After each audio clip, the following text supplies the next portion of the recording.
1. Professor Yoshi Kurosawa, Mage, rune scribe, and holder of PhDs in Zenarchaeology from several of Mars's most prestigious universities, would not have described himself as bored. He had an entire centuries-old alien facility to investigate.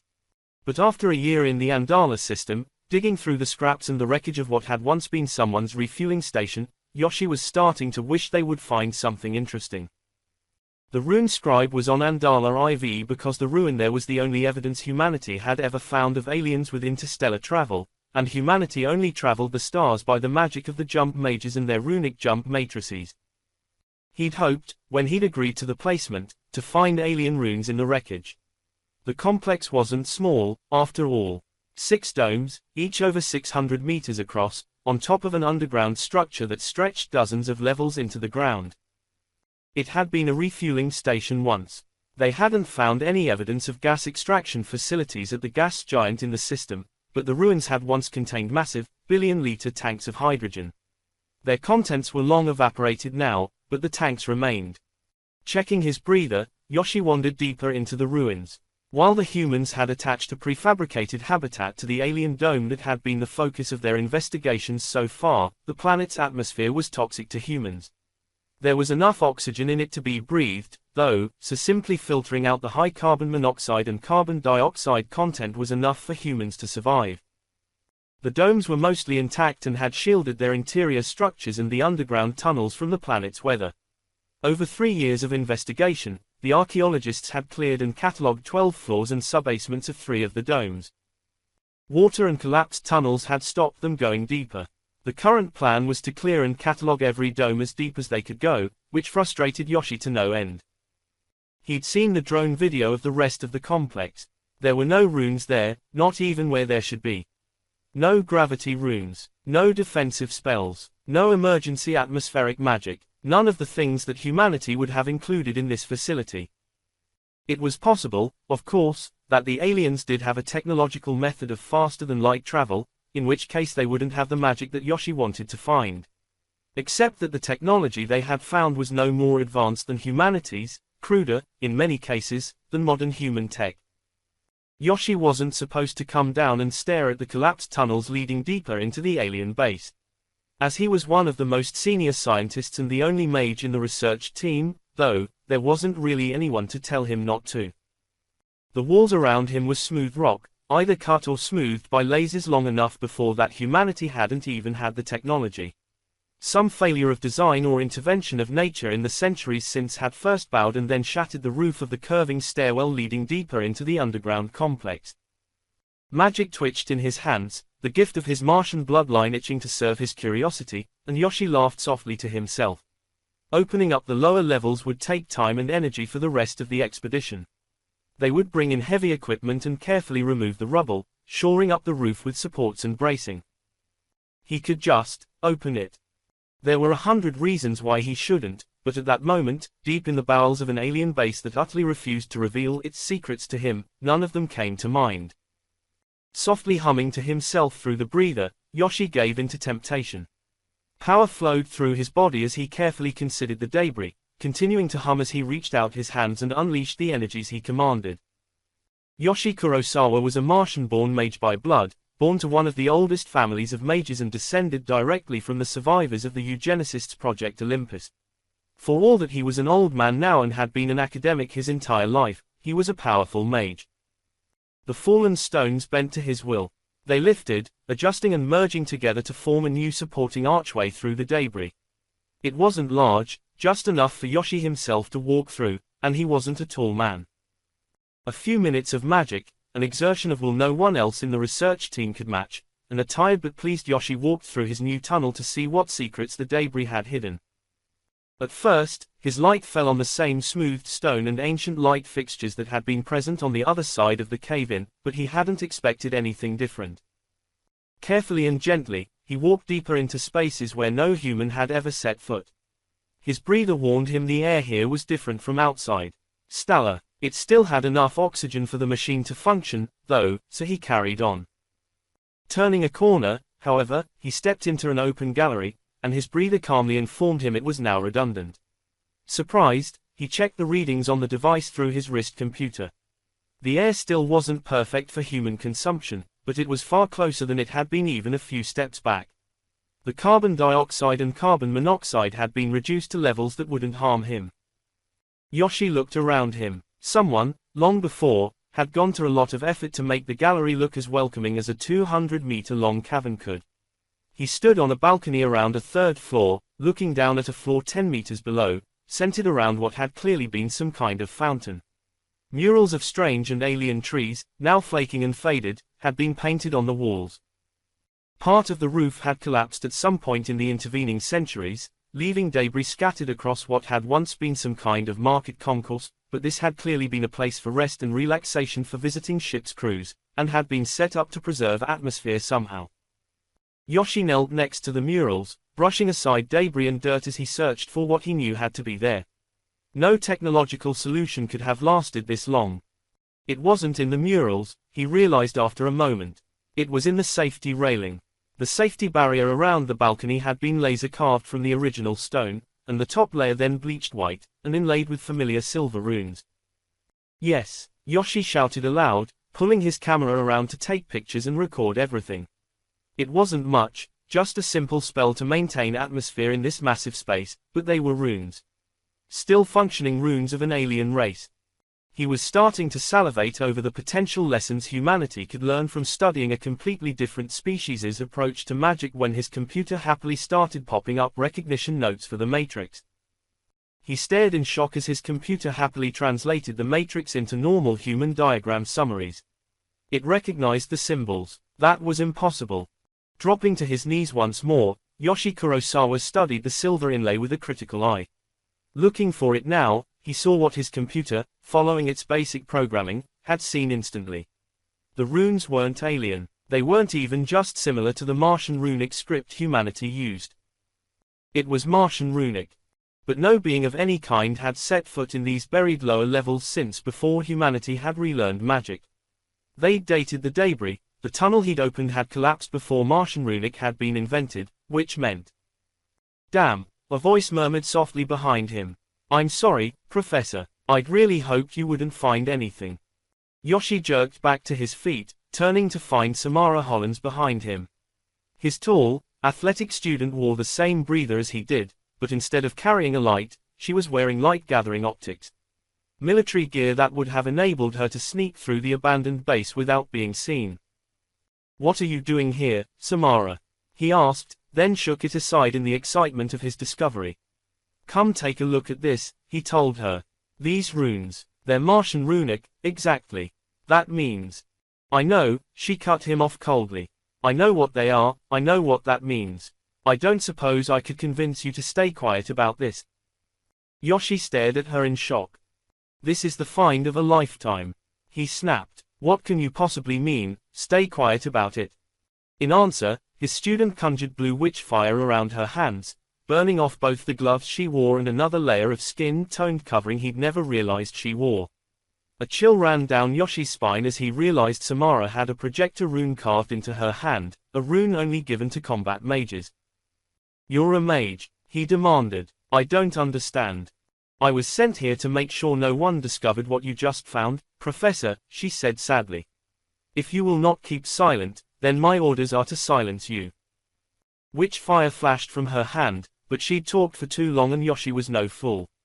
A shield of frozen air flashed into existence between them, Yoshi backing away as he drew on half-forgotten training to try to defend himself. More fire hammered against his shield, and a tug of force tore his feet out from underneath him. The old professor fell, feeling his bones snap as he slammed into ancient stone. I'm sorry, Professor, Samara said gently. But there are secrets I am sworn to keep. Yoshi Kurosawa would not die on his knees. Power flashed through him, lines of force supporting old and broken limbs as he rose to his feet once more and attacked. Waves of pure force flashed across the space between them, throwing Samara back as he struggled to remain standing. She used magic to control her movement, twisting in the air to land on her feet like a cat and then sending more fire hammering back at him. Focused on standing, he dropped the shield. Witch fire hammered into his flesh, setting muscles and nerves alike on fire. Somehow, he remained up and flung lightning and force back at her. She dodged, sidestepping his wild attack with the ease of practice. Whatever Samara Hollands was, she was not a Zenwachiology grad student. Her counter-strike hammered into a hastily raised shield, force and flame flinging him backward. Yoshi barely had time to realize the only thing behind him was the railing when he slammed the old carved stone with an echoing snap. It was only when his legs and hands refused to respond to him that he realized he'd snapped his back in multiple places against the safety railing.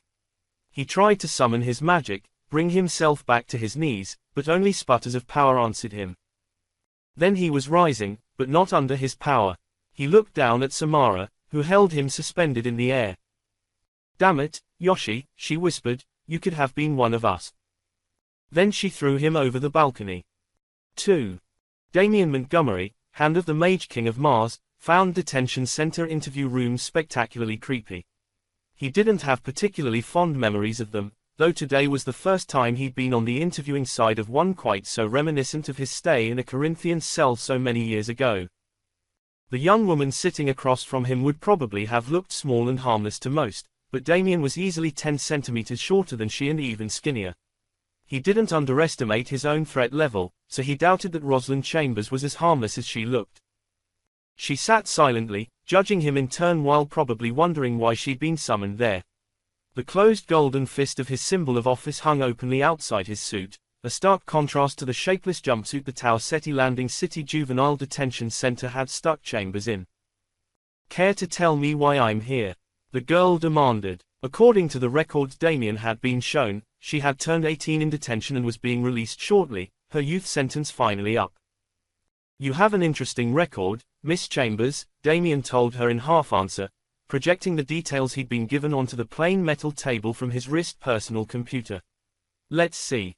He tapped a command, zooming through the list he'd read when Chambers's counselor had sent it up to Damian's ship with her request for a favor. "Brilliant student, pride of the Chambers family, one of Tau Ceti's first and most famous mage families," he noted. "Until, at age 15, everything seemed to go to pieces.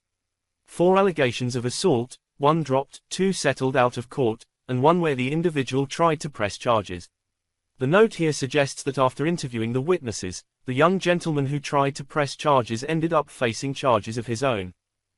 "Suspected association with an illegal mage duel," he continued, "resulted in over $50,000 in damages, paid by a third party, and the owners of the property declined afterwards to assist in the investigation. No less than 14 incidents of vandalism you were either linked to or implicated in, but, strangely, none of the damaged parties chose to press charges," Damian noted dryly. A curious Tau Ceti Bureau of Investigation officer turned up that the damaged parties were all compensated for damages in exchange for ironclad non-disclosure agreements. "And not quite lastly, 7 counts of minor to moderate petty theft that the TCBI is sure of, all settled without police involvement," he concluded. "I have to wonder, Miss Chambers, how many incidents aren't in this file that your parents covered up before you stole and wrecked Royal Tester Carl Anders's personal car while he was visiting their estate." "Nothing except Anders's car was ever proven," Chambers told him, her nose elevated slightly as she managed to look down on him despite the fact she was handcuffed to a chair. "A pattern still emerges," he pointed out. "What pattern do you see, Miss Chambers?" "That I'm handcuffed to a chair with a creepy dude reading my life story to me," she replied. "What's the damn point?" "I can tell you the pattern the Navy recruiter saw," Damian said quietly. 98th percentile in practical thaumaturgy. 94th percentile in thaumaturgic theory. Average 95th in all secondary academic testing except law and ethics. 52nd percentile in law and ethics. A pattern of dysfunctional behavior covered up by your family. Mages by blood sometimes believe there are no consequences for their actions. Your parents tried to shield you from them, but the Royal Martian Navy is not blind, Miss Chambers." She wilted in the chair. "All I ever got was rejected," she admitted. "I should also note," he continued, his voice still soft, "that your conviction for Grand Theft Auto, while a youth conviction thanks to your parents' influence, has still resulted in your admission to the Tau Ceti Jump Mage Academy being revoked. You walk out of here in 3 days," he concluded, "but you have nowhere to go but home." "So, what's the fucking point of this, then?" she demanded. "A mage by right here to gloat over one of the lucky ones born to it fucking it all up. What do you want, Montgomery? Damien hadn't actually given her his name, though he was hardly surprised that she knew who he was. The hands of the Mage King of Mars were his roving warrior judges who spoke with his voice and held what the Romans had once called Imperium, the right to command the Protectorate military. There were also only 14 of them right now. Small and inoffensive as Damien was, people tended not to associate him with the public images of Lord Hand Damien Montgomery, but Chambers knew his office and could draw the connection. She was a smart kid. Which was, of course, why Damien was there. I'm wondering how someone with so much going for them fucked up so badly, he responded bluntly, throwing her profanity back in her face. Though I'll note that I see a different pattern than the Navy recruiters did when you took the intake exam. And what pattern does the mighty Hand see? Someone in pain, he told her. Lashing out for attention, only to have the consequences smoothed away by the very people you want to see you. Until, eventually, you found something even your parents couldn't bury with money and influence. So tell me, Miss Chambers, he leaned forward to hold her dark gaze levelly, given what I'm guessing, why is Ronald Armstrong still breathing? Even at 15, you could have broken his neck. Hell, even leaving him alive, you could have told the prosecutors what happened where no one else could see. You can't know about that, she snapped. No one knows about that. Except. Chambers sank her face into her hands. I told Karen in confidence, she whispered. I couldn't. I wouldn't. Karen Jacob is the cousin of the commander of my cruiser, Damien told her. She begged a favor of him and he begged a favor of me, and I owe Collie Jacob more than I can count. So, I'm here, looking at a girl who let an idiot ruin her life. Sound about right? She didn't lift her face. What do you want? She repeated, her voice very quiet. My parents are, well, my parents, a pair of senior judges in Tau Ceti's compact judicial system, the separate justice system for mages, but Armstrong. His father was the governor. Which had meant that Ronald Armstrong had dodged facing adult sexual assault charges, something he wouldn't have dodged for an attempted rape charge. It also meant that he'd been dumb enough to try to charge Chambers for assault after she'd punched him out and fled the party. Getting arrested and dropped into Tau Ceti's juvenile detention system with its mandatory counselor visits was probably the best thing that could have happened to Chambers after that, short of her actually talking to her parents. Something that Damien could almost understand her being unwilling to do. Once, not that long ago, I sat where you are, in a room very much like this one, Damien told her. I faced having my magic stripped because no one would believe what I said. While where you sit isn't quite that bad, you've lost a lot. She nodded. But you've been a model prisoner and your counselor thinks you have a great deal of potential, so I'm here, Damien concluded. You still want to be a Navy officer, Rosalind Chambers. Why? Yeah, she admitted. Because, someone has to stop the bullies of the world.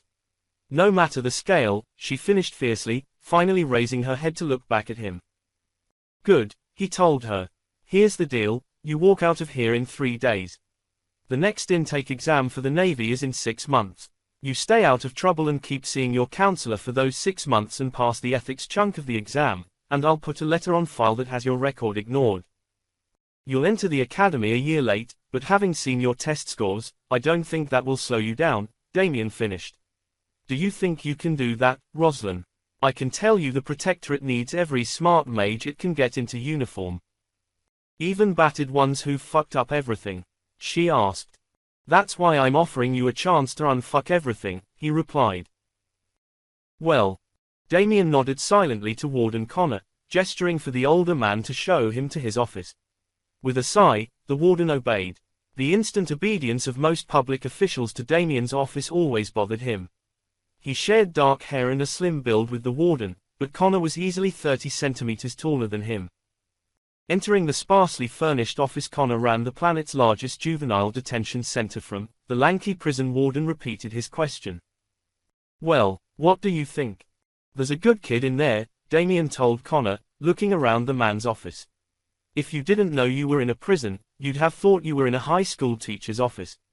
The shelf of books on teaching and connecting with teenagers belonged in either, but the cheerful motivational posters had gone out of style everywhere but high schools. There's a good kid in almost all of them, the warden replied.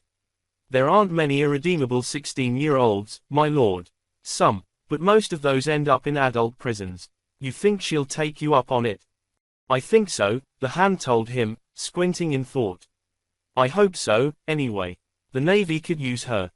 Even with Connor, he couldn't admit that the Navy was quietly starting to prepare for war. No one expected anything soon, but Damien and the other hands kept finding legaten supplies and agents buried inside the conflicts they were sent to resolve. Every smart young mage was needed.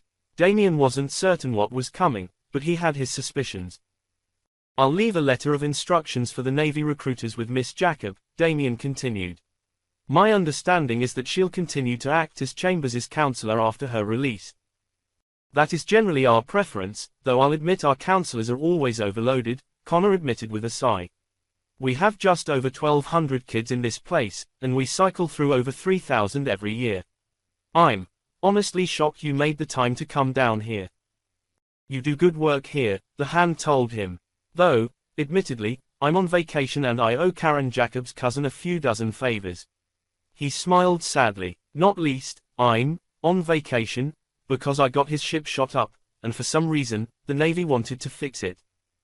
Connor paused, clearly digesting that. Doesn't Karen's cousin command a battlecruiser? He asked plaintively. Yes, Damien confirmed. The Navy lends it to me as a transport, and we got in some trouble last month. The prison warden shook his head at the concept of someone shooting at a cruiser of the Royal Martian Navy and checked his wrist comp quickly. It's almost time for the assembly you agreed to, he noted. I hope you don't mind, but I pulled in all of the detainees, Mage and Mundane. If you hadn't, Warden Connor, you'd be spending the next few minutes scrambling to fix that, Damien replied. If my time here leads even one of these kids to make better choices when they leave, it was a worthwhile side trip. Show me the way. 3. Being on vacation, as much as a hand ever actually went on vacation, meant that Damien had the time to do things like address an entire prison full of teenagers on how they could turn their lives around. He doubted any of the teenagers actually believed he'd been a wanted fugitive at one point, but if even a handful of them listened and ended up in a protectorate uniform, it had been worth it. Since he was on vacation, though, he'd sent his staff on vacation. That meant that instead of Julia Amiri watching his back, he had a very earnest squad of Royal Martian Marines, who were intimidated enough by the hand and his history not to argue when he told them to go grab a bite to eat with the prison guards. Despite that, 3 of them were waiting for him when he left the auditorium stage, their faces grim. Sir, we just received a transmission from Major Admiral Siegel, said the squad leader, a combat mage lieutenant named Denis Romanov who was almost as earnest as Damien suspected himself of being. He's requested a secure channel to you as soon as you're available. The hand glanced back at the door behind him. Connor was still speaking to his detainees on the other side. Did he say how urgent? He asked the mage. The young mage lieutenant clearly thought that any request from an admiral was high priority and shrugged in response. Corporal Levant, Damien turned to one of the 2 junior marines.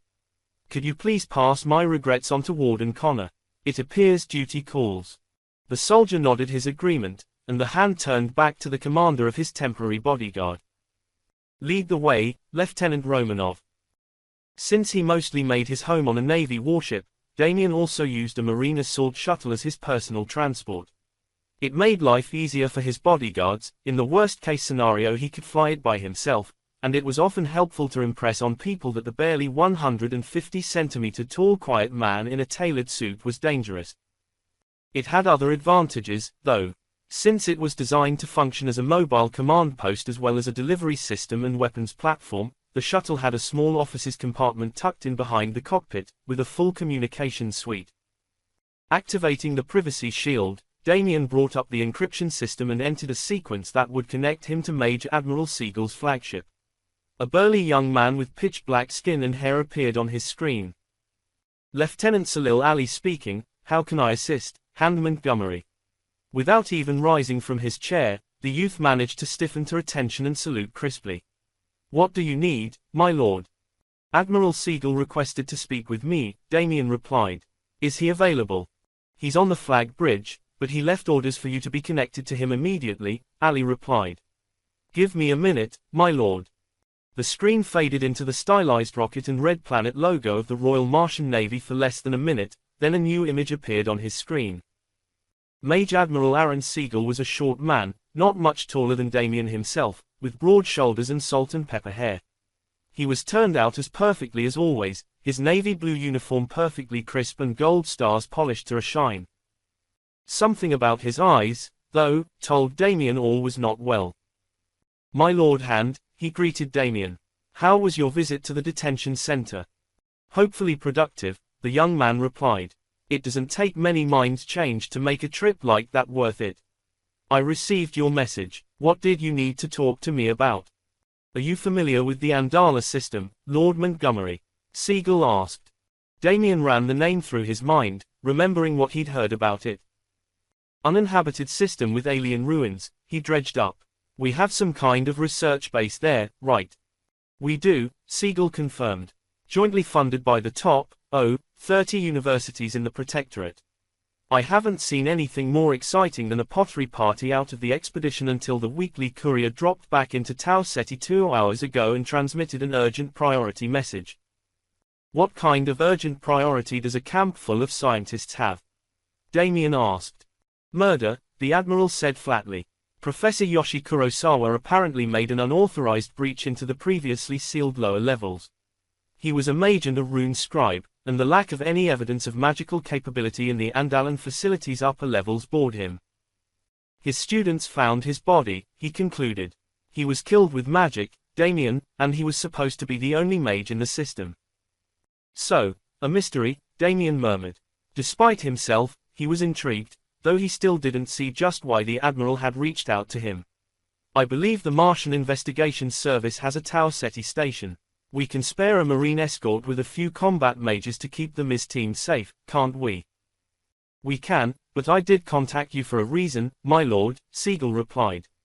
"Damien, Kurosawa found what he was looking for. His students found at least one fully functioning rune matrix in the room where they found his body." "A fully functioning rune matrix. A fully functioning alien rune matrix. That was the dream of any rune scribe like Kurosawa, and Damien finally understood why Siegel had contacted him. "I could send an Ms. team and a dozen rune scribes," Siegel told him. "Or, I could ask a rune write, who'll sort out in an hour what would take the scribes a year, to take a look. And since said rune write is a hand, with more investigative and police authority than any Ms. team." Damien snorted and conceded the point. There were, to his knowledge, exactly 5 rune writes in the Protectorate. 2 were the minor children of the Mage King of Mars. 2 others were the Mage King of Mars and his sister. The last was Damien Montgomery himself. Unlike other mages, the rune wrights could see the flow of magic in runes, understand the use of a rune matrix in a glance instead of taking painstaking hours to read it. The additional understanding meant that Damien and the others could do many things ordinary mages couldn't, among other things, design the runes of power that they carved into their flesh, dramatically augmenting their own power. That same sight would enable him to read alien runes, understanding them regardless of how much or little they shared with humanity's script. "I'll still need the Ms. team," he told Siegel. "My Secret Service detachment is down to the bare minimum. I am on vacation," he pointed out. "I'll also need a ship. Duke of Magnificence is several weeks from being ready to deploy again." "I have a Navy-armed courier I was going to put at the Investigation Service's disposal," Siegel replied with a grin. "I can place it at your command instead." "I'll take it," Damien agreed. "I'll need to speak to His Majesty first, though. This does seem sufficiently low-key. I think he'll agree to let me cut my vacation short." Unlike the Andala system with its tiny research base or even many of the poorer systems of the Protectorate, Tau Ceti had a runic transceiver array. Unlike even wealthier systems, Tau Ceti had 2, one for each of the 2 inhabited worlds, Tau Ceti E and Tau Ceti F. The system had been one of the earliest settlements after the first Mage King concluded the compact that defined the relationship between man and mage, and it had the wealth and industry to show it. Massive stations orbited ahead of each world, shielding them from the fields of meteors and comets that had regularly shattered the biospheres of both worlds before humanity had settled them. Amidst the many signs of wealth and progress were the RTAs. Many systems didn't have any. Damien's own homeworld of Sherwood had been more able to afford an entire fleet of warships than a single array. The Sherwood array, partially funded by the Protectorate after the events of the last few months, would come online soon. The nature of the arrays prevented more than one being installed on a planet. They flung the voice of a mage inside him across the galaxy to the target world and were only so accurate. Even an entire planet was a tiny target on that scale. Tau Ceti was the only system with two of the massive black spherical facilities. Sol alone had more, with one each on Earth, Mars and Ganymede. Damien's rank and authority cleared him a 15-minute slot at the Tau Ceti F array. His Marines led the way through the rune-encrusted obsidian hallways, his pair of Secret Service agents trailing behind.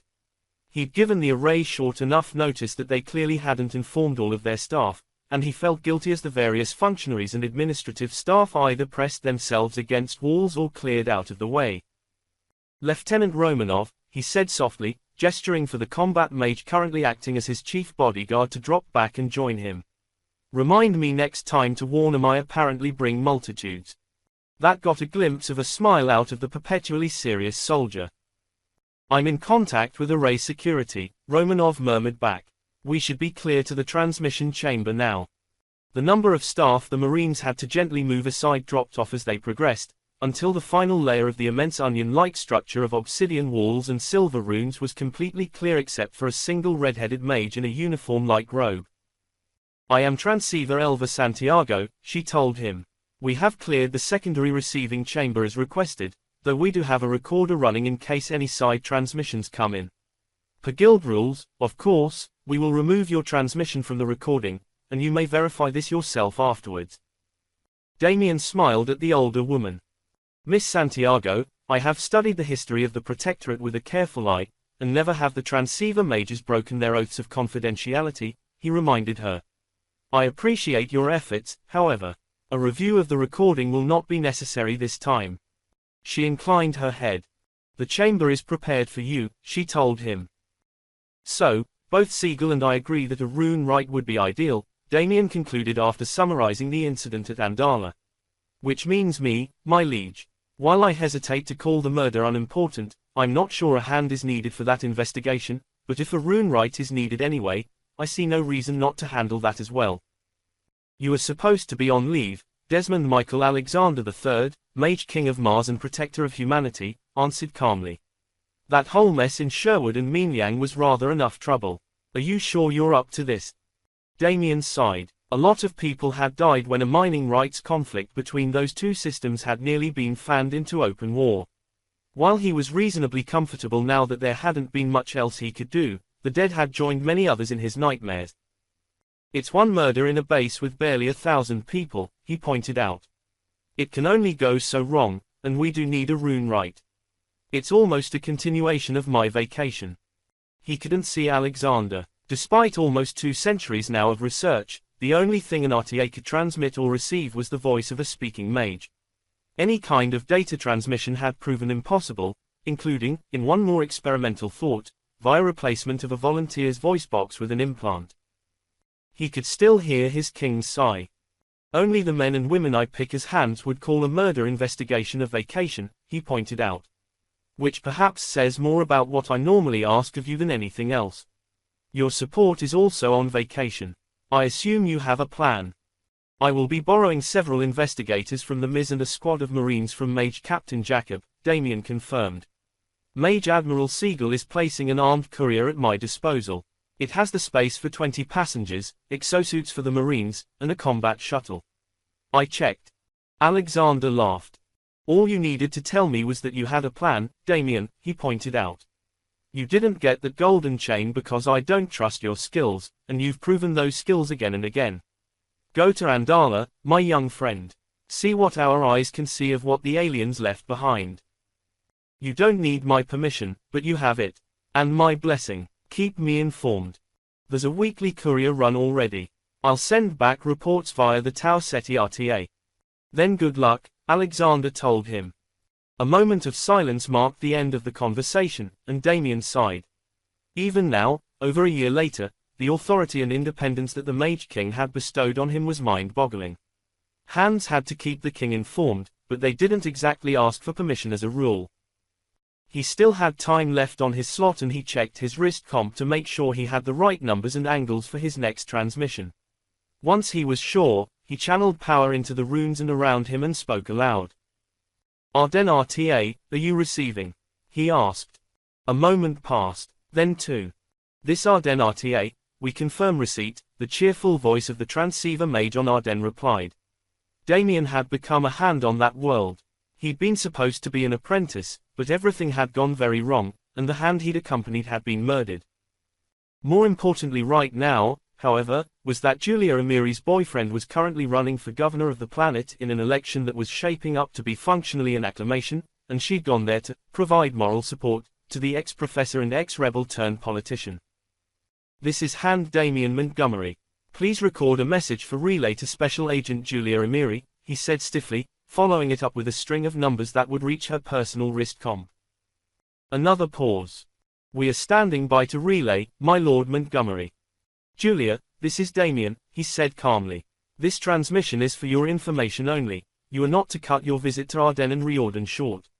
There has been an incident in the Andala system requiring my specific skills. That was as close as he'd come to talking about being a rune write via a relay. He'd trust the transceiver mages to wipe the recording of his time here on Tau Ceti, but anything relayed into the normal datanets was vulnerable. The existence of rune writes was classified at the highest level, mostly as Damien himself was the only one they knew of who wasn't a member of the royal family. Surprises were handy. I'll be traveling with both Marine and Secret Service escorts, he continued. I'll be fine. I'll see you when you return to Tau Ceti, Julia. Tell Mikhail good luck from me. 4. Mage Lieutenant Denis Romanov waited outside Major Kennedy's office patiently. He did everything patiently by nature, something many people found at odds with his lanky build, red hair and bright green eyes. Despite humanity's diaspora to the stars, certain stereotypes survived, and despite his last name, Denis was from Ireland on Earth and looked it.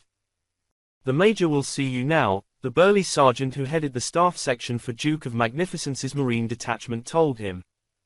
With a grateful nod to the non-commissioned officer, Denis stepped through the door into Major Sherry Kennedy's office, only to stop immediately as he saw Mage Captain Colley Jacob sitting in a chair off to the side of the Major's desk, leaning back and watching him carefully. Sir, he said crisply, hiding any hesitancy behind protocol. He was familiar with Kennedy's office, a relatively standard military office aboard a protectorate warship with a denser than normal, I love me, wall of citations and medals. The comfortable chair Jacob was sprawled in hadn't been part of the decor in the past. Neither had the chair in front of the plain metal desk, a far more comfortable seat than the normal one. Get in and sit down, Romanov, Kennedy barked. The stocky, platinum blonde commander of Duke's Marines had a command voice Denis could only hope to one day match. Yes, ma'am. He took the indicated seat, poising on the edge and consciously keeping his back ramrod straight. You've been running close protection for the hand for the last 2 weeks, Kennedy told him. Your thoughts? Close protection for a man who lives on a battlecruiser is easier than a lot of VIP details I've been on, the young combat mage said slowly. His Secret Service detail has been generous with their time and cooperation as well. I would have expected more pushback after needing to ask for our help. I suspect Montgomery wouldn't allow it, though. Any problems? She asked. None, he told her. But things have been quiet, and I understand we'll be turning responsibilities back over his Secret Service detail shortly. That's been preempted, Jacob said calmly. How do you feel about a longer-term assignment, Lieutenant? A potentially more active one. Denis glanced to Kennedy, who gestured for him to answer. I go where the Corps sends me, sir, he finally replied. If the Marines need me to guard Montgomery, I will guard him wherever he goes. The hand is leaving Tau Ceti on what should be a low-key, low-intensity mission, Kennedy told him. Hands are hands, however, and I have the suspicion it won't stay as low-intensity as Montgomery may think. We're sending a squad with full heavy combat gear, including exosuits, to keep him safe. I would be honored to continue the duty, ma'am, Denis told her. Though I will confess, he considered how to phrase it, only to be cut off by Jacob. That it seems strange to guard a man who could wipe out your entire squad without thinking. The Mage Captain asked dryly. Hands of the Mage King are, after all, terrifyingly powerful mages. Roughly what you were thinking, Lieutenant. Yes, sir. Powerful as Montgomery is, and if you're being assigned to his personal guard on a more long-term basis, I'll see that you're cleared for the footage of the Ardennes Planetary Command Center assault. He is still human, Jacob said grimly. He has defenses, but he can be surprised, and if somebody manages to shoot him, he will die.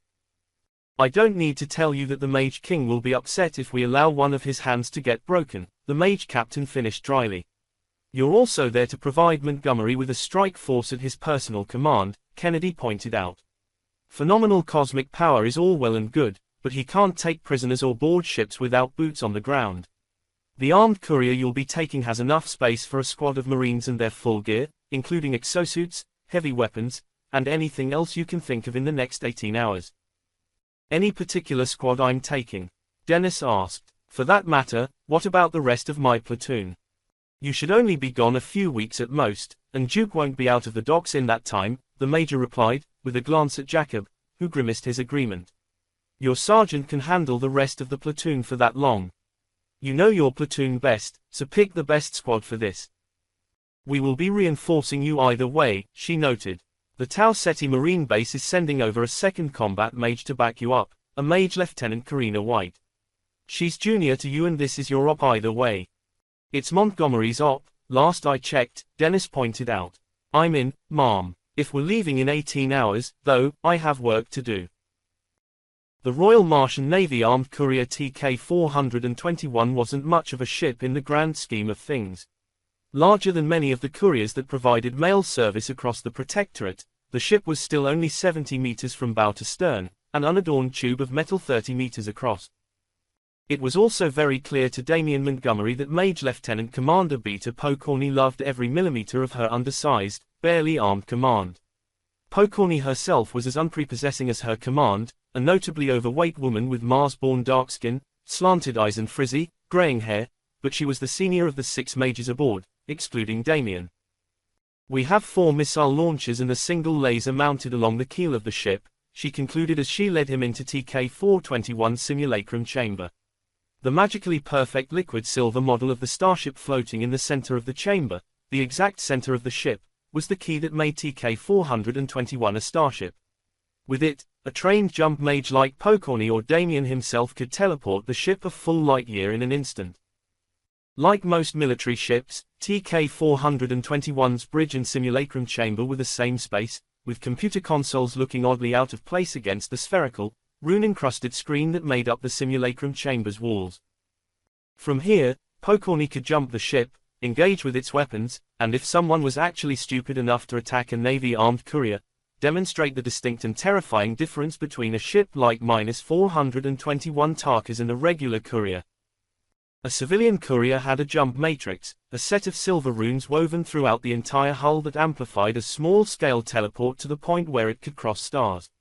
A warship or an armed courier like Pokorny's ship had an amplifier matrix, capable of amplifying any spell. From the simulacrum chamber of her courier, the Mage Lieutenant Commander could utterly destroy any ship foolish enough to approach too closely. She's an impressive ship, Damien told her. I'll admit I've never been aboard one of our armed couriers before. Destroyers and cruisers, mostly.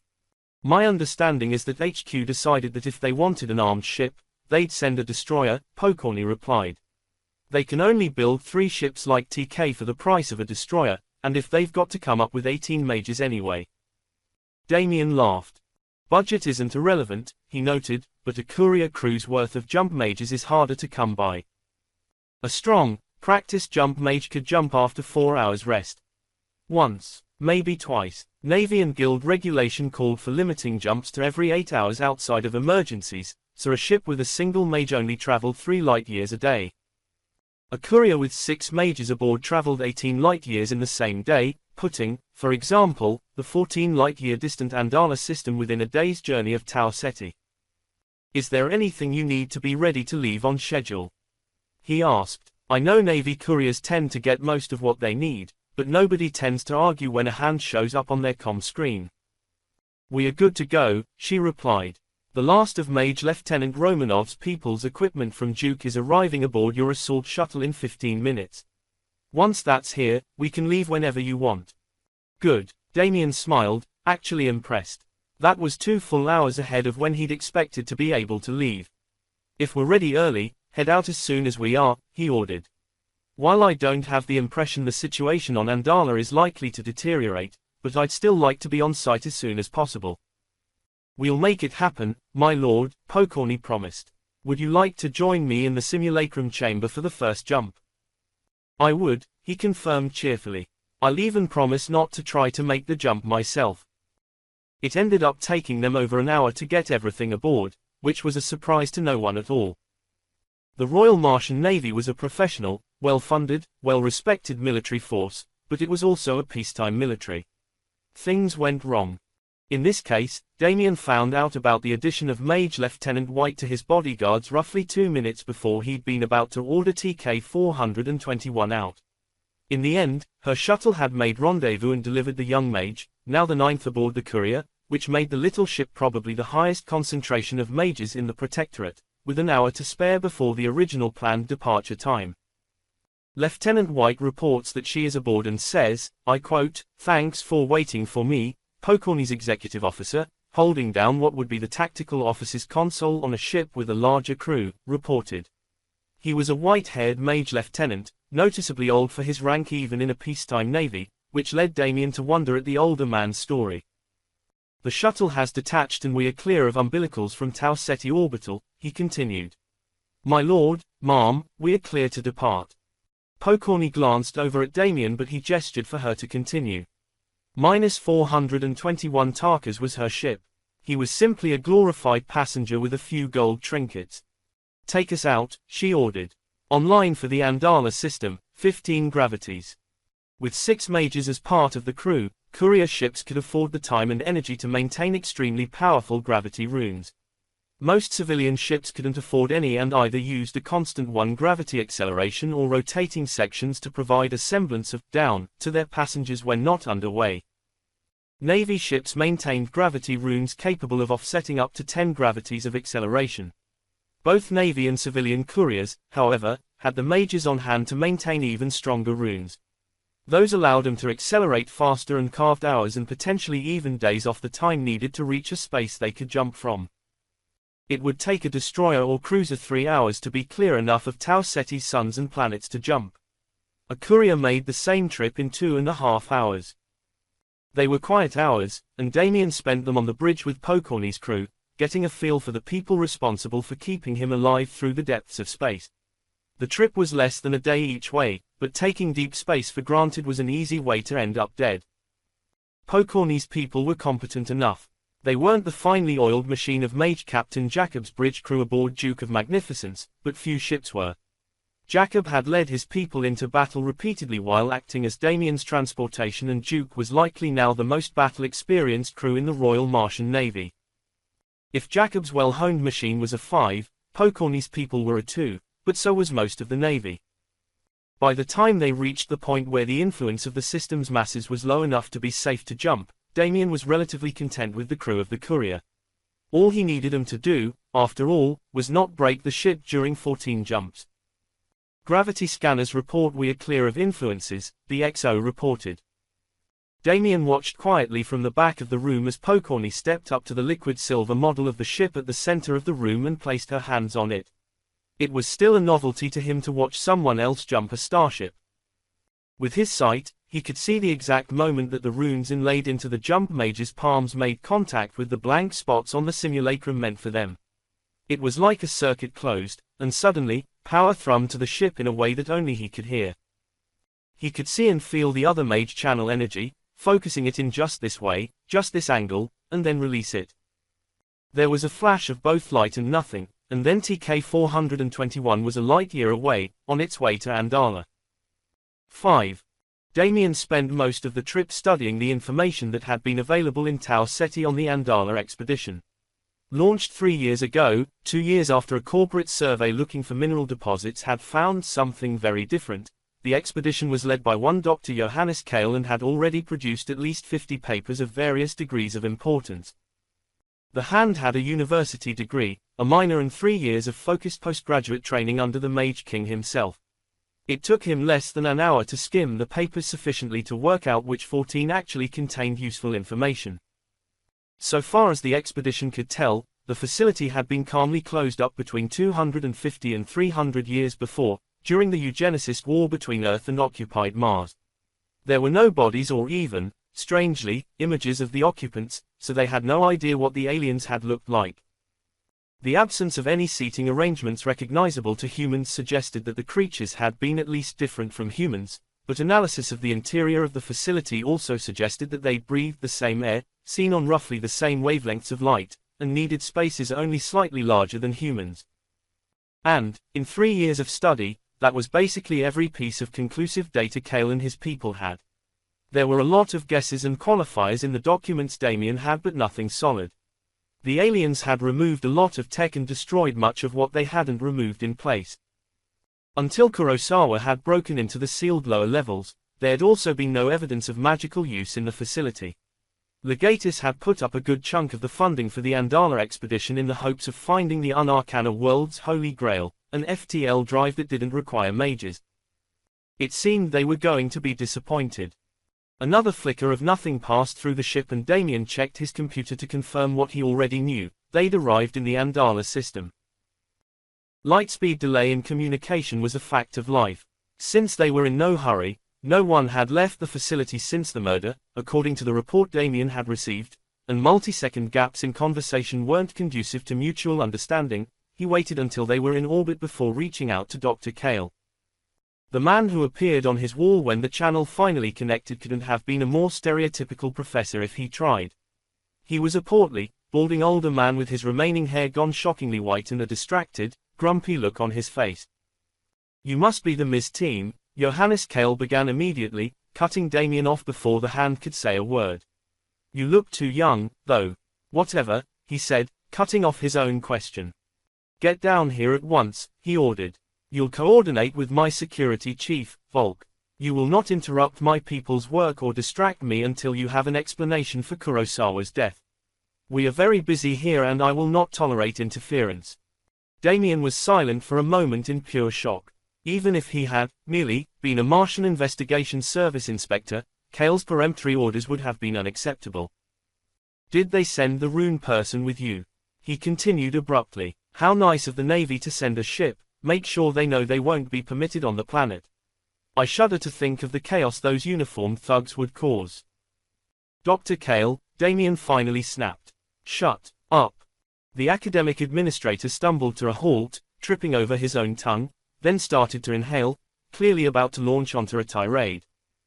In response, Damien leaned forward, making sure both the gold medallion at his throat, the one that marked him as a mage, with symbols carved into it denoting his training as a jump mage, combat mage, and rune scribe, and the chain and amulet of his rank were fully visible in the camera. "I am Hand Damien Montgomery," he told Cale softly. "Your conditions are unacceptable, Doctor. This investigation is under the jurisdiction of Mars and will be carried out as I choose. Do you understand me? We didn't call for a hand," Cale barked. "But a hand is what you got. I speak for Mars, Doctor, and my assistance is not under discussion," Damien told him calmly. "I am both your investigator and your rune expert. My shuttle will be departing TK 421 shortly. I expect to arrive within the hour, and I will be meeting with you as soon as I land. I will be accompanied by my shuttle's 4-person crew, 3 Secret Service agents, 3 Martian Investigation Service inspectors and a squad of Royal Martian Marines. Please make sure you have quarters ready for them," Damien instructed. He paused, eyeing the now silent academic. "Will there be any problems, Dr. Cale?" he asked, his voice softer now. "Believe me when I say I have no intention of interrupting your people's work more than I must, but Dr. Kurosawa's discovery is of critical importance to the Protectorate, which makes his murder my concern as well." Dr. Johannes Cale visibly swallowed and slowly nodded. "I had not considered it in that light," he admitted. "I am concerned about both our research and my people's morale, Lord Montgomery," he continued, "but I will try not to impede your investigation." "Thank you, Dr. Cale," Damien told him. "We will speak once I have landed." He cut the channel with a sigh.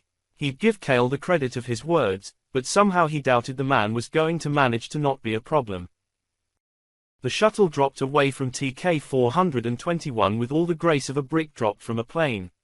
The Royal Martian Marine Corps did not build their assault shuttles to be pretty or graceful. They built them to land in the face of hostile fire, take hits, and deliver their payload of Marines alive. Damien's detachment was smaller than the platoon the shuttle was designed to deliver, which thankfully meant there were safety harnesses for everyone. Among other things, the RMMC didn't bother with gravity runes in their shuttles, so multi-gravity combat maneuvers were painful affairs. In the absence of incoming fire, the MIS inspectors had clearly thought the harnesses wouldn't be required. Luckily for them, Mage Lieutenant Romanov had insisted, and the Navy pilot of the assault shuttle promptly dropped them toward the planet at 4 Gs. Are we actually in this much of a hurry, my lord? Inspector Mara Dragic, the senior member of the MIS team Damien had borrowed on his way out of Tau Ceti, asked. The dark-haired, hook-nosed police officer looked vaguely ill under the force of the acceleration. No, Damien allowed, but the people responsible for our safety, Inspector Dragic, take it very seriously. They may take unnecessary precautions, but the day those precautions turn out to be necessary, you will be very glad they were taken. She looked confused for a moment. When would this become necessary? She finally asked. It was on Ardennes, Damien said shortly. A squad of Marines and a Navy flight crew, much like these men and women, died to get me to the ground alive then. So, you are right, Inspector, that I do not expect this to be necessary today. But I didn't expect it to be necessary then, either. The whole mess on Ardennes was public knowledge, though given the size of the Protectorate, Damien doubted few of the Mage King's citizens knew more than the headline blurb of, "A hand falls, another rises, governor removed for treason." He was okay with that.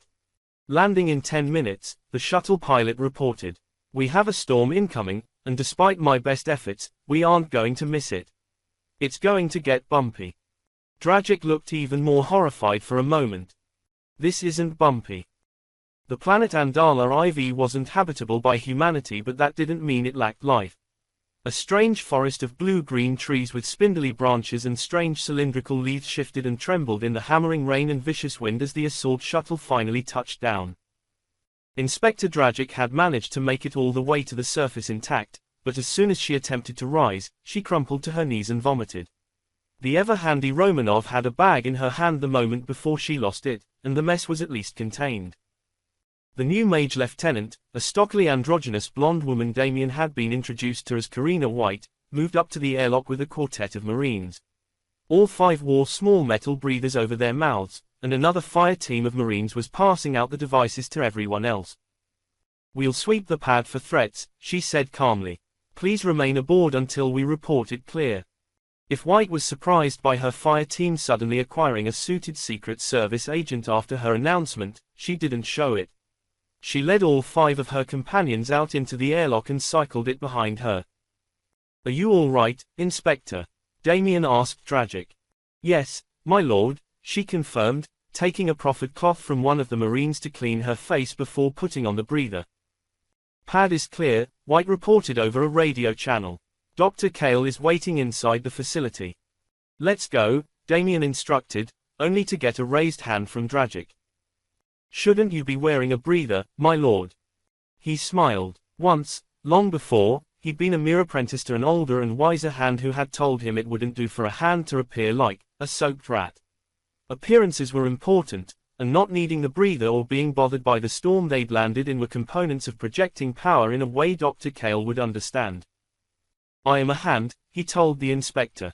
I'll be fine. Let's go. From the shock double-take Dr. Johannes Cale made when Damien walked in from the rain and poisonous atmosphere outside his climate-controlled campsite without a breather and bone dry, the point was probably made. Welcome to the Andala Expedition Research Facility, my lord. The balding scientist offered his hand to Damien, who calmly shook it. Thank you, Doctor. Damien glanced around the reception area for the facility, such as it was. Cale had only 2 companions with him, who he gestured to immediately. Allow me to introduce Miss Jessica Volk, our head of security and facilities. He waved toward a tall woman with soft features and a clean-shaven head. She bowed slightly at Cale's introduction. She is seeing to quarters for your companions, but it's taking some time. We were using the space as storage, to be honest, Volk told Damien in an unusually deep voice. I don't have a lot of people, so it will take us most of the day to get the spare quarters freed up. Romanov, Damien asked. He didn't need to specify what he wanted. Kitcher, Chan, the ever-serious lieutenant barked crisply. Take your fire teams and help Miss Volk out. If the extra hands would be of use. It sounded like a question, but Damien didn't think anyone in the room was fooled. In addition to helping clear out and set up the quarters, the two Marine teams would make sure they were safe. Of course, Volk agreed cheerfully. If you'll excuse us, Dr. Kale. Yes, of course, Kale said shortly, and gestured the third person with him forward. This is Jarek Zitnik. He was Professor Kurosawa's senior student and the one who found his body.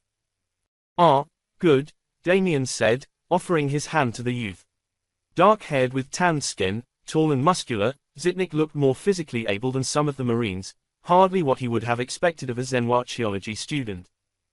Professor Kurosawa was a mentor and a friend, Zitnik told him in noticeably accented English. If anything I can do will help catch his killer, I am more than willing. Let's take this conversation somewhere more private, Damien suggested. Inspector Dragic's team will start interviewing the rest of the staff, starting with Kurosawa's students. I can arrange some, Kale trailed off at the hand's gesture. No, he ordered, they will arrange things, with the support of the Marines. Surprise, I'm told, is helpful in these affairs. Kale visibly swallowed again. I wish I could say it was just an accident, he whispered. Just a damn fool old man who fell off a balcony. You saw the body, Doctor, Zitnik told him. I did, the Andala expedition's senior scientist confirmed, drawing himself back up with a firm nod. The compound is not particularly large, Lord Montgomery. My office is nearby, shall we?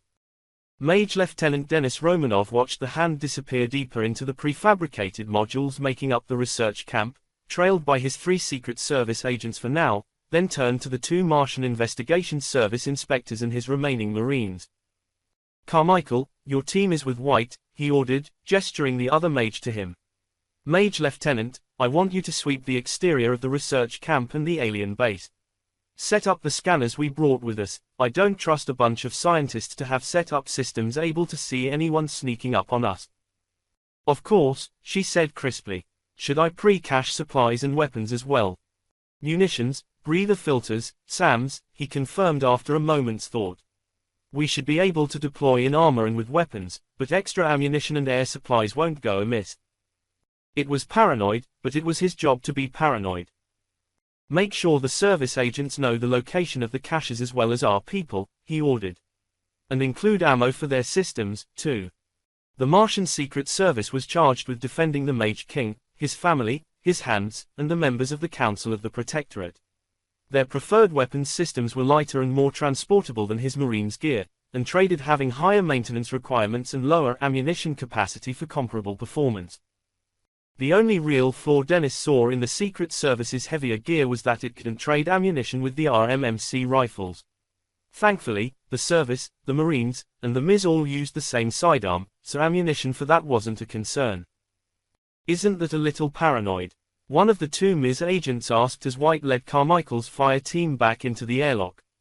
This is a murder investigation. Why would we end up outside, living on emergency caches? I don't know, Dennis told the cop. But my job until Special Agent Amiri gets back is to make sure that Damien Montgomery survives. Since almost nobody is stupid enough to go straight at a hand, that means we prepare for what we don't expect to happen. He glanced around the prefabricated reception area and concealed a shiver. They had a single armed courier in orbit and the research camp had no defenses. No communication, no support, no backup. He wondered if the hand had even registered how vulnerable this place was if someone decided to come after him. But our job today is to find a murderer, he told the inspector with a smile. My people will stick to yours like glue, but this part is your show. How do you want this to work? 6. The Spartan nature of the plain entrance and sterile white hallways that made up the prefabricated habitats of the Andala expedition's campsite didn't prepare Damien for the crowded reality of Dr. Kale's office. It seemed that the professor had understood exactly how long-term his position as head of the expedition was going to be, and had brought all of the comforts of home. A massive wooden desk with an old-fashioned leather and chrome swivel chair held pride of place in the office, and represented the only clear surface in the room.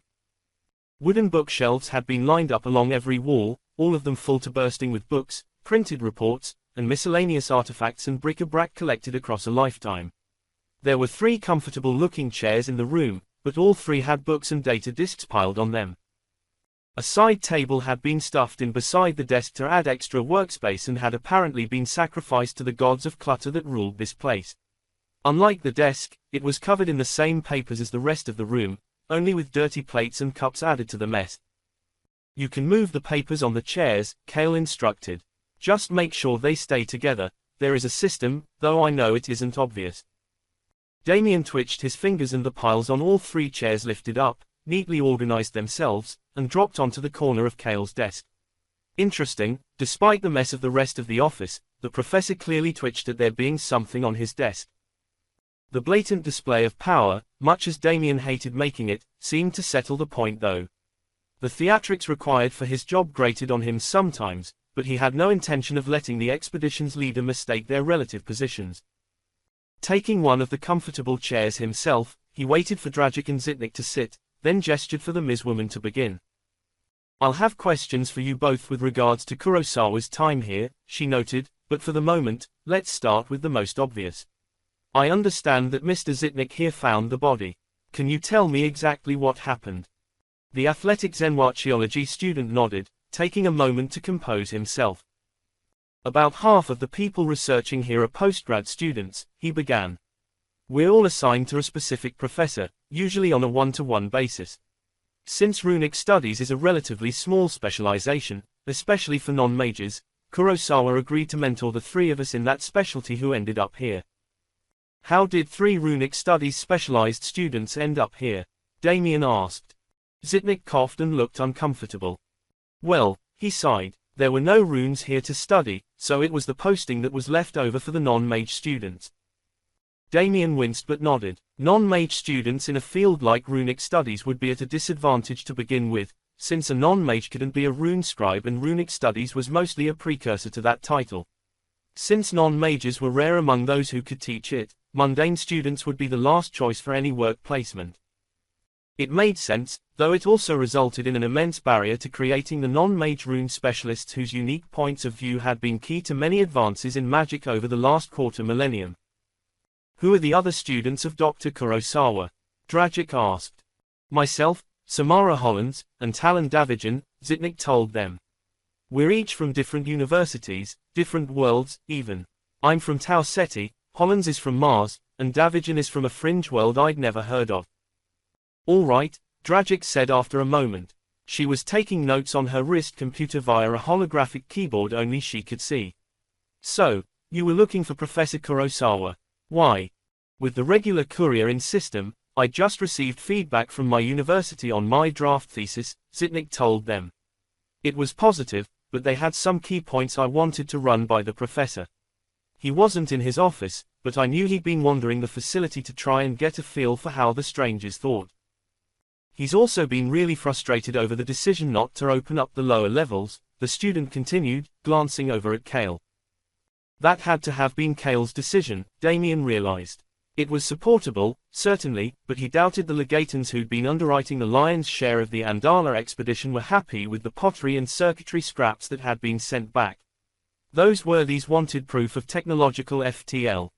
He and I hadn't talked about it, but I knew that we had one access to the lower levels that's close to the base site, and he'd been going and, well, staring at it in frustration, Zitnik admitted. I went there to see if I could find him, and found that he'd opened a path. It was impressive, to be honest, he noted. The professor had just moved all the rocks and locked them into place. I've seen magic before, but wow. And the professor's body was past the new entrance he'd created? Dragic asked. Yes, the young man confirmed with a nod. I'll admit I was curious, too. I couldn't just open a tunnel into the lower levels, but I wasn't going to turn around and leave when it was there. I saw his light pretty quickly and went to find him. He'd found some kind of gallery, probably an old market area, at a first guess, and the air was clean. The runes were still functioning. It was incredible. Zitnik sighed, shaking his head. And then I realized he wasn't with his light, he said softly. There was a balcony. He'd gone over, fallen about 10 meters. He was, the student swallowed hard. He was still warm by the time I made it down there, but he was dead. The fall killed him, Dragic asked. Could it have been an accident? Miss Volk has his body in cold storage. You can see it for yourself, Zitnik told them. He'd been burned, Inspector. Like someone had hit him with hot coals. And he was too far away to have fallen, he was thrown. Looked like magic to me, though I'll admit I don't know anything. He was a good man. The student looked at Dragic and Damien desperately. I don't know why anyone would kill him. Everyone liked him. It does sound like magic, Damien agreed. Dr. Kale, just to confirm what I've been told, there are no mages in your expedition. Without any runic artifacts or evidence of magic on the stranger's part, there was no need, the expedition leader replied. Dr. Kurosawa was here for his general expertise in Zenwachiology, not his knowledge as a rune scribe. Nobody here could have killed him with magic. We'll need to inspect the body to be sure, Dragic said calmly, with a somewhat repressing glance at Damien that he probably deserved. He had, after all, agreed to let her run the investigation without interference. But first, I think I'd like to go over Dr. Kurosawa's things, and then I want to interview each of you separately, she continued. We have a lot of work to do. Of course, Kale allowed. I do ask that you interfere with our research as little as possible. Our work is important. Damien managed not to audibly snort, barely. The Andala IV site was important, but his study of the literature produced by Kale's people suggested that their work wasn't going to find anything of value anytime soon. The only interference that is unavoidable is one you probably won't notice for a bit, he told Kale. As of our arrival, no one is permitted to leave or land here without my direct permission. We wouldn't want our murderer to escape, after all. Kale swallowed. Of course, he said faintly. May I show you to Dr. Kurosawa's room? Damien had brought along the Martian Investigation Service inspectors for two reasons. Firstly, while he was qualified to carry out witness interviews, he didn't have the time to interview even the dozens of people in the research base who had worked directly with Professor Kurosawa, and secondly, because he was not able to do forensic investigation himself. Entering Yoshi Kurosawa's quarters, his main responsibility was not to interfere as Mara Dragic did her work. Barring Dr. Kale from the room was the work of a moment and a few quiet words, leaving him and the Ms. Inspector alone. Keeping his hands in the pockets of his tailored suit jacket, the hand surveyed the room. He wasn't sure how long the professor had been on Andala IV, but he tried to make his space homelike. A series of cloth scrolls with calligraphied Japanese poetry hung on the walls, helping cover up the plain metal walls of the prefabricated structure. Everything else in the room was neatly organized. It wasn't a large space, basically a bachelor suite with an office instead of a kitchen, but everything was neatly organized and appeared to have a place. The office screens had been shut down and rolled away, and the paper that was there had been neatly organized. No clothes scattered on the floor, no dirty dishes, nothing. Kurosawa had hardly been an ascetic. There was a tidy little set of glasses around a half-empty carafe of what looked like whiskey to Damien, but he had been organized. Dragic was making a methodical sweep, a set of tweezers in one hand and a case of bags and tags in the other, but she didn't seem to be finding much. The room was too neat. Wondering, Damien reached for his sight and swept the room again. He'd never met a rune scribe in his life who didn't have some unique little trinket he charged with magic, and what it was and where he'd hidden could give the hand insight into Kurosawa's character. He saw nothing. With a sigh, he focused more, looking for the glow of energy and channeled magic. If nothing else, a mage had lived here. That left some signs behind. They were there, but they were muddled, mixed up. The whiskey carafe was in the wrong place. Kurosawa had apparently amused himself by using magic to pour his drinks, but he'd done it in the office, and the carafe was next to the bed. There were hints that something quite strongly magical had been kept in the desk, but it wasn't there anymore. Are you finding anything, Inspector? He asked softly. Nothing, she replied. The room hasn't been touched since he died. The murderer didn't come here. Damien hummed, stepping further into the room. No, Inspector, he said softly, someone was here. The glasses have residual magic attached to them. Kurosawa was playing with them, for lack of better description, before he died. There. He tapped the edge of the desk. A runic artifact was removed from the desk, he continued. I would guess, about a day ago. After the professor's death. Check his file archive, he ordered.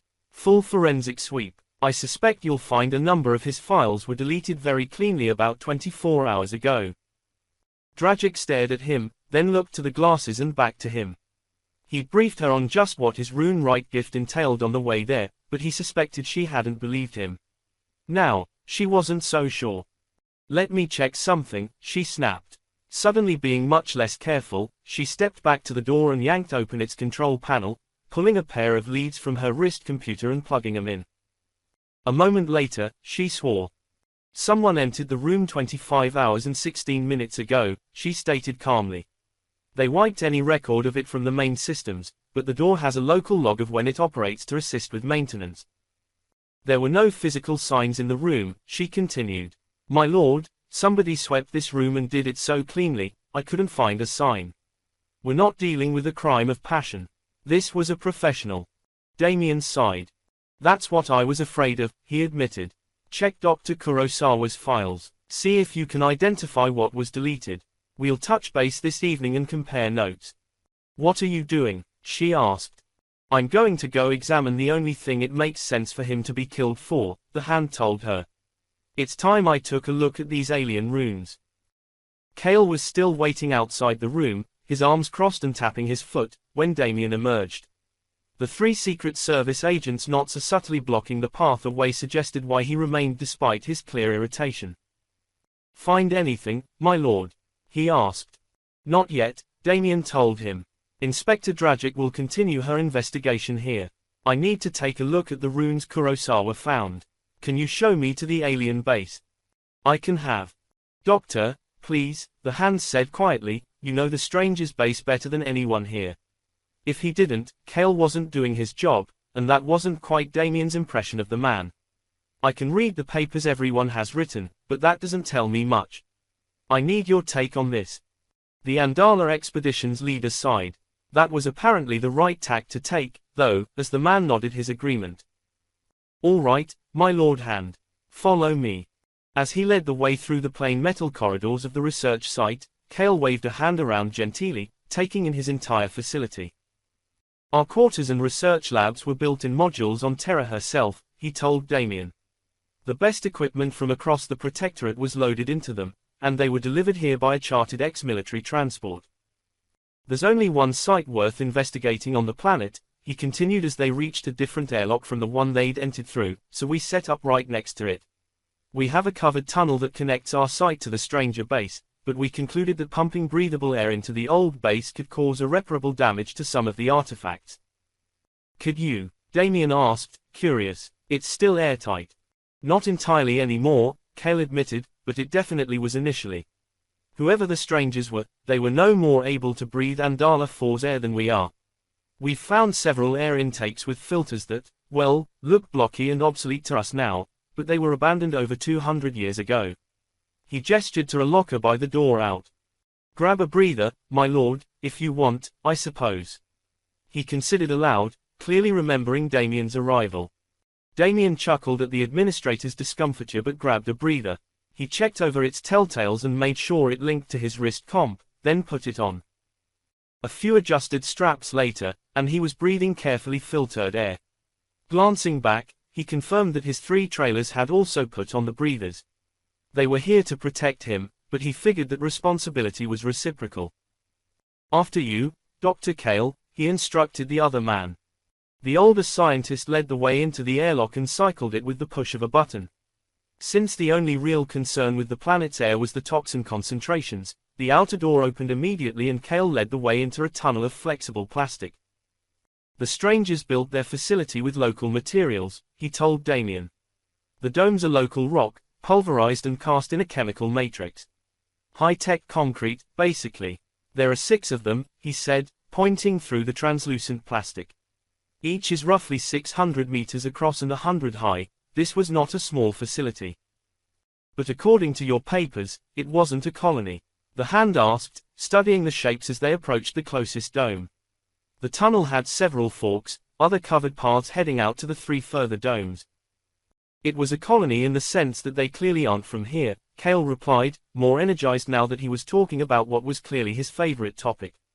The degree to which the facility is sealed from the local atmosphere tells us that, as does the lack of any other ruins on the planet. There are also utterly massive fuel tanks underground here, he continued. There's no evidence of cloud scoop infrastructure on the gas giant, but it had to be there. This was some kind of refueling station with some groundside recreation and shopping opportunities. There are a dozen facilities like it in human space. That's why we're sure they had interstellar travel, Damien asked. There would be no other reason to have a facility like this, Cale told him. This is the only place we've ever seen which was clearly settled by aliens from a different system. We've never found ruins that weren't clearly from aliens evolved around that star. And ruins were most of what humanity had found of other alien races, Damien knew. A tiny handful of races had been discovered with tech ranging from Stone Age up to one mid-steam revolution species, but anyone beyond that had died out. The intact races were carefully watched by quiet Navy pickets to make sure nothing avoidable happened to them. The evidence humanity had was that a single system species was terrifyingly vulnerable to natural disasters on an astronomical scale, but the Andala IV base was the only place they'd ever found evidence of a multi-system species. Reaching the end of the tunnel, they reached what clearly had once been an airlock. Without power, it had simply been forced open and wedged in place. The presence of the flexible plastic tunnel meant no more of the planet's air made it inside than had already been there, but from Cale's comments, the interior had been the same as the outside, anyway. The upper layers in the domes are built much as you would expect, the scientist told him, leading the way into the alien structure. Tiny but powerful lights had been strung down the main corridors, providing the light the ancient facilities systems no longer could. There's a few open spaces, but mostly they're buildings, built of concrete made of local rock, same as the domes themselves. Dimensions suggest a species not much taller than us but noticeably wider. He gestured at a door as they passed, and Damien saw what he meant. While the gap in the concrete was only a bit over 2 meters high, not even out of the range for human doors, it was almost as wide as it was high, a very different set of dimensions than for a normal door. What do we know about the strangers? He asked as he followed the other man deeper into the dome. Mostly, they didn't like to paint pictures of themselves, Cale said, his tone irritated. We've gone through the entirety of 4 domes and we're working our way down toward the points in the tunnels where we were blocked off. There's a surprising amount of art, probably more than we would have, but most of it is abstract. What isn't abstract is landscapes. Not Andala IV's landscapes, but no creatures, and certainly no aliens. Inconsiderate of them, Damien agreed. They were underground now, and the lights were getting sparser. He appreciated the scale on which the strangers had built the base quite a bit. Cale pulled out a pair of flashlights and passed Damien one. He seemed to have forgotten the Secret Service agents, but they all produced small but powerful lights from inside their suit jacket. It was rare, in the Ham's experience, for his bodyguards not to produce whatever minor tool was needed from inside their jacket. Since his own jacket was of a very similar style and design, he wasn't entirely sure how they did it.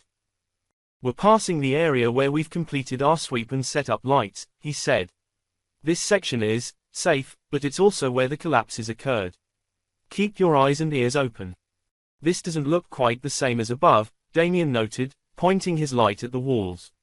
The stone was smoother now, with even the minor casting mold lines the dome corridors had. Laser cut, Cale replied. Or, at least, laser smoothed. We could build something similar, of course, not sure we could have when this place was built, though. The Olympus Mons complex was built around then, Damien pointed out. Much the same way, blasted out with explosives and then smoothed with lasers. I didn't know that, the older man admitted. Not many people go inside the mountain, though, my lord Hand. All relative, I suppose, Damien said quietly. The complex itself had a population of over 100,000, and the city that sprawled across the slopes of the immense mountain was home to over 12 million souls. But we're also not sure when this place was built, Cale continued. Easier to date when it was abandoned. We have a range of over 150 years for when it was built, and at the high end, well, let's just say it probably wasn't built before 1950. The Hand whistled silently. That was 500 years earlier, before humanity had even launched rockets to orbit. What happened to them? He asked. Andala IV was only 22 light-years from Sol. An alien facility had been occupied for between 100 and 250 years, basically in humanity's backyard, but humanity hadn't seen any other sign of the strangers. We don't know. They just packed up and left. We have some evidence that it happened in stages, Cale noted. When they finally left, only one dome was in operation. He shook his head and gestured forward to where a bright light marked a collapsed tunnel and two guards carrying stun guns. We've reached the collapse, he told Damien. Once we're through here, we're walking in spaces only a handful of beings have seen in centuries. 7. Waiting for his Secret Service agents to check the other side of the admittedly intimidating and dark tunnel that Kurosawa had made through the cave-in, Damien spent the time studying the tunnel itself. It was impressive. The Mage had lifted everything into place, moving hundreds of kilos of stone, then flash transmuted it to solidify it there. Damien would freely admit that transmutation was one of his weakest points, something he generally overcame by the sheer brute force that the runes inlaid into his flesh allowed him. Kurosawa's arch tunnel was anything but a brute force approach, but had still required an immense amount of power. I'm impressed, he told Dr. Cale. Kurosawa was powerful. Martian and Mage by blood, the chief scientist replied, as if that answered the question. My understanding is that he was very powerful, as these things are measured. Not sure how he could have been killed by magic. He wasn't combat trained, Damien said softly, considering the archway. But his power would have allowed him a decent chance against any mage that wasn't. What does that even mean? Cale demanded. That you have a combat-trained mage hiding among your staff, the hand told him. Which suggests that this was hardly personal. Kurosawa's killer was a professional. The expedition head didn't get a chance to reply before one of the two Secret Service agents who'd gone forward returned. The gallery we were told about is clear, he told Damien. We haven't checked further, but we've got sensors on the entrances. Should be safe. Come on, Johannes, Damien told the doctor. Let's go take a look at the stranger's magic, shall we? The gallery was impressive from what Damien could see, which wasn't much with the limited light of the flashlight. They picked out the railing of the galleries glittering off the silver band he presumed to be the runes Kurosawa had found. Give me a moment, he ordered the other men. Even Cale paused, unsure whether or not to argue, long enough for Damien to channel energy through his runes and conjure a cool but bright ball of light and pitch it into the air. A moment's concentration put the small artificial sun in the middle of the room, hanging a dozen meters above the dry ancient fountain. Murals in odd purplish colors covered the outer walls, and the half-rusted poles of long-ago vendors' stalls and tents still stuck up from the ground. With the room lit up, it was easy for Damien, at least, to pick out the signs of a mage fight. Scorch marks covered the wall behind him and parts of the railing. It was also sadly easy to pick up where Professor Yoshi Kurosawa's life had ended. A chunk of the edge of the old fountain was the reddish-brown stain of recently dried blood. His body, of course, is in storage at the base, Cale said quietly. We didn't have the gear for forensics, so I ordered the lower levels guarded and kept for your people. Inspector Dragic will go over both the body and the crime scene, Damien told him. Is anyone in the expedition qualified to do an autopsy? We have a couple of medical doctors, but I don't think so. Then the inspector will walk them through it, the hand replied with a confidence he wasn't sure he felt. He certainly couldn't run an autopsy. Leaving the others behind, Damien walked up to the edge of the railing. The sensors on his breather, linked to his PC, told him the main function of the runes as he glanced at their results. The toxic levels of carbon monoxide and carbon dioxide had been scrubbed from the air. The oxygen content was increased above levels humans would find comfortable. While it had been made decorative and part of the life of the base, this gallery had been a magically secured emergency shelter, its air purified by a heavily secured and charged spell that had survived centuries without maintenance. Damien was impressed. Kneeling next to the stone railing with its strip of silver inlay, he looked at the runes and saw. Where anyone else would only see the silver itself, he saw the flow of power itself through the silver. He also saw that while it had worked unmaintained for centuries, it wouldn't do so much longer. There hadn't been much power left in the runes, and they'd taken damage in the fight where Kurosawa had died. What power was left was sputtering out, supercharging an effect that wouldn't have been powerful enough to fully purify the air, but also reducing its lifespan to a matter of days. He blinked, shaking his head. The pattern looked very familiar. Too familiar. He'd been a jump mage before he'd been a hand, the 2 runes required for that job were still inlaid into his palm, and he knew what an emergency air purification spell looked like. It was strange. It looked the same but different, and he couldn't put his finger on it. Like he was reading a sentence he knew in a foreign language but was still able to puzzle it out because they were both Latin languages using the same alphabet. "That's impossible," he whispered, but he brought his PC up to take a photo and run it through his software regardless. The piece of code he used had been custom written by the current Mage King before he'd taken his throne. Both Desmond III and Damien had worked on it since then, and it was able to recognize any arrangement of the 76 characters and 14 connectors in the Martian runic script and reduce them to a circuit diagram. Normally, the rune writes didn't need it. The program had been made for hands other than Damien, none of whom were rune writes. But right now, he needed the confirmation. A confirmation by the software happily popped up, unaware of how deeply its simple conclusion shook the foundations of human knowledge of the universe. "Dr. Kale," Damien said levelly, "you are certain no human was in here before Kurosawa?" "Absolutely," the expedition leader replied. "We dated the rubble back when we were mapping the facility. The cave-in was just over 200 years ago. The Protectorate barely existed then.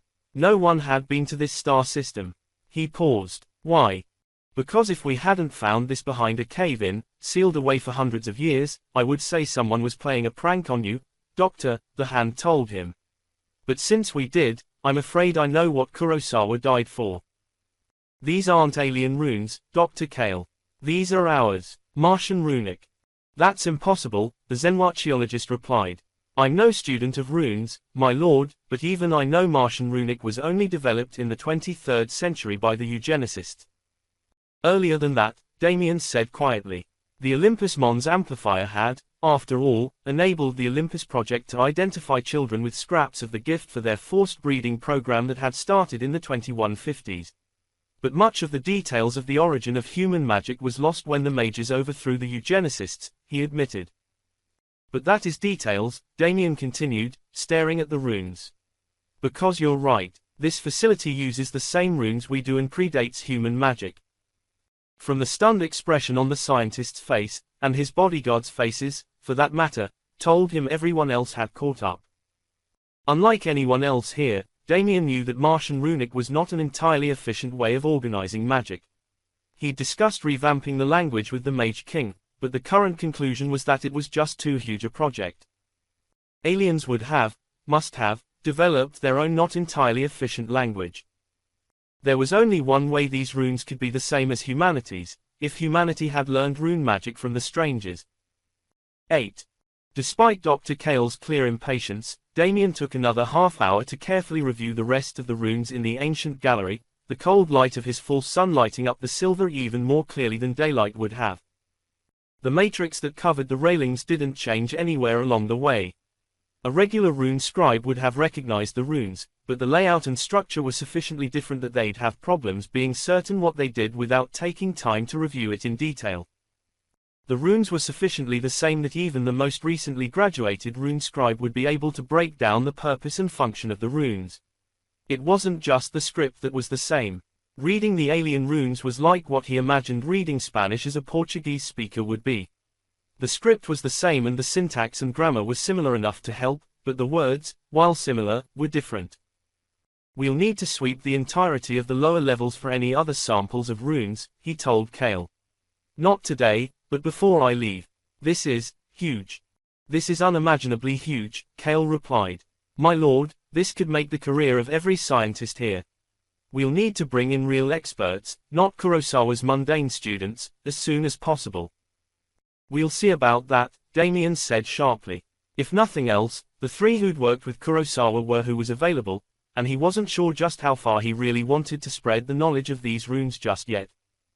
Someone had died for it already, after all. "I need to go over everything you have on this base," he concluded aloud.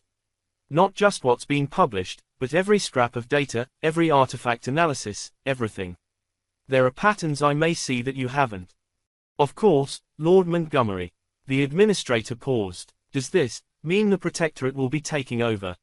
"Probably," Damien admitted. "We're unlikely to change up too much. At least initially, we'll just bring in more security and some specialized mages. Most likely, Cale would be left in place heading the civilian side until or unless he pissed someone off. Based off the Hand's experiences with him so far, Damien figured that could take as little as 6 hours or as much as 6 months, depending on the temperament of whoever ended up in charge there. Let's get back to the base, he ordered. Malcolm, Connor, lead the way.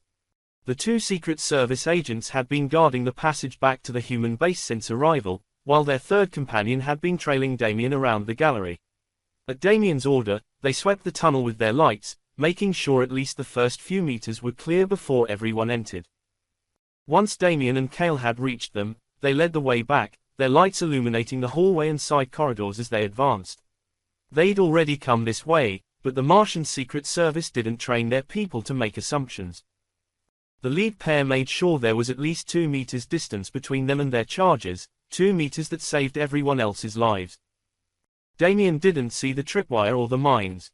He could see magic where others saw only silver, but that didn't allow him to see technology no one had ever touched with a spell.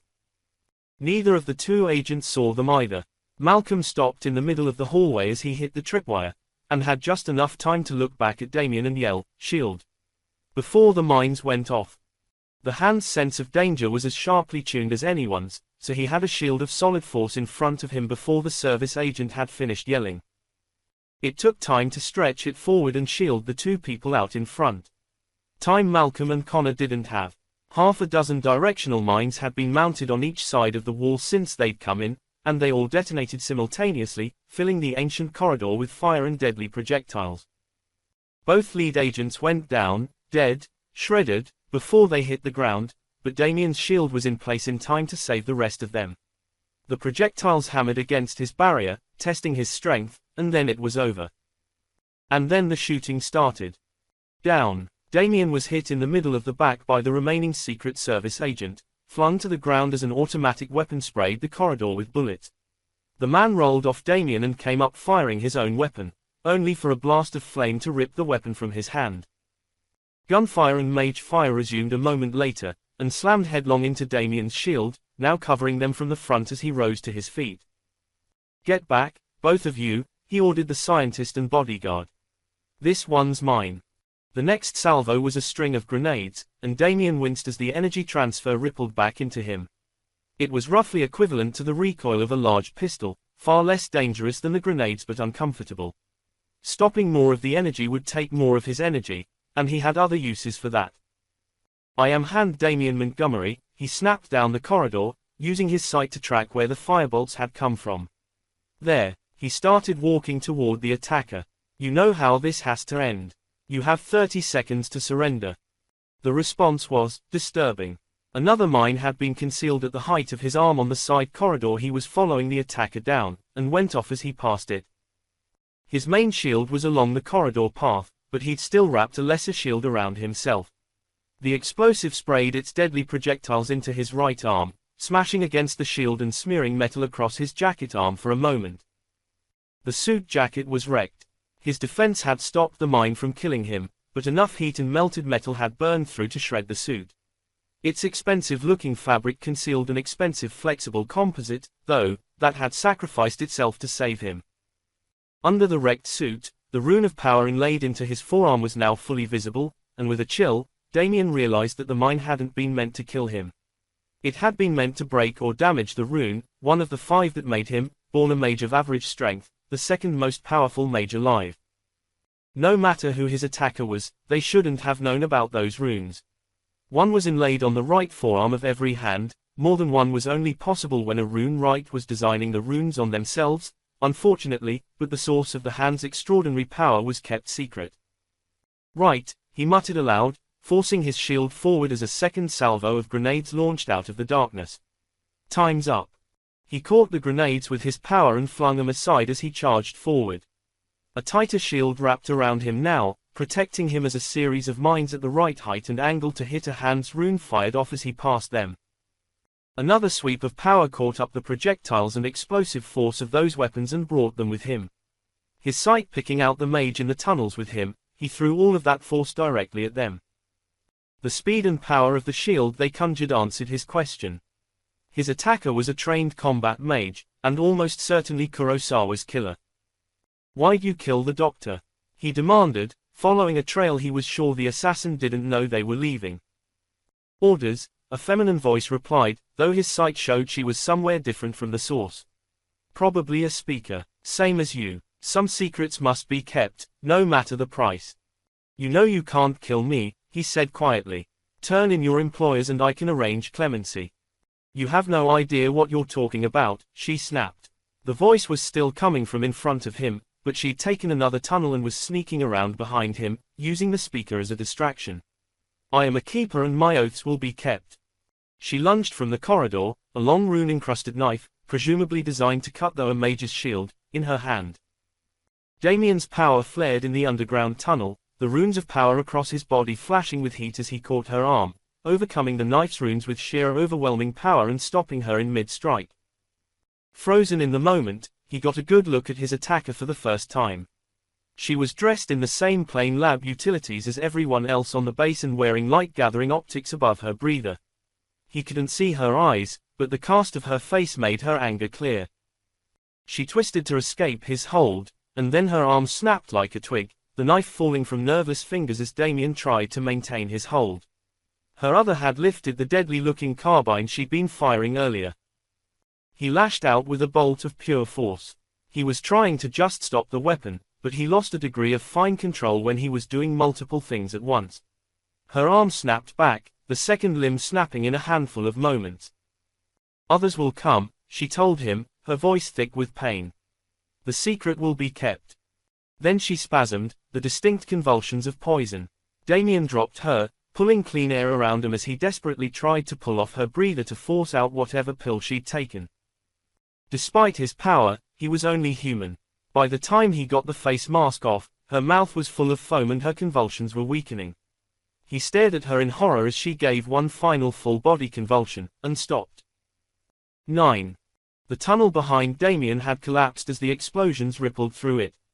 They'd been closer to the surface than he'd initially thought, though, as he could see the sky through the holes.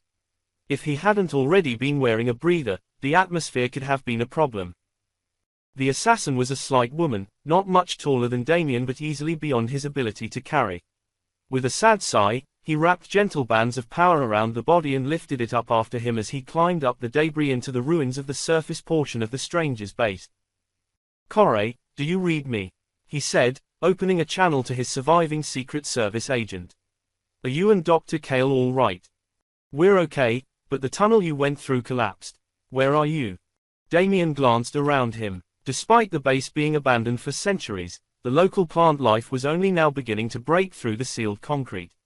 There weren't many exterior structures there, but there had been garages and even what looked like had been the site for a set of surface-to-space missiles. The immense domes rose all around him and blocked his view of the prefabricated models of the base camp. "I'm on the surface," he told his bodyguard. "Take Dr. Kale back to the base. I'll coordinate with Lieutenant Romanov's people to get back inside myself." "Sir, we're responsible for your safety." "Corey," Damien sighed, "I need you to make sure Malcolm and Connor's bodies are retrieved and prepared for return to Mars. Romanov is capable of seeing to my security, and you can't do it on your own. Besides, the assassin is dead. While I suspect our problems are far from over, I don't think there are any other immediate threats here." "Understood, sir. I'll see you at the base camp." Shaking his head, Damien flipped channels to bring up the Marine commander.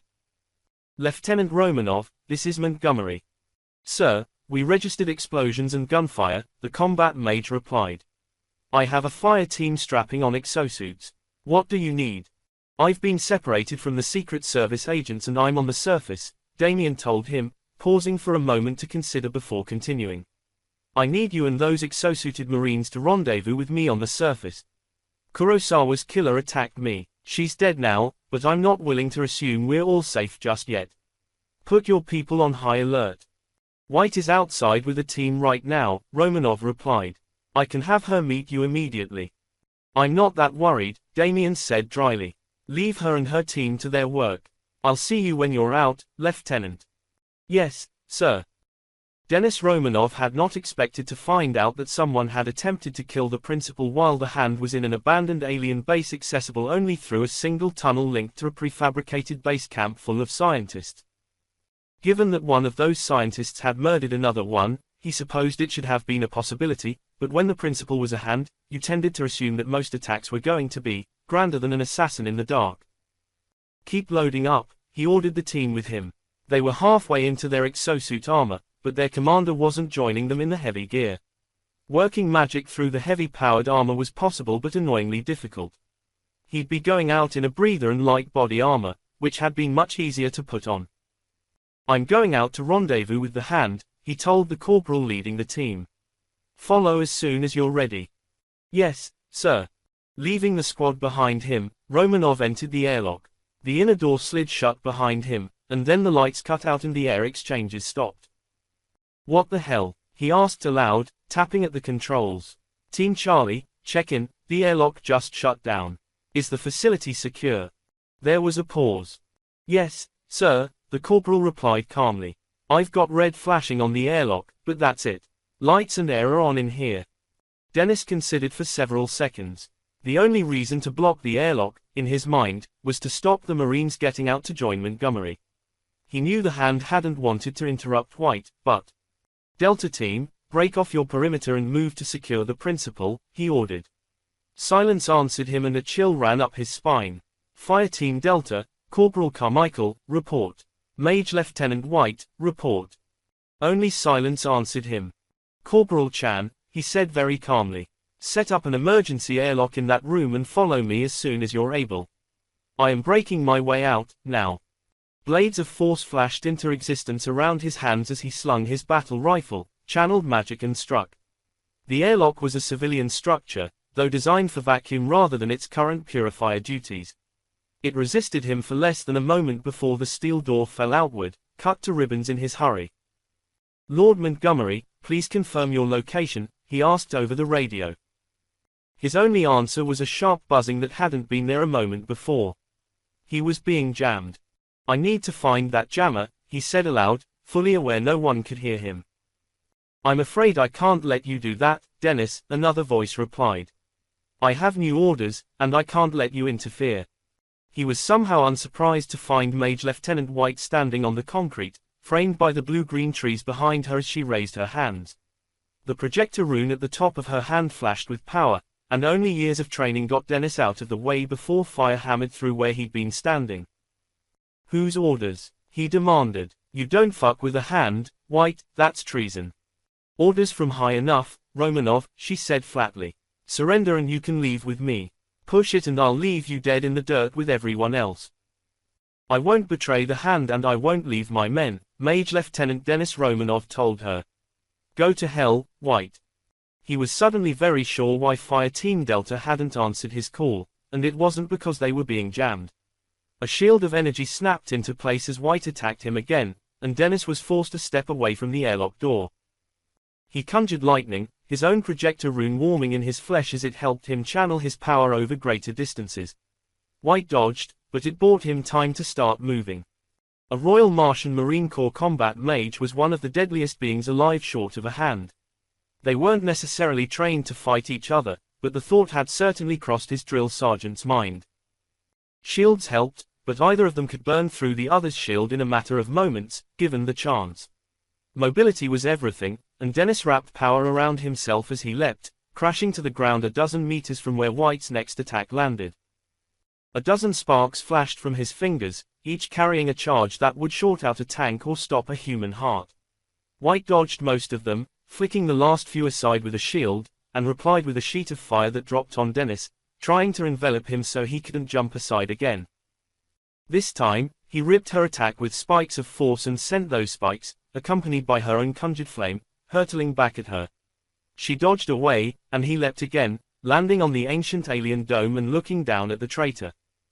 "We'll find the jammer, White," he taunted her. "You'll pay for my men. I don't know what you think you're getting out of this, but all you will get is a traitor's death." She answered with force and he wasn't moving fast enough. Blow after blow slammed into his shield, forcing him to pour all of his energy into trying to stay alive. "I get to live," White told him. and fulfill my oaths. Look to the sky, Romanov. Your death is coming. She was a stronger mage than he. He tried to slide down the dome, but her force strikes picked him up and flung him back up the ancient concrete. His shield prevented injury, but she had him pinned. He couldn't move. She wasn't moving, standing in the uniform she dishonored and looking coldly up at him as she gestured above their heads. The secret will be kept, she promised him. Not that you'll know. Sorry, Romanov. White had looked back up at the stars when he opened fire. Both of them had ignored their rifles for the entire fight. At this range, magic was far more dangerous than any battle rifle. Her magic was enough to pin Romanov in place, and she was slowly crushing down his shields, but not strong enough to do that and shield herself. Heavy bullets slammed into her torso, ripping apart the other mage in a spray of bullets. Her eyes still to the heavens above them, Karina White fell.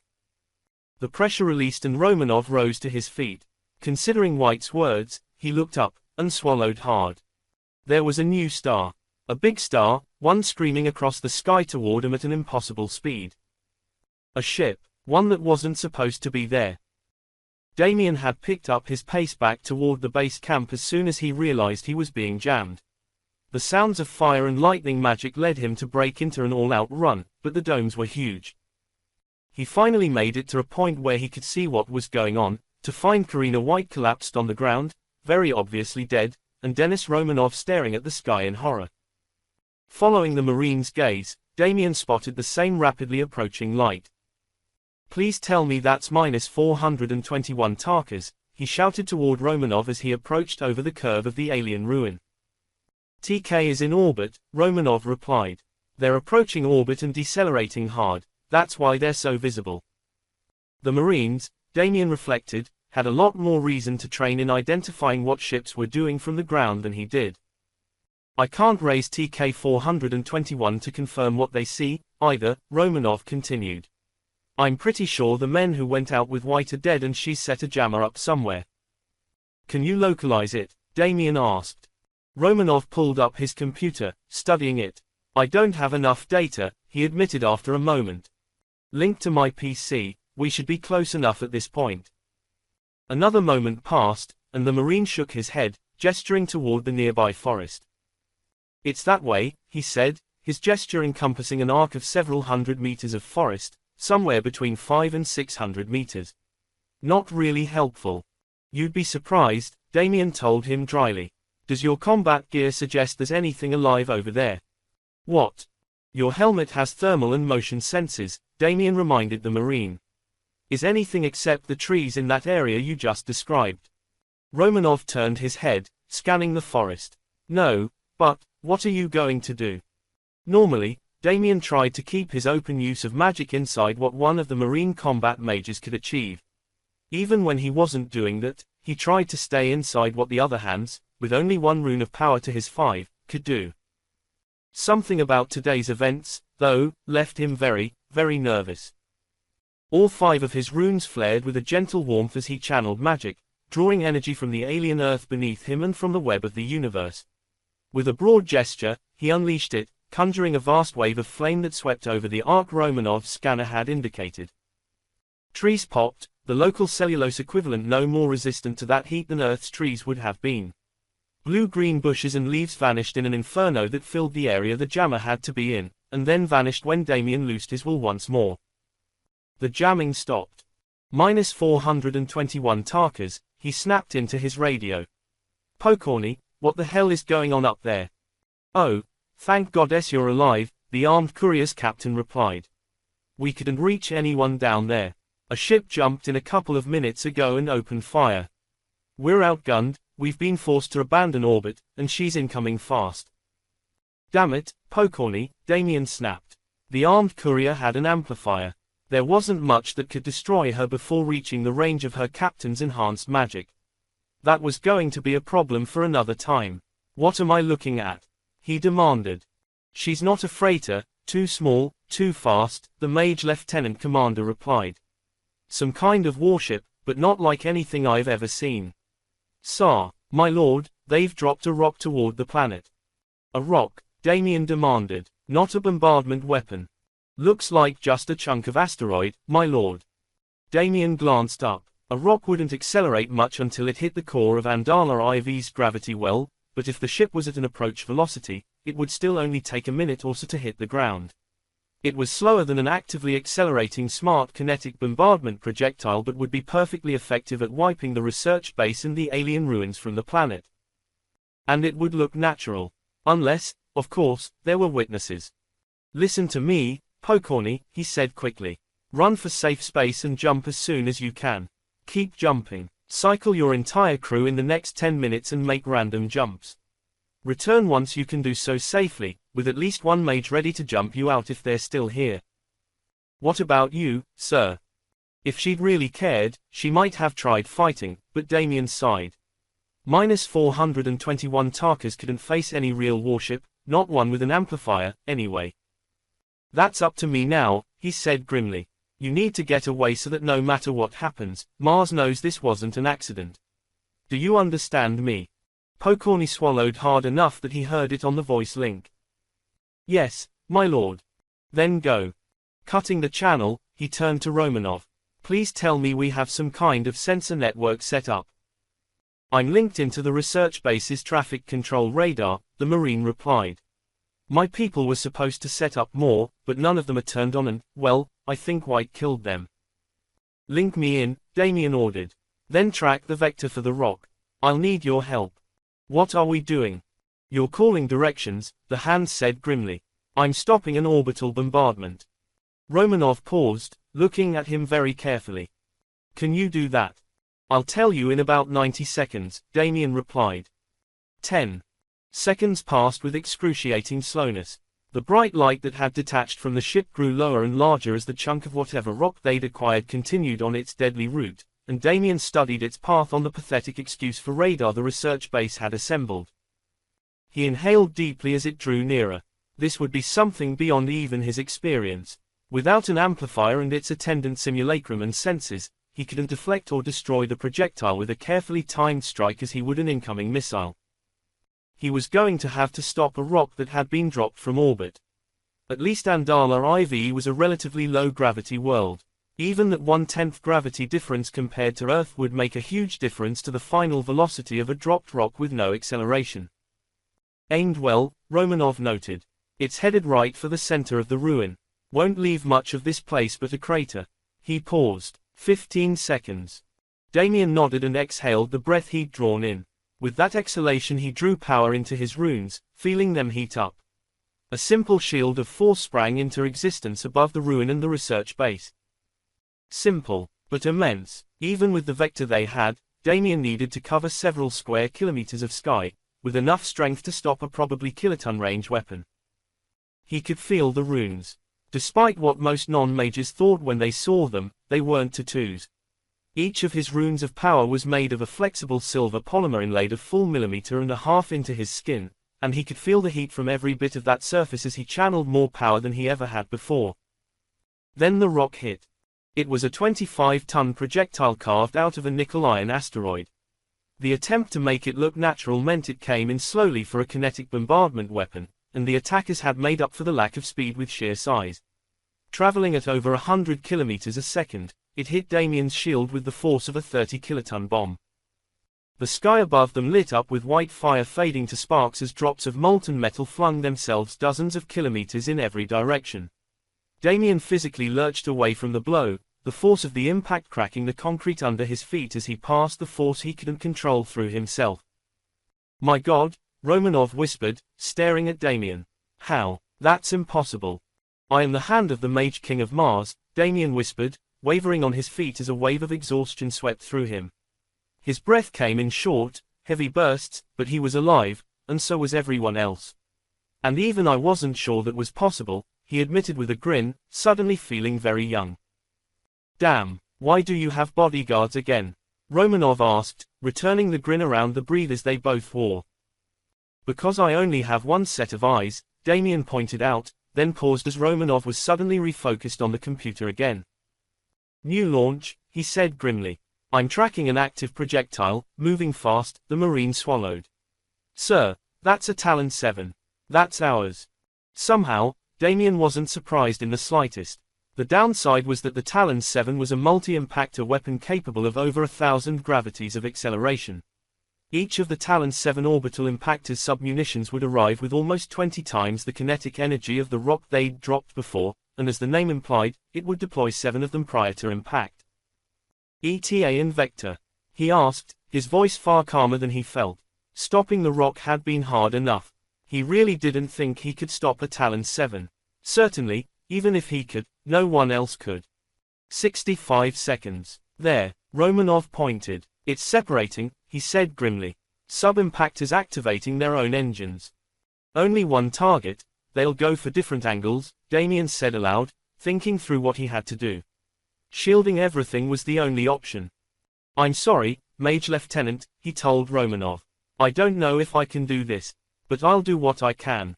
If you're religious, I'd suggest praying. God helps those who help themselves, sir, the Mage Lieutenant replied seriously. They're splitting up, as you predicted. Damien swallowed, nodded to the Marine, and raised his hands to channel power once more. A shimmering barrier of pure kinetic force, the energy field that science fiction had predicted and science had failed to deliver, snapped into existence, an invisible dome over people who were barely aware they were under attack. The runes inlaid in his flesh burned. He wondered if he'd have been able to smell his own flesh without the breather. His suit certainly didn't appear to be surviving the process, as curls of smoke rose around him.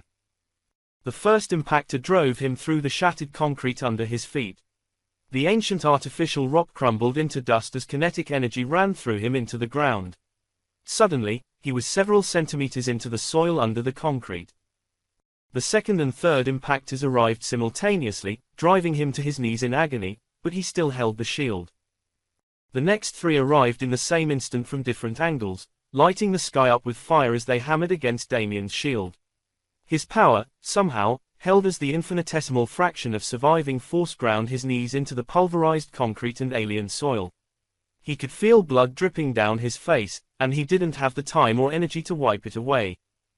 The last missile came directly down the middle, trailing the rest by 1/10 of a second due to an overestimation of how long the rest would take to adjust their courses. It hammered into his shield from above, lighting up the next sky like an impossibly close sun, and Damien felt his shield crumple. Bend. He crumpled and bent with it, his shield failing as his eyes wavered, unwilling to see as his entire body screamed against the strain of what he'd called on his power to do. He let the shield go as he found himself face first on the cracked alien concrete. Part of his mind wondered, almost idly, where all the blood had come from.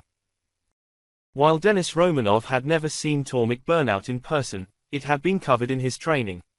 Like the Navy it worked with, the Royal Martian Marine Corps was fundamentally a peacetime military, but it tried to be a well-trained, well-equipped one. There was enough blood leaking from Montgomery's face that the Marine really wasn't quite sure what to do.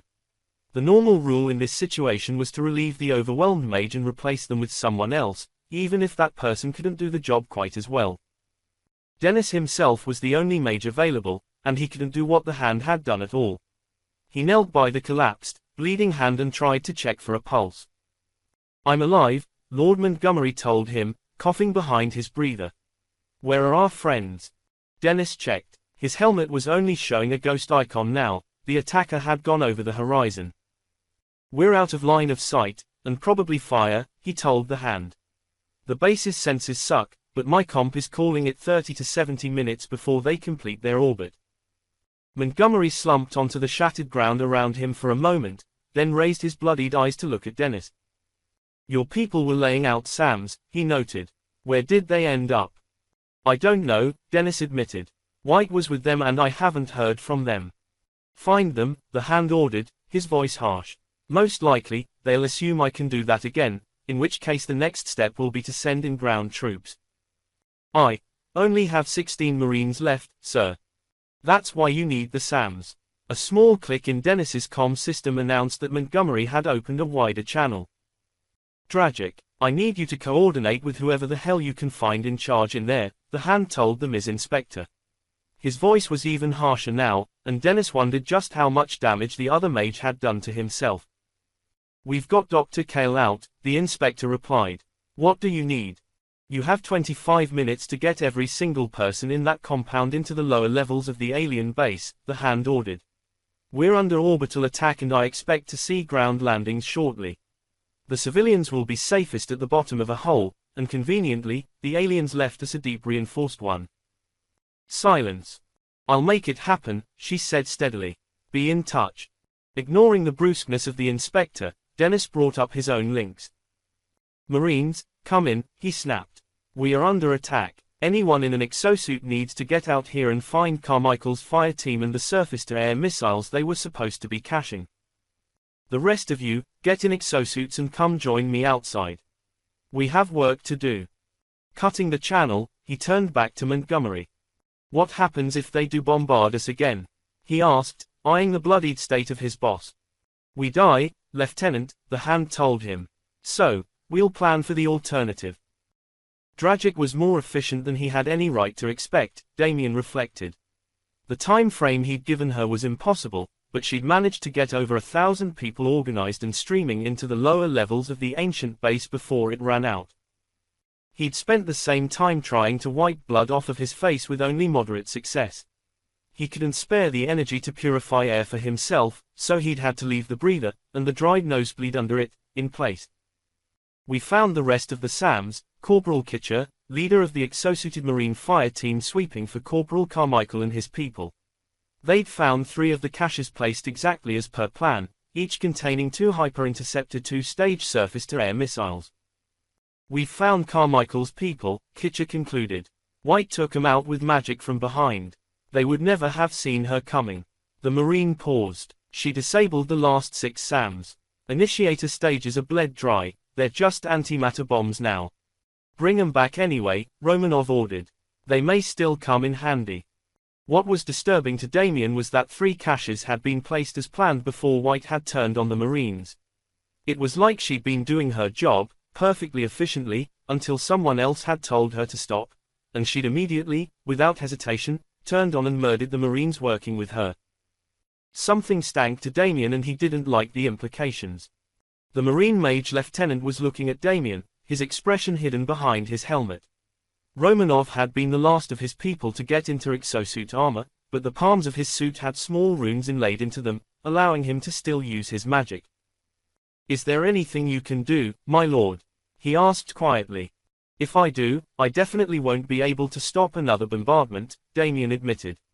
He didn't think he could stop a bombardment either way, but he needed to conserve all of his energy for that possibility. We'll do what we can, Romanov replied. We're going to fall back underground pretty quickly in that case. I have radar signatures, Corporal Chan, leading one of the 3 fire teams that had joined Lieutenant Romanov out with Damien, interrupted. Not the ship, not yet, but I'm reading 10 shuttles. Any kind of detail, Damien demanded. Not with these sensors, the corporal said bitterly. We got 5 minutes until they're on top of us. Lieutenant, Damien said quietly, you are authorized to shoot 'em down. No warning, no second chances. They tried to nuke us, sir, Chan demanded, and Damien could feel the Marine's questioning glance through the man's faceless armor. And that is why we are going to kill them all, Damien told him. But the responsibility remains mine. Kitcher, you've got the birds, Romanov ordered, ignoring the byplay between his superior and his noncom. Fire at will. The Marines must have been setting up the remote-controlled weapons as they found them, as a hyper-interceptor took 2 minutes to set up and needed a 30-meter safety zone to launch, and all 6 missiles lifted off inside 5 seconds of the order. The first stages burned for 20 seconds, old-fashioned chemical rockets that lifted the missiles past 5 kilometers altitude, clearing a safety distance for the second stage. The sky lit with brilliant fire as 6 antimatter engines lit off, the missiles seeking targets at hundreds of gravities of acceleration. There were countermeasures, and the flash of a dying missile told Damien that the attacking shuttles had them, but inside an atmosphere, there was almost no time to deploy them. Anti-missile lasers nailed 1 SAM. The other 5 slammed head-on into their targets, wiping 4 shuttles and their cargo of ground troops from the air in flashes of antimatter annihilation. 11. As the Marines headed for the hole the assassins' explosives had opened in the ground, Damien found Romanov standing next to him. It wasn't possible to read the emotions of someone locked in a 2-meter-tall suit of exosuit armor, but somehow the lieutenant still managed to appear impatient. We need to get you underground, too, he noted. If we let you get killed, there'll be hell to pay, no matter what. The Marine gestured toward where the shuttles were sweeping in. Once they have those boots on the ground, they're not going to nuke their own people. If we're going to make a tunnel fight of this, I'd rather not leave the most important objective on the planet outside those tunnels. Touché, Lieutenant, Damien allowed. The runes they'd found in the lower levels were probably more important than he, but he doubted he'd be able to convince the man charged with keeping the hand alive of that. Let's go. Damien couldn't see the rapidly approaching shuttles, but he could hear them by the time they'd reached the open wound the assassin had ripped open trying to kill him. It was a larger opening into the underground tunnels than any of the handful of ancient airlocks that had been forced open. Are we leaving this for them? He asked the Marine as he dropped into the hole. For now, Romanov replied. If nothing else, we don't want them going through the labs. Plus, I have a plan for this hole in the ground. They passed by a fire team of exosuited Marines just inside, clearly setting up whatever plan Romanov had. Deeper in, another set of Marines was ushering the last stragglers of the research team toward the hole Kurosawa had opened to start this whole mess. This is my stop, Romanov told Damien. I don't expect you to go hide behind the civilians, my lord, but this kind of tunnel knife fight is our job. Leave us to it. Damien didn't like it, but the Marine was right. With a nod and a sigh, the hand left the Marines behind. Dennis waited for the hand to pass through Kurosawa's tunnel behind the rest of the civilians and then nodded to the Marines waiting there. They unfolded a portable blast shield covered with runes on the safe side to reinforce its flimsy frame over the tunnel. It wouldn't stop anyone who actually made it to the tunnel, but it would stand off gunfire or even major explosions. Since Dennis had 16 Marines, including himself, to stand off 6 shuttles worth of attackers, explosions were a major part of his plan. Here they come, Chan reported, feeding everyone the datastream from the camera drones they'd left all over the domes and alien ruins outside. Those are our shuttles, boss. Dennis flipped to the visual feed from the tactical map he'd set to update, and nodded his silent agreement. The paint job was different, pitch black instead of the Marines' dark gray, but it was recognizably the standard assault shuttle the RMMC had built for their own exclusive use. The visual suddenly fizzled and grayed out. Sweep, Chan reported. It's always nice to deal with professionals, Dennis said calmly. Bring up the second wave of drones.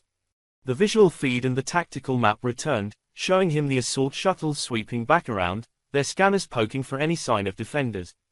Dennis had enough time to recognize the flight pattern. The pilots, whoever they were, had been trained by Marines, before a second electromagnetic pulse swept the area, killing his second wave of eyes.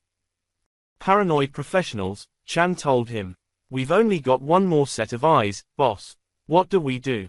Hold for 60 seconds, he ordered. Once the enemy troops were on the ground, the shuttles couldn't keep pulsing their EMP weapons, but his spy eyes were only truly hardened when turned off. When to bring up the last set was always a question of timing. The seconds of blindness ticked away with agonizing slowness, time Dennis spent checking his links to the network of secondary nodes they'd carefully set up before going underground. Now, he ordered, bring 'em back up. Everything flared back into existence on his helmet screens in the darkness. 4 of the shuttles were grounded now, with 2 more orbiting about 100 meters above them.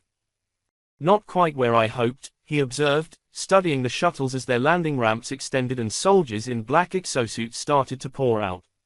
It'll have to do. He glanced around at his men. All of his people were in exosuits now, which would shield them from just about anything that wasn't right on top of them. The blast shield and the ancient alien concrete should shield the civilians, and that was really all he could give them. Fire in the hole, he told his squad, then hit the prepared command. The antimatter fuel cell in a hyper-interceptor missile was a marvel of engineering, built of permanently magnetized materials that held their payload of antiprotons suspended in a contained vacuum.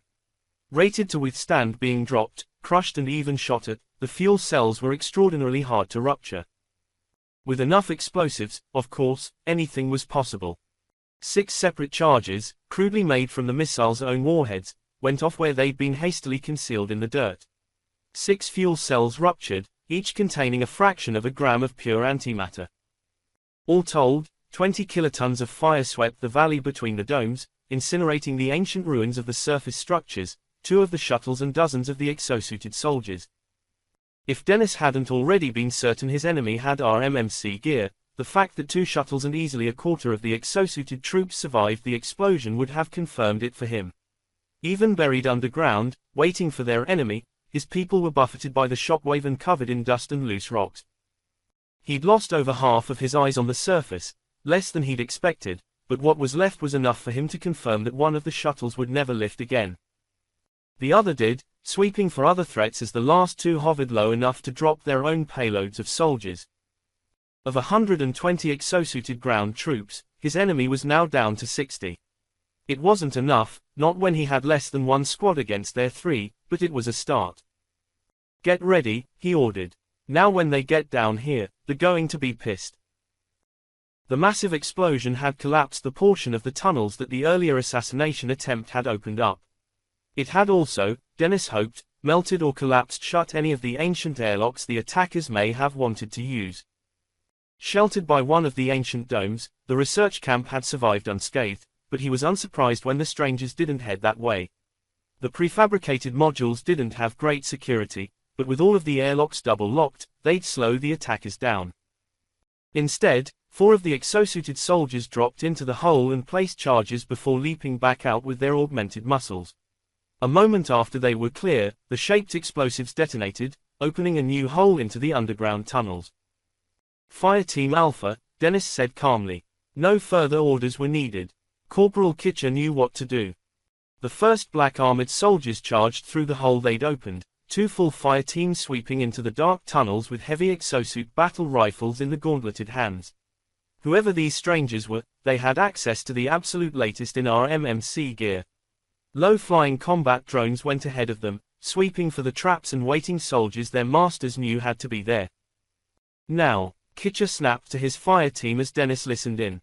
A preset EMP charge went off in the middle of the corridor, blinding their enemy's extended eyes. A moment later, a salvo of grenades flew down the corridor, landing amidst the attacking soldiers in a flurry of smoke and explosions. Dennis's squad hadn't come prepared to fight exosuits. The armor-piercing grenades that would have had any effect on their enemy were still aboard TK-421, but the black-armored attackers didn't know that. They paused as the grenades landed in their midst, taking the best position to survive the high-powered, exosuit-threatening grenades they thought they were facing. Corporal Kitcher's men, however, knew the grenades were no threat to their exosuits and followed them far more closely than the enemy expected. The black-armored soldiers were good, but by the time they realized the grenades weren't a threat, the Marines had opened fire. Exosuit armor was tough stuff, but both sides had heavy battle rifles designed to penetrate it at ranges of hundreds of meters. In a point-blank tunnel fight, 3 of the attackers went down in the first seconds. Dennis watched the fight through the helmet cameras relaying into the encrypted network of his squad, and for a moment, he thought Kitcher was going to take down the entire first wave without any losses. The attackers reacted too fast for that.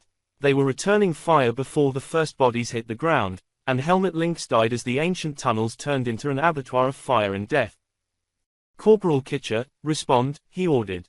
All 4 helmet links from Fire Team Alpha were gone. Silence answered him and a chill ran down his spine. "Chan, I need eyes on Alpha," he snapped. "On it." They'd expended most of the drone eyes outside, but they'd held a small reserve of flying drones for just this purpose. Chan sent it hovering back up the tunnel, sweeping for any evidence of their enemies or their own people. Abattoir turned out to be a good word. Against the kind of pirates or other half-trained at best opponents the Marines normally faced, Kitcher's trick would have likely taken them all out with no casualties. Against twice his numbers of equally equipped, equally trained soldiers, it had turned into a point-blank firefight where even exosuit armor had failed in the face of the high-powered weapons both sides carried. None of the attackers had lived through the ambush, but neither had any of Kitcher's people.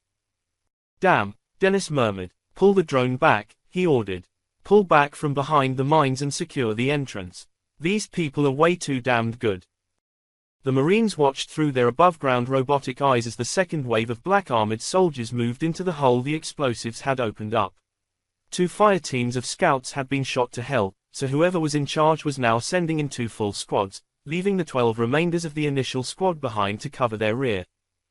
40 exosuits moved into the tunnels, and they didn't do it quietly or subtly.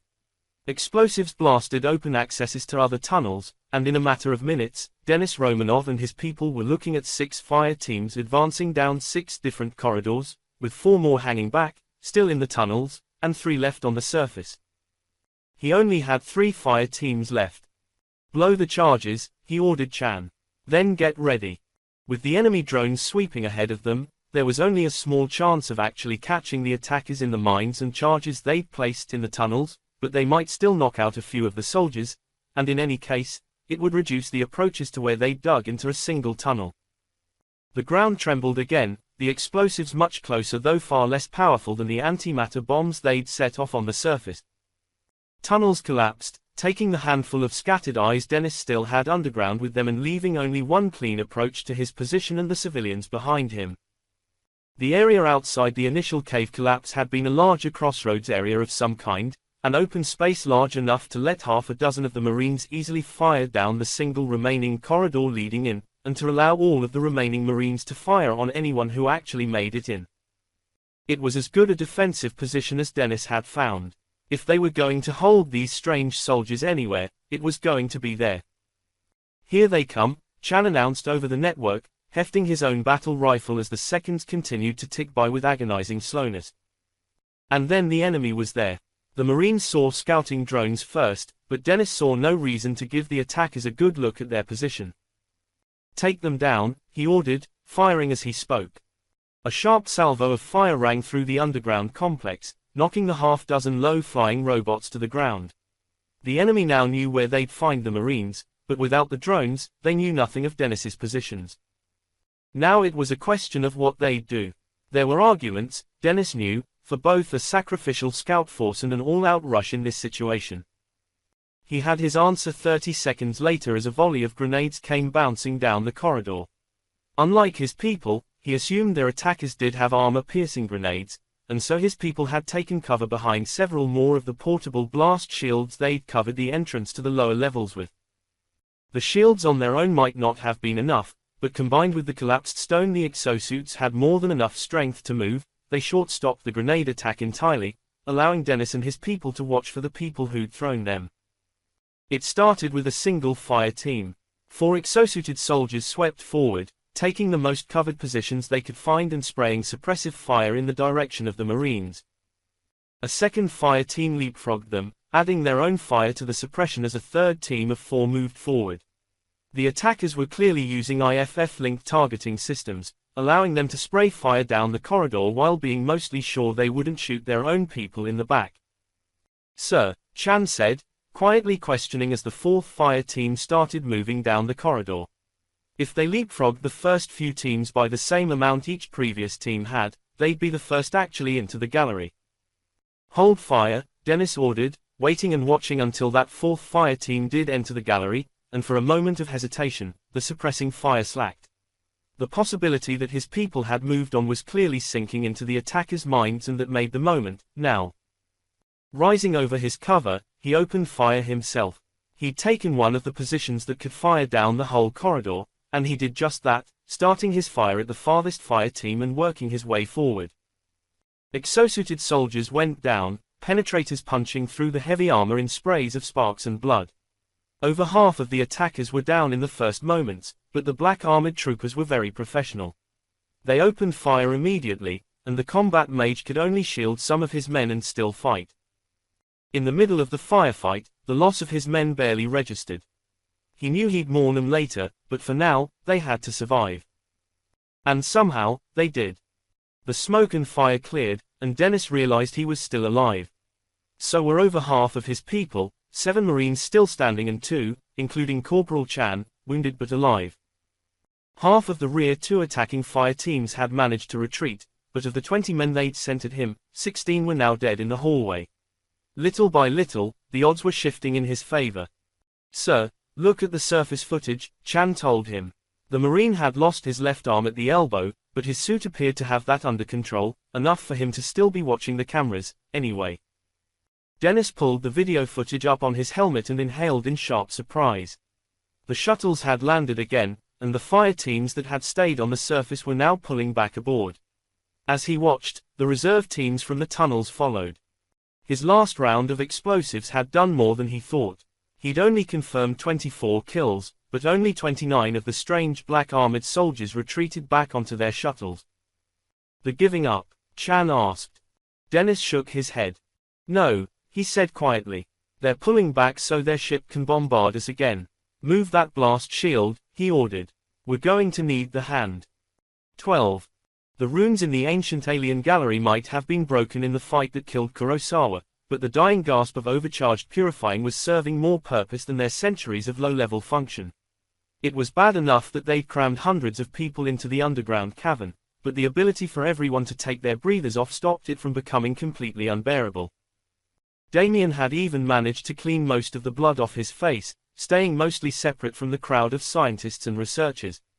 They mostly seemed upset that their work had been interrupted, cursing out the utterly implacable Dragic and her two companions. Santiago Corre, his last surviving Secret Service agent, had been waiting for him when he joined the civilians. The agent, a dark-haired and eyed young man from Argentina on Earth, was holding his carbine close to his chest while guarding the tiny tunnel leading back up to the surface. Damien was probably the only person still in the gallery that realized that Corre's little gun fired high-powered penetrators capable of punching through exosuit armor. If the strange soldiers broke in, Corre and Damien would be the last line of defense for these people. His face finally clean, Damien linked back into the Marine Tactical Network. Codes hidden in the golden hand of his office allowed him to override much of the security the Marines were using. If he'd been able to link into the frequency of the attackers, he'd probably be able to override their security, too, but the landing team was using frequency hoppers with an algorithm his system didn't have. As it was, he linked into the tactical network, with its helmet and spy drone cameras, in time to watch Romanov's people throw back the assault on the corridors outside Kurosawa's tunnel. He was familiar enough with the network protocols to establish how many people the Marines had lost, and he felt sick to his stomach. Looking at the images from the surface, however, that sickness intensified. He hadn't known what Dennis was planning, though he'd have approved it if he had, but to see the surface ruins wiped from existence hurt. Only the sheer scale of the main domes had protected them, and he wondered how many little things they would never learn about the aliens now.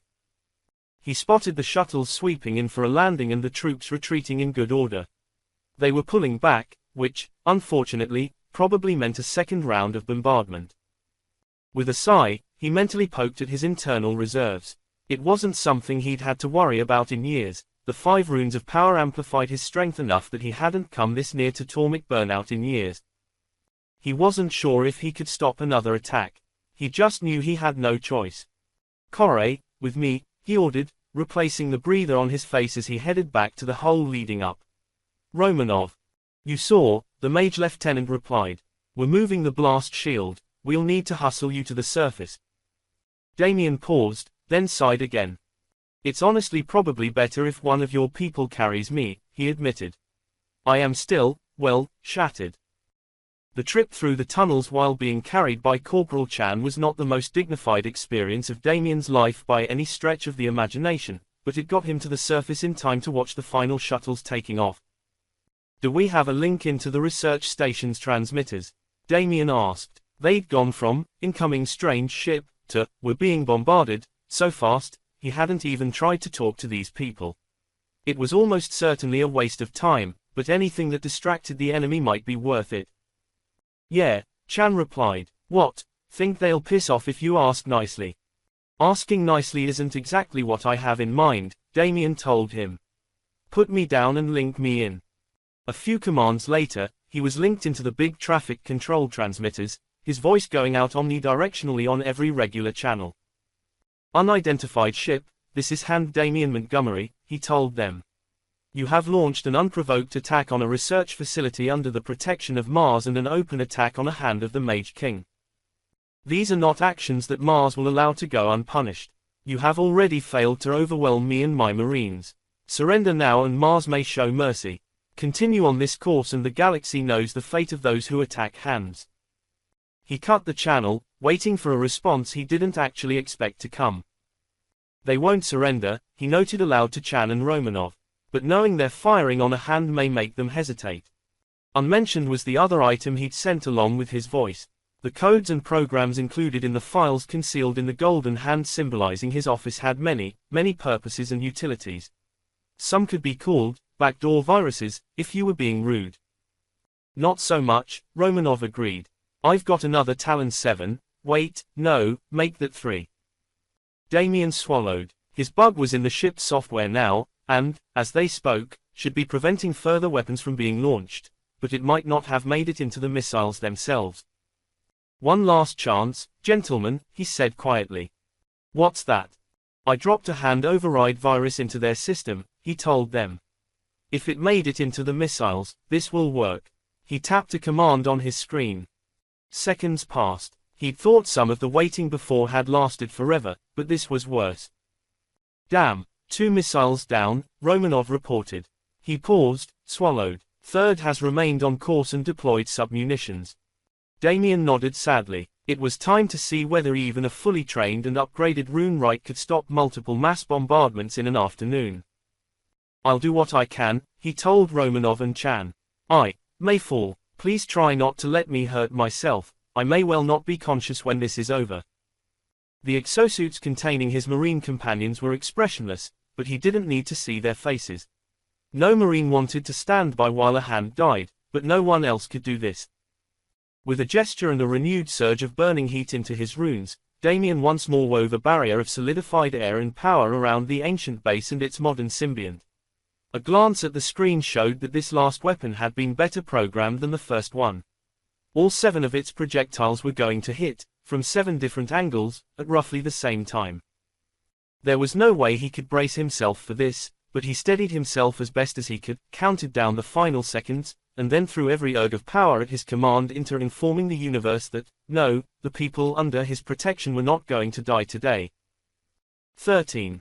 Fire and thunder lit up the sky above Dennis as the bombardment projectiles slammed into the hand's shield. The Mage lieutenant was trained in the theory of the type of shield the hand had raised, and was even practiced at using it at a smaller level to protect himself and the troops around him from incoming small arms or even artillery fire. To his knowledge, no Mage in the Royal Martian Marines could have stopped even the first round of bombardment, let alone all 3. His surprise at being alive distracted him for several moments before he realized that Montgomery had collapsed. Check the skies, he ordered Chan as he knelt next to the collapsed hand.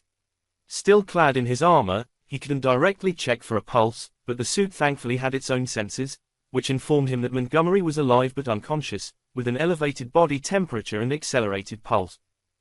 The Marine didn't even need to see the blood oozing out around the other man's eyelids and breather to recognize a classic case of extreme thermic burnout. Sir, our friend is running, Chan told him.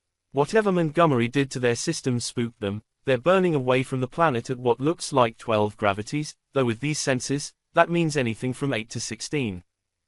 Good, Dennis snapped. Another round of bombardment would have finished them, and it looked like the last round might have killed the hand. Not something he needed on his watch. Tragic, he pinged the leader of the MIS team. It looks like our mystery visitor is leaving.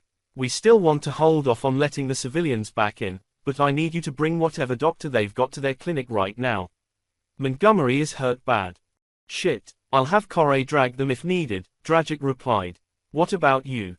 My people will keep an eye on the sky, but I'm bringing Montgomery to the clinic. See you there.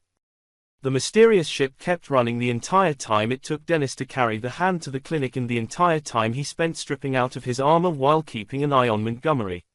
He was trained in battlefield first aid, but with a doctor on site, there was no point in the battlefield expedient for thermic burnout of pack his head in ice. He was considering it anyway by the time Corey arrived, dragging the expedition's senior doctor with him by the arm.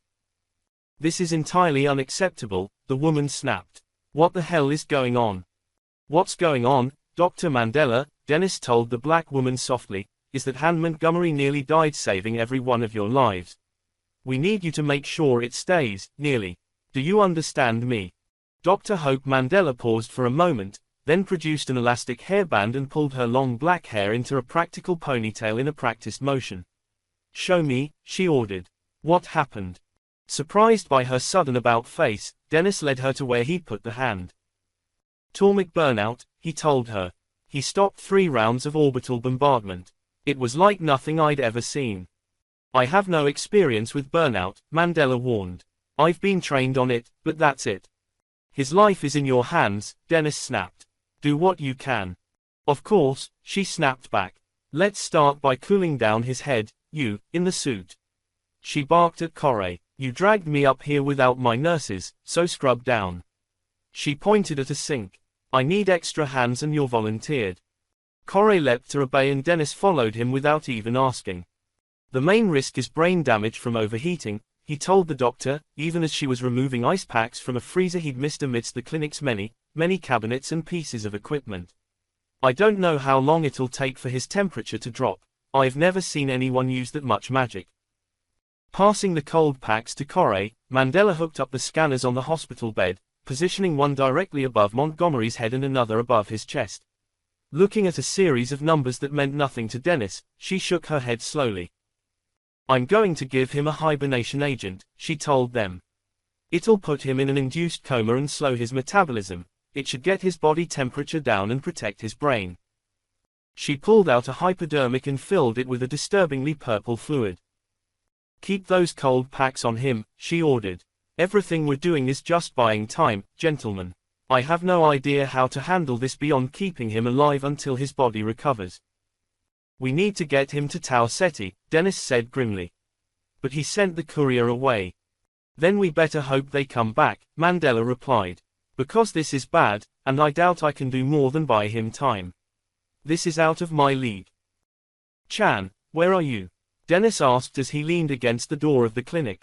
I need an update on our mysterious friend. I'm in the Expedition's Space Traffic Control Center, the corporal replied. I've got people guarding the door, we're in complete control of comms and sensors, boss.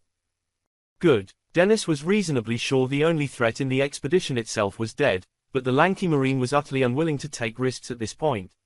And our trigger-happy friend. A light second away and accelerating fast, the noncom replied. I expect to see them jump in another hour or so. Good, Dennis repeated. In the attacker's place, he'd probably be running with his tail between his legs, too. They had no evidence Montgomery couldn't just swat aside every single attack they threw his way. Dennis wasn't sure exactly how the hand had been able to do that, but he suspected it had something to do with the runes that had literally burned their way through the other mage's clothing. Keep an eye on them, he ordered. I'm coming to join you. If Chan already had the STC secured, that gave them at least one place they could plan in private. Afaline, he pinged his other surviving corporal. Once your team is out of the suits, I need you to proceed to the infirmary. Place yourself under Agent Corey's command, he is in charge of Han Montgomery's security. No one except Dr. Mandela and her staff goes in that room unless they're unconscious or dying, understand me, Corporal? Yes, on our way, the corporal replied in his thick accent. His colony had actively preserved the tribal languages of Western Africa, and English was Kwaku Afaline's seventh language, if Dennis understood the man's history correctly. The mage lieutenant was also sure that the corporal often exaggerated his accent to make people underestimate him, a dangerous mistake, as Afaline was probably the smartest man in his squad. Thank you, Corporal, he said quietly, then flipped to another channel. Inspector Dragic. How are we doing, Mage Lieutenant? She asked. Is Montgomery? The hand is critical but still with us, Dennis told her honestly. We need to talk next steps, Inspector. As I understand the hand's chain of command, you're in charge now. Meet me at the Space Traffic Control Center. We have it secured. I'll be there in 5, she promised. It was a somber group that gathered amidst the screens and blinking lights of the prefabricated space traffic control room. Dragic had brought both of her subordinates with her, and Dennis had Chan, whose Marines stood guard outside the door. I have no idea what the next step is, the Senior Martian Investigations Service investigator admitted once the door closed, separating them from the rest of the compound. I'm a cop, Mage Lieutenant. I was brought here to investigate a murder, not. I don't know what this is. A war. A conspiracy, Dennis said bluntly. An organization able to plant assassins both in the expedition and in my Marine squad. An organization with access to a ship of a type I've never seen before, with tech and weapons that are restricted to the Martian Navy and Martian Marines. He shook his head. My understanding is that the Navy doesn't even like hands having access to specialized orbital impactors, he told the cop. Duke of Magnificence surrendered hers when she was tapped to act as Han Montgomery's personal transport. But someone fired 4 modern orbit-to-surface kinetic weapons at this base and then followed up with troops who may as well have been Marines. This is way over all of our heads, Dragic replied. What the hell do we do? Denis Romanov sighed and stepped over to look at the screen showing the mystery ship. How much data did these sensors actually get on that ship? He asked Chan. Less than a proper planetary net would have grabbed, the dark-skinned man with the slanted eyes said quietly. Unlike many in the Martian Navy, he was actually from China instead of being the ambiguous mixed brown with epicanthic folds of a Martian native.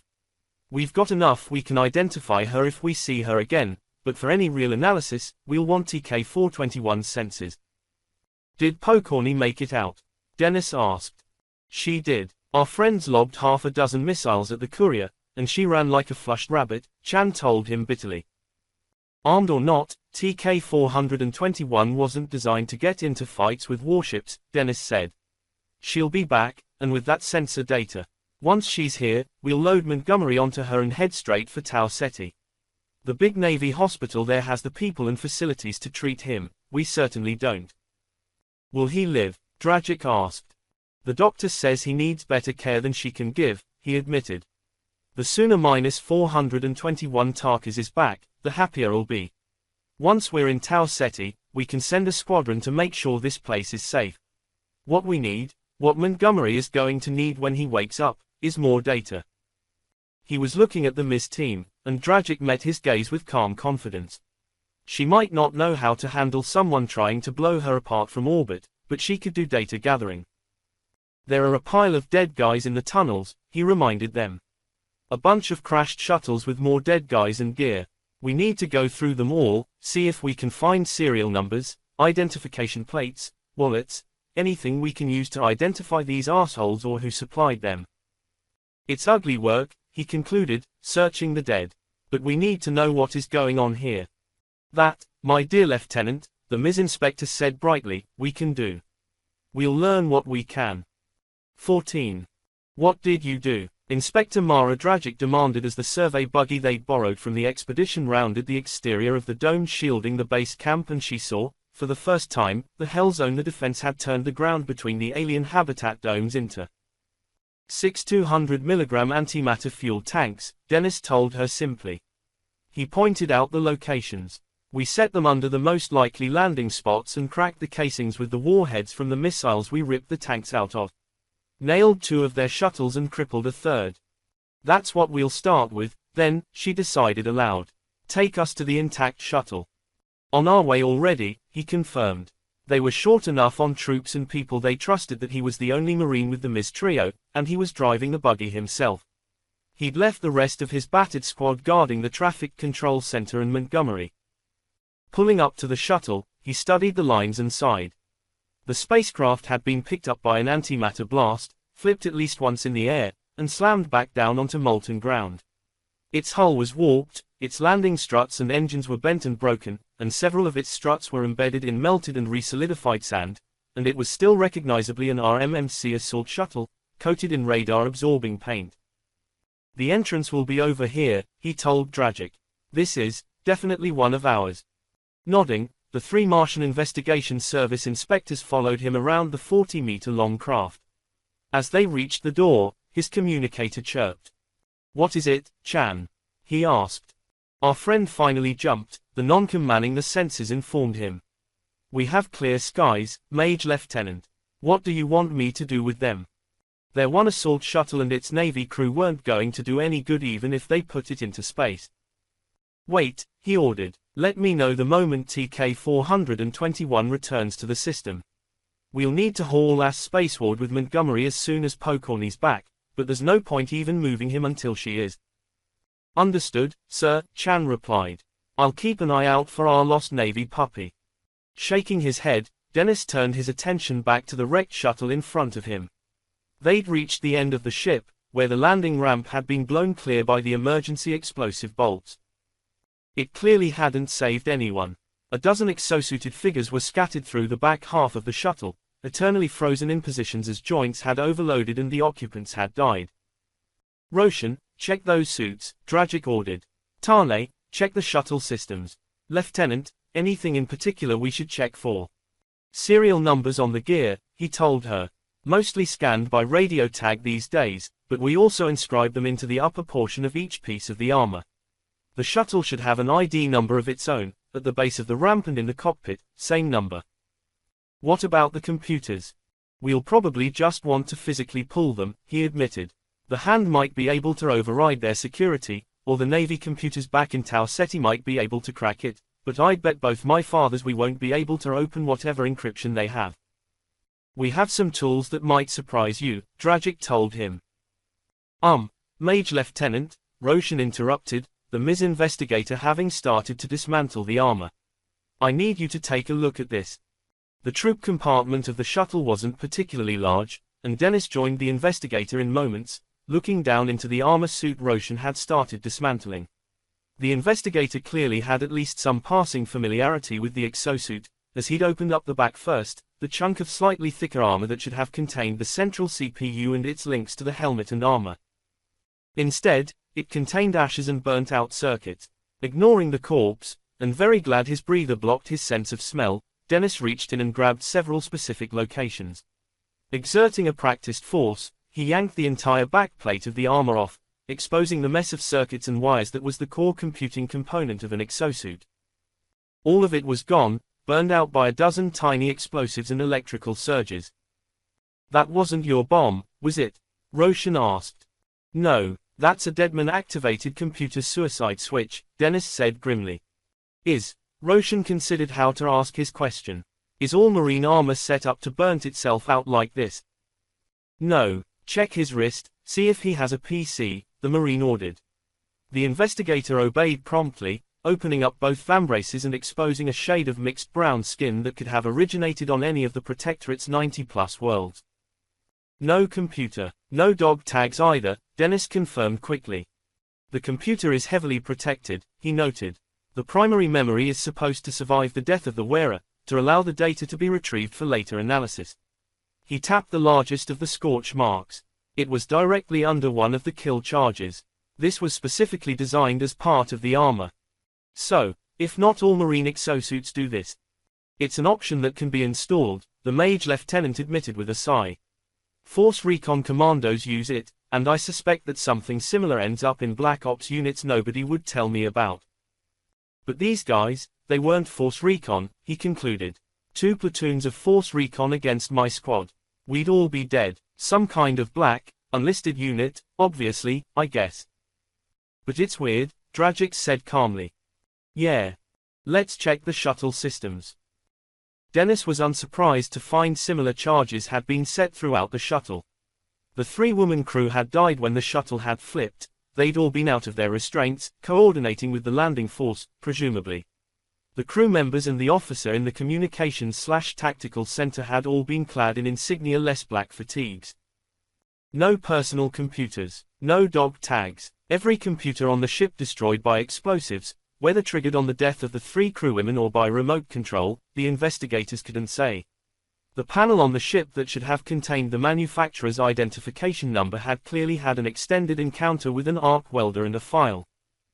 The armor pieces had been similarly rendered anonymous. Dragic took DNA samples from everyone, but Dennis had little hope. The attack force had been completely sanitized prior to landing. He doubted the DNA would show up in any databases that he or Dragic could access. We're also taking material samples, she told him, rejoining him at the exit from the ship as he looked out over the desolate waste he'd created. There are a few points in the ship deep enough to be protected from the antimatter blasts. Will it help? He asked. We'll probably be able to identify where the ships and armor were made, she said. Sol or Tau Ceti, Dennis told her bitterly. Only 2 places the RMMC manufactures these shuttles and this armor. It's all our gear, Inspector. The pilots flew like Marines. The soldiers fought like Marines. They weren't Marines, Mage Lieutenant, Dragic reminded him. They might have fought like them, but they weren't Marines. Protectorate Marines don't hide who they are. That we know of, he replied. But we wouldn't know, would we? These people were just as well trained as mine. Just as well equipped. We beat 'em off by luck and massive application of explosives, and I have no idea who they were. They could well have been Marines. Hell, White was a Marine. Romanov, they attacked a hand. They dropped kinetic weapons on civilians. I think it's pretty safe to say they weren't Marines, the Ms. Inspector told him harshly. You just saved 1,000 lives. We'll find who attacked this planet. We'll find who White was working for. She smiled grimly. That's our part of the job, Lieutenant. Your part was to make sure everybody lived this far, and you did that with style. Andala was setting over the shattered plane, the star just starting to dip behind the western dome, when TK-421 finally returned. Dennis had left the wrecked shuttle to the forensics experts, pacing the half-melted concrete and sand his desperate improvisation had created. The devastation was oddly contained, the ancient alien domes standing up to being functionally nuked at point-blank range with surprising aplomb. Each bomb had been relatively small, after all, and the concrete mountains had channeled the force back into the plane in the midst of them. For all that, the damage seemed entirely out of scale with the actual deaths inflicted. All told, the antimatter bombs had killed fewer than 80 people but turned a kilometer-wide, roughly square plane of concrete to glass and dust. To the Marine, that sounded like, well, whatever the opposite of overkill was. If he'd done this much damage and killed all of his opponents, he might have accepted the possibility of overkill. Since his enemies had still had 60 exosuited soldiers to send into the tunnels after him, he clearly hadn't tried hard enough. His PC chirping interrupted his thoughts, and he linked his helmet communicator back into the network. Romanov here. It's Chan, his subordinate told him. We just picked up a jump flare. -421 Tarkas is back. She's about 5 light seconds out. Link me in anyway, Dennis ordered. You'll live. Mage Lieutenant Commander Pokorny, this is Lieutenant Romanov, he announced. We need you to get into orbit ASAP and prepare for a medical evacuation. Hand Montgomery has been injured and we need to relay him back to Tau Ceti as soon as possible. Seconds ticked by as his message crossed space at the occasionally seemingly slow speed of light and Pokorny's response returned at the same speed. What happened, Lieutenant? Her voice snapped on the channel, emphasizing his junior rank. Where is Montgomery? Han Montgomery is in the Andala Expedition's infirmary in medically induced hibernation, he explained patiently. He is suffering from a severe case of thermic burnout, and nobody here or on your ship is qualified to treat him. We need to evacuate him immediately. More waiting. We're talking about a hand, Pokorny finally said. What did he do?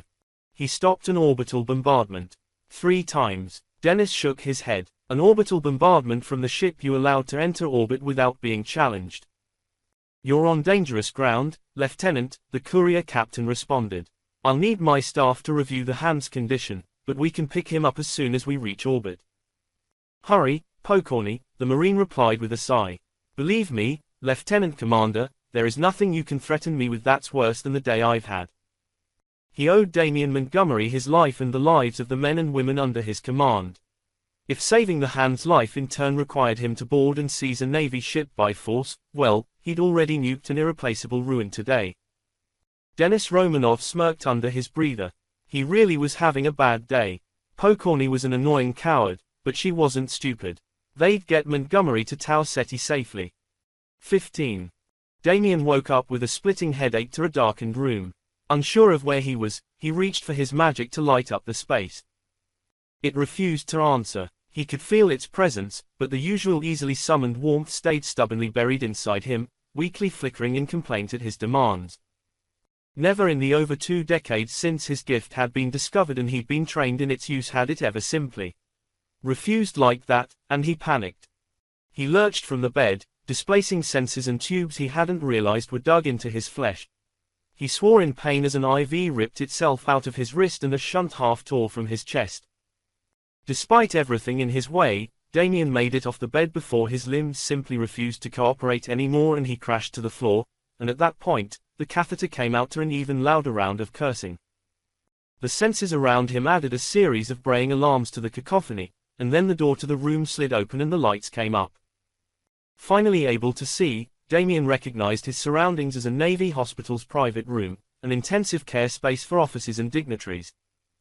A pair of male orderlies stood in the door, neither apparently quite sure what to do, before a doctor cut between them. You weren't supposed to wake up for several more hours, the tall black man in the white coat and military insignia. Are you all right, my lord? I can't access my gift and I just ripped out a catheter, Damien replied between sharp inhalations. I've had better days. Reynolds, Hart, get him back on the bed and hooked up, the doctor snapped. I am Surgeon Mage Commander Aziz Mohammed. You may be awake, my lord, but you are still extraordinarily weak. If you had arrived at my hospital even a dozen hours later, I'm not sure even the frankly brilliant idea to put you in forced hibernation would have been enough to save you. Last I remember, Damien said slowly, wincing as the nurses tried to gently reinsert the tubes he'd yanked out, I was on Andala IV. Hoping he was able to stop even one more set of military impactors. He was more than a little surprised he was alive. Where I have no idea what you did, Mohammed said cheerfully, but you managed to give yourself the single worst case of thermic burnout I have seen in 46 years as one of the Navy's medical majors. The doctor wore the same gold medallion at the base of the throat as every other mage in the Protectorate, but his bore the caduceus of the medical profession. To Damien's knowledge, less than 500 mages in the entire Protectorate had the right to wear that symbol on their medallion. I was in good hands, he acknowledged aloud as the orderlies finished their work. He hadn't struggled against them, he physically couldn't. How bad was it, Doctor? Out, Dr. Mohammed ordered his staff. Both obeyed with a cheerful alacrity, saluting both the doctor and the hand as they left. Once the door slid shut behind them, the white-coated Navy mage pulled a chair up next to Damien's bed and sat. I've only seen runes like yours once before, he said quietly. On another hand, who had one of them, not 5. I don't even need to be told never to tell anyone else what I've seen, Lord Montgomery. I can guess what they do. The doctor shook his head. 2 days ago, I would have said that the human body could only handle a certain level of thermic burnout before a fatal aneurysm, he said clinically. Damien winced at the mental image regardless. That had almost been him. Your runes, in addition to clearly allowing you to channel more power than a regular mage, also appear to enable you to absorb more burnout, Mohammed concluded. Not only can you conjure more power, but you can also take more backlash. I'd call it unfair, but I saw the amount of scar tissue you've picked up regardless. How long was I out? Damien asked slowly. 4 days, the doctor replied. And you're not leaving this room for at least 2 more. You are magically and physically exhausted. Your body has no reserves left in either sense. My magic will come back, though, right? Relatively quickly at this point, yes. The doctor shook his head. I had to go into your head with magic to lower temperature and relieve pressure, my lord. It's a delicate, slow, dangerous process. If you had gone anywhere else, you would have died. Only Sol would be certain to have doctors trained in the same process, and you would have died before you reached Sol. I need to be briefed on what happened in Andala, Dr. Mohammed, Damien told him. He paused. For that matter, where are Mage Lieutenant Romanov and Agent Corre? Agent Corre and Mage Lieutenant Romanov are running security on this ward, the doctor replied. Using, as I understand, only Marines who were with you in Sherwood. Brigadier General Hajirika, whose 9th Marine Brigade normally has responsibility for our security, has thrown up a second cordon around us in addition to the normal security of the Tau Ceti Navy Hospital. The tall black man shook his head. I wouldn't be surprised to discover Admiral Siegel has moved his battleship over here to watch over the station. Everyone is being very paranoid about you. Reassuring, the hand said slowly. I'll cooperate with being locked up in here, Doctor, if you can arrange a briefing for me. Mohammed chuckled. Son, I'm under direct orders to inform the Admiral the moment you're awake. I believe he intends to take care of that personally. Damien had managed to get about 3 hours sleep and was feeling slightly more human by the time Major Admiral Siegel arrived. The stocky, perfectly turned out Navy officer brought Mage Lieutenant Romanov with him and was escorted in by Dr. Mohammed. We need to discuss with Lord Montgomery in private, Doctor, Siegel told him. I understand, the doctor accepted. You have 30 minutes, and I'm watching his vitals from the other room. If I don't think you're up for more, Hand Montgomery, I'm kicking everyone out and you will all listen to me, understand, sirs? Yes, Doctor, Damien allowed, gesturing Siegel and Romanov to the seats in the room. With one last admonishing glare, Mohammed let himself out of the recovery room and shut the door behind him. Apparently, I'm locked in here and hooked up to these machines for at least 12 more hours, he told Siegel and Romanov. After that, my understanding is that I'm to remain under observation for at least one more day. That seems reasonable, Siegel said calmly. The Mage captain here said that it was a near-run thing, and that everyone else would have died without you. The hand blinked and realized he'd missed the change in Romanov's insignia. Where the young Mage had previously had a single silver bar on his epaulets, he now boasted two, the insignia of a Royal Martian Marine Corps captain. Congratulations, Damien told the Marine. Despite his occasionally paternal feelings toward the soldiers set to protect him, Romanov was only a year younger than he was. He'd probably been due for a company anyway, but his actions on Andala IV must have sealed the deal. He also tried to downplay his own accomplishments, the Major Admiral continued, in the finest tradition of His Majesty's Marines. His subordinates' reports and the files Inspector Dragic sent along with him made his actions very clear, however, and Brigadier Hajirika pinned his captain's bars on him last night. He coughed somewhat delicately. To be fair, that rapid a promotion requires an extra level of authorization. The Brigadier and I can make it stick, but if you would be prepared to sign off. Admiral, Captain, Damien said, smiling and shaking his head, I watched Mage Captain Romanov hold the line against 6 times his numbers with ingenuity, courage, and the finest traditions of the RMMC. If you hadn't pushed through a promotion already, I'd be asking you to. I would be honored to sign off on the promotion of the man who saved my life. You saved mine first, Romanov pointed out, his voice quiet and serious. And after? What happened after I went down? The hand asked. I don't remember anything after raising the shield. I'm not surprised, the newly minted captain told him. You went down hard once the last salvo of impactors hit. You stopped them, obviously, or neither of us would be here. After that, he shrugged. After that, they left.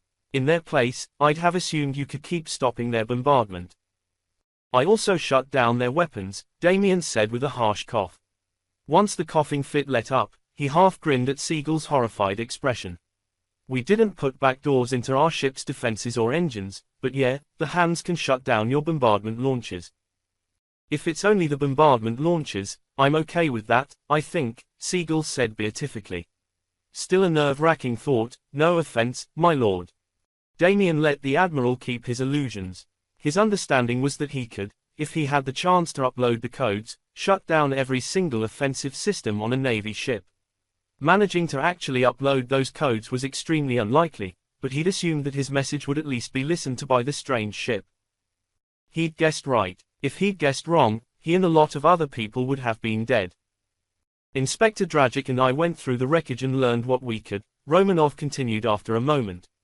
Which wasn't much. Whoever they were, they thoroughly sanitized every shuttle, every soldier, and every piece of equipment they sent to the surface. Dragic is still on Andala IV, pulling together whatever she can, but she sent her initial analysis and samples back with me. They're currently at the Tau Ceti Ms HQ, undergoing forensics testing with a guard of Marines I absolutely trust. Thank you, Captain, Damien said quietly. Well done. What about Andala IV itself? I had a destroyer squadron moving 10 minutes after TK-421 made it back here with you, Siegel told him. Their first return courier arrived after you woke up. There's been no trouble since, but I'm not moving that squadron, either. This whole mess has me looking for targets painted on my back. I suspect the target is painted on Andala IV and anyone who knows what they found there, Damien admitted. Has anyone been briefed on that? On what? The Admiral asked, with a sharp glance at Romanov. It was my impression that what the hand found should be regarded as classified, the Marine captain said levelly. I may have informed Dr. Kale that it was. He met Damien's gaze. No one in Tau Ceti has been briefed, sir.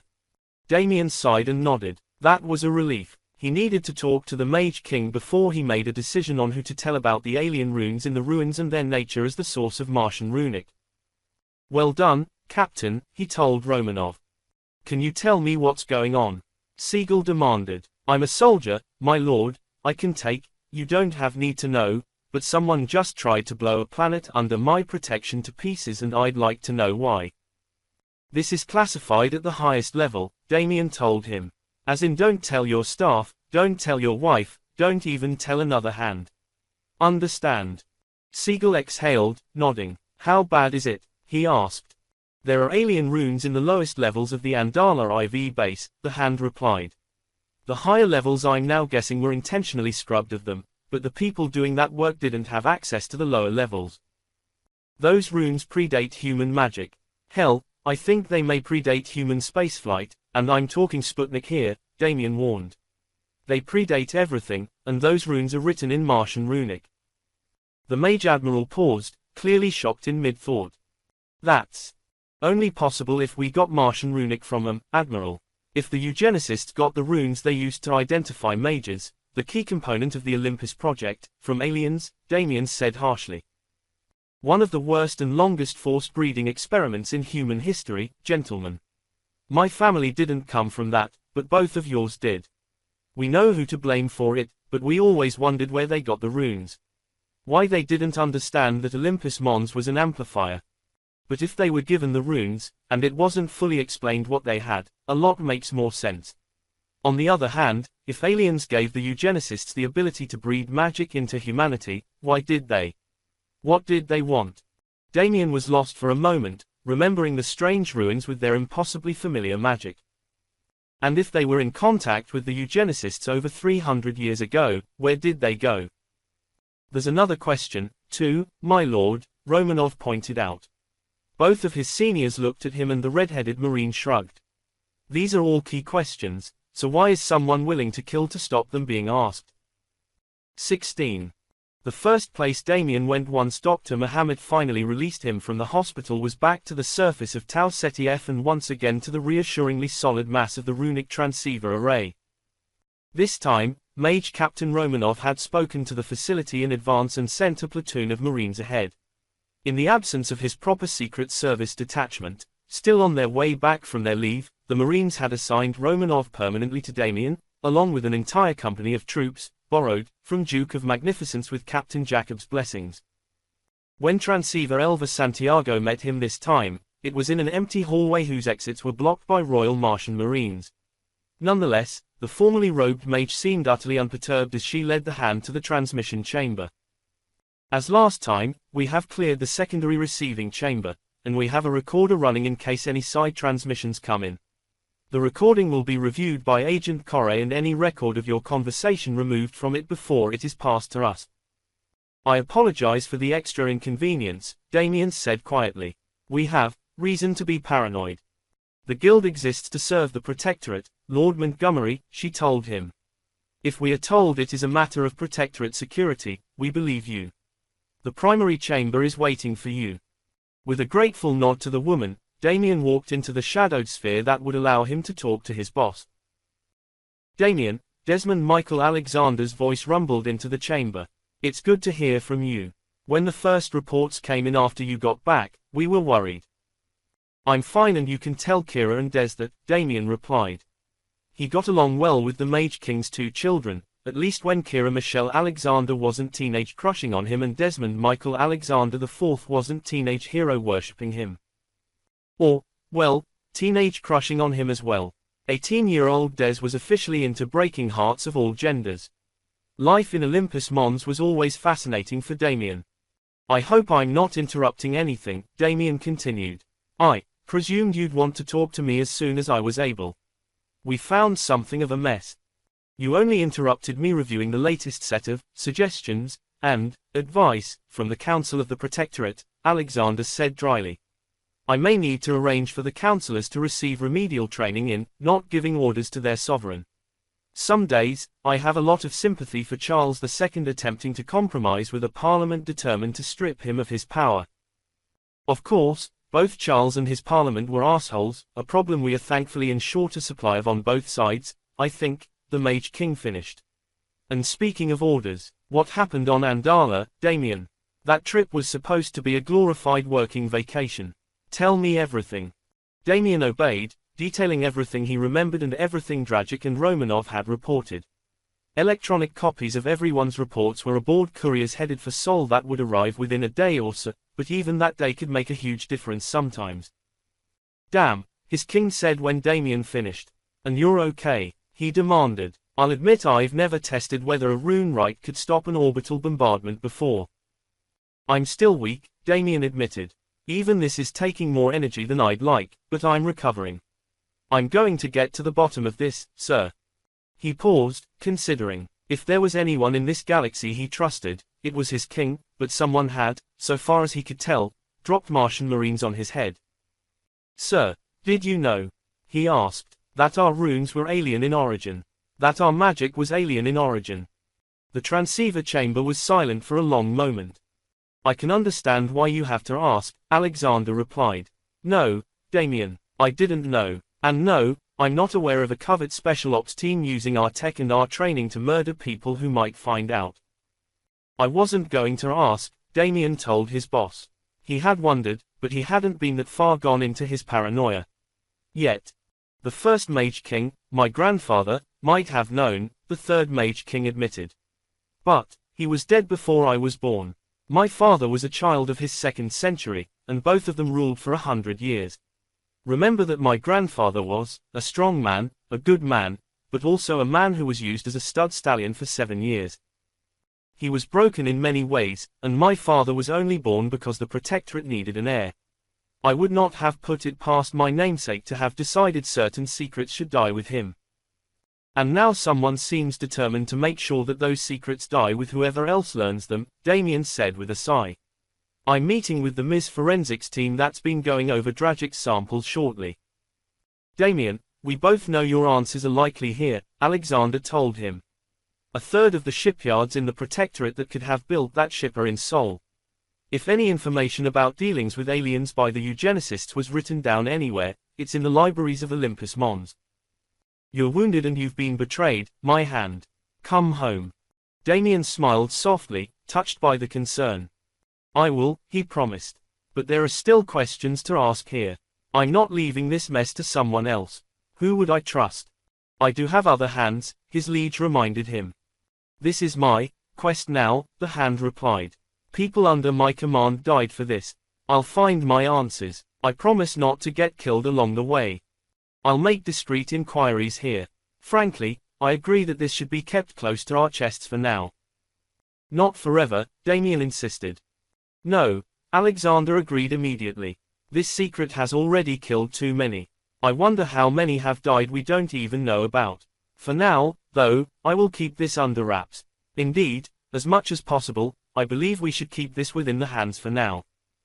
I'll be using other resources here, Damien warned, but that makes sense to me. Duke should be repaired within the week, and Emiri is already on her way here. Once I have my bodyguards and my ship back, I'll return to Mars. Until then, I will poke around Tau Ceti and see what I can find. Be careful, Damien Montgomery, Desmond Alexander ordered his hand. We had enough problems before this. With Legatus running spies across half the galaxy and the Council pushing for more control, I need you. Don't make me avenge you. I have no intention of requiring vengeance, only delivering it. 17. Tau Ceti F was a wet, chilly world on the outer edge of the system's Goldilocks zone. Debris and meteor strikes had prevented it from developing life much more complex than fungus before humanity arrived. Now a massive defensive constellation protected the planet from that bombardment, one large enough to be visible for about half the day and night from anywhere on the globe. Early afternoon was station rise in the capital of Asimov, and Damien took a moment standing outside the Martian Investigation Service's Tau Ceti headquarters to watch it. Asimov was an impressive city. The designers and architects had apparently decided early on to try and offset F's dreary skies and drizzle with a cacophony of strange designs and bright colors. If there was a grey skyscraper in the city, Damien couldn't see it from the hill the Ms. HQ stood on. He could see red, blue, green, orange and purple, plus a small handful of glittering glass edifices, common still on Earth but standing out like lost gems here. While he'd spent more time on Tau Ceti than anywhere other than Mars or his home of Sherwood, Damien could still count the number of times he'd been able to stop and watch Station Rise on one hand. The Ms. had built their headquarters, a steeply sloped dual-toned pyramid of green glass and steel, on the top of one of Asimov's highest hills, allowing him a clear view of the horizon as the first of the visible stations rose. At first, all you could see was lights, stars barely visible in the horizon during daylight. Then the core station, the Tau Ceti F impact defense platform, rose over the horizon. The two IDPs were among the largest human-made structures in existence, exceeded only by the Centurion accelerator ring the Legatans had built to produce antimatter without Mages. It was still a tiny shape in the sky, but unlike its newer and smaller supporting platforms, it was a visible shape, reflecting back Tau Ceti's rays to the planet below. Sir, Romanov asked questioningly. They'd dispensed with most of the overt security there, though the 3 armored cars that had delivered the hand still had a full squad of Marines between them. We have a few minutes before we're supposed to meet people, and I wanted to see Station Rise, Damien told him, gesturing toward the platform. If we can build those, surely we can manage to get through a few hundred years of civilization without killing each other. We mostly do, the Marines said quietly. It's just you and I have jobs where we see every place our civilization breaks. Depressing, that, Damien murmured. All right, Captain, let's go talk to the forensics people. The front lobby of the building was lit with a pale green wash, an inevitable result of the green tint to the glass outside. While there were dozens of ways the mist could have reduced or eliminated the effect, they had instead chosen to augment it by choosing dark green couches for the waiting area and pale green marble for the reception desk. Lord Montgomery, the cheerfully green-washed young woman behind the desk, greeted him as he walked in. Welcome to the Emerald City. Director Mabogo is waiting for you. If you'll take a seat, he'll be down to meet you in a few moments. Thank you, Damien told her. He'd barely started toward the couches with his close-in detail in tow, however, before an elevator door swung open and a tall, white-haired man with pitch-black skin emerged and made a beeline for him. Hand Montgomery, he greeted Damien, offering his hand. I am Director Alex Mabogo, head of the Martian Investigations Service in Tau Ceti. Damien shook Mabogo's hand. It's a pleasure to meet you, Director, he told the other man. We hands tend to swing through everywhere at the highest levels, but we do know who helps keep order behind us. I do apologize for the level of disruption this whole mess has created, though. It's been difficult, I will confess, Mabogo said carefully. It's not often I lose an entire floor of my building and 2 of my top forensics teams behind a wall of Marines. We do serve the same master in the end, my Lord Hand. We do, Damien agreed. I apologize for the necessity, but this is being kept under wraps at some of the highest levels. Even the Marines being used are only those who've served with us before. Mabogo sighed but nodded. Indeed, and we are willing to cooperate, he replied. But it is difficult. Speaking of that, however, if Captain Romanov and Agent Corre wish to have one of their people join our surveillance supervisors, Miss Penny here, he gestured at the young woman behind the desk, can show them to the center. Damien gestured for his bodyguards to sort it out, but apparently, it had been discussed previously. One of the 2 Marines backing the captain immediately joined the young woman at the desk. As they disappeared into one elevator, Mabogo led Damien and his remaining crowd into another elevator, one thankfully large enough for all 5 of them. We have 2 levels of forensics here at the Emerald City, the director told them, using the inevitable nickname without even blinking. When we were asked to provide a secure area that would need to be completely locked down, we offered sub-level 10. It's the lowest level of the building, actually below our high security cells, and was most easily secured. 10 levels below ground or not, the elevator smoothly delivered them to the lowest level in barely more time than it took Mabogo to explain the location. The doors opened onto a secondary lobby, clearly primarily a security checkpoint with badge scanners and sealed doors. 2 fire teams of Marines occupied the space. 2 of the 8 were in full exosuits, looming over everyone present, while the other 6 wore fatigues and slung submachine guns. All promptly saluted as Damien and Romanov entered. This is where we leave you, Director, Damien gently told Mabogo. What, but this is still not your need to know, the Hand told him, keeping his voice calm. We'll give you your people back shortly, but they'll be under a royal seal. This is a matter of Protectorate security for now, Director. The tall man sighed and nodded slowly. I apologize, he said gruffly. I'm not used to being mistrusted enough to be cut out of the loop in my own building. It's not a question of trust, Damien told him. He wasn't even entirely lying, though right now, he wasn't sure he trusted anyone who hadn't at least been shot at with him. It's a question of those highest levels of security. We all serve the people of the Protectorate, Director. Today, we serve them best by keeping this quiet. I don't know what can of worms you've dug up, my lord, Mabogo told him. But I hope you get it under control. Good luck.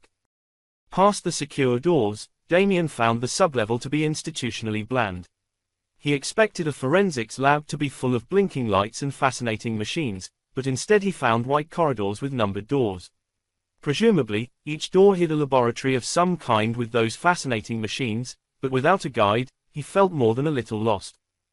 Fortunately, they were met almost immediately by a stocky older woman with a bun of graying hair and a white coat.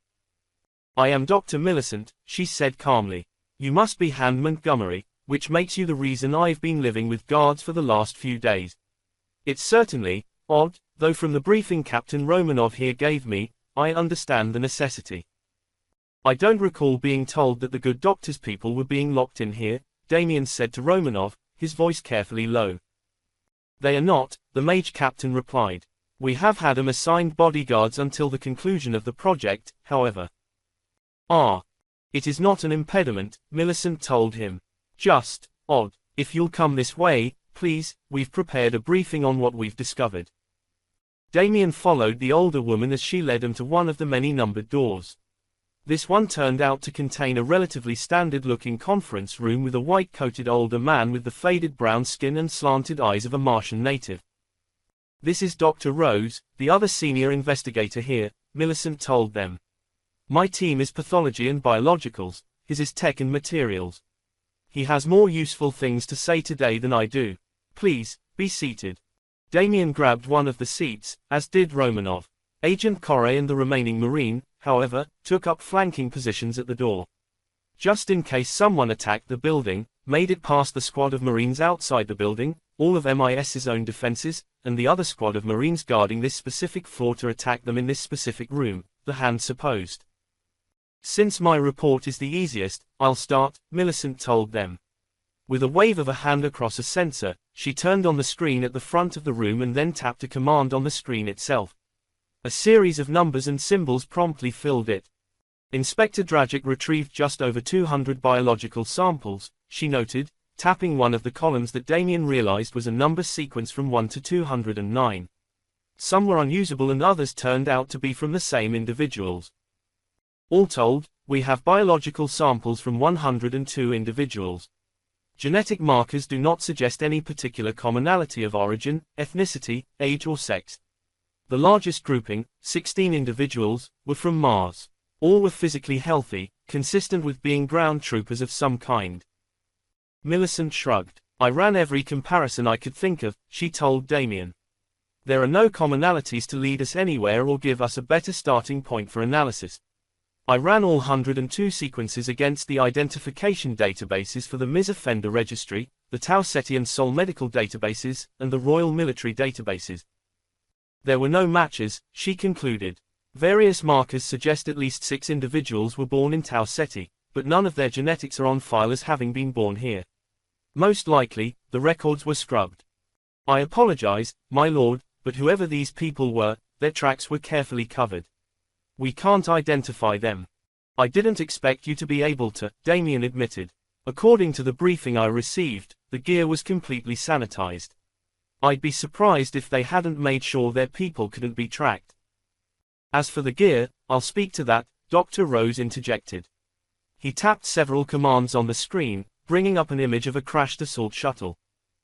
"The samples we were brought were from the interior of this shuttle," he noted. "Inspector Dragic also sent us some wreckage samples from one of the shuttles your people shot down when the 19th Squadron sent their first courier home. We've analyzed both, plus the video footage and scan data provided, in detail. I'm sure no one is surprised that this is a Royal Military craft," he continued, tapping the image. "It's a Model 2445 assault shuttle. They're manufactured in 3 plants, one in orbit of Tau Ceti E, run by Tau Ceti Nova Industries, and 2 in Sol, on Mars and in Jupiter orbit, respectively. Without serial numbers or intact computer systems, we can't verify the exact origin or manufacturing timeline of the spacecraft ourselves, but what we could confirm was the exact isotopic makeup of the materials used." Dr. Rose paused, as if expecting applause or some more positive reaction. When Damien simply waited for him to explain, he sighed. The isotopic makeup is unique to a given source of, say, titanium, he explained. While the processing removes many of the impurities, it is still often possible to trace even a manufactured metal to its origin. We reviewed the shuttle fragments and armor samples provided by Inspector Dragic. They had 4 different points of origin, but all 4 were extraction facilities here in Tau Ceti. So, the shuttles were built here? Damien asked. Almost certainly, Rose confirmed. The exosuit armor as well. The weapons retrieved were Martian armaments gear, manufactured on Mars, but MA gear is scattered across the entire protectorate in the hands of royal and system government troops. We have a lot more detail in our reports and analysis, Millicent told Damien. You can review it at your leisure, but those are the high points. She paused. Don't let Rose fool you, she noted. What his team did was almost impossible. Somehow, that doesn't surprise me, Damien replied with a chuckle. And thanks to you, Dr. Rose, I now know where to go next. My lord, Romanov asked. I'm starting to miss my staff, the Hand said. Now I'm going to need to make an appointment with Tau Ceti Nova Industries Board of Directors. 18. Returning to the main floor, Damien reacquired his various bodyguards and informed the squad guarding sublevel 10 that they could pack up and return to Duke of Magnificence. Everything the 2 teams had found was now sealed under his hand, and he was relatively sure he could trust it to stay that way. Probably, he was having a bad week. My lord, a new receptionist greeted him. This one was a dark-haired young woman to Miss Penny's blonde, but otherwise appeared to have been pressed from the same attractive, overly cheery mold. Somehow, he suspected they were both armed and deadly. We have an incoming aircraft, she reported. I have a verbal request to ask you to hold on until they arrive, so I've taken the liberty of setting the HQ to Condition 2. Your Marines have been notified and are standing by. I see, Damien allowed. Thank you, Miss Amber, sir, she replied. Tiffany Amber. The helicopter will be arriving in less than 2 minutes, sir. I'd suggest you stay inside, the front glass is transmuted titanium. Smiling at the woman, if shaking his head at the paranoia of the whole situation, Damien took a seat on the edge of one of the couches, watching through the tinted glass as his Marines began quietly drifting out of the armored cars and settling into using them as cover. Less than 30 seconds after Amber's warning, he spotted the incoming aircraft. It was a particularly unintimidating thing, and he relaxed, slightly, as he recognized the plain gray-green aircraft that the Royal Martian Navy used to run people around on the surface in a hurry. It dropped to the ground on the cleared pad in front of the building intended for just that purpose, and immediately disgorged 6 dangerous-looking young men and women in black suits. For a moment, Damien started to tense again, and then the last person left the helicopter. She was a tall, broad-shouldered woman with short-cropped black hair, wearing a perfectly cut suit and carrying a slung Secret Service carbine. She also wasn't supposed to be back on Tau Ceti for another 2 days, but Damien was nonetheless glad to see her. You can stand down the building, Miss Amber, he told the receptionist. They're Secret Service, they're with me. Leaving the Ms. Receptionist behind, the Hand strode out of the building to greet his significantly taller bodyguard. Julia Amiri, he shouted over the rotors. I thought you were supposed to be on Ardennes, backing Riordan's election campaign. You haven't heard, she replied, gesturing for the Secret Service agents with her to take up position around Damien. I guess you wouldn't have. I hitched a ride on the news courier. Election was 3 days ago. Mikhail won. My boyfriend now runs a planet. She shook her head, which takes some adjusting to, unlike the fact that you tried to get yourself killed while I was gone. I wasn't trying, Damien noted. It was supposed to be a quiet murder investigation. Who's been watching your back? She demanded. He gestured at the pair behind him.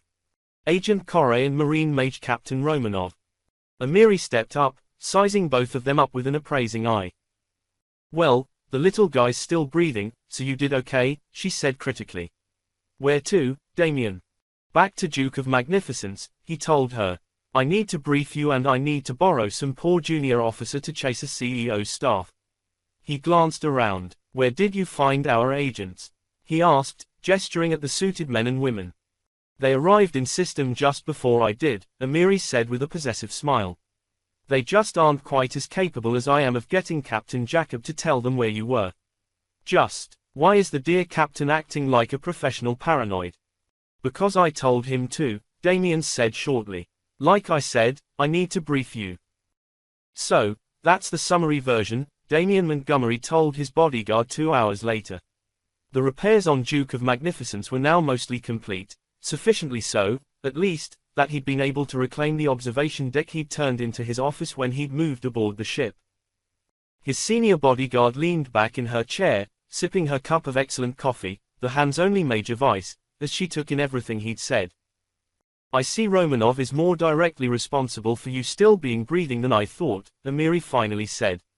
That was a near-run thing, Damien. There's a reason you're not supposed to go places with just a 3-man detail, for crying out loud. I brought Marines, he pointed out. And it was supposed to be a working vacation, not kicking open the biggest can of worms that's crossed even my desk in recent memory. Hell, Julia, I'm not sure who to trust anymore. A Marine stabbed Romanov's people in the back. Duke's crew seems safe enough, Amiri said thoughtfully. They've walked into hell with you. I doubt any conspiracy can offer most of them enough to betray you. But, seriously, boss. Mystery ships, Navy bombardment weapons, what have we stumbled into?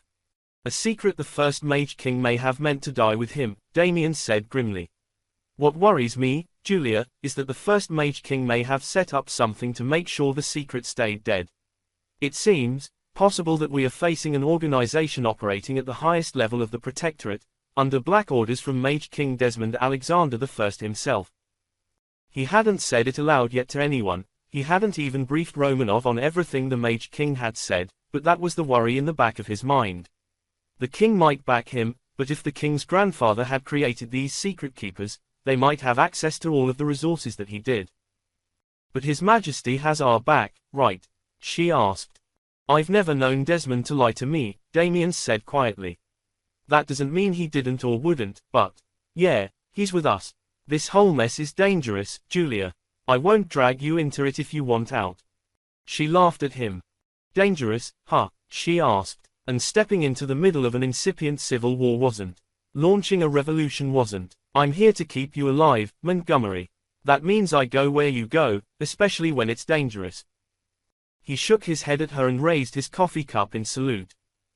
Ever thought of a different career? He asked. Used to be a bounty hunter, she reminded him. I like this better. Something in her eyes and the way she quickly started drinking her coffee suggested that he'd hit a nerve. If it was important, though, Damien knew she'd tell him. I've reached out to Captain Jacob, he told her. With my staff still scattered across at least 3 systems, the professor is still a week away. I'm leaning on his people. His poor communications officer is trying to pin down TCNI's CEO and board for a meeting. We'll probably end up having to give them the data in advance to make the meeting worthwhile. That officer has one hell of a name to conjure with, Amiri pointed out. I'm pretty sure you'll get your meeting. The Mage King's name opens many doors, Damien agreed, only to pause as his bodyguard laughed and shook her head at him again. I doubt he'll even need to mention the king, she told him. Your name is a pretty potent conjuration all on its own. Damien shivered. Hand of the Mage King or not, that was never a comfortable thought. 19. It took just over 2 days for the bureaucracy of a major interstellar megacorporation to grind through the gears sufficiently to require hand Damien Montgomery a meeting with Tau Ceti Nova Industries CEO and board of directors. In Damien's admittedly uneducated opinion, that was basically a miracle. Despite the horrendously overbooked schedules of corporate executives at that level, however, the hand found himself flying into their headquarters in orbit of Tau Ceti barely 3 days after being released from intensive medical care. His plan to fly the shuttle himself, his normal habit, was promptly vetoed by, in order, Amiri, Jacob and Dr. Muhammad. Instead, a young lieutenant from Duke of Magnificence's contingent of pilots named Vanessa MacDonald and her crew of petty officers took on the task. MacDonald delivered them to the station perfectly on schedule, and Amiri led the way onto the station. While Mage Captain Romanov and his company had effectively been permanently assigned to Damien, this task called for a gentler touch. If Damien's Secret Service detail had still been scattered to the winds on vacation, he'd have used the Marines anyway, but since his people were starting to recoalesce now, he'd used the right tool for the job. 2 suited agents followed Emiri, sweeping the station corridors like hunting hawks. 2 more followed Damien as he boarded the station. It all felt a little ridiculous to him still, but after someone had tried to use orbital bombardment to kill him, he was no longer prepared to call it overkill. The group waiting for him seemed completely unbothered. The set of 3 executives, 2 women and a man, all cut from the same hard-eyed but graying cloth, had their own set of guards, a quartet of burly young men in security uniforms. "Welcome to Nova Central Station," Hand Montgomery, the taller of the women, greeted him. "I am Andrea Volk, CEO of Nova Industries. These are Lucia Fierro, my senior vice president in charge of internal audit, and Juana Comanche, our chairman of the board." "Miss Volk, Miss Fierro, Mr. Comanche," Damien greeted them. "I understand we are meeting with the entire board." "We are," Volk confirmed. "Miss Fierro has been responsible for the research into your data and will be carrying the core of the presentation.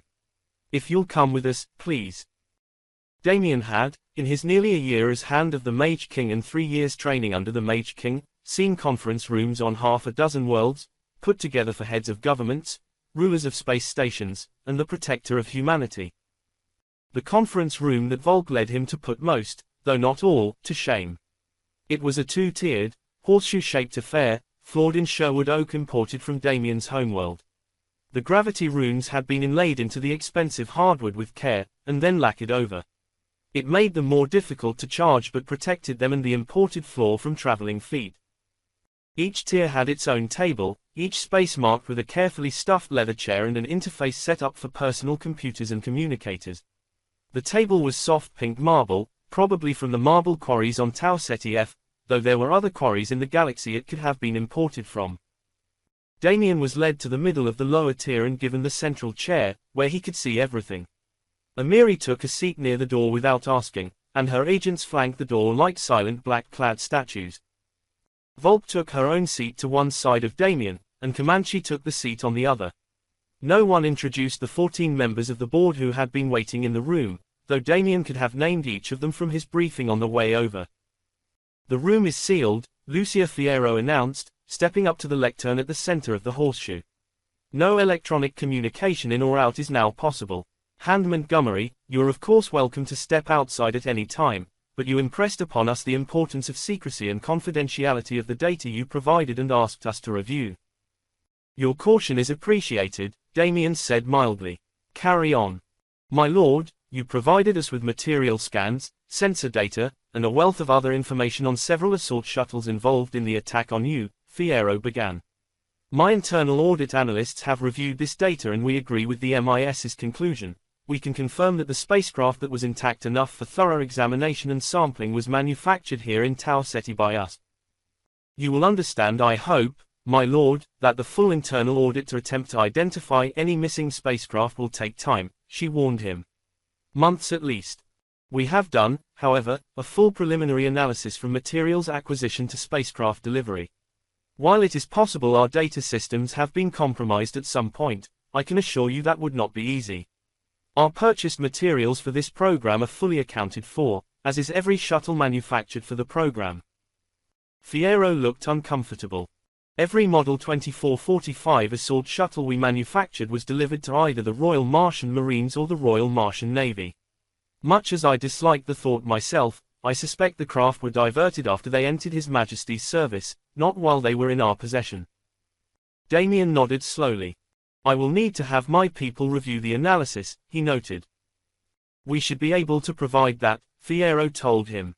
"It will take us a few days to turn my people's internal analysis into something useful to those unfamiliar with the data, but we can have that to you quickly." "Very well, what about the ship?" he asked. Fierro tapped a command on the lectern, and an image appeared on the wall behind her.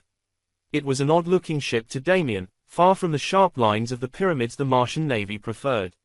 A sharply curving bullet-like shape half a kilometer long according to the scale on the screen, it was very different from anything he'd ever seen. Between the surface scan data and TK-421's sensor scans, we have a relatively detailed image of the ship that attacked you, Fierro told Damien. Roughly 6 million tons, 502 meters long, 150 meters wide. Antimatter engines, current Navy-issue weapons, she's a very unusual ship. Unique, so far as I can tell, Damien replied.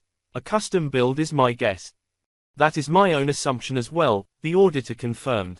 We unquestionably have enough data to identify the vessel if she were in our records.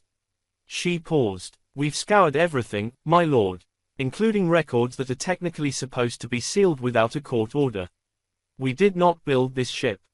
Damien sighed. He wanted to believe them, wanted to trust them, but this was the same system where someone had managed to attach an assassin to his bodyguards, and Major Admiral Siegel's MPs had so far failed to even find a trace of the orders reassigning White to that task. I will need to see that data as well, he said finally. Fierro shifted uncomfortably, and gestured toward Comanche.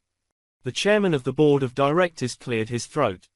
My lord, Miss Fierro was not exaggerating when she said there were records reviewed that would not have been open for a request from a lesser authority, he said calmly. We have signed confidentiality and non-disclosure agreements, and have a moral and ethical obligation besides to protect our client's interest. Providing you the data would not allow you to prove a negative, Comanche said flatly.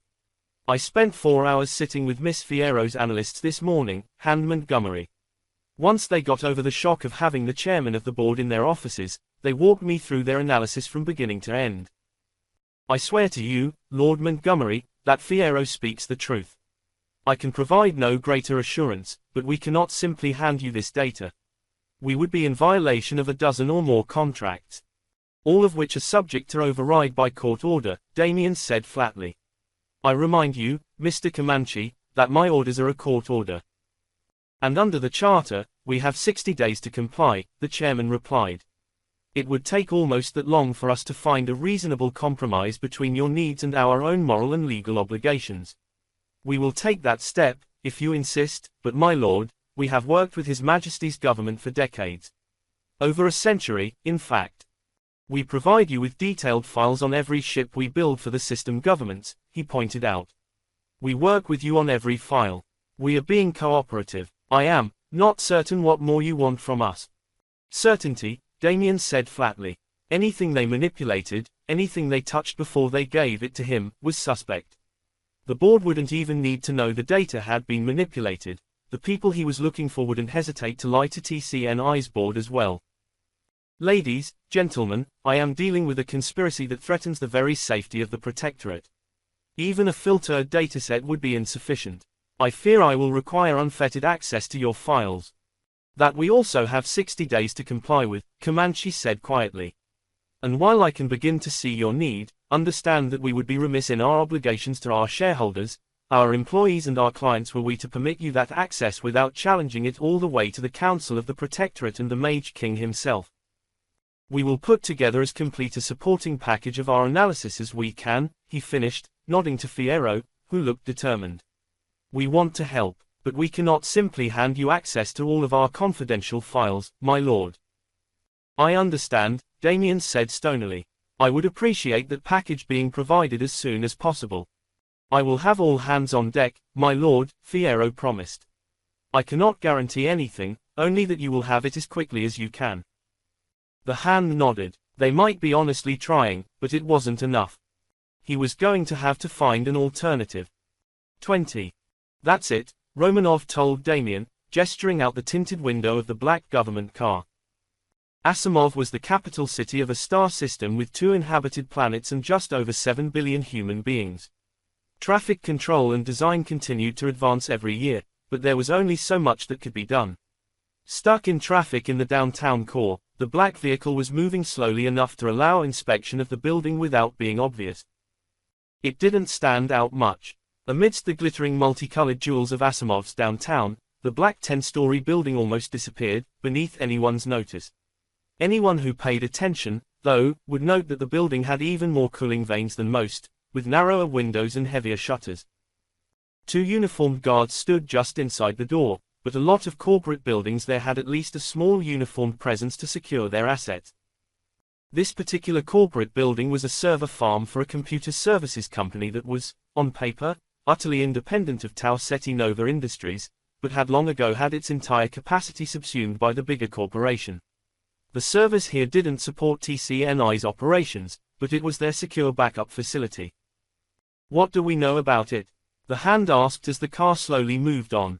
The Marine Mage captain, Amiri, and the Secret Service agent driving the car were the only people he'd mentioned anything to about this arguably questionable course of action. We only know it's here since our contracts say they have to tell us where the records of Navy production are stored, Romanov pointed out.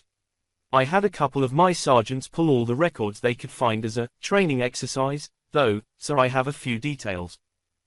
And the Mage captain glanced at the tinted windows, as if making sure no one could see what he was doing, then tapped a command on his wrist computer that opened up a holographic image of the building in front of him. It's not a military facility, he pointed out, so security is relatively light. Doors are all secured by codes in the staff's wrist computers, everyone who doesn't work in the building has to check in at the front desk, and there is a surveillance system in place which monitors everyone's arrivals and departures. There are 3 ground-level accesses, the front door, the staff entrance, and the delivery dock. All are guarded 28/7. Tiny red holographic figures appeared at each of the doors. During the day, there are 2 guards at each entrance. At night, the delivery door is physically locked down and unguarded, there is a guard at each entrance, and 4 patrolling guards. How would you gain access, Captain? Damien asked softly, eyeing the hologram. Assuming full sanction, we go in with stunguns and jammers, the Marine replied.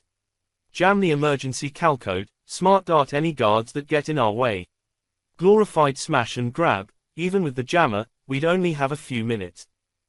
Since it does hold military records, any significant attack will result in the security company escalating to Marine rapid response teams.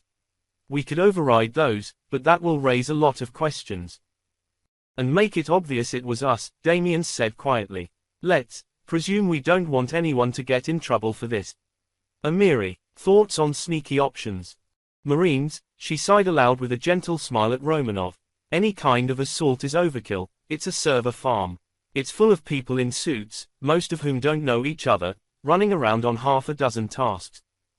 You want to sneak in, not shoot up the place. I can override the locks, Damien admitted, but the guards are going to be looking for something a bit more solid. What you need, my lord, is a distraction, Romanov noted. I have a company of Marines, sir. I can arrange a bar fight. No, the hand said slowly, that's not going to draw corp security guards to check it out. We need something more immediate.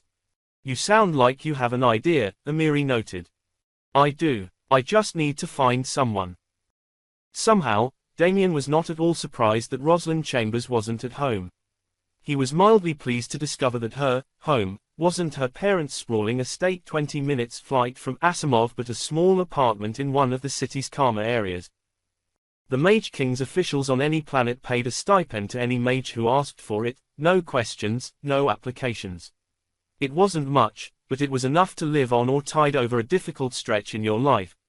Its purpose was to try to keep mages out of the criminal underworld, a purpose it succeeded at surprisingly well. No one expected that they could keep every mage from crime, but the stipend softened the kind of financial need that forced people into it. According to the records he had accessed, Chambers had walked out of the penitentiary and had her mother drive her to the nearest guild office, where she'd formally requested the stipend. She hadn't even been to her parents' estate from what he could tell. She'd had the apartment she was living in registered to her name by the end of the day she'd left juvie. Fortunately, Damien's Secret Service agents had full access to the city's cameras, and it had taken them less than 2 minutes to track down his young mage. The hand assessed the situation with a practiced eye as he rapidly grew more and more amused. Chambers had settled herself down in a corner cafe, with the cheapest drink on their menu going cold on the table in front of her as she paid more attention to the convenience store across the street. With a sigh, he gestured Amiri and Romanov to a different table and dropped himself into the empty chair at Chambers' table. I seem to recall telling you to stay out of trouble, he told her genially. What? Who? How? The dark-haired girl spluttered, staring at him in shock. After a moment and a deep inhalation, she glared at him. Last I checked, drinking coffee might not be good for me, but it's hardly getting in trouble. Miss Chambers, please, Damien replied. You are acting as lookout for at least one, perhaps more of your friends who are about to try and rob that convenience store. It's completely automated, so I'm assuming they have some kind of hack that will cause the machines to hand over either money or goods, and you are here to make sure no cops see what's going on. She looked guilty and he smiled coldly. Call it off, Roslyn, he said gently. I can help you get into Fleet, but not if you rob someone in front of me. The young woman sighed, and tapped an icon on her wrist computer. Roger Wilco, people. What, Roger Wilco? There's nobody, a voice replied. Roger Wilco, she repeated. We're done. If this is for nothing, O'Kane'll have your head. Chambers flashed a brilliant smile at Damien across the table. I don't think so, she said calmly. Tell him we're done, and he knows what I can do if he wants to push it. Killing the channel, she met his eyes challengingly. Now that I've pissed off the boss of the gang who runs my apartment building, who is also an ex-boyfriend, so my tears are limited, why the fuck is a hand of the Mage King at my table? She demanded. I need a favor, he admitted. I need some people distracted, and I can't get anyone officially associated involved. Okay, she leaned back and eyed him. I can make that happen. What do I get? I can make sure you're not bothered by O'Kane. He gestured at her wrist comp. She laughed. O'Kane won't bother me, she replied. He's a small-time petty thief with delusions of grandeur, but he knows not to fuck with a mage. You already have a letter that will get you into the academy if you don't get charged with a crime between now and then, Damien pointed out. Something that made your stunt today damn stupid, if you ask me. It was a favor, she admitted, flushing. O'Kane got me the apartment so I didn't have to spend any time at the estate. It was help with a few jobs or fuck him, and I didn't feel like making my way on my back. Fair, Damien waved it away. I can ignore it, he told her, which leaves me, I suppose, with a simple question. What do you want for your help? Chambers paused for a long moment, then laughed. I have no clue, she replied. Why do you need me? Because I'm facing a conspiracy in my own government and don't know who I can trust, he told her quietly. Damn, she was silent for a second. You're not shitting me, are you? This is the real deal. Yes. Fuck it, I'm in. 21. Damien stood impatiently in the alley behind the server building, waiting to see just what Rosalind Chambers unleashed on the two unsuspecting men chatting next to the staff entrance. Signing in wasn't the best option, but he could easily override the secured entrance, if he had about a minute without interruption. Despite Emiri and Romanov's protestation, he was going in himself.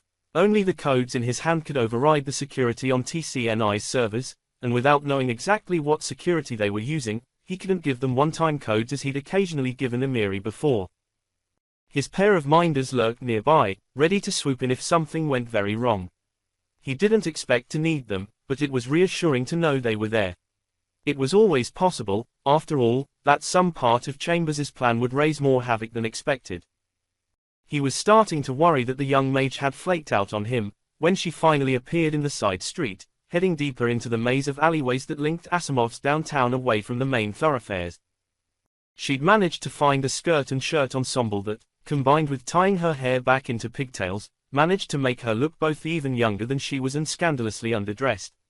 The two guards, both old enough to be her father, were clearly uncomfortable as she approached them. Can you help me? She asked as she reached them. I'm trying to find an office around here, but the Dartanet map is confusing. Certainly, young miss, the older of the two guards told her. Sensibly, the other remained steady, watching the door as the first stepped over to Chambers to help her with her manufactured directional difficulties. She pulled her wrist computer around to show the guard the map she had projected on it, a movement that both showed the guards what Damien suspected was a dangerously distracting amount of skin and allowed her purse to slip down her other arm. Exactly like that had been a prearranged signal, another teenager emerged from the shadow nearby, yanked her purse out of her loose grip, and bolted down the street at full speed. My purse, Chambers squealed in a pitch that Damien doubted she had ever used without intent in her life. Help. There was a moment of hesitation on the part of the guards, but the door was locked behind them and this was a young woman, likely the age of their own children, in dire need. Both men took off after the runner, abandoning their post and allowing Damien to quickly approach the door without attracting attention. I need a full minute, he told Chambers, who was looking after the guards with a sad expression on her face. Think your friend will get us that? He's a champion sprinter, she said quietly. He'll get us that, and they won't get close enough to even ID him before he loses them. Those are good guys, Montgomery. They don't deserve to get into trouble for this. They won't, he said, activating a series of codes on his wrist computer. I promise you that. The light on the panel flashed green, the door accepting his hand override at last. Thank you, he told her. And I promise you, no one is getting in trouble for this. I swear it. The inside of the building was sterile and corporate. Plain white walls, small plaques with numbers and names, offices and server rooms all around him. According to the information TCNI had provided the Navy, the most secure backups were stored in the basement behind another set of security doors requiring a higher level of access. So, conveniently, were the recordings of the system's surveillance network, which Damien would need to plant a bug in before he left. TCNI was still working to provide him their compromised data. He didn't really want them to know he'd snuck into their building and illegally accessed the data they hadn't been willing to give him. His staff had been far too willing to assist in his blatantly illegal break and entry, too. That gave him more pause than he liked to admit. They were technically breaking the law at his request, confident that he was in the right and that he could shield them from the consequences. It gave him an eerie insight into how the shadowy figures he was facing could draw Marines like Mage Lieutenant White into their conspiracy, the beginnings of a slippery slope that could end in their turning on their fellow Marines. No one in the building questioned him. He was better dressed than most of the people he saw running around, but there were enough people in suits that his went unquestioned. He knew where he was going, and he'd found that a suit and a determined expression got most people out of your way. Reaching the bottom of the stairs into the basement, he took a quick glance through the tiny window in the door, a moment's paranoia that spared him potentially serious issues. There was, indeed, another set of security doors blocking access into the secured archives in the basement. However, unlike what the data Romanov's people had acquired had said, there were guards down there. 2 men, both in TCNI security uniforms and carrying stun guns, stood in front of the security doors, clearly watching for any potential intruders. If Damien had barged through the stairway exit, he'd have found himself doing some uncomfortable explaining. As it was, he had to deal with 2 armed guards without raising an alarm or attracting attention. Neutralizing them, even non-lethally, would be easy enough. He could step through the door and electrocute them with a charge equivalent to what the auto-calibrating smart darts in their stun guns would deliver. That would, unless the guard's employer was incompetent, almost certainly trigger an alarm. A subtler measure was required. Breathing carefully, Damien reached out with his magic and manipulated the air around the men's heads. Not the air in the room, strange variations in that would likely trigger another alarm, just the air in a tight, invisible bubble around each man's head. It was the exact inverse of the spell he'd used to breathe on Andala IV's surface without a breather, slowly lowering the oxygen level in the air around them. It had to be a careful, subtle thing, and it took time, but neither guard even noticed it as they slowly grew more tired, both settling into chairs, and then passing out. Damien stepped into the room, sweeping his spell away as he checked on both men. Their pulses were strong, their breathing steady now that they had proper oxygen access again. They'd wake up with ugly headaches but otherwise be unharmed. He felt painfully guilty nonetheless as he overrode the lock and stepped into the secured archives. None of the guards he'd tricked or gassed on his way in had deserved it. Hell, even if they had built the ship, TCNI probably didn't deserve this. He just had to know they hadn't. The inside of the basement archive was a chilly room with racks of floor-to-ceiling black cylinders. Each of them was a server containing an amount of information Damien could barely comprehend, usually accessed via specific links from the outside, but there had to be some local access. It took him a minute to find the set of cubicles and link his hand to the consoles there. Like almost all technology built in the Protectorate, the secured console chugged its objections for a moment but then turned on and gave him full access. Transferring into the console the search program he and Amiri had put together before he'd arrived, he set it to run while he found the security office. One pre-programmed virus installation later, and all record of him would be wiped from the records. No one would ever know he was there unless he got caught on the way out, and he already had a plan for that. There was nobody in the basement, which was helpful for Damien if a bit creepy. All of these servers, though, were just that, servers, and backup servers at that. Everything on them was accessible remotely and also kept in more easily accessible, higher-grade servers. The set of 4 cubicles and consoles he'd taken over were basically there to enable maintenance of the server towers. There were guards, because this was sensitive data, but no one would be down there unless something had gone wrong. It was still creepy. Returning to his suborned consoles, he saw that about half of the search programs were done. Looking through each individually, a sinking feeling settled into his stomach. Nothing. Nothing. More nothing. They'd put together 22 different searches and crawlers, looking through TCNI's files in every way smarter people than Damien could devise, and each one came back with the same result. The board had been telling him the truth, and he'd broken into their building and assaulted 2 of their security offices for nothing. Damn, he whispered. The sound of movement caught his ears and he realized the guards outside were awake now. Muttered cursing echoed through the walls, and he sighed. His plan had been to simply walk out the front door to avoid potential complications, but since that wasn't an option, he brought up a program on his PC, quickly checking vectors and distance against its internal map. Once he was sure, he channeled power through his runes, casting the spell that, aboard a starship, could teleport the entire ship a light year away. 786 meters was child's play. 22. It was not Julia Amiri's job to tell Damien Montgomery when he was being foolish. It was her job to tell him when he was putting himself in danger, which she had done, and to make sure his foolishness didn't kill him. That last duty was why she found herself sharing a blue Corvette armored car tucked into a side street with a Marine, waiting for Damien to finish his latest foolish escapade, waiting for an emergency signal that responding to would open not merely the can of worms but the entire barrel.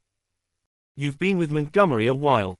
Romanov asked. Julia didn't know him well, she'd only peripherally interacted with the Marines aboard Duke of Magnificence, but she'd met him before. "Since the beginning," she agreed. "Though I don't know if that counts as a while. He became Hand when Alaura Steely died on Ardennes, and that was only a year ago." "I was there for the end," Romanov replied. "Hell of a day." "Did he really go into the governor's bunker on his own?" "He did," Julia confirmed. "Didn't kill the governor, though. After all he'd done, Vaughn died stopping his pet madman from blowing up his cities. Guess he still had a conscience left." Memories. It had been odd to go back to Ardennes and visit Riordan. The ex-rebel had been doing a spectacular job of helping the interim governor bring peace to the warring factions there, too good a job. The interim governor was now the peace commissioner, and her poor boyfriend had managed to get himself elected governor. "You seem distracted, Special Agent," the Marine said quietly. "It's none of your business, Captain," she replied harshly, but his flat gaze in response got a chuckle from her. "Right now, Special Agent, I work for you," Romanov pointed out. "But I also work for the Hand, and if you're distracted such that you can't protect him." "Fine," she snapped. "Don't tell him, though. Understand?" The Marine nodded. She didn't need to specify the him. "My boyfriend was just elected governor of Ardennes. He's putting together his cabinet, and he needs the best person he can find for Minister for Defense to help put the shattered wreck of the system militia back together." "He offered you the job," Romanov guessed. "And a fucking ring with it, if you'll believe it," she said. "Planetary First Lady and Minister for Defense. Me, an ex-bounty hunter turned bodyguard." "I'm guessing you didn't say yes," the Marine noted. "I didn't say no, either," Julia admitted. "I may have dropped the ring on the ground, fled the building and grabbed the first courier back here." She shrugged sheepishly. "I didn't even know Damien had been injured when I left Ardennes." The Marine turned away and started making small convulsive motions. It took her a full 10 seconds to realize he was laughing into his hands. "Oh, fuck you, Romanov," she snapped. "Please tell me you at least emailed him with, 'I'll think about it,' or something." The Marine asked as he regained his composure. "Well, yes, eventually," Julia admitted. In truth, he'd called her while she was heading out system, and she'd calmed down enough to at least promise to consider the idea. She'd said it at least as much to make him realize she wasn't rejecting Mikhail Riordan, just panicking at the thought of being a minister and a first lady. "And you haven't told Montgomery?" "What would I tell him? Your badass bodyguard can't handle a marriage proposal." "Special Agent, I've watched you in action," Romanov replied. No one is going to take you being flustered personally with any ability to not do your job. But you should probably tell Montgomery. Especially if you might take the job. Shaking her head, Julia looked around for a change of subject and checked the time.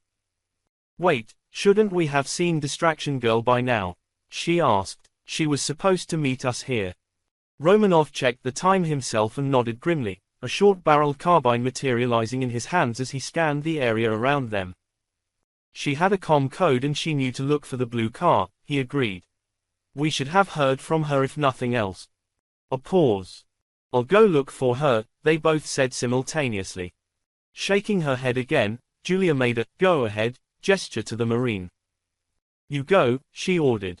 I'll watch for Damien. Damien winced as he hit the ground, even in the soft soil. He had emerged just over 2 meters above ground in the middle of a park, a position that, while awkward, would be clear of people, and then he'd messed up his landing.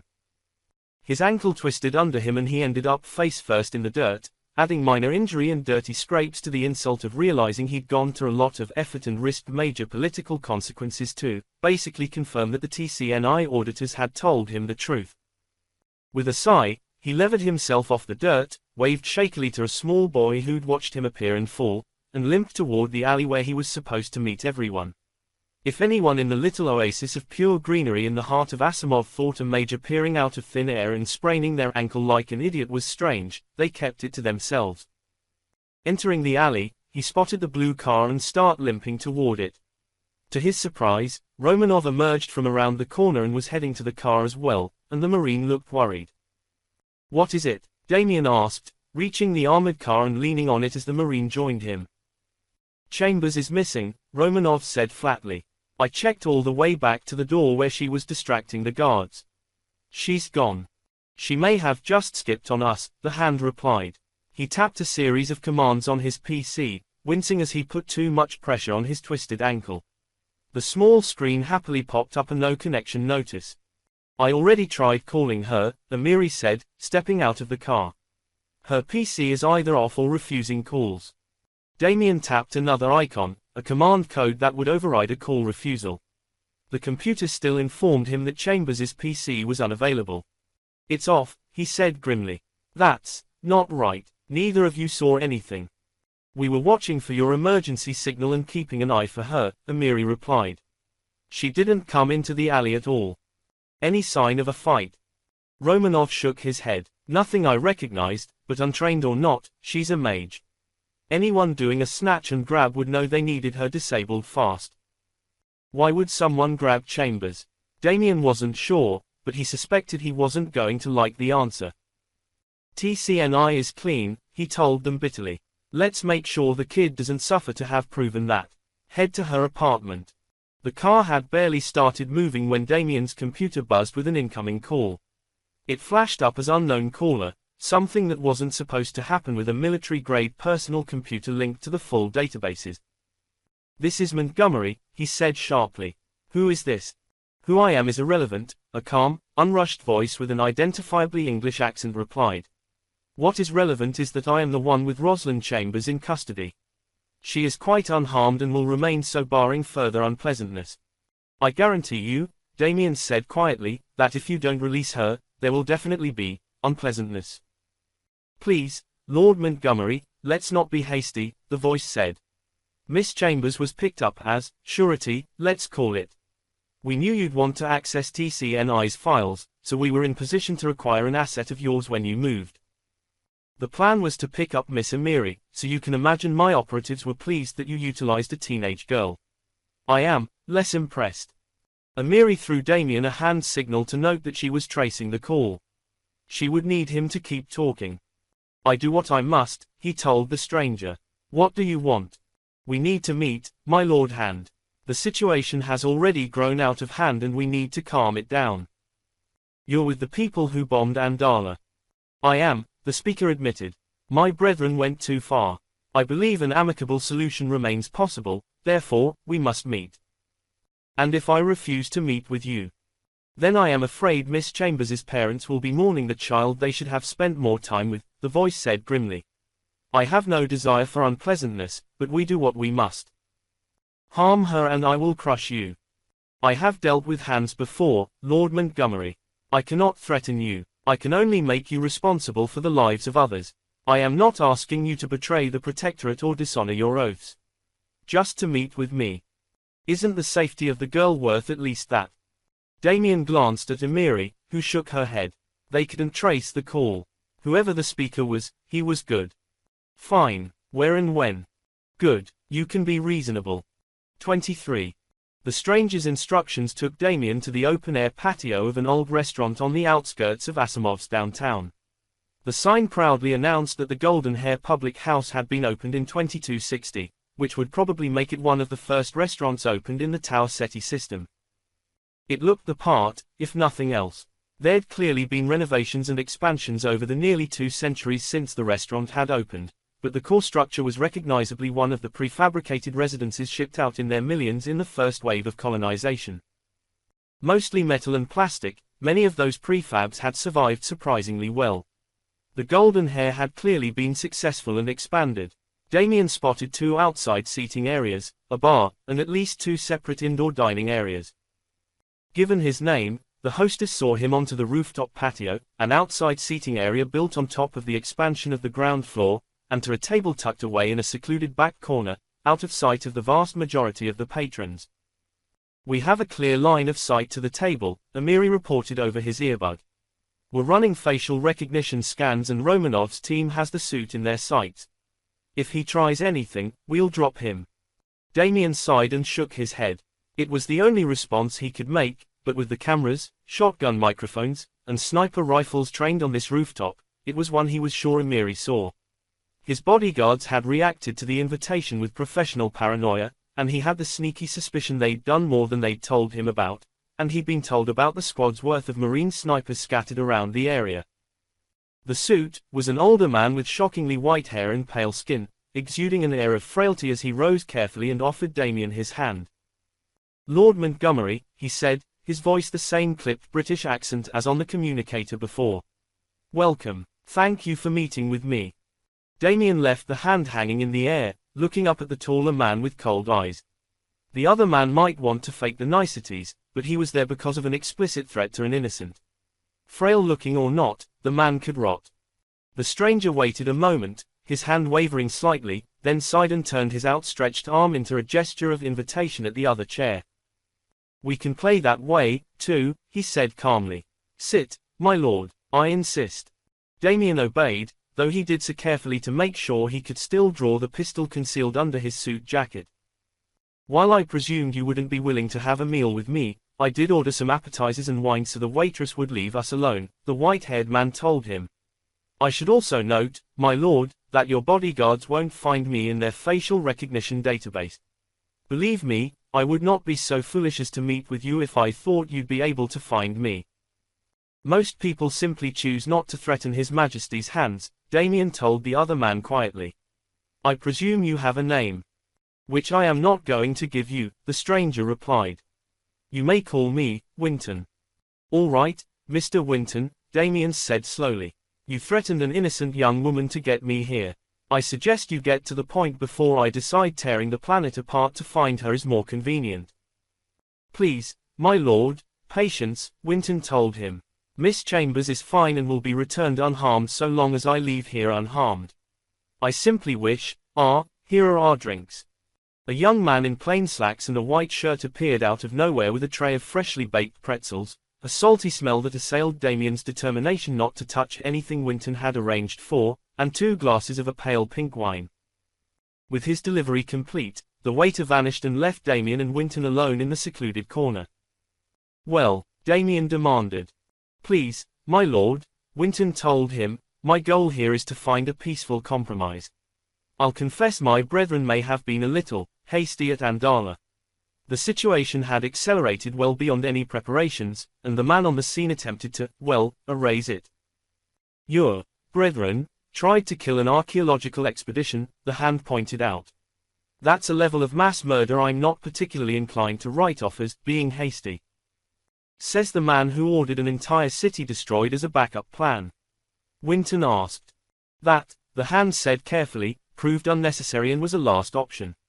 Your people seemed to go to mass murder as the first one. The first choice was to wipe the runes before anyone saw them, Winton explained. The lower levels weren't scheduled to be open for another 6 months. We'd already arranged to control the safety inspections that would be part of that so we could make certain that the runes were destroyed before anyone who wasn't a keeper saw them. Like you did with the upper levels.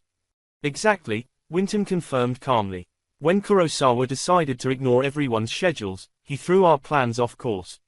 Our agent on the scene acted to minimize the risk, but then that foolish grad student found the professor before she could reseal the lower levels. Kurosawa's actions sealed his fate. Everything that followed was unfortunate necessity. Kurosawa did his job and made the discovery of a lifetime, and your people murdered him. I'm not seeing the necessity here at all, let alone the unfortunate necessity. And that is because we have done our job for 200 years, Winton replied. We have bought humanity time, protecting them from themselves, no matter the price.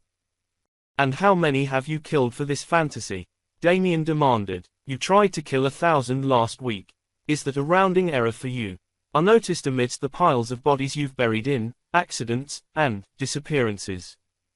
Less, my Lord Hand, than even a most conservative estimate of what would follow if the secrets were unveiled. What secrets? That aliens gave humanity magic. That aliens gave the eugenicists the tools to unleash their reign of terror and to carry out the scientific murder of tens of thousands to perfect the human mage. You're guessing, Winton pointed out. Even your unique gifts provide no proof. It's pretty damn suggestive that our runes are identical, Damien replied. You're saying that you have proof. I'm saying that you have no idea of the scope or magnitude of the shadows you begin to fumble in, and no concept of the consequences of unveiling the secrets I am sworn to keep. Keepers, huh, the Hand said. Secret keepers. The Royal Order of the Keepers of Secrets and Oaths, Winton reeled off calmly. We serve Mars, Lord Montgomery, the same as you. We are sworn to a sacred oath to guard a deadly secret until the right time. And like you, we are sometimes called on to make harsh choices and hard sacrifices to preserve the Protectorate. I guard the Protectorate from real and present dangers, Damien said. I don't know what you guard us from, and I question its validity. I can explain everything, Lord Montgomery, Winton told him. But there is a price that must be paid. What? That I join your little order. Exactly. You join the Keepers, and you order everything that happened at Andala IV sealed. You have that authority. Not anymore, Damien told the stranger. The Mage King has already been informed. Everything I know is in his hands or will be shortly. He will decide what happens now, unless you think your precious order will defy our king. For the first time since he'd arrived, Winton looked taken aback. He took a long moment to take a slow sip from his wine glass. That is unfortunate, he said quietly. While the Order has concerns about the rule of the current Desmond, we would prefer not to move against him. You somehow feel you have the right to judge the Mage King. When his weakness and compromises undermine the Charter and have led us to the brink of civil war, yes, Winton said flatly. Compromise was not how our Protectorate was built. He weakens our cause and encourages his enemies. We will allow no man, not even the Mage King of Mars, to weaken Mars in the face of the threats to come. The Protectorate is built on compromise. The alternative is civil war. The Protectorate was built on force, the old man replied. Desmond I imposed the Charter, it was not a compromise. Weakness on the part of the Mage King threatens us all and has allowed Legatus to undermine the very fabric of our civilization. If you think not compromising would have weakened Legatus's hand, you're mad, Damien told him. Every time we make peace, every time we show another world the Protectorate fights for everyone, we buy ourselves friends and loyalty that will stand in the face of any threat, internal or external. You are young, Lord Montgomery, and naive. Time will season you, open your eyes. Strength is required to face what is coming, and Desmond III does not have it, Winton said. But a rune right must sit the throne at Olympus Mons. As you have no doubt surmised by now, that amplifier wasn't built to be usable by humans. Only a rune right can command its full power. The frail old man studied Damien, who was busy processing the fact that the man clearly knew a lot more about rune rights than anyone not one themselves should know. For that matter, Damien hadn't known the unimaginably powerful amplifier in the throne room in Olympus Mons, with its simulacrum of the entire solar system, required a rune right to function. It made too much sense for him to disbelieve. Of course, Winton said softly, if you were to join the Keepers, another option would be available to secure the safety of Mars. Damien stared at the other man, trying to pass what he was suggesting. He couldn't possibly mean. We could use one of us upon the throne, the Keeper told him bluntly. Likely as Lord Regent, not Mage King, but... The hand had heard enough. Power and anger flared through his body and he lunged to his feet, his magic tearing Winton from his chair and suspending the man in the air by his throat. Damien's hand, clad in black gloves as always to conceal his runes, crooked toward Winton as the man struggled to draw breath. If I die, the Keeper choked out, so does the girl. Damien jerked convulsively, throwing the man through a table and into the restaurant wall as he released the magic around Winton's throat. I will never betray my king, he told the older man as he advanced on the wreckage. I will never murder innocents or cover up your atrocities for you. I don't know what secrets you guard, but I will learn them. I don't know what resources you command, but I will break them. I will hunt the perpetrators of your crimes at Andala to the ends of the galaxy or to the heart of Mars, wherever you have hidden them, and I will burn your order to the ground. Winton had looked frail enough before he'd been thrown through furniture. Now, cringing in the shattered fragments of the Golden Hare's patio table, he just looked pathetic. Go, Damien ordered, but if Chambers isn't safely returned within the hour, know that I will find you. The white-haired old man rose carefully to his feet, wincing as he moved. She'll be in her apartment in 5 minutes, he said harshly. We made a deal, you won't see me again. So certain, Damien said coldly. Yes, even if you survive to keep your word, Lord Montgomery, you won't find me. Unlike many you have faced, I do know what it means for a hand to go to war. 24. Mage Captain Dennis Romanov scanned the apartment building hallways as he made his calm, implacable way toward Rosalind Chambers' 13th floor apartment. He didn't spot any sign of whatever agents had dropped the girl off, assuming the creepy old man Montgomery had sadly not been able to choke to death had actually kept his word and returned her. The place the young mage had found was on par with where Dennis had grown up. Cheap but well maintained, with residents and owners who clearly cared. While the apartment building was only 30 stories to the 300-story building in Ireland his mother had lived in, it had the same feel of poor but decent. The kind of place that smart people on mage stipends or other social assistance lived in. The pension of a Marine mage lieutenant killed in the line of duty wasn't nothing, but health had stopped his mother working. It was only when he'd been about to sign up himself that Dennis had realized that the massive friendly man at the end of the hall who'd always had candy or advice for him, whichever he'd needed, was a vet, and a Marine who'd served under his father. No one had been willing to tangle with the Sarge to harass Mrs. Romanov. He smiled at the thought as he exited the stairwell onto the 13th floor. The last letter he'd got from his mother was that the delicate, decades-old dance had finally resolved with ex-Sergeant Will Harrison asking Jessica Romanov to marry him. Time and past time, in her son's opinion. Harrison had always been his second father, their wedding just made it official. The hallway outside Chambers' apartment brought back less pleasant memories. There was a still in the air, an absence of traffic and a smell like a storm about to break. A human storm. The smell was nervous sweat. Dennis paused right outside the apartment door and listened. Come out, he finally ordered aloud. I can smell you, I can hear you, I may as well be able to see you. 3 young men, 2 in torn old t-shirts and jeans and 1 in much nicer clothes, a local designer label from the looks of it, emerged from around the corner. All 3 were carrying, the 2 minions with cheap revolvers that might have arrived on Tau Ceti with the colonists, and the boss with a neat little concealable auto pistol that was completely illegal on Tau Ceti, even with a license.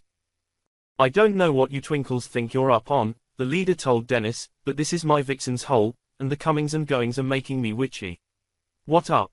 Twinkles, as Dennis understood current Tau Ceti slang, covered anyone in a suit or uniform that looked out of place or done up. Vixen he could guess, apparently O'Kane, if the boy was who Dennis thought he was, wasn't actually aware he was Chambers' ex-boyfriend. Keeping his hands where the idiots could see them, he turned so that his uniform, including the mage medallion at his throat, though the likelihood they knew what the swords meant was low, was fully visible. You would be O'Kane, he said flatly. First am Marine Mage Captain Dennis Romanov. I grew up in a building like this, it seems a peaceable place and I don't want to start trouble. I will finish it. Now, the last I heard, he continued, was that Rosalind told you, specifically, to fuck off. Now, normally, I suspect the young miss could enforce her own orders, but you're rubbing me the wrong way. So, fuck off. Marine would normally be enough. Mage would normally be enough. Apparently, O'Kane was either angrier or stupider than he looked, however, as he lifted the gun to point it at Dennis's head. His grip was better than a lot of wannabe gangsters, a proper two-handed stance that gave him enough stability that he might have even managed to hit. Of course, his two flunkies evaporated the moment he pointed a gun at Dennis, and the Marine simply smiled and snapped his fingers. A tiny blade of force sliced the gun in half immediately in front of O'Kane's fingers, leaving the kid holding only the grip of the auto pistol as the barrel and extended magazine clattered on the floor. Do I need to repeat myself? Dennis said calmly. Chambers is now a Navy candidate, if you hadn't heard. We watch our own walk. Staring at the half of a gun in his hand, the youth backpedaled several steps, then turned and fled after his minions. Knocking on the young woman's door garnered no response, but the lock turned out to be lacking. Making a mental note to see someone install a better lock on her door, this one hadn't kept out the keeper agents and probably wouldn't have even stopped O'Kane. Dennis hot-wired it and entered the apartment in under 10 seconds. The suite was small and plain, lacking almost anything in terms of personal decoration. It had a kitchen, a sitting/dining area with cheap furniture anyone who'd grown up poor in the entire protectorate would recognize the ancestry of, and doors leading into the bathroom, open, showing a plain white space, with a counter covered in cosmetics, the only sign the apartment was lived in, and the bedroom, which was closed. Dennis rapped on the bedroom door, then, unsurprised by the lack of response, pushed it open and entered the room. The furniture was of the same ilk as that in the living room, even Chambers's bedroom lacking in much of personal touch beyond clothing strewn across the floor. The Marine breathed a sigh of relief to see the young woman on the bed. She'd been dropped there in the same clothes she'd been in when she'd been playing distraction and, thankfully, didn't look too much the worse for wear. Just unconscious. Part of the light combat gear he was wearing included a pouch of various medical patches, including a stimulant patch that he figured should counteract whatever sedative they'd given her. He peeled the test patch off the back, confirmed she wasn't allergic with it, then applied the main patch to her neck. It took a few minutes to kick in, so he carefully draped the blanket over her so she was covered, and stepped back to a distance he hoped was non-threatening to wait. Chambers convulsed upward after a minute, clutching the blanket to her as she stared around in panic. What the fuck? You were kidnapped, Dennis told her gently. Once they'd got what they wanted from Montgomery, they dumped you at home. He sent me to check on you. Fuck, she repeated, then blinked as nausea clearly swept over her. A few moments later, she was in the bathroom and Dennis was calmly waiting on the couch. The stim wouldn't be causing this reaction this quickly, so whatever they had given her had to be nasty. Finally, she emerged once again from the bathroom, rubbing her mouth with a towel and a faint greenish tinge to her face. I've probably had worse wake-ups, she admitted. But not that I can think of. You're Montgomery's Marine watchdog, right? Close enough. He chuckled. You okay? I'll live. Last thing I remembered is being grabbed and, well, she touched her neck, stinging. Hypospray from behind, Dennis concluded. Professionals. What did they want? They used you as a bargaining chip to get Montgomery to meet with them, he told her. He did. It didn't go the way they wanted, but they let you go regardless. He smiled grimly. I think they realized they had zero chance of hiding you from us for more than a day, so it was give you back or kill you. And the hand would have ripped the system apart if they'd killed you. Why, I'm nobody, she snapped. They grabbed you, an innocent, to get to him. That would have been enough, the Marine pointed out. Plus, he thinks you have potential. Signed a letter to get you into the Navy if your nose is clean at intake. Not that that seems to be getting you to keep your nose clean. She sighed. I guess I didn't really believe him, to be honest. I ended up in juvie for a reason. Pretty much fucked up everything. And the hand, for his own reasons, has staked a portion of his own personal reputation with the Navy to open a new door for you, Dennis pointed out. Though, admittedly, right now he feels guilty for dragging you into this. You weren't supposed to get this caught up. Fucking bullies, she sighed. At every level, I guess. From tenement gang lords to government conspiracies. How do you deal? You really asking me? Yeah, she said after a moment's thought. You're a soldier, an officer, a mage. Everything I wanted to be, that you all seem to think I can be. One day at a time, one asshole at a time, he told her. You don't stand by when someone's being pushed down. You don't walk away from someone calling for help. You put on the uniform, you face the bad guys. You check in on the poor kid who got sedated because your enemies saw a weakness, he finished with a sigh. No one is going to make you sign up, Dennis reminded her. But the Navy needs every mage who can meet their standards, and everything I've seen says you can, if you grow up a little. She flushed and stiffened at that. I can do whatever it takes, she told him. Good, then you can make it 5 months without getting arrested or kidnapped again, can't you? She flipped him a very old universal hand gesture, but she was laughing as she did it. Dennis would make sure a medic swung by later, but it looked like Chambers was going to be okay. 25.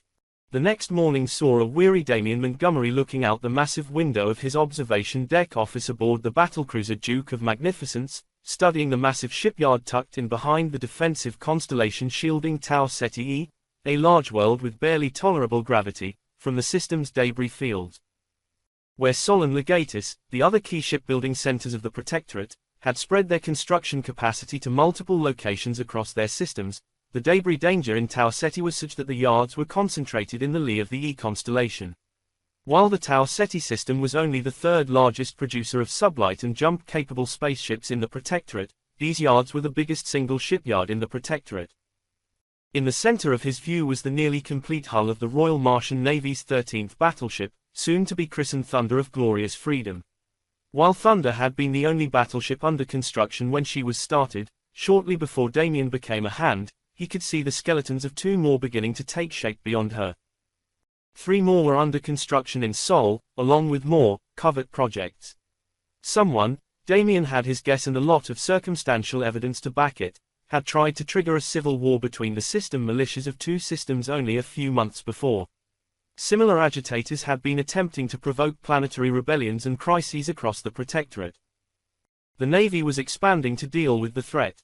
While some members of the Council had argued that battleships were unnecessary, that cruisers and destroyers were the best tool to keep the peace, the Mage King commanded the Navy.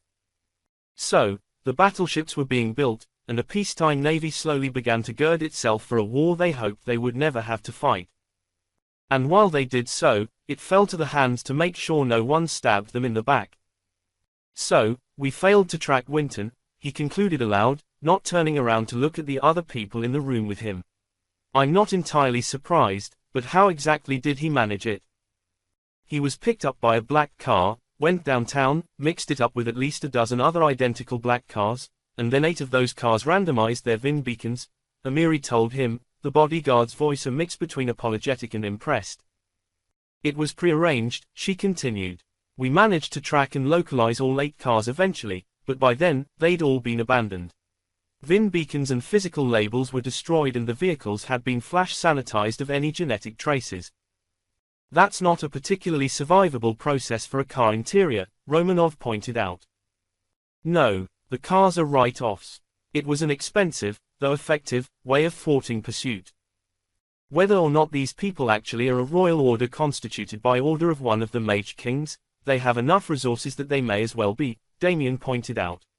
Any one of the 4 Talon VIIs they fired at Andala cost as much as a dozen luxury cars. They have funds and resources to burn, and a disturbingly accurate threat profile for our capabilities. Winton knew I was a rune right, for example, he told them. Captain Romanov was only cleared for that after I woke up. The existence of the rights is one of our most closely guarded secrets. What about Chambers? He asked the Marine. She's all right. Any sign of whoever dropped her off? She was unconscious for the whole affair, Romanov replied. Local cops and a couple of friends at the Asimov Marine Barracks are going to keep an eye on her just in case, but she seemed like she was going to be fine. As for the people who dropped her off, nothing, he said flatly. The building's security systems exist but are so full of holes and pre-planted worms, they probably automatically delete more footage than they save. Her return to the building isn't recorded at all. So, what we have learned is that our opponents are very capable, extremely well-resourced, intimately tied into our own government, and that the damn ship wasn't built in Tau Ceti, Damien summarized aloud. We also know that the Mage King is not involved, Amiri said grimly.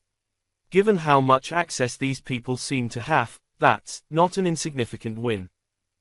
Damien winced but nodded. She wasn't wrong. The ship remains our best and clearest starting point, he told them. She's a warship and a big one, the size of Sherwood's new frigates or even a bit larger. There's only so many shipyards in the galaxy that can build a 6 or more million-ton starship.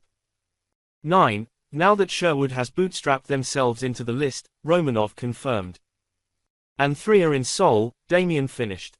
2 more are in Legatus, which, well, I'm unlikely to get access to the records for either, and I don't think a conspiracy based in the Mage King's court would buy from them anyway. Sol is our best bet. No one there outside the conspiracy will even consider denying a hand, and we have His Majesty for backup. Looking away from the shipyard at last, he turned back to his staff. We're going to wait for the Professor to get back and for Duke of Magnificence to be repaired, and then proceed to Sol. He grimaced. I'd prefer not to find my enemies in my home, he said quietly, but I'm afraid that's exactly where they're hiding. Damien found Mage Captain Colle Jacob in his office aboard Duke of Magnificence, carefully rearranging the wall of medals and still images that he'd had to put away while the ship was being repaired. The Duke's commanding officer was a tall man, with the pale skin of a lifelong spacer for all he was Terran-born.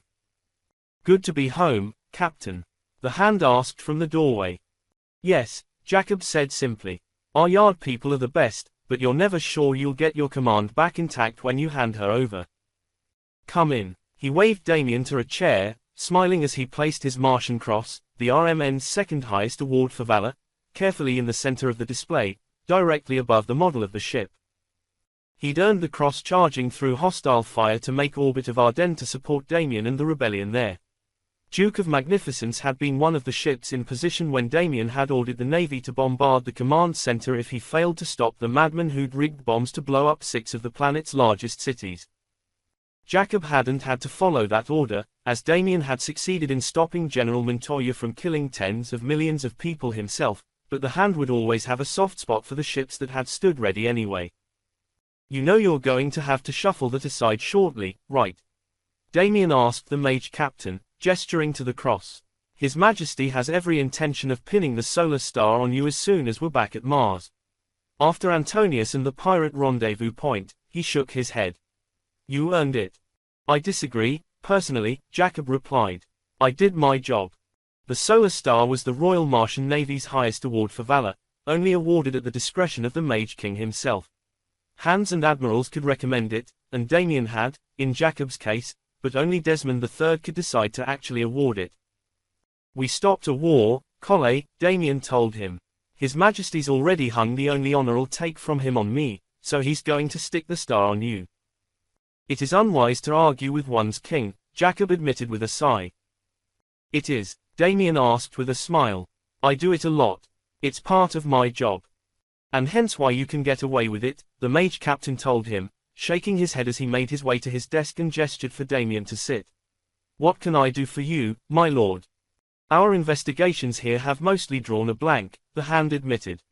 It's time for me to return to Mars and for our investigation into the attack on Andala IV to proceed in Sol. Given the events in Andala, I'd rather return aboard Duke. How long until she's ready to fly? We made it here under our own power, Jacob pointed out. I could kick all of the yard staff out and be underway in 12 hours.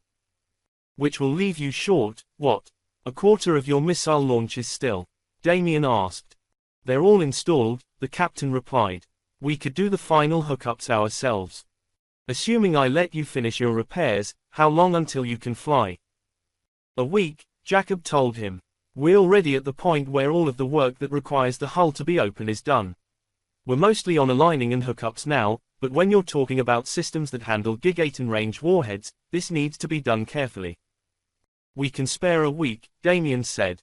I'm waiting on Professor Christophson anyway. He wasn't planning on being back until your repairs were done, anyway. Our repairs will be complete on schedule, the captain replied. We can accelerate a few days if needed. A week is fine, Captain. Thank you, my lord. Jacob paused. You and your staff are back aboard then? We are, Damien confirmed.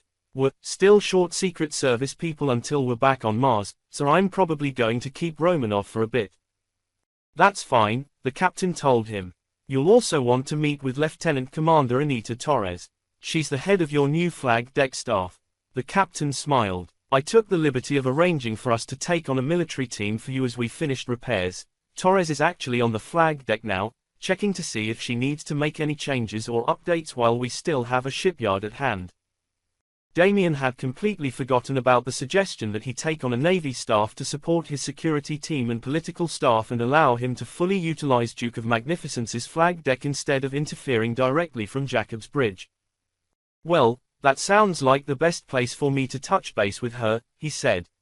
Do you need anything from me, Captain? Not today, the cruiser commander replied. I'd like to be briefed on whatever you have on the ship at Andala before we leave, though. Somehow, I suspect I'll be meeting her.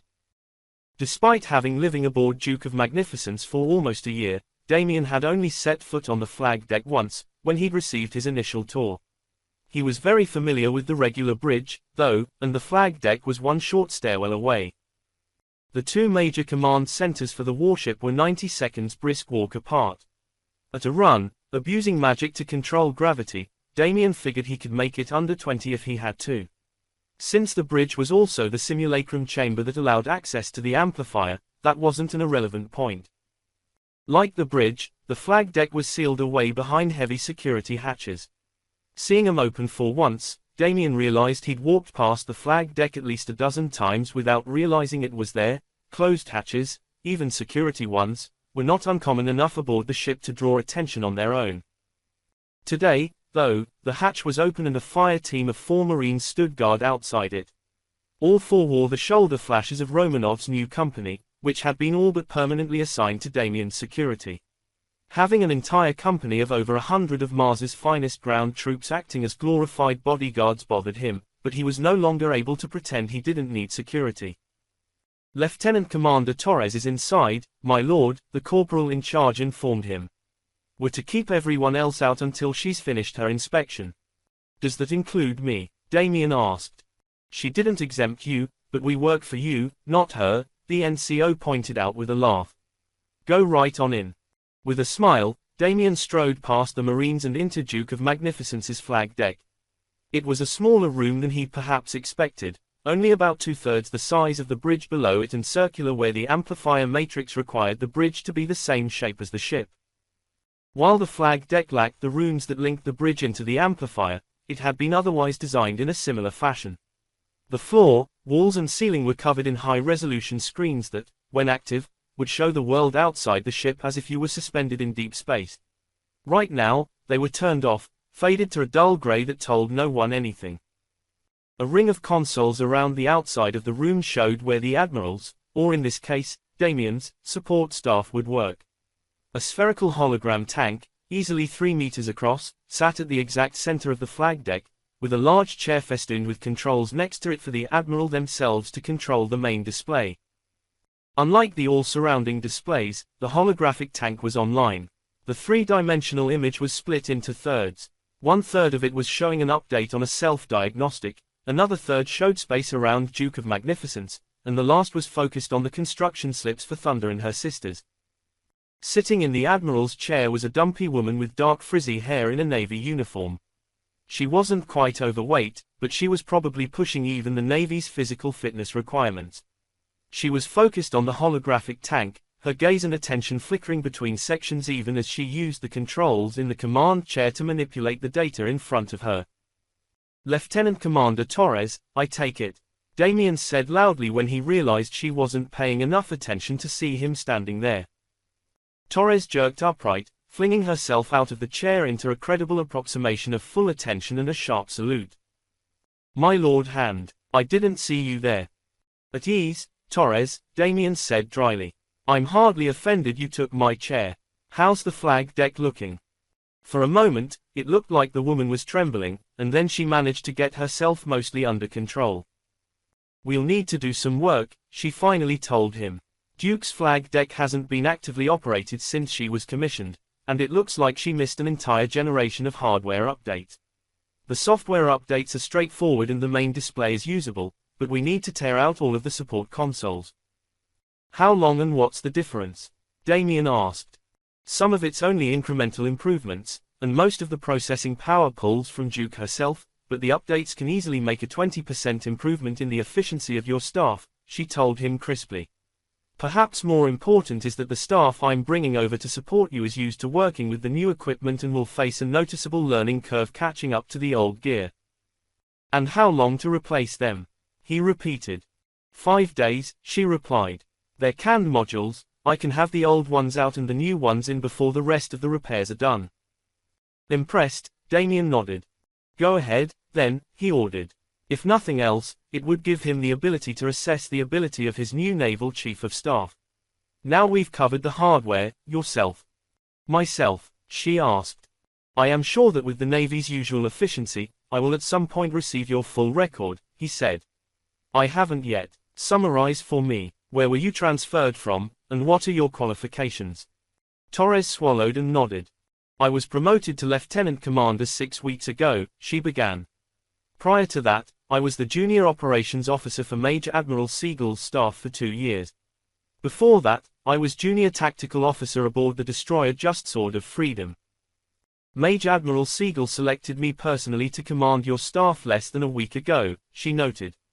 I understand that I replaced someone else he didn't know directly. I am not sure of the reasons why, but I was told you would understand.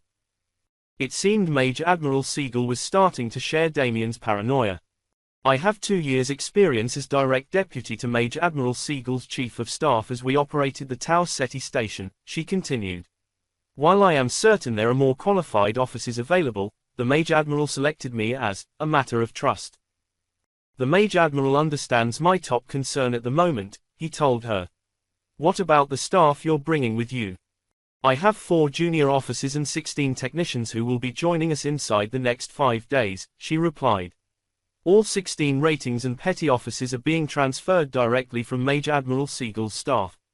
2 of the officers are from there as well, the other 2 are from Righteous Guardian of Liberty with Mage Commodore Adamant's compliments. My understanding was that our priority was to find competent personnel we trusted completely, she finished. My lord, she paused. I've always assumed that Navy personnel could be trusted, but the Major Admiral was acting like we couldn't trust anyone we didn't know ourselves. What's going on? Send in your order for the flag deck repairs, Damien ordered. Then meet me in my office. If you're going to work for me, Lieutenant Commander, it appears we're going to have to fully brief you. 26. Damien spent the week waiting for something else to go wrong. To his surprise, it went without incident or interruption. Torres saw to the updating of the flag deck and the arrival of his new Navy staff with practiced efficiency. The repairs to the battlecruiser progressed around him, and finally, on the day before the repairs were supposed to be complete, Dr. Robert Christophson finally returned aboard. When the pudgy, balding older man finally arrived in Damien's office, the Hand looked him over critically. Christophson held multiple PhDs in political and legal science and had been governor of the Taurus system, a core world, earlier in life. Now the Hand's political advisor, he was into his 90s, and even a few weeks seemed to have sapped his vitality. Are you all right, Professor? He asked. My vacation in the sun and waves on Tara turned into a week-long emergency consultation with the latest governor, Christophson told him. My successor had a heart attack on us, and his vice-governor felt unsure of herself. A week of backing her up seems to have everything back on an even keel, but it was hardly relaxing. No rest for the wicked, I see, Damien said. You're not exactly coming back to work at the easiest time, either. I reviewed the briefing paper your Torres pulled together, the political advisor noted. I assume there are aspects she wasn't cleared for. I brushed over how we survived the bombardment and how I knew the runes were Martian runic, Damien admitted. She's not aware of the existence of rune rights, and until I'm more comfortable with her, that isn't changing. Unfortunately, it appears our enemies are aware of rune rights, and that I am one. That's a complicating factor, Christophson agreed. He grabbed a chair and took a seat, eyeing the construction yards through the observation window. A lot of complicating factors this time around. A conspiracy at the heart of Mars. I don't exactly want to believe it myself, Damien admitted. His political aide laughed. Politics on Mars aren't pretty, my young friend, Christophson told him. There's cabals and parties and factions galore. If you were going home to rest, they wouldn't be your problem. Desmond is perfectly capable of handling them himself. But if we're going hunting on Mars, you can't afford to be politically naive, he finished flatly. It sounds like our enemies hide in the mountain, which makes this whole mess even more politically charged. Damien stepped up to the transparent steel of his office window and looked out over the yards once again. From there, the core space station that guarded the yards and Tau Ceti was clearly visible, a sign of the power and will of humanity overcoming any danger. Give me the highlights, he ordered. That could take a week. We don't have that kind of time, Damien said. Skim the top for me. The ex-governor sighed. Remember that every conflict in the Protectorate seems to come to Mage versus Mundane, he said. The compact gives mages certain rights and responsibilities, and whether they are too much or not enough is a constant source of tension. Mirroring that tension has always been the push and pull between the Council of the Protectorate and the Mage King. 105 councillors, one for each world. They technically serve an advisory purpose and the Mage King decides everything, as limited by the Charter and his ability to convince the system governments to buy in. In practice, Desmond and his father have both used the Council to make sure that the system governments will buy in, and the Council has effectively been writing our legislation for 50 years. That, however, is not part of their role under the Charter, so it's entirely at the Mage King's discretion. Christophson fiddled with his PC for a moment and threw a projection on the window of the 105 worlds of the Protectorate, highlighting sections as he kept speaking. 45 of the councillors are either directly loyal to the Mage King or in agreement with his current agenda, he noted. Those 45 will usually vote as he wants. 14 are from the Unarcana worlds. They're fighting us on everything right now. They can't really admit that Legatus is behind our current spate of rebellions and piracy, can they? Damien asked. No, they claim to just want us to spend less money, Christophson said dryly. They have some support in that, but it's the system governments who have the right to deny the Navy funding, and they're all terrified. So, we have loyalists and the Unarcana blocks. Damien tapped the lit-up symbols on the window. That's barely half the council. Who else? The legislaturists, his aide replied. They're going to be the problem. They're the ones who want to rewrite the Charter to explicitly give the council the right to write legislation, not the Mage King.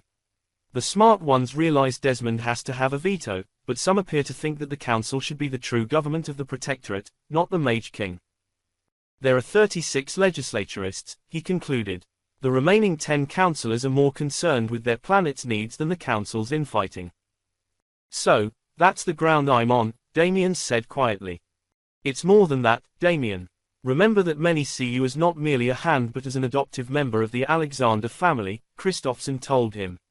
You are young for a hand, photogenic, and keep acting like a goddamn hero. You are the single most visible symbol of the monarchy after Desmond III himself. Everything you do in Sol will reflect not merely on the mountain but directly on Alexander himself. You walk into dangerous waters, with shadowy enemies, and every eye on you.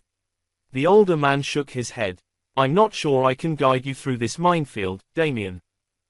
We'll do the best we can and deal with the consequences as they fall, the hand said. Do you know anything about this Royal Order of the Keepers of Secrets and Oaths? No, the other man admitted. If there are any records of them anywhere, it's in the archives at Olympus Mons. Unfortunately, I'm forced to agree with His Majesty. It is entirely possible that his grandfather did create this order and did task them to keep everything we knew about these aliens secret. They suggested they might have to overthrow Desmond now he was hunting them, Damien pointed out. I don't care how different Desmond III and the First are, I doubt the man who established a monarchy at the point of a mage-led battle fleet would tolerate anyone turning on his grandson. No, Christophson agreed, we'll deal with them, Damien. Of course we will, the hand replied with a confidence he didn't feel. That's the damned job, isn't it? 27. When Duke of Magnificence finally made her way out of the repair slip that had been her home for over a month, rebuilding the armor, systems and weapons lost under Damien's command, the hand was aboard her flag deck, watching everything take place around him. Despite the upgrades, the room didn't look particularly different to him. The big holo tank in the center had been left unchanged, as had the command chair with its touchscreens and displays, now linked into his personal computer. One of the consoles that formed a ring around the holo tank was Torres's, the one with the nicest chair, apparently, but for the moment, she was standing next to Damien, walking him through the menus for his chair screens and the big tank itself. The menus and commands are kept as intuitive as possible, she told him. They're designed for admirals and such who, she paused, clearly searching for a polite way to describe it, who don't have time to take retraining courses, she concluded.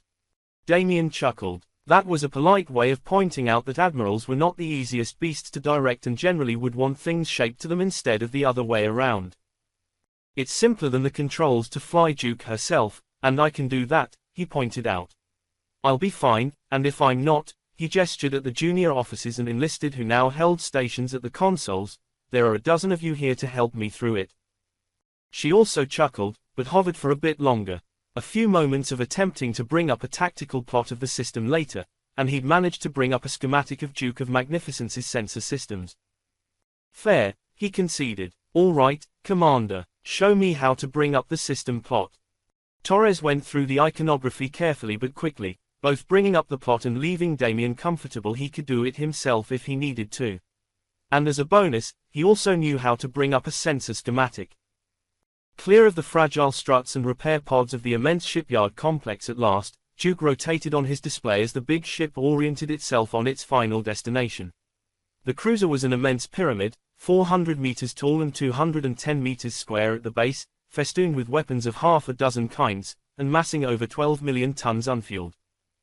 A notice flashed up on Damien's chair screens, noting that the ship was going to full acceleration. A 30-second notice proclaimed over the PA system everywhere aboard the ship except the bridge and flag deck. The countdown flickered to 0 and the image of Duke on the system plot began to move faster. At 10 gravity's flank acceleration, the yards drifted away behind them. With his gift, Damien could feel the magic pulsing through the floorboards, the gravity runes that fixed gravity in the ship at 1G shifting their power flow to reduce acceleration instead of creating gravity. Duke was a well-built ship just out of a repair yard, with plenty of energy fed into the runes. 10 gravities was her designed flank acceleration, intended to carry her out to deep space, where gravity wouldn't interfere with the jump. While Navy mages with access to an amplifier could jump from and to a planet's orbit, it wasn't particularly safe. With a hand's power behind it, such a jump could be done with relative simplicity, but it was still easier to take the just over 2 hours, in this case, to get 20 light seconds clear. It was, Damien had to concede, far more comfortable to watch the trip out aboard the flag deck than crammed into one of the, intentionally, he was sure, uncomfortable observer chairs on the bridge.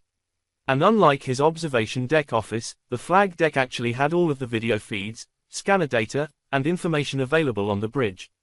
Including, though he didn't intend to use it outside of an actual battle, the ability to have the holographic tank show a miniature of the bridge in real time. A full flag deck staff was probably excessive for his needs, though, he concluded as the ship made its trek outward. He really just needed enough people to keep the lights on and answer his questions. The counterargument, he knew, was that his last mission had ended up with an entire fleet being commanded from Duke of Magnificence's bridge. Hardly an efficient solution. With a small sigh, he settled back into the chair to watch the trip out of Tau Ceti. The amount of loose rock drifting around the system required the defenses that protected the planets and made for messy navigation, but no one would deny it also made for a gorgeous view. I'm sorry for springing everything on you in one shot, the recorded image of Mikhail Riordan, governor-elect of Ardennes, said. It's easy to see how tough you are and assume, well, that you can take anything. And, he sighed, I didn't want to lose you. I figured putting all my cards on the table was the best plan. Julia's boyfriend was a mousy man, of average height with brown hair loosely streaked with grey. Nothing about him would ever stand out in a crowd, not until you heard him speak. She'd seen him captivate rooms when she'd been on Ardennes and met him during the rebellion there. Returning at the tail end of the election for governor, she'd seen him enthrall cities. His vision of a better future, of an Ardennes that took the benefits of its years under a robber baron but built a happier, wiser world with them, could entrance her. I got your message, obviously, he continued with a small smile. I know the thought is intimidating, You of all people know how much the governorship terrifies me. But, someone has to do it. People seem willing to listen to me, and I don't have it in me to walk away, he said. I love you, but I know we haven't had that much time together, and I'm not just asking you to settle down in an estate and raise a swarm of kids, but then, you wouldn't be interested if I was, would you? Julia attempted to imagine herself and Mikhail with a big fancy house and a half-dozen children, and chuckled. While the image had a lot less revulsion than she would have expected, it certainly wasn't one either of them fit into. I'll be honest, Julia, he continued, if you want to pass on the Minister for Defense, that's fine. I just want you here, with me. Unfortunately, if you marry me, you are the First Lady of Ardennes. And you know we need an outsider at defense, he concluded. If you don't want the job, I'm going to have to see if I can poach someone from the Navy. He shook his head, and while the Navy stopped that madwoman, there's more than a few people here who don't trust anyone in the uniform right now. You don't need to decide straight away, he told her. We have time, I won't be sworn in until the end of November. If there's some way you can come back before then, even if you haven't decided, I know your job doesn't run on a schedule. He sighed and blew a soft kiss at the screen. Let me know, Julia. I can wait, I will wait, just, let me know. The message ended and Julia Amiri was left looking at a blank space where the hologram had been. The recording had arrived in a naval mail drop before they'd left Tau Ceti, and she'd taken a full day to getting around to watching it. She was willing to marry Mikhail Riordan. She hadn't been sure of that when she left Ardennes in such a hurry, but her impatient waiting for his message, and fear-driven procrastination after she had it, was enough for someone as self-aware as Julia to be sure of that. Marriage hadn't exactly been in her life plans at any point, and certainly not since her brother and bounty hunter crew had died and she'd somehow ended up in the Protectorate's Secret Service. Minister for Defense, much as she didn't think she was qualified for the job, was in many ways more to her taste. First Lady she could take or leave, though she knew that Mikhail would back her when she chose her duties. She found herself missing Alaura Steely. That hand had dragged both her and Montgomery in from the cold, stood them up, brushed them off, and showed them how to make the galaxy a better place. What would Alaura do? Julia murmured aloud, then smiled. Alaura Steely would do whatever would help the most people. Damien Montgomery had a lot of power to change the world and desperately needed a minder, an older and wiser mind to keep him on track and aware of the world around him. She knew, with harsh certainty, that Montgomery was more effective with her. But was he enough more effective to offset the good she could do on Ardennes? Julia sighed. That wasn't a question she could answer on her own, and only one person could help her find the answer. She found Montgomery in the observation deck he'd converted into his office. For a man who lived a surprisingly ascetic lifestyle, the fact that he claimed a massive space with transmuted steel windows seemed odd, until you realized that the cruiser had 3 such spaces and the loss of one had barely been noticed by the crew. It was a luxury he could allow himself without hurting someone else, though it was certainly possible the young hand hadn't thought it all the way through. She doubted, though, that Montgomery would have taken over the space if it had been Duke's only observation deck. Montgomery stood with his back to the door, seemingly unaware of her presence. While the Marines and Secret Service agents outside the door would never have let a threat into his space quietly, the woman responsible for his safety still hoped he was paying more attention than it looked. Past him, she could see the glitter of stars in open space. 16 hours into their trip, 2/3 of the 12 light-year voyage, they were far enough from either star that they could truly be called lost in the void. More stars were visible there, with no close-by star to hide them, than could possibly be seen with the naked eye in any star system. No sun, no worlds, yet we're almost as lit up as we would be at, say, Jupiter, Montgomery finally said after a moment's silence. Apparently, he was aware of her. I never tire of looking at the stars. Grew up wondering what was out there. Now I'm wondering if we really want to know. He sighed. You're not here to listen to me moan, Julia. What's up? Julia grabbed one of the several rolling chairs that had ended up in random corners of the office, and took a seat. You know I came back from Ardennes early, she reminded him. It wasn't because I'd heard you were injured. That news reached Ardennes about 6 hours after I left, from what I can tell. Ah, Montgomery said calmly. Something went wrong. Something went awry, she replied. Mikhail proposed, the night he won the election. Wanted me to marry him, be First Lady, and he'd already asked me to be Minister for Defense. I can see the logic on the Minister for Defense, the Hand said slowly. Normally, you most definitely don't want an outsider in that role, but with your candidates tarred by either serving Vaughn or being rebels. Exactly his argument, she sighed. Since you're not handing me a resignation, I'm guessing there's more to it. I wasn't expecting it, Julia admitted. I panicked. I ran. Give me a firefight or an assassin, I can handle that. A marriage proposal. Apparently, that was a flanking maneuver I wasn't ready for. Her boss visibly winced and finally turned away from the window. Didn't say no, didn't say yes, he concluded. In the faded light from the stars behind him, the Hand looked even older than his 30 standard years. Wiser, somehow, than his youthful features made him look. Or maybe that was just what she wanted him to be.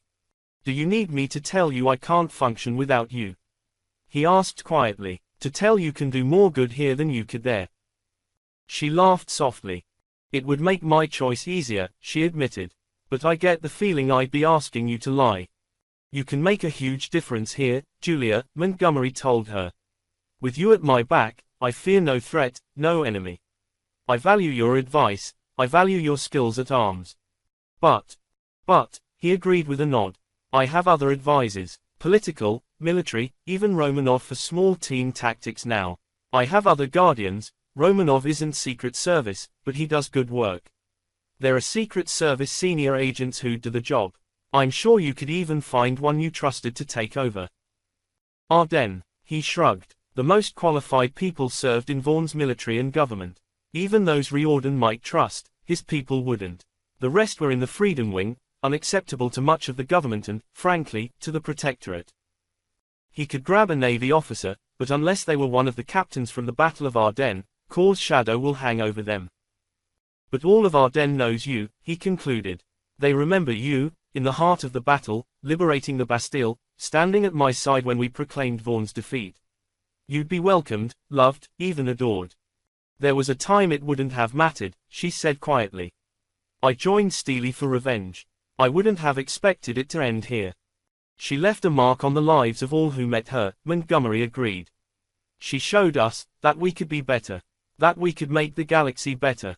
She'd say to go where you'd do the most good. And that's Ardennes, Julia admitted with a sigh. My Lord Montgomery, will you accept my resignation? Can you stay until this mess is over? He asked. I'm walking into a snake pit. I'd rather do it with my strong right arm at my side. I can stay, she promised. But I'll need to let Riordan know. He can plan the damn wedding for when I get back. I just need to make damn sure he knows I'm not wearing a dress. 28. Damien woke to a loud klaxon he'd never heard in his quarters before. He had finally managed to get to sleep, trying to get some rest before arriving in Seoul, where he was going to get very busy very quickly, but now bolted upright in his small quarters near his office. Since he mostly lived in the office, the room was barely large enough to hold a bed, a side table and a closet, and echoed painfully with the emergency klaxon. Battle stations, a voice announced as the klaxon cut off. All hands report to battle stations. This is not a drill. All hands report to battle stations. Damien grabbed his wrist PC from the side table and pinged the bridge. This is Montgomery. What's going on? He asked. My lord, we're at Tau Ceti Sol Jump 10 and we have an unidentified ship maneuvering aggressively, Jacob told him. We don't have a clean enough scan to say if she's our mystery ship from Andala, but anyone inside missile range and maneuvering at me makes me twitchy. I agree, Damien replied. The Mage captain didn't need his approval to take the ship to battle stations, or even to defend himself if attacked. Opening fire preemptively, though, would be better done with the Hand's authorization. Our bogey's at 10 million kilometers. That's inside our missile range, but if she's only got the half-dozen launches she fired at -421 Tarkas, there's no way she can hurt us, Jacob pointed out. And how many missiles would you have launched to take out an armed courier? Damien asked. Maybe 10, the Mage captain said with a snort. I take your point, my lord. Do whatever you feel is necessary, Colley, the Hand ordered. I'll be on the flag deck in 3 minutes. It was the first time the Hand had ever had to make it to the flag deck in a rush, and he took over 30 seconds longer than he had told Jacob. It hadn't made too much difference. The strange ship was accelerating at roughly 12 gravities and had already been moving at a fair velocity toward Duke, but they'd still carved less than a light second off the range. "What's our status, Torres?" he asked as he settled into the command chair. The lieutenant commander might have been on the flag deck when everything went down, but he wasn't certain. It was entirely possible she'd made it there well ahead of him. "Range is just under 9.8 million kilometers," she replied. "Flight time for our missiles is 6.5 minutes. No idea what they might have. CIC still hasn't confirmed an ID." "Thank you." He brought up the tactical plot in the main holo tank, an empty-looking display with only 2 icons on it. A few more taps zoomed in on the strange ship, allowing him to study what data they had. As he did so, he saw the refresh of new data come through and the amorphous blob from the previous scans resolve itself into a familiar odd-looking bullet shape. "Jacob, that's it," he snapped into the communicator. "We see it, too," the Mage captain confirmed. "Sir, it's your call. She likely has comparable weapons to us, but she's only half our size. We've got her outgunned. Do we engage or wait to see what she does?" There was, Damien reflected, a chance that the other ship was here by coincidence and it wasn't hostile. There was even a possibility that it wasn't the ship from Andala, except that no ship like it existed in the records of the Royal Martian Navy, and the vessel was very clearly maneuvering to engage Duke of Magnificence. "No, Captain," he said quietly. "That ship is guilty of, if nothing else, the attempted murder of 1,000 innocents. If they choose to surrender, we'll talk, but I am not okay with that ship in weapons range of me. Engage at your discretion, Colley. Take the fucker down." "My lord," the Mage captain acknowledged gruffly. He turned on the screen to focus on the rest of his bridge crew. "All right folks, you heard the hand," he snapped.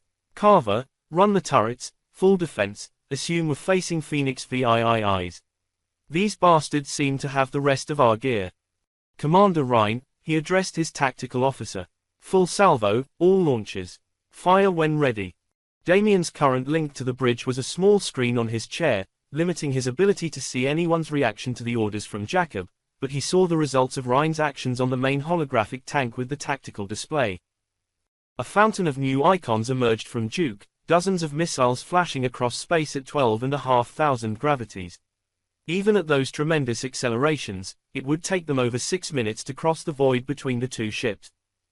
20 seconds after Duke launched, a second flurry of icons emerged from the other ship. "That's not right," he murmured. "They launched before we did," Torres confirmed aloud. "They must have realized we'd have identified them from the active scans." "Damn, what am I seeing, Torres?"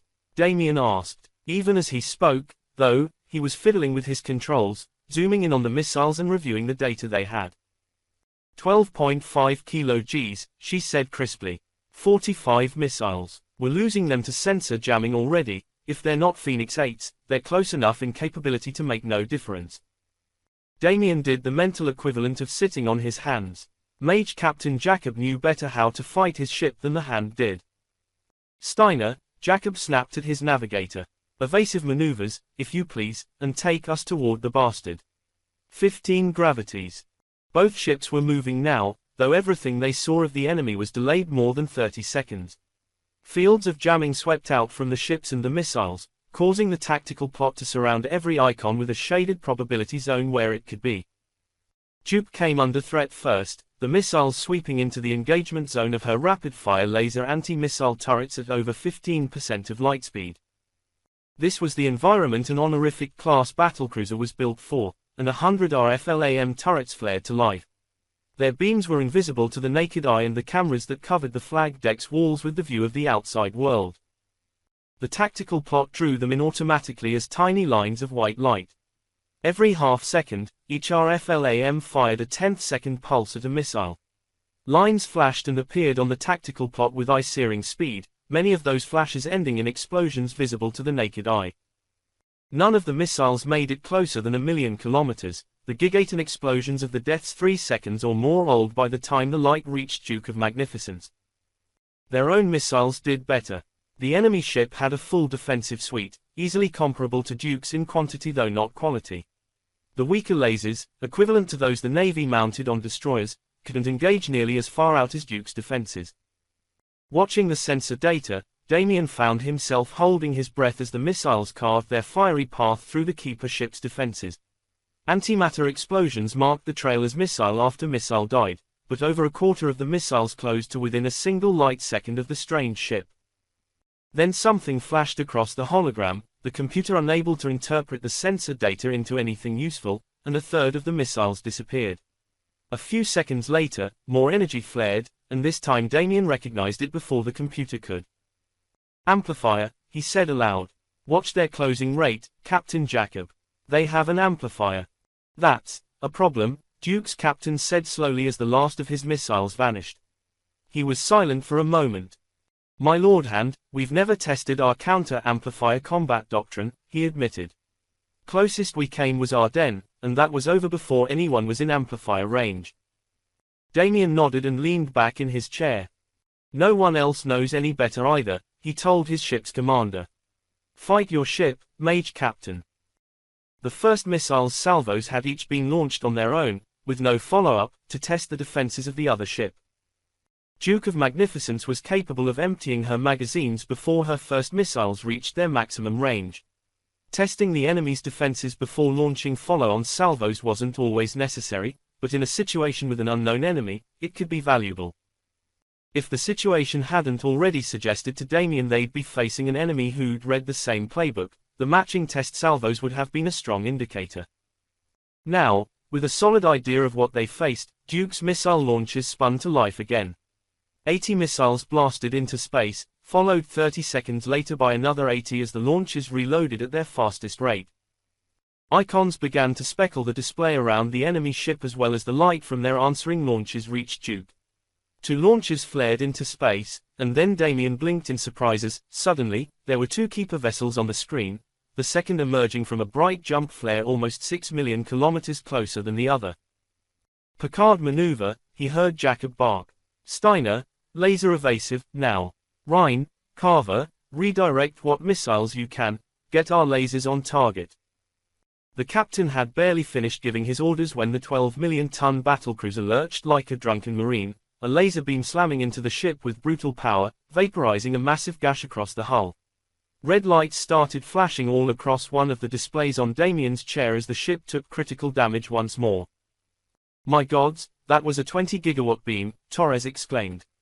Those are battleship weapons, she only hit with one, but...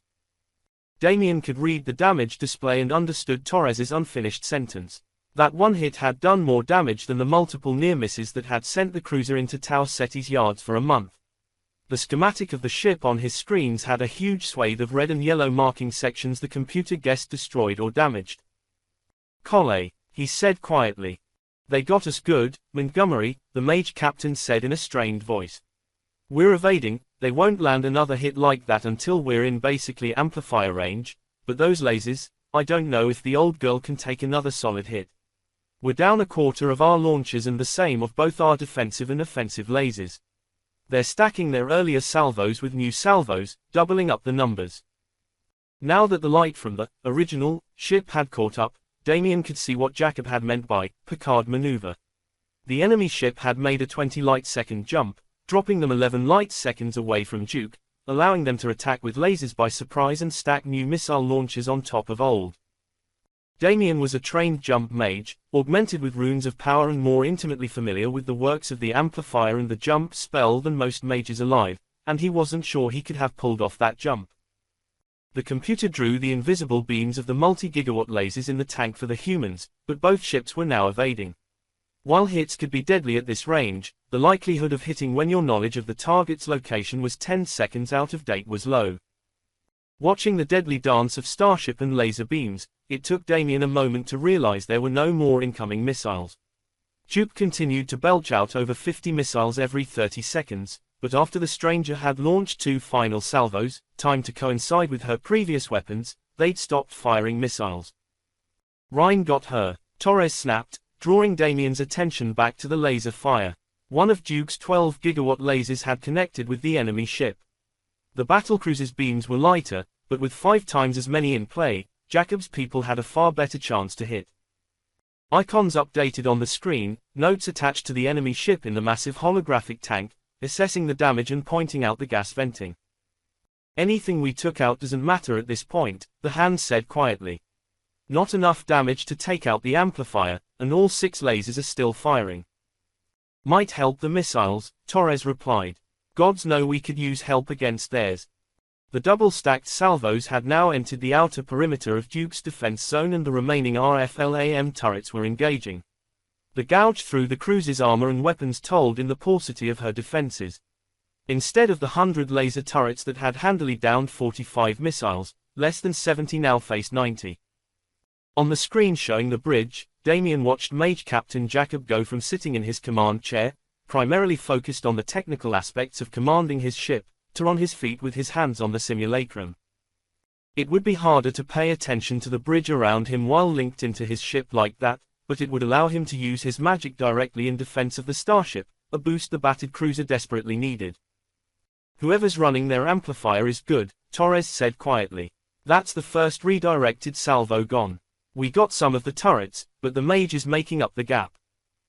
Damien's focus was on Duke herself, his knuckles whitening as he gripped the arms of his chair.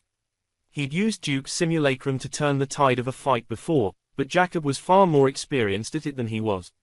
He just had more raw power than the Mage Captain did. Missiles died by the dozens, but there was still dozens left, and a second salvo behind them. Damien found himself holding his breath as the trail of explosions reached toward Duke of Magnificence. He could feel the magic flow through the runes around him as Jacob reached out to defend his ship. Tiny sparks were visible in the screens that suspended the flag deck in a simulation of the space around them. Each of those sparks, Damien knew, was a swathe of white-hot plasma hundreds of meters across. Not all of those sparks lit the bright explosions of missile warheads, but many did, and the icons cascading toward Duke in the holo tank suddenly dissipated, the survivors of the first salvo wiped away by the trained skill of Duke's commander. The second doubled-up salvo followed right on the first's heels. Slower now, launched from closer in or stepped down to arrive with the closer missiles, they were still traveling at over 10% of lightspeed, giving the lasers under 50 seconds to intercept them all. Duke's crew gave it their all, and explosions lit up the surrounding stars with flashes of antimatter fire. Power flared through the amplifier matrix, and more sparks flared into existence, taking missiles with them. Damien had lived through enough space battles at this point that he could feel the moment it became clear it wasn't enough. The flag deck crew tensed, bracing for impact, and he rose from his chair, mentally transferring the tracks from the holographic tank in the middle of the room to the surrounding screens. Without an amplifier, he could only do so much, but a long time before, he'd been taught a spell for just this circumstance, and now he had much more experience and power to throw behind it. He focused, studying the screens for a moment more, and then unleashed his power. He couldn't wait to see if he'd had any effect. These screens weren't designed to enable what he was doing in the same way as the chamber that cocooned the simulacrum. He couldn't zoom, couldn't focus, all he could do was throw energy into the path of missiles and hope it was enough. Again and again he lent his strength to the defenses. Seconds passed like hours, and then it was over, and his staff were staring at him in awe and shock. How? Torres whispered from behind him. Without an amplifier, you can't. I am a hand of the Mage King of Mars, he told them. I can. Damien wavered slightly. He could do it, but without an amplifier, acting at those ranges would drain even him. He carefully grabbed the arm of his chair, turning back to study the tank. The keeper ship was handling the missile salvos so far, but the salvos were creeping closer. They might finish this before they reached amplifier range. Then his sight flared as a massive charge of magic flashed into existence, an immense explosion of plasma and energy tearing a new hole in reality. Barely clear of Duke's hull. The big cruiser lurched from the shockwave but was undamaged as Damien checked the range. The keeper ship was still 10 light seconds away, and no one except a hand could use an amplifier past 7. Damien was already moving by the time the ship stopped vibrating from the near miss, running past his shocked flag deck crew and out the door into the hallway. 2 hallways and a ladder to the bridge, and he was already pushing past the fatigue to channel magic to speed his way. A new gravity source, completely detached from the battlecruiser's artificial gravity magic, appeared next to the ladder. He leapt forward, letting the pull yank him through the air and into the alcove of the ladder with a bone-shivering catch of a landing.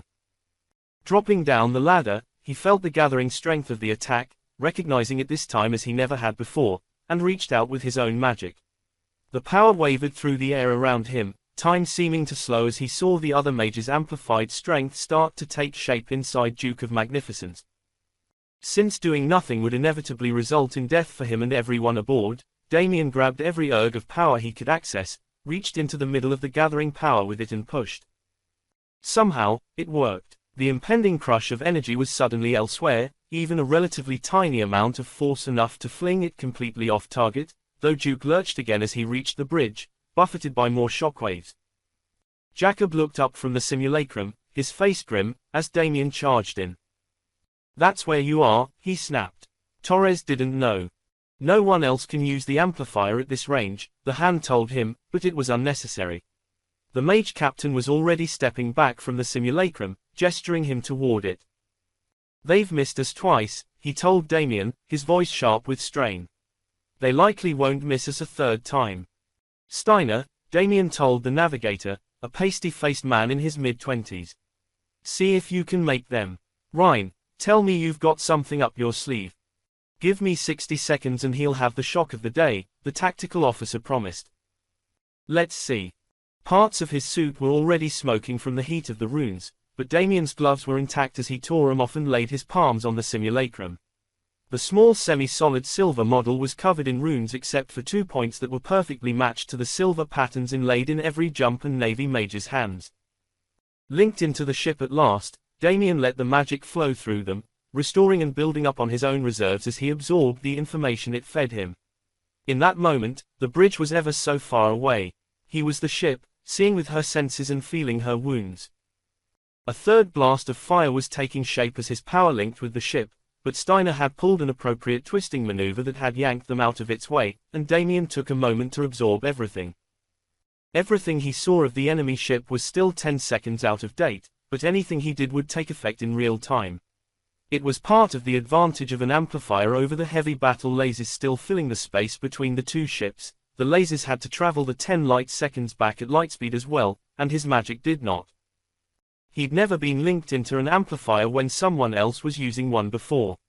The Royal Navy's doctrine basically treated them as super-fast lasers, to be defeated with the speed of light and maneuvering, and for anyone who wasn't a rune right, Damien agreed that had to be the case.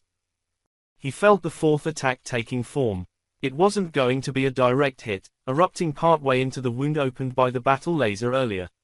Damien reached out and pushed again, sending the carefully constructed spell careening off into space, where it fired off 1,000 kilometers from the cruiser's hull. His opponent had to be confused. No ordinary mage could do what Damien was doing, but on the other hand, his opponents had been disturbingly well informed so far, and he recognized the taste of the magic being thrown at him.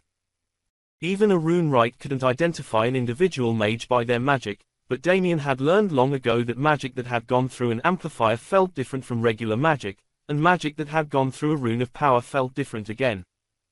The magic that had now tried to hammer Duke of Magnificence to dust had gone through both, which confirmed Damien's worst fears. As the hand on the other ship paused, probably trying to work out just what was happening, Damien lashed out with his own magic. Studying his enemy's maneuvers, he channeled power through his runes and the amplifier and conjured 6 immense, kilometer-wide balls of arcing plasma from nothingness.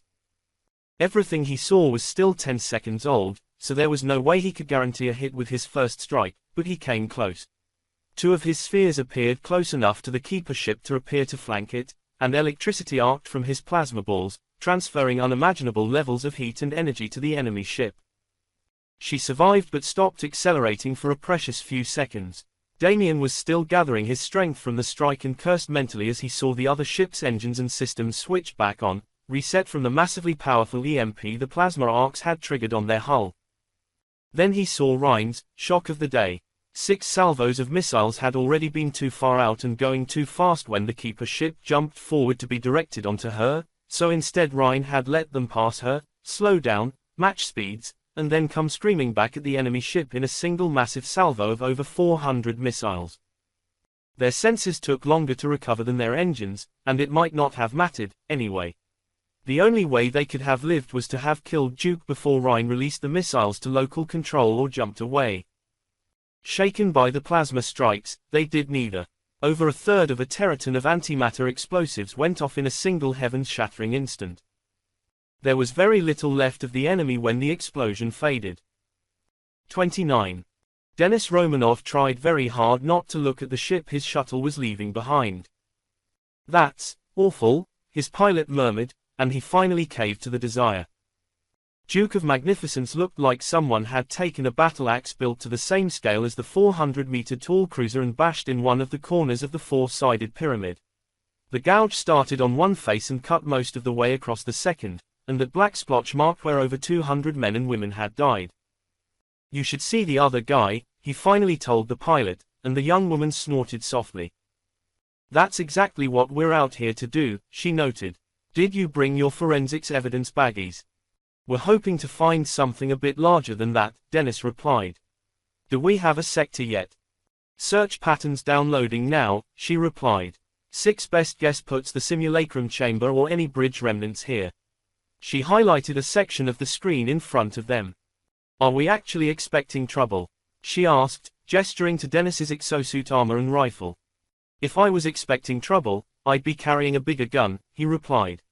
The rifle was almost too small to be used by an exosuited soldier. "We Marines are just the largest contingent of EVA-trained personnel aboard, and were less useful than the EVA-trained techs for repairing Duke, so we got cleanup." "Lucky you," she said. "And I get to haul you guys through a debris zone. It's like Academy worst-case exercises all over again." "Let's just see if we find something worth landing on," Denis noted. The Hand would love a living prisoner, however beat up. The pilot nodded, carefully guiding the spacecraft deeper into the cloud, mostly vapor but with a few chunks of physical debris, that had been an attacking ship. "Sir," the pilot said after a moment. "Is it true?" "What?" he asked carefully. "That there was another Hand aboard this ship." Denis sighed. "From what Montgomery said, it seems highly likely," he said quietly. "That's why we sent Marines." Hopefully, the bastard was dead. Though Denis had made it quietly clear to every officer going in searching the debris that if they found a living Hand, no one would ask questions if they died before reaching Duke. His people couldn't fight a Hand, but shooting a wounded one in the head. Given his choices, Denis Romanov wouldn't even hesitate. "I think that's the best you're going to get," the pilot finally told Denis, highlighting the chunk of metal in the screens. "It isn't much, but hell, even Duke's senses couldn't resolve just how many missiles we hit this bitch with." That was a chunk of hull less than 10 meters on a side, almost certainly from near the center of the ship, though clearly not the simulacrum chamber itself. It was melted and battered, but it was also the only significant piece left of the Keeper ship. "Hold us at 50 meters, we'll jump the rest of the way," he told her. "Thanks. Part of the service," she replied with an airy wave. Leaving the cockpit, Denis rejoined his old squad. He was getting comfortable with the rest of the company he'd been given, but the squad that was all that remained of his old platoon was still his strong right hand. "All right, we have a fragment," he told them. "Not enough space for everybody. Chan, you'll fire teams with me." He didn't hear any immediate response as he placed and sealed his exosuit helmet, locking himself in against the vacuum of space. "We're good to go," Chan reported once everyone was linked in. "Please let us lead the way, sir." "I'm not the Hand," Denis pointed out calmly. "It took me longer than it should to convince him he shouldn't make this sweep himself. I know my place in this kind of op." The airlock door shut behind them and the 5 Marines were blasted out into space along with the air. Training and experience allowed Denis to readily control his course with the exosuit's jets, directing himself toward the designated chunk of debris. In obedience to Corporal Chan's request, he hung back enough to allow the other Marines to land first, electromagnets in the boots locking them to plain metal floors. There were gravity runes on the floors of the ship's section and they even appeared to still have power, but Denis wasn't taking any chances. "Sweep for any survivors," he ordered. It was possibly someone who'd been in a proper ship suit or had been close to an emergency locker had survived the destruction of the ship. Finding anyone like that was the main point of the trip, but he had little hope. "Once we're sure we've found anyone on board, let's grab samples of anything you can find," he continued. "Hull metal, furniture, Fabric. Bodies. Let's see what we can find. The fire team obediently moved forward, spreading out through the dark and frozen remnants of a starship. Sir, you might take a look at this, Chan reported after a moment. Dennis joined him in a few long strides to find him studying a door. Looks like the captain's briefing room, but check out the seal. The commissioning seal on the door was in the same style as the ones the Royal Martian Navy had a bad habit of putting everywhere aboard their own ships, but where the RMN-1 had Royal Martian Navy across the top and the ship name across the bottom, this one simply had the name Keeper of Oaths. The logo was a stylized mailed fist holding a scroll, etched in what was potentially real gold. Any atmosphere on the other side? Not a drop, Chan told him. No airmen, no survivors, or at least, none that would complain when they kicked the door down. Stepping back to cover the door with his rifle, he gestured for Chan to open it. One powered boot later, Dennis followed the NCO into what had been a small briefing room. Now, the entire far wall was gone and it appeared the central table had been on fire until all of the oxygen left. Looks the same as ours, he concluded aloud, checking under the table. Yep, computer setup is in the same place, slagged by the heat. Chan had been checking the podium at the other end, looking for papers or data storage. Nothing here, either, he reported. Damn, I was hoping, but it looks like this one's a bust. Let's check everywhere else, Dennis ordered. It's not that big a hunk of debris. The commissioning seal was the only thing of real interest we found, Romanov admitted later to a small meeting of Damien's advisors. The gold seal, cut with a hand laser from the door it had been mounted on, sat in the middle of the table. The Marine looked disappointed to Damien, as if he'd hoped to bring back some kind of definitive evidence or gaudy loot to make the delay to study Keeper of Oaths wreckage worth it. Just the name of the ship was telling, though, as it at least confirmed who the ship had belonged to. I'm surprised there was even that much left, Jacob told them. We hit that ship with almost 400 missiles. From what we saw, she was built to the same standard as Navy ships, the Marine replied. Internal armoring, buffer sections, the works. Didn't leave anything useful, though. What about material samples? Damien asked. Those had let them identify where the shuttles had come from, so he had hope for information from the wreckage of the enemy ship. My people and Jacob's MP forensics team have been going over what we got, Amiri told him. Well, it's not much use. Even the one significant chunk had taken enough heat and radiation that we couldn't localize the hull metal. What did turn out to be of use was the commissioning seal itself. She gestured toward the golden symbol. It was roughly central to the debris piece, so it got minimal radiation, and gold is significantly easier to trace than steel or titanium. Did you find the source? Damien demanded. It's from Mars, she said flatly. The John Carter mining complex, barely 200 kilometers from Olympus Mons. While we can't be certain about the hull metal, our higher certainties, only about 60 or 70% likely, to be clear, place the source in either the asteroid belt or the Jovian Trojans. She was built in Sol, Damien concluded. I'm not surprised. He sighed. While I'm sure the rumor mill is having a field day and we won't feed it, I can confirm this for everyone here, there was a hand on Keeper of Oaths. I can't say which one, and given how scattered and only semi-linked we all are, it may be weeks or more before we know who, he continued. But I killed a hand today. The room was silent. That's unprecedented, Christophson finally said. Hands have died in the line of duty, Conrad Michaels most recently, but a hand has never been killed by another hand. Conrad Michaels had taken the dubious privilege of being the most recent hand to die in service to Mars from Alaura Steely a month before, when his investigation into an arms smuggling ring had gone sour. Two other hands were now completing his investigation, with a Navy cruiser squadron backing him up. A hand falls, another rises. I know, Damien told the professor. But, one way or another, a hand was going to kill another hand today. I suspect His Majesty will forgive me for not simply dying to avoid a political crisis. He let that hang for another moment of silence, then turned to Jacob. Mage Captain, can Duke get us home? He asked. We're only 2 jumps out, and the matrix appears materially intact to our inspection, he reported. We're down an engine, so we can't go over our 10G flank if we wanted to, but we should be able to get back to Mars safely. It looks like I'm taking you from one repair yard to another, the hand said softly.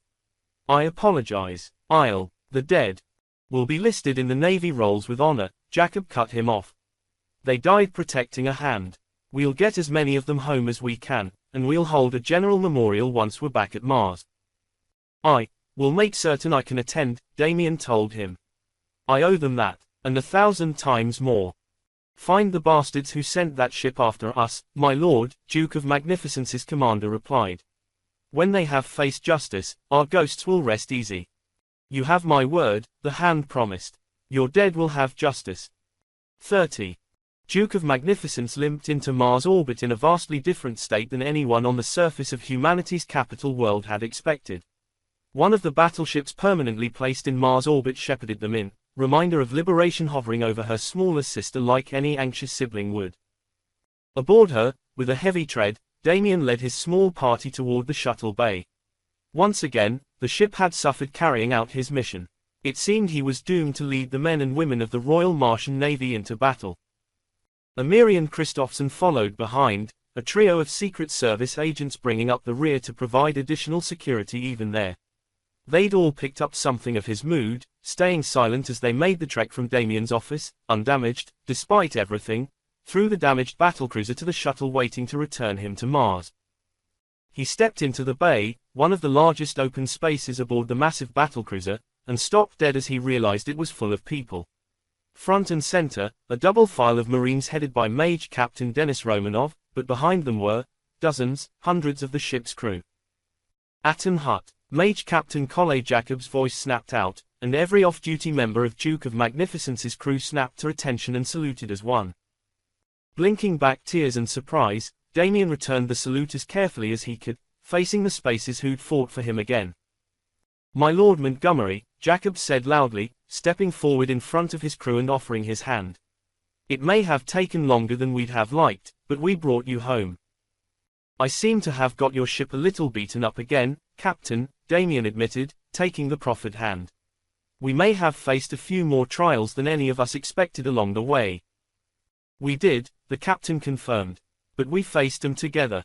And we've a few scratches to fix up, my lord, but once that's done, Duke of Magnificence and her crew will be ready to serve however you ask of us. We'd all be dead twice over without you, he said. This crew will not forget, Lord Montgomery. Call, and we will answer. Command, and we will obey. For as long you'll have us, this is your ship and your crew. Now he truly was blinking back tears. I could ask for no finer crew, no finer ship to have at my back, Damien told them, speaking to the crew more than Jacob. I have asked more of you than I would have asked of anyone given a choice, and you have risen to that call again and again. Duty takes me home to Mars, but I know duty will carry me away from Mars as well. And when duty calls for me to leave this world behind, I would do so on no other ship, with no other crew. We made it this far together, my lord, Jacob told him. Mage Captain Romanov will join you on the surface once we've had a chance to sort out quarters for his company. Thank you, Damien said softly, quietly enough that none of the crew could hear him. Don't thank me, the captain replied. It was their idea. My crew knows their hand, after all.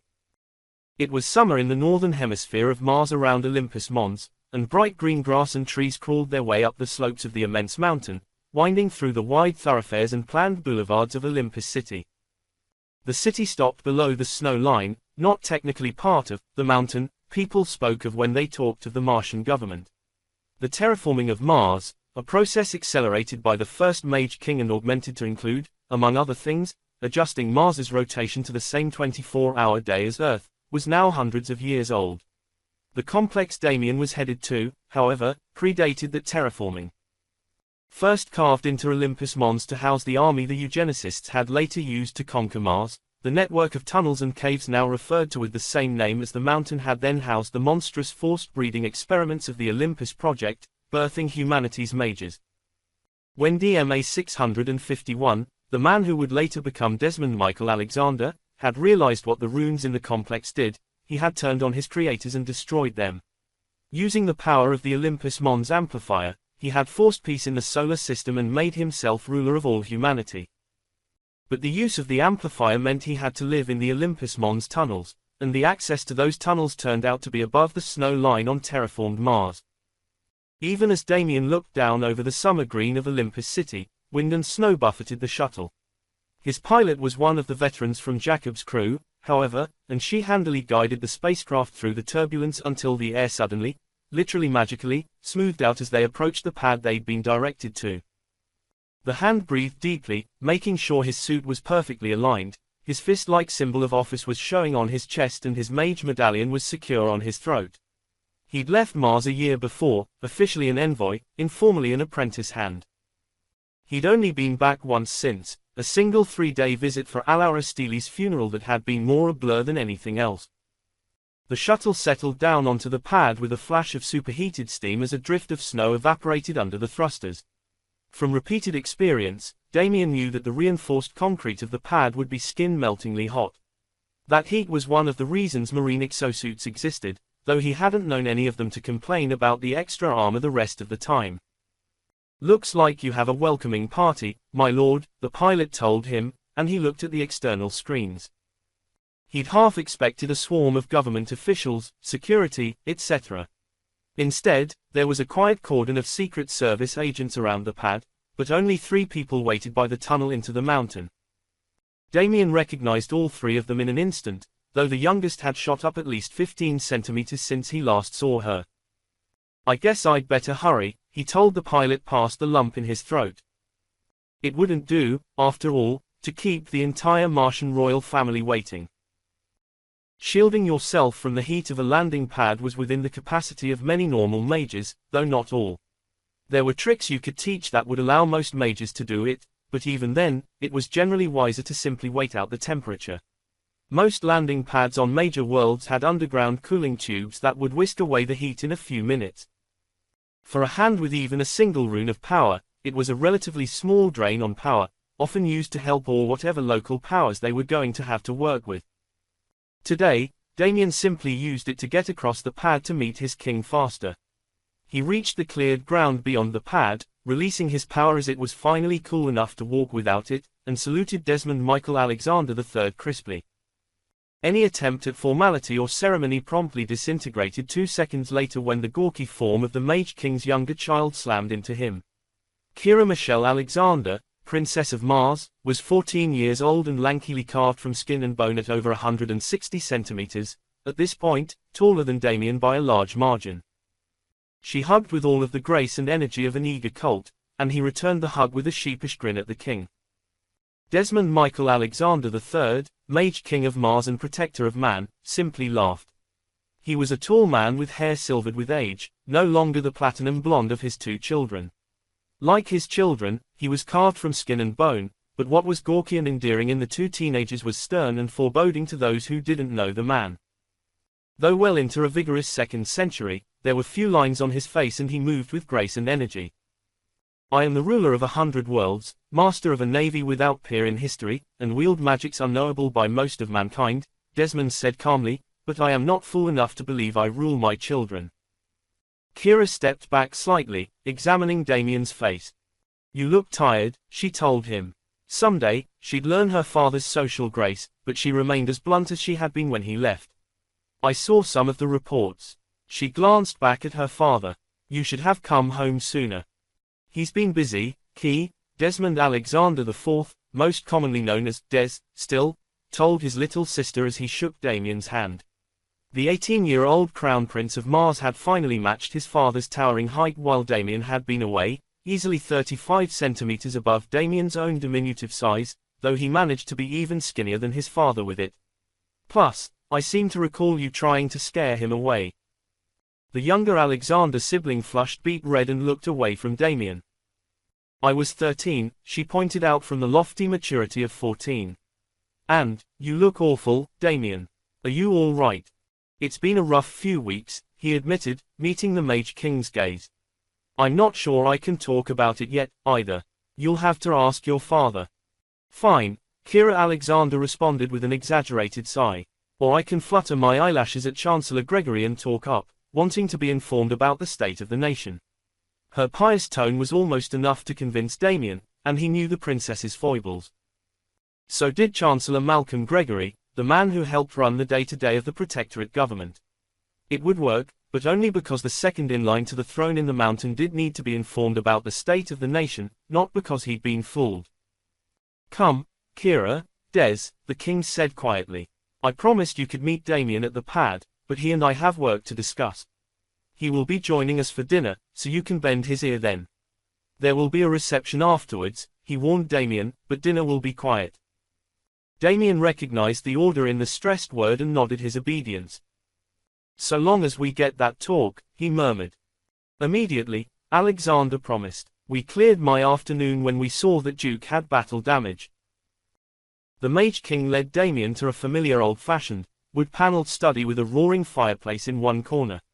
A set of overstuffed chairs surrounded the fireplace, completing the illusion of a study predating Earth's space age. Of course, this study was buried deep inside Olympus Mons, had a gravity less than half of Earth's, had windows that showed a completely artificial scene, and processed the smoke from the fire with some of the most advanced carbon capture technology in 100 systems. It was an illusion, but one Damien knew Alexander found comforting. For all that the era was an illusion, the age of the room wasn't. It had been set up like this by Desmond Alexander II, and apparently, the current bearer of the name had fond memories of his father in this room. The current ruler of all mankind got Damien into one of the chairs and grabbed 2 mugs of steaming tea. "I have to agree with Kira, though I'd normally be less forthright about it," he said finally. "You look awful, and your cruiser looks worse. I'm sure there will be formal reports galore, which I will not have time to read all of, but summarize for me." "We were attacked," Damien began slowly, considering. "2 jumps out from Mars, by the ship that hit Andala. He sighed. "That ship was built like our best. Battleship-grade lasers, Phoenix VIIIs, an amplifier. Damn, how bad did it get?" "Bad. Neither of us could hurt the other with missiles, so they surprised us with a micro-jump and the battleship lasers," the hand said quietly. "Then they hit us with the amplifier, at 10 light seconds." Alexander paused, his tea at his lips. He took a slow sip and swallow, then placed the drink on the tray next to his chair for it. "One of ours," he said calmly. He wasn't referring to the ship. "How did you survive? Has a rune wright ever been attacked by an amplified mage before?" Damien asked. "Not that I am aware of," Alexander admitted. "My sister is the only Alexander to have gone into the Navy, and you seem to be the only person finding enemies with our own magical weapons." "I could feel the attack spells forming," the younger man said. "And I managed to shove it away somehow. I think it's the only reason we survived." "And no one could have predicted that," the king said grimly. "Not even someone with all of the information. 10 light seconds. They had a rune of power, didn't they?" Without question, Damien told him. "It had the right flavor of power.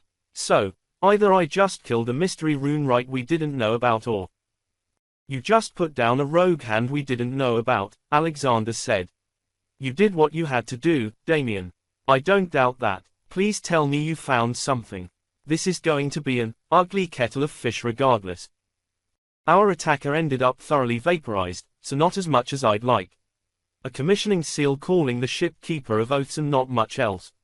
Damien sighed. "The seal was made with gold from Mars. The ship had our best tech. It had to have been built here, in Sol. Damn, I was hoping. My lord, do you know anything about these keepers? If they truly are a royal order, surely we must know something." "I know nothing," Alexander said. "I've had people look, but what? I asked my fucking hands to look," the king snarled. "The people I trust above all others, but if one of you has betrayed me, who the fuck do I trust?" "My liege," Damien swallowed. "My liege, you have to trust us. We know there was one problem, but we also know they're dead. No one escaped that ship. I need resources and authority," he continued. "But if that ship was built in Sol, we can find her. If we can find where she was built, we can find who had her built. I will find you answers, my king. That is what you have hands for." Alexander held his breath for a long moment before exhaling in a massive sigh. "And would you trust another hand at your back with a gun right now, Damien?" "None of my siblings in service would need a gun, my king," he said softly. "I wouldn't trust anyone behind me right now. Not until we're at the bottom of this. You are my hand, the Mage King of Mars finally answered him. I charge you to follow this rabbit hole. Find who has betrayed us, find this royal order of the keepers of secrets and oaths, find this Winton if you can. If you need ships, marines, auditors, bureaucrats, ask. Any resource at my command is at yours. Even in Sol, I do not see all, but if there is a snake in the mountain, I charge you to bring him to heel. The relaxed setting robbed Alexander's word of not 1 gram of intensity, and Damien bowed his head. You speak for Mars, the hand said quietly, and I will obey. 31. Despite his many responsibilities, Damien knew that the Mage King made time to have dinner with his children at least 3 times a week. He hadn't been a regular attendee when he'd been on Mars. The dinners were probably the only quiet private time the king got, but he'd been one of the few people who were invited. Tonight, both Damien and Chancellor Malcolm Gregory had joined the Alexanders for dinner. Gregory was an immensely fat man, his hair long lost to premature balding, with a perpetually befuddled smile. He was a mundane, with no magic whatsoever, and occasionally actually succeeded in convincing people he was an overweight, lovable idiot. Gregory was certainly overweight, and was kind-hearted enough to qualify as lovable, but he was also possibly the smartest man Damien had ever met, a ruthless negotiator and businessman who had dedicated his life to the Protectorate. I don't see why I have to wait until I'm 15 to get a rune, Kira asked. Her tone was more questioning than whiny, which Damien suspected meant she was on her best behavior. Because it hurts, Des told his sister dryly. And however bad you think it hurts, you're underestimating it. Try period cramps sometime, dear brother, the girl said sweetly, causing her sibling to choke on his drink and glare at her. Damien managed to conceal his own choking somewhat more discreetly. You had those twice, my dear, their father reminded her in an indulgent voice. And the only reason you had 'em twice is because you were too embarrassed to tell me or Dr. Sayre the first time. That said, he continued, both you and Des are right, but it's not only a question of pain tolerance. The first reason, though I will freely admit it's the weakest, is because I said so. The second is that, to date, no one has received a rune of power before 15, and I am not using my only daughter as a guinea pig. There are concerns around significant physical growth after the inlay, the king reminded her. It is also a huge responsibility, Kira. Those runes make us extremely powerful, which comes with similarly sized responsibility. Every man and woman alive who bears one of those runes, from myself and your brother to your Aunt Jane, to Damien and every other one of my hands, has sworn their life to the service of the Protectorate. While getting the rune doesn't require you to make that oath, it is a step along that path, he continued. An utterly irreversible one. So, yes, my dear Key, you are going to wait until you are 15, and I will repeat my explanation as often as you need me to. Because it's important. Kira sighed but nodded her acceptance of her father's explanation. Does it really hurt that bad? She asked Damien. Dads were years ago, and well, who trusts their brother? The 4 I did here on Mars were done under a local anesthetic, he said carefully. Those were uncomfortable, painful, but, well, I did my first one without anesthetic. There's no comparison. That was excruciating. She stared at him in horror. For various reasons, that part of the story had never come out before. Why? She asked. Wasn't that, well, stupid? Rushed, Damien said dryly, with a glance at Desmond Alexander to be sure he was okay with the story being told. The Mage King made a go-ahead gesture, and the hand considered how best to tell the story. We were being chased by a crime lord with a stolen cruiser, he told the Alexander siblings. Des was leaning in with interest as well, and so was Gregory, for that matter. Azure Gauntlet. Now, Alara Steely was on her way with an entire squadron of cruisers, but I didn't know that. We didn't have any guns on our ship, just the amplifier I'd built. He shrugged. I had access to Shelley Monroe's rune, he said quietly. More specifically, he'd had access to hand Shelley Monroe's forearm skin, cut from her body after she'd been killed. Being a Wright, I could see how it had to be changed for me, but I couldn't risk getting it even slightly wrong, so I didn't use any anesthetic. It worked. Mikhail Azure is dead and I'm still here. I do the same thing again in the same place, though I now know I could use a local anesthetic without problems, he finished with a grin. It wasn't a pleasant memory, though not entirely due to the remembered sensation of cutting his own flesh with magic. He'd taken out the cruiser, but not before Azure had launched its missiles at the jump freighter. Without Steely's arrival, he'd have died despite everything he and the rest of the ship's crew had done. Kira leaned toward him, her expression intent as she seemed to realize that she could ask him all of the questions about the runes she might not be comfortable asking her father or trust her brother's answers. "How does the silver work?" she asked. "I mean, it can't be just silver, that wouldn't work.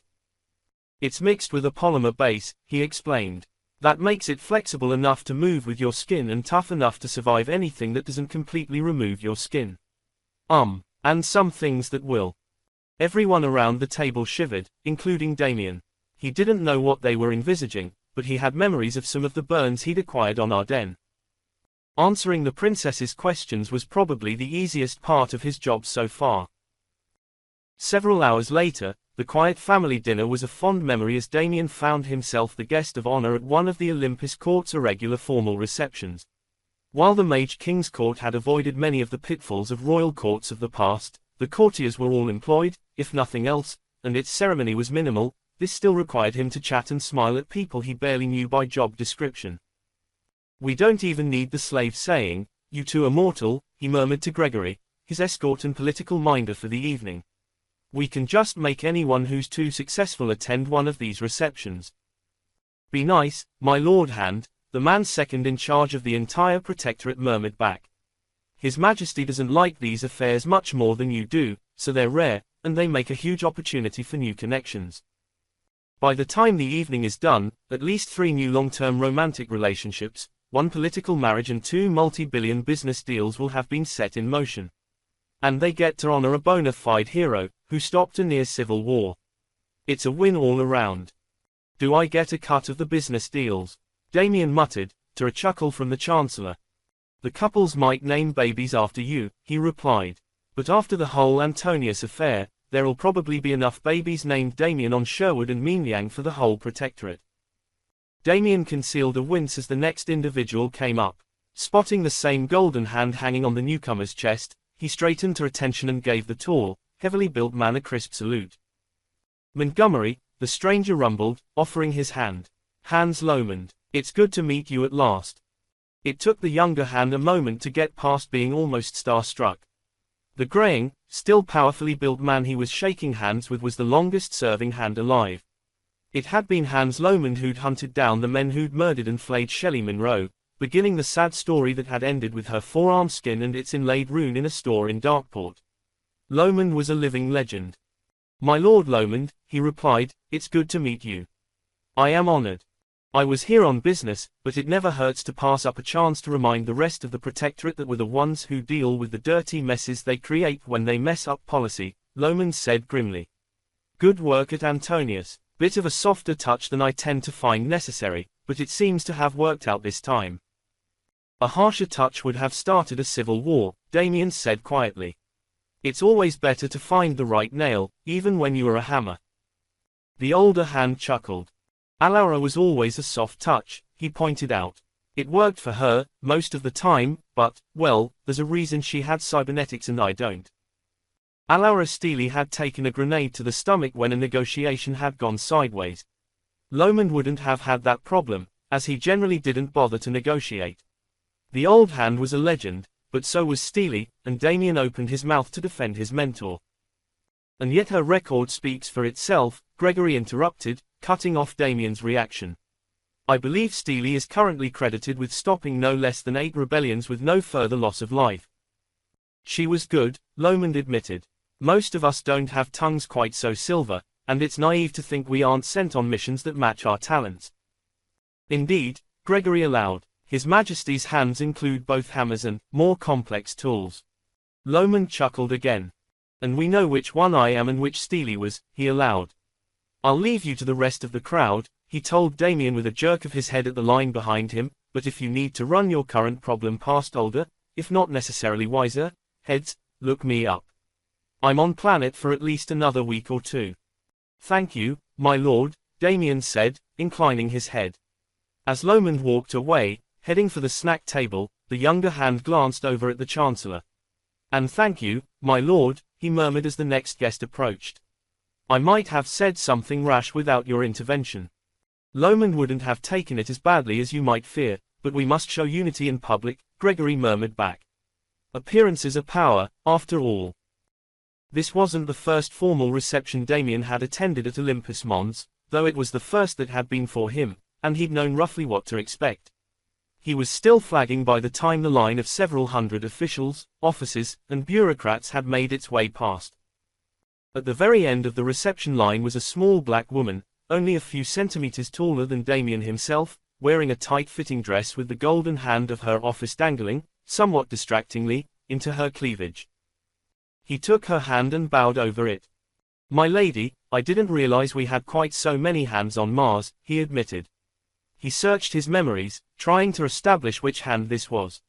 She wasn't significantly older than he and likely wasn't Martian-born. Her ethnicity wasn't nearly mixed enough for her to be one of the products of even the less vicious programs the eugenicists had implemented on the general population, which meant she had to be Charlotte, my Lord Montgomery, she introduced herself. Charlotte N. Dossie. That made her the second most recent hand and the woman who'd apprenticed with Alaura Steele while he'd been studying on Mars. "A pleasure to meet you," he murmured. "Likewise. Alaura spoke of your adventures, on occasion," N. Dossie told him with a smile.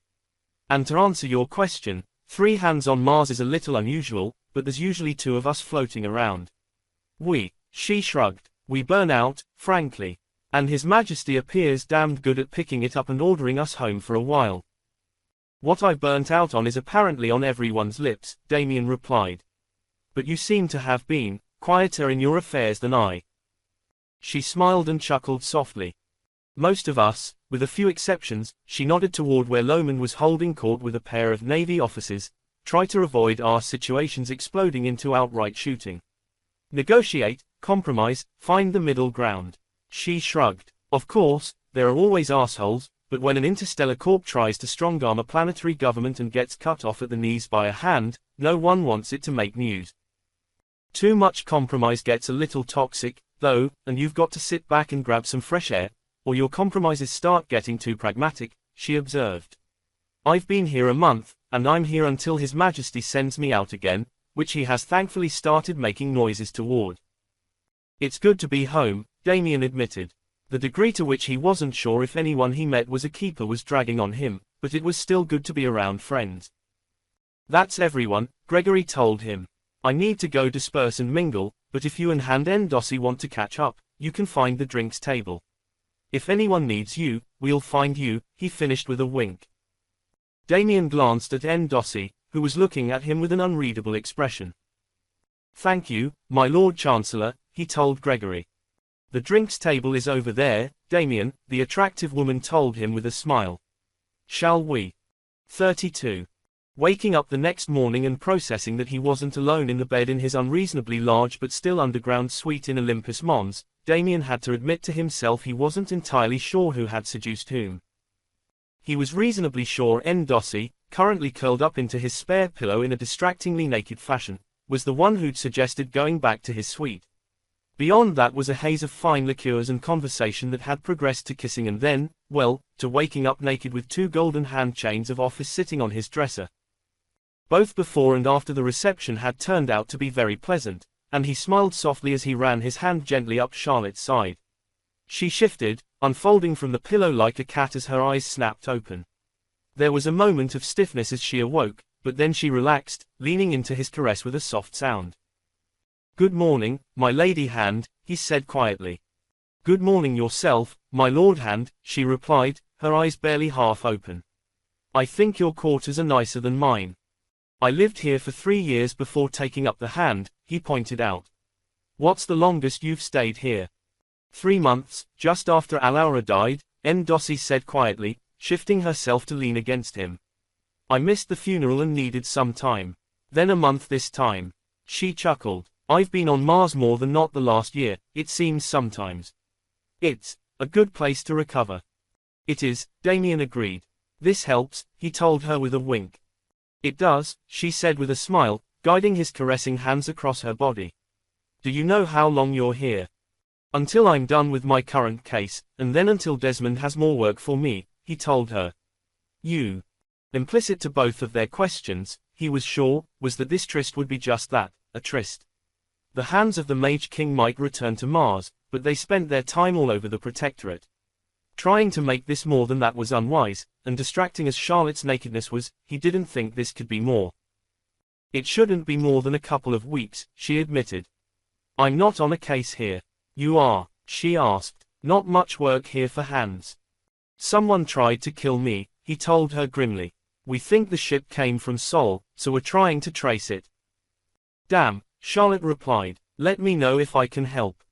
We're keeping it quiet, Damien said, distracted as she guided his hands to her breast. We're worried about leaks. At least we know we can trust each other, she told him, gently pushing him back down to the bed. Brothers and sisters in service to Mars, that's the hands. Now, she continued with a wicked smile as she straddled him, I've a definite idea of how I can help right now. The suite of rooms Damien had in Olympus Mons was the size of a largish house and included his office, a space almost as large as his commandeered observation deck aboard Duke of Magnificence. Since, even on Mars, his personal security was run by professional paranoids like Julia Emiri, there was a waiting area between the access to the rest of the tunnel complex and his house, a quiet space with a pair of comfortable couches, usually occupied by the two Secret Service agents of his working detail.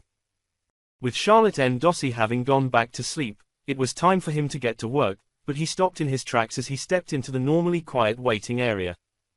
The two agents of his normal Martian working detail were in their normal spots, flanking the security door leading into his suite like statues in expensive suits.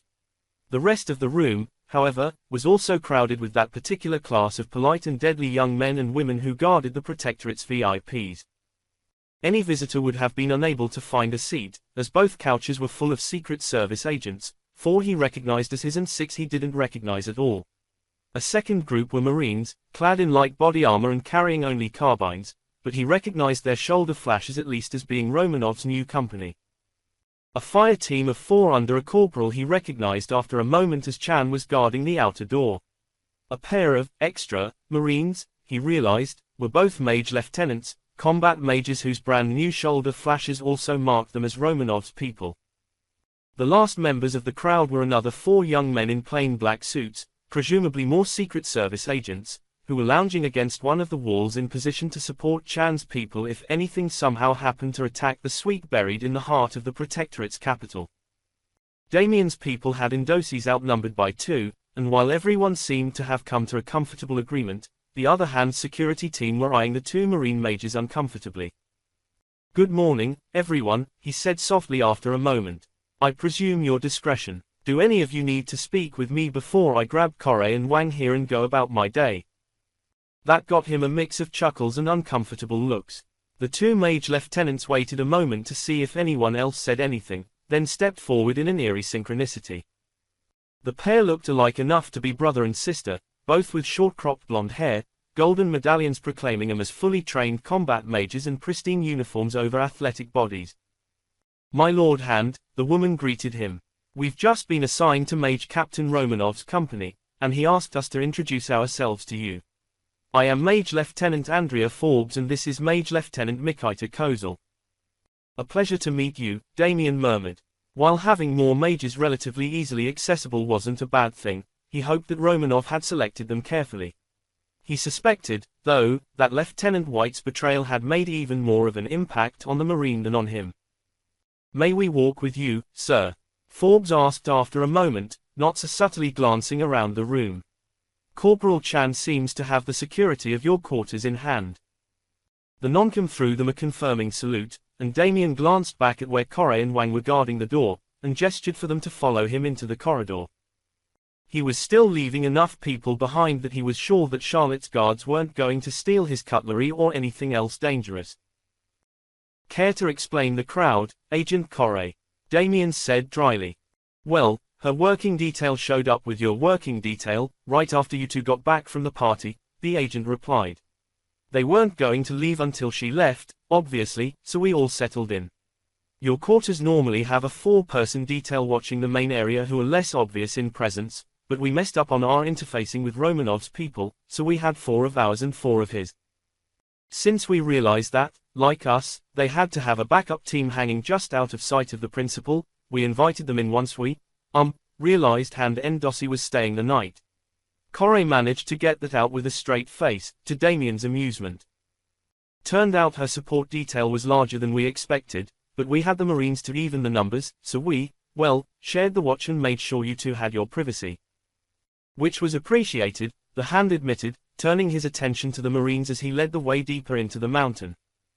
While I'm glad to have you, he told them, you'll understand that my team is under a pretty heightened state of awareness right now. How can I be sure you came from Romanov? The two Marines exchanged concerned glances. I suppose you could call him, my lord, Kozel finally suggested. The Mage, who had so far let Forbes do the talking, had a very quiet voice with an odd pitch to it. With a sigh, Damien did just that, linking into the mountain's internal datanet, as his communicator's transceiver wouldn't reach very far through solid rock. Romanov, it's Montgomery, he greeted the Marine. Did you send two new mages to meet with me? There was a pause on the other end. Yes, the Marine replied slowly. And I guess that simply showing you their orders would be less of a reassurance than I assumed. My apologies, sir, I keep thinking of Mars as safe ground. Considering his activities of the prior night, Damien shook his head. We all do, he admitted. And it should be. Can these two be trusted? He asked, meeting the two Marines' gaze calmly. Kozel and Forbes. Yeah, I went through basic and RMMCOCS with them. They're solid, they had no idea what I was asking about when I asked about the keepers, and neither of them is bright enough to lie to me successfully. They can hear you, Damien pointed out gently as both of the mages winced. Then remind them that I remain their superior officer, Romanov said in a serious tone. I trust them to have my back and yours, my lord. That's what's important. Thank you, Captain, the Hand told him. I don't think I need you two at this moment, he continued to the two mages as he ended the channel. Check in with Romanov and Special Agent Amiri for your duties. We have reason to believe we have enemies on Mars, so, well, don't trust anyone. Both of the Marines looked painfully young as they nodded their understanding. Damien ended up being over half an hour late to meet with Christofson in the archives. While he was the one who'd set the time, he couldn't bring himself to regret the delay, though he did feel bad for making the professor wait. Professor, he called as he stepped into the onyx cavern of the Olympus Mons archives. Carved early in the human occupation of the mountain by the eugenicists, the archives were an immense cavern with multiple floors, each partially open to the floor beneath, all carved from black stone. The lighting reflected back from the polished stone, allowing a tiny number of lights to reasonably illuminate the huge chamber full of stacks of server hard drives, 300 years of different physical data storage mediums, and even climate-controlled cases of paper documents. The active records and accounts of the Protectorate were backed up in one set of these servers, much like the data center he'd raided on Tau Ceti, but most of this was cold storage that couldn't be accessed remotely. About a third could be accessed from inside the mountain, but even ignoring the data that was on paper or detached storage media, over 50% of the data in the archive could only be accessed there. It meant that the data in cold storage was rarely accessed, but it was in cold storage because it was rarely accessed. Inconvenient or not, the archives contained everything the Protectorate government had ever done or written, not merely that which had been regarded as important enough to preserve. Enough was classified, regardless of age, that researchers were only allowed in under supervision. That restriction stopped few of the researchers who were aware of the archive's existence from regularly scheduling appointments, though the security systems had informed him that his political aide was the only person in the archives right now. Professor, he called again, wandering deeper through the stacks of servers and data. Ah, there you are, Montgomery, the older man replied, appearing suddenly from behind a set of shelves full of late 21st century data storage disks, all labeled with the official logo of the Martian Republic, the short-lived government of Mars before the eugenicists took over. Come, the ex-governor and ex-academic turned political advisor ordered. We have a lot of work to do. He led the way to a group of consoles set around a sturdy metal table holding a meter-tall stack of data readers for the over 24 different forms of media stored in the archives. The program Jacob's people put together cleared TCNI's database in under 5 minutes, Damien pointed out as he eyed the consoles and readers. How much work do we actually have to do? That was one database, Christofson pointed out. One database, already organized in a specific way that the people writing the spider were familiar with, and you were sweeping for something you had all of the possible references for. The archives contain just over 10,000 databases, he continued, gesturing expansively around them. That's excluding anything on hard storage, though that's mostly pre-protectorate or extrasolar, so we shouldn't find anything in those. He removed his stiff grey blazer and slung it over his chair, eyeing the stacks around him balefully.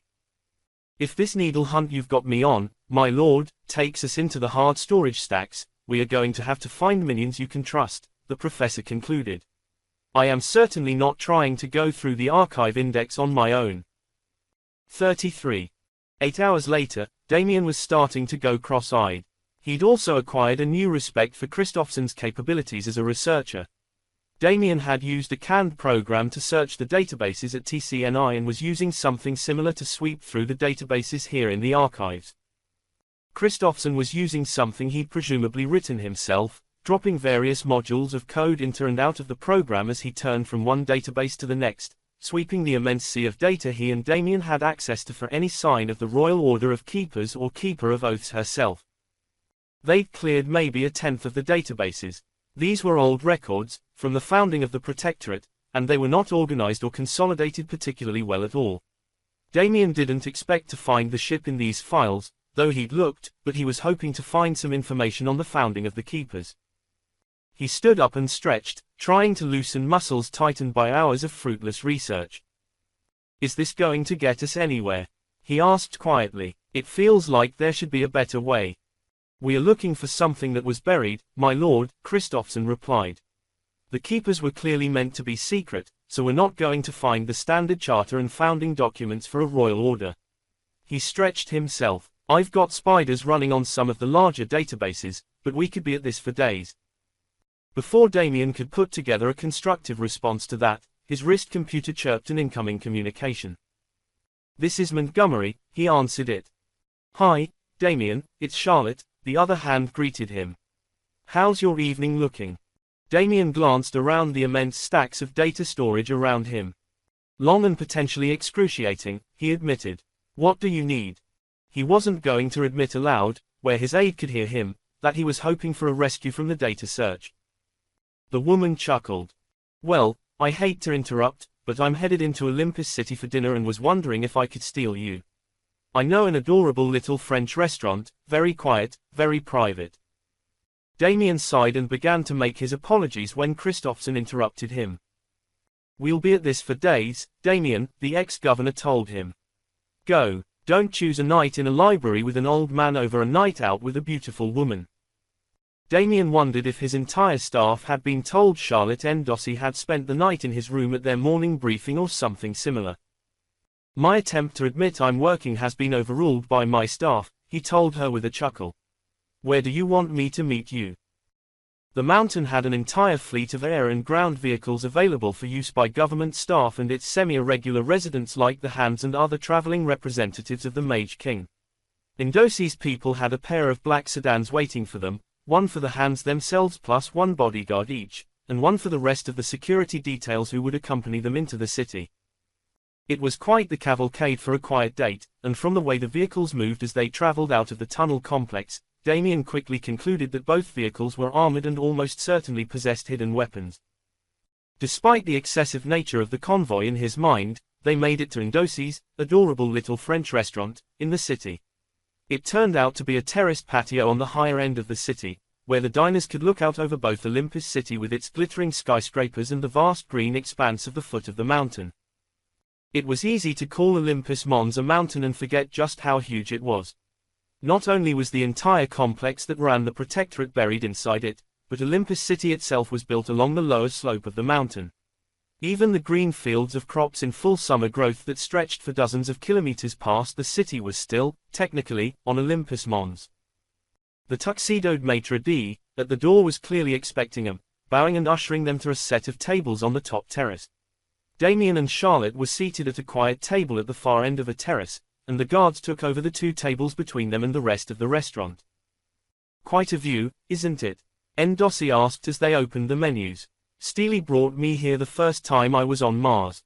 It's one of the best places to see the city from and the food is good. Damien opened the menu and perused it carefully. Somehow, he wasn't entirely surprised to see the entire menu in French without translation. He could, with difficulty, read and speak Mandarin as well as his native English. Otherwise, his language ability was limited to using the translator in his wrist computer. She and I only spent a few days together on Mars, Damien said quietly, struggling through the handful of words he knew to identify a dish before giving up and picking one at random. Most of my time here before was busy. So I've heard. His Majesty ran you pretty ragged, as I understand. If I was getting college credits, my best guess is that I'd have picked up 3 master's degrees along the way, he replied. Law, criminal justice, and thaumaturgy, plus another equivalent range of studies in being a rune writer that I don't think anyone would recognize. They shared a small chuckle. Is it true you're as strong as the king now? She asked softly. No, Damien told her. The runes build on your own natural strength, and I was a middling mage at best before the runes. The Alexanders, he shrugged. Even in an open-air restaurant, with guards at the entrance and the white noise generator, one of the Secret Service agents had subtly slipped next to their table. He wasn't prepared to say aloud what he and Endossi knew to be true, that the Alexander family was heavily genetically modified prior to birth to make sure they kept both the rune-write gift and the immense magical gift of the first Mage King. They weren't quite clones. While the Mountain's geneticists couldn't create the rune-write gift, they had a pretty good idea of what portions of the code needed to remain unchanged to keep it, and they allowed as much genetic randomness from the children's mother in as they could. Even with an equal number of runes of power, all 3 adult Alexanders could tie Damien in knots. I'm not as strong as the Mage King, he concluded, though it's an academic difference, really. He glanced over the menu again. I don't suppose they have a translation of this anywhere, do they? With a little bit of help from their computers, the pair of hands muddled their way into an astonishingly delicious meal as the sun slowly set over Olympus City. The waiter, speaking in accented English, was prompt and efficient, and the view was incredible. It's amazing how little these people know about what's going on in the Protectorate, Endossi noted as they sipped wine and watched the last of the sunset over the city. The news is there if you look for it. The courier networks are reasonably efficient, but, well, the Antonius incident almost kicked off a civil war, and I doubt half the people in that city down there could even tell you where Antonius is. They don't need to, Damien pointed out. Our job is to make sure that nobody needs to worry about something like that any danger will be cut short before it happens. He sighed. I'd love to be more successful at it. A lot of people died in Antonius before I worked out enough of what was going on to stop it. And if we'd sent, say, Lomond, would any fewer have died? She asked. He's not quite the bull in the china shop he pretends to be, but he favors straightforward solutions. Would, say, restricting both militias to their home systems have saved the Antonius colonies? He sighed. No, it's hard to be sure, though, the instigators might have simply written it off as a bad deal. 2 mining facilities, with over 100,000 people between them, had been destroyed by agents of powers unknown, but suspected to be legatus, to try and trigger that civil war. There certainly would have been ways to still make it look like the other system militia was involved, though being able to locate all of the ships of each militia would have reduced the chances. And what about legatus? She asked softly. Do you think that conflict is something we'll be able to head off before anyone gets in danger? No, he admitted, but I also suspect more than half of the people out there, he gestured over the terrace, know about that tension and have their worries. We know they have plans. We have plans of our own. She arched an eyebrow at him. I haven't heard any such thing, she noted. If you don't know, it's not my place to tell you, Damien replied, realizing he may have made a mistake. He'd assumed that the other hand was cleared for Project Wayland by virtue of being a hand, but since his own involvement was peripheral, he had no authority to brief her. Charlotte made a throwaway gesture and smiled at him. I know how that works, she admitted. Gorgeous as the view is, shall we be getting back to the mountain? I do have further plans for the evening, she told him with a wink. 34. 6 days. Damien and Christophson, guarded by Amiri, Romanov and their Secret Service and Marine minions but basically working alone, had been grinding through the databases for 6 days.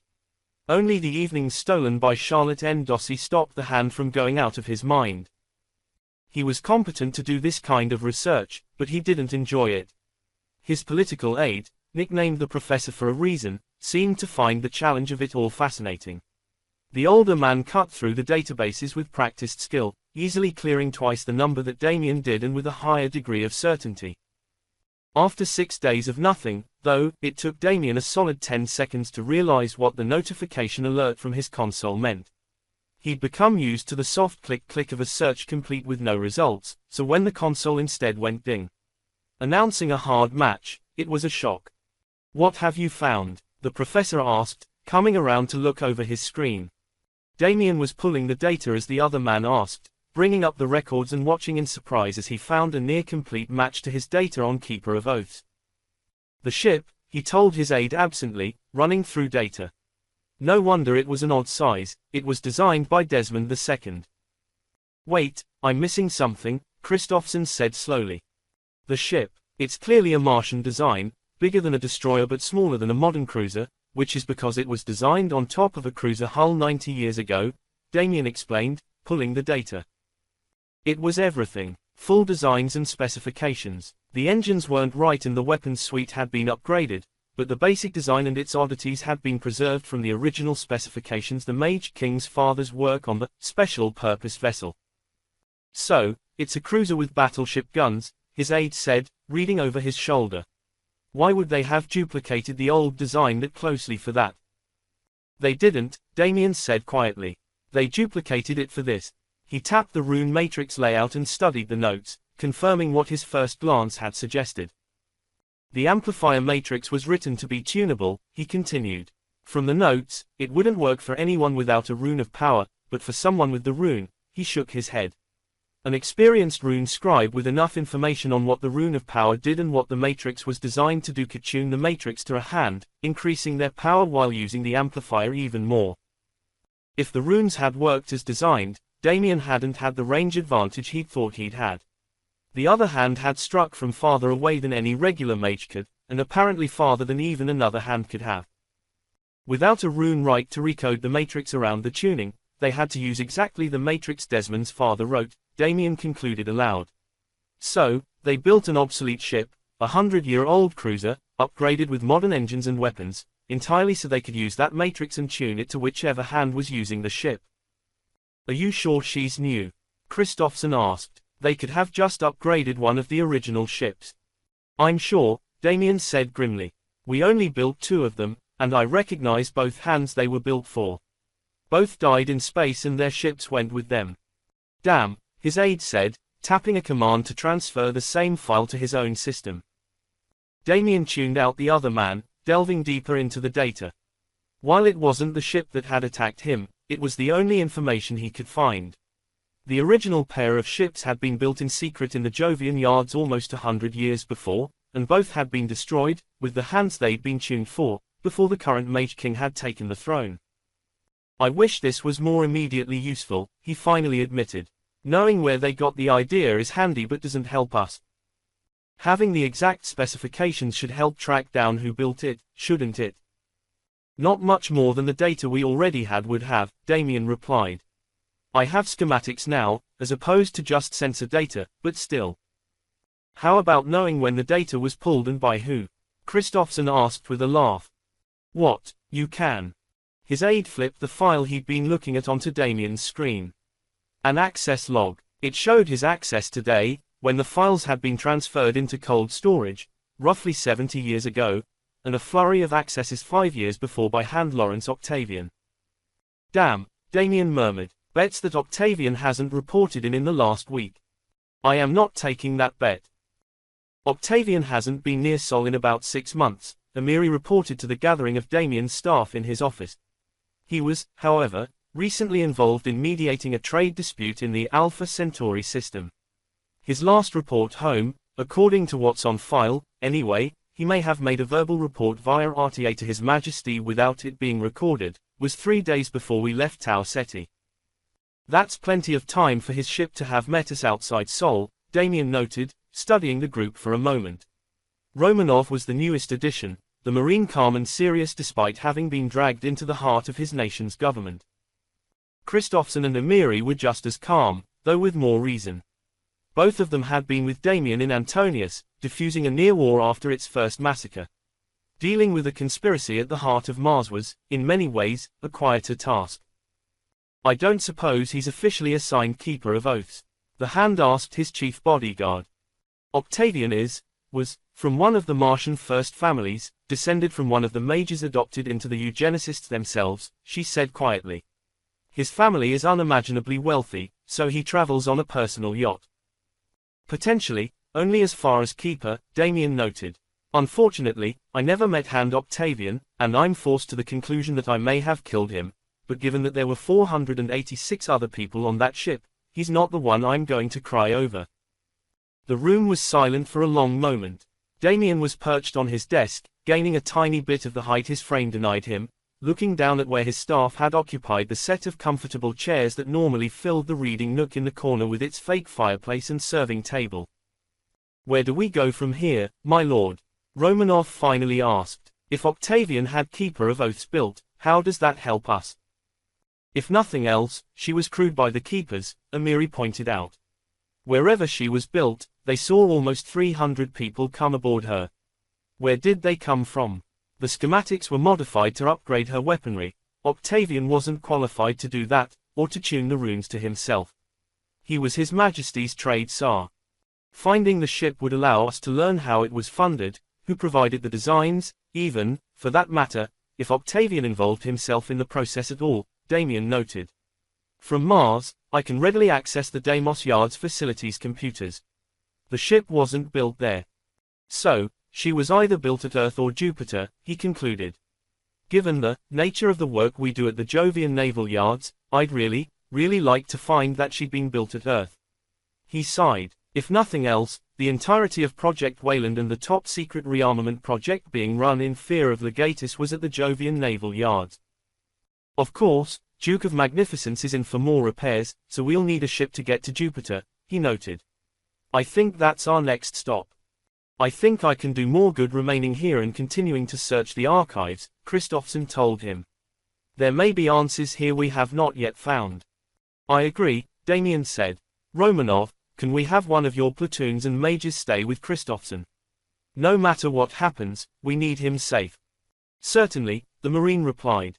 "Depending on how we're traveling to Jupiter, I likely will not be able to bring the entire company with us regardless. There are jump ships at the disposal of the Protectorate government," Amiri pointed out. "Same as the cars and planes, and since it's only one jump, we don't even need to have a jump mage assigned." "Of course there are," Damien sighed. He kept forgetting that he was at Mars, the center of the Protectorate's power. He was by no means limited to his own resources. Damien sent Endossi a message, and the other Hand met him at the exit out onto the landing pad.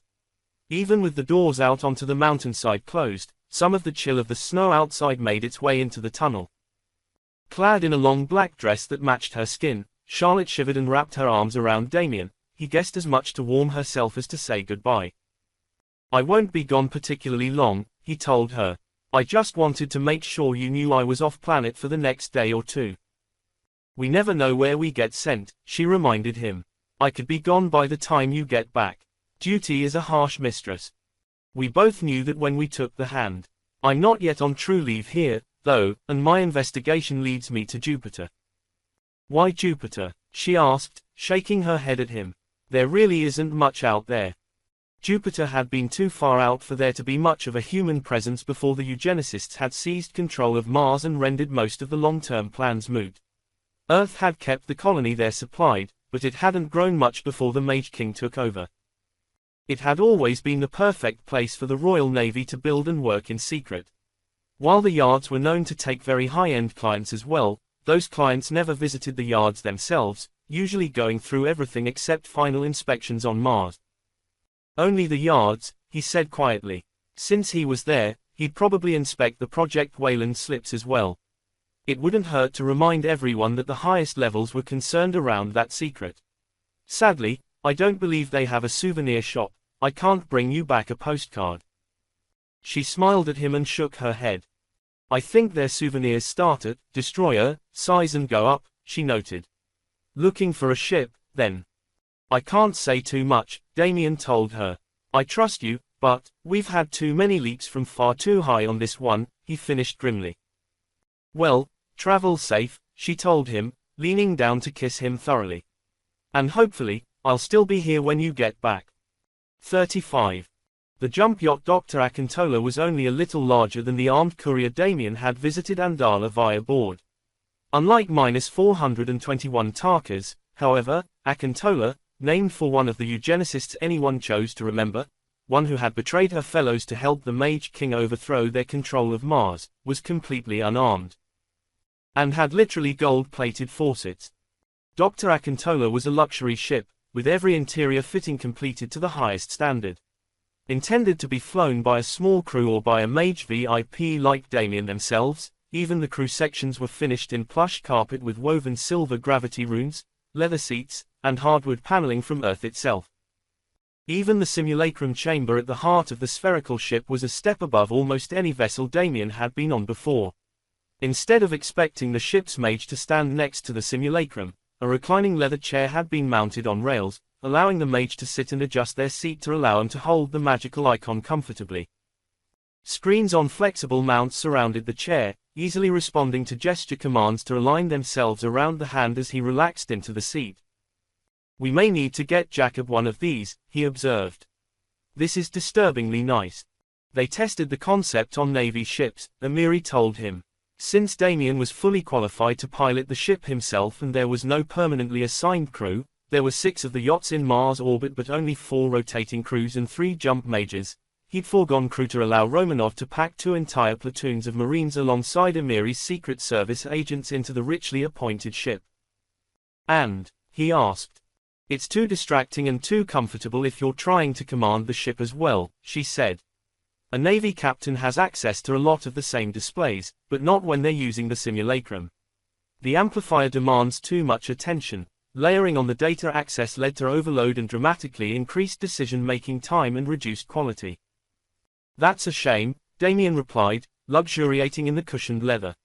A few gestures across the panels linked him into Mars orbital control. MOC, this is Dr. Akintola, he informed them. We are executing our previously assigned flight plan and leaving orbit at 5 gravities in 60 seconds. That flight plan took them in the rough direction of Jupiter, though it wouldn't have mattered if he was going in the opposite direction. All he needed was to be far enough away from Mars to jump without risk. Understood, Akintola, an older female voice replied.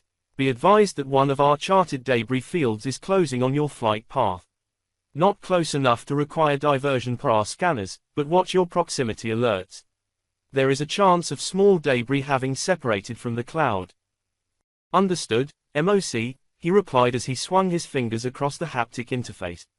He could have brought up the data faster working through the command pad on his wrist computer, but he couldn't resist the shiny toy.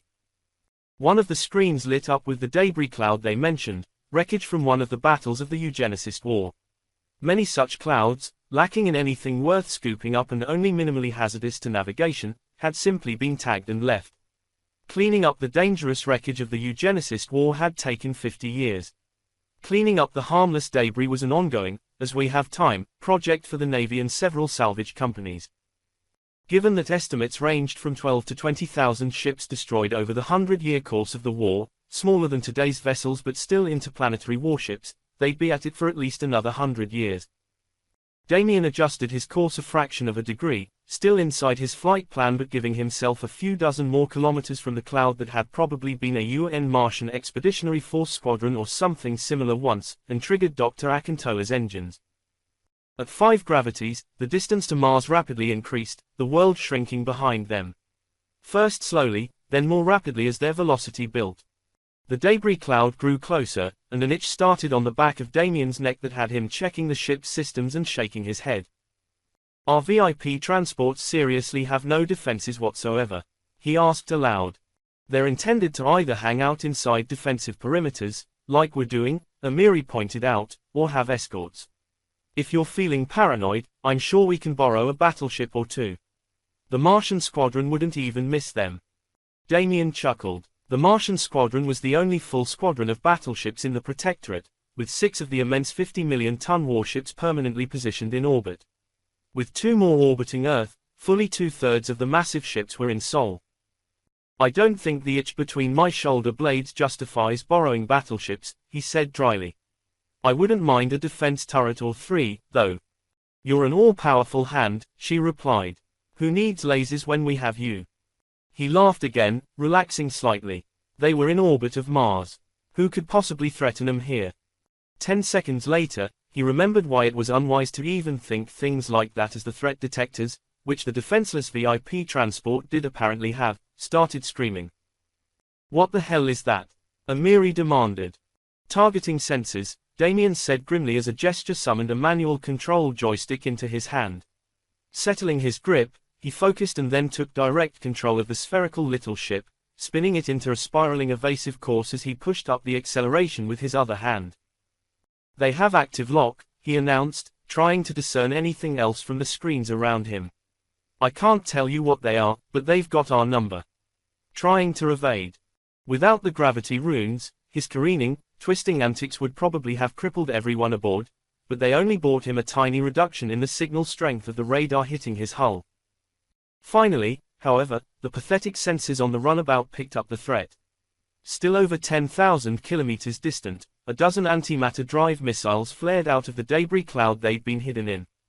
Their sensors had locked onto him, and there was no way he could evade the military-grade computers driving their maneuvers. I don't suppose anyone believes those are left over from the war? He asked. Phoenix VIIs, Amiri said quietly. Following you around, I've become far too familiar with them. Great, he muttered. All he had was seconds, and not many of them. He could try to stop them. Even without an amplifier, he could probably handle 12 missiles still only 20 seconds or so into their burn. On the other hand, he wasn't planning on staying here anyway, and while the jump matrix was harder to make a high-interference jump with than an amplifier, he was a rune right. Flash a warning to the Martian squadron, he ordered. Then stand by to jump. Updating his calculations to jump over an hour early took time. Not much time, but every second was precious, and he was mustering power to try to defend the ship anyway when the numbers popped up on his screen. Inhaling sharply, he committed the numbers to his mind, grabbed the simulacrum, and stepped. The numbers were wrong. He knew it the moment he committed to the jump. He'd run his calculations assuming he had an amplifier, not a jump matrix. The jump matrix was basically the same, but it was prevented from doing anything except amplifying the jump spell by limiter matrices. They also slightly but measurably changed the results for the jump spell. Across a light year, the impact became irrelevant as the interference smoothed out. Across less than a light hour, the impact was several light seconds. He jumped from close enough in that it was a strain, which the jump matrix made worse. With the calculation error, he also arrived too close in. His entire body rippled, the magic tearing through him in waves as both his power and reality itself objected to the change. For an eternal moment, the ship hung in a way he'd never felt before, trapped in a reality that insisted they were in two completely different places. Damien pushed past the pain, channeling more power through the matrix as he bent the universe to his will and felt the missiles enter the space where his ship was, their senses confused by a ghost they could see but not touch. Then, in a sudden rush, it was over. Dr. Akintola erupted into reality once more 1,000,000 kilometers from Jupiter, alarms screaming throughout the ship as its computers tried to deal with the fact that, for a few seconds that the computer would have been able to process, the ship had had no physical presence. Damien all but fell out of his chair, pain racking his body as he began to vomit, again and again across the leather seat until his stomach was empty and he was curled into a fetal position on the floor. It took a few minutes for him to recover enough to sit up and realize that nobody else on the yacht's bridge was doing much better. At least one of the Secret Service agents at the door was completely unconscious, and the other was barely working up the energy to crawl over to check on him. Amiri managed to lever herself back to her feet at much the same time as he uncurled. What was that? She asked slowly, massaging her temples and eyeing the several pools of vomit scattered around the room. Jumping from too close and arriving too close, he told her. Nobody on the ship is going to be in good shape. He touched his own temples and groaned as pain spasmed through his skull. On the other hand, no one appears to be shooting at us here. Great. His bodyguard winced. What do we do? There are cleaning robots, but I don't think they can handle this, Damien admitted. Help me up, he ordered. We need to find some cleaning supplies. You can't just magic it away, she asked hopefully. If you're willing to let all that sit for an hour or so while I rest, sure. Right, cleaning supplies. 36. Several hours later, with everything cleaned up and following a careful arcing course through Jupiter's moons and rings, Dr. Akintola finally approached the massive collection of smelters, girders, and half-constructed ships that made up the Royal Martian Jovian Naval Yards facility. Two destroyers were already headed toward him as Damien hit a command on the screen surrounding him, opening a channel. Jovian Yards, this is Hand Montgomery, he told them. Transmitting authentication codes. Another command triggered that sequence. I'm here to inspect the Wayland hulls.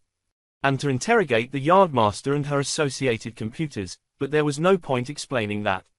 His involvement in Project Wayland gave him a reason to be out there that no one in the know about the Quiet Armaments program would question, and he was quite sure that the Keepers were entwined deeply enough into the Martian government that they knew.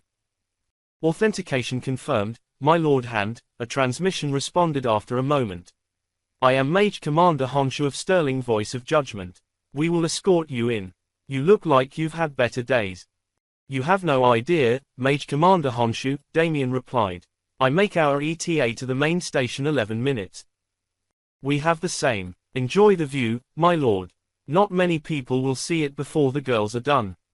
Cutting the channel, Damien quickly double-checked his course and then focused his cameras on the only set of hulls present in the yards.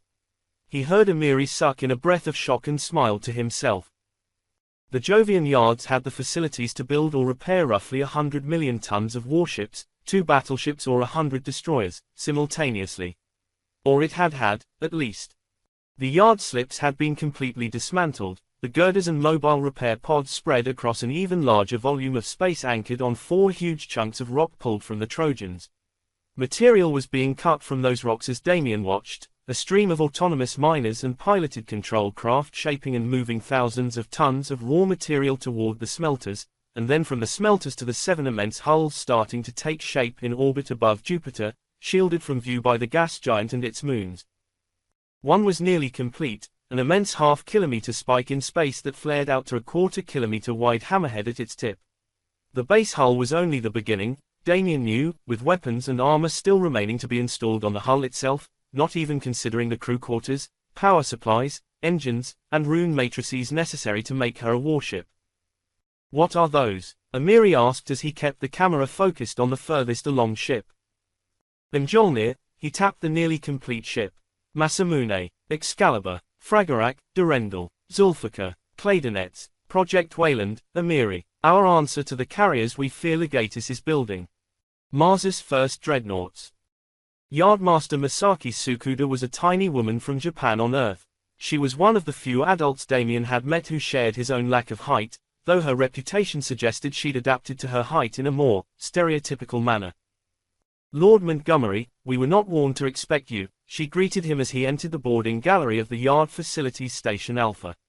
I was told I would have full control and be advised in advance of all inspections. No, he replied calmly, you weren't. I know you weren't, Yardmaster, because I helped write your quarantine protocols.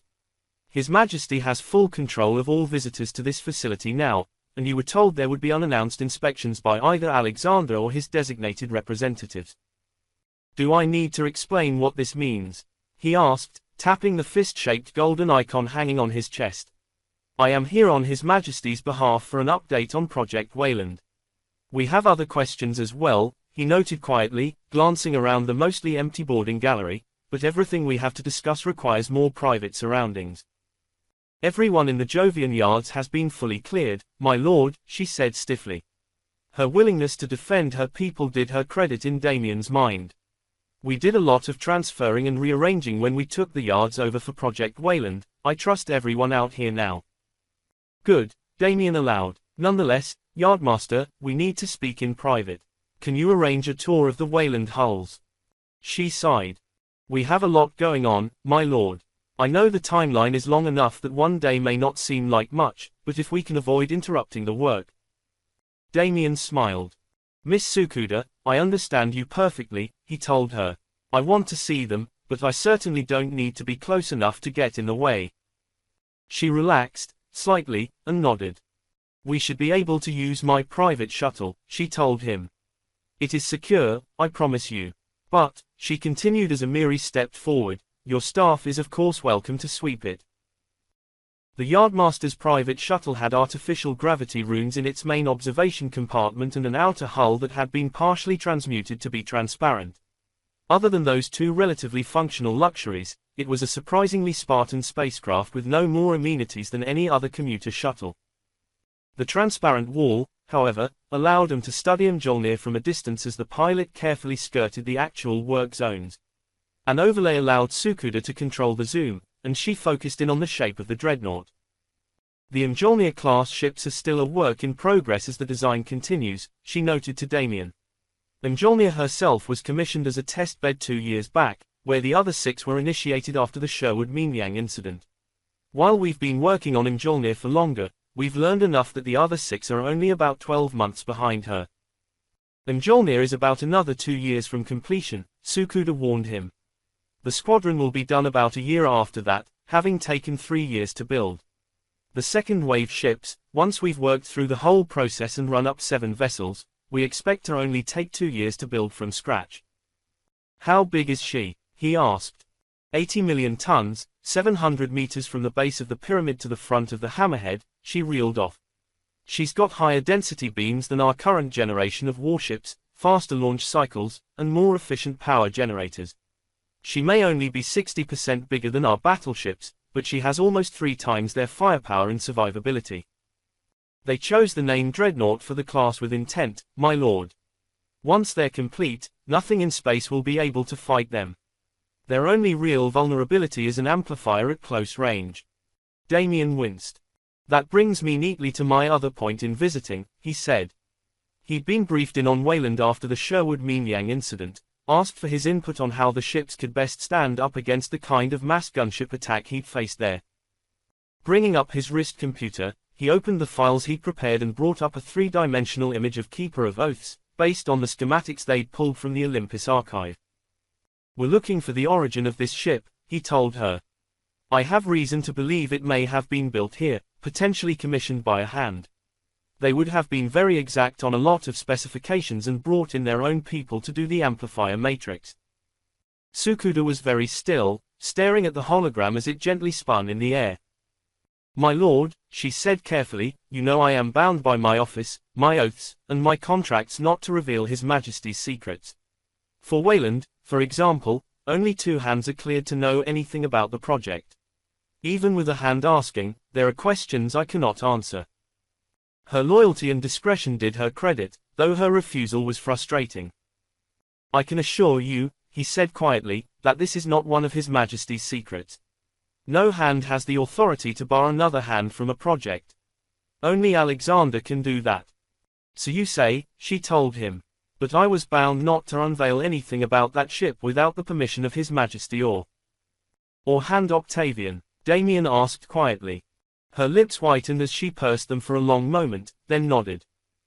I've already said more than I should have, my lord, she confessed.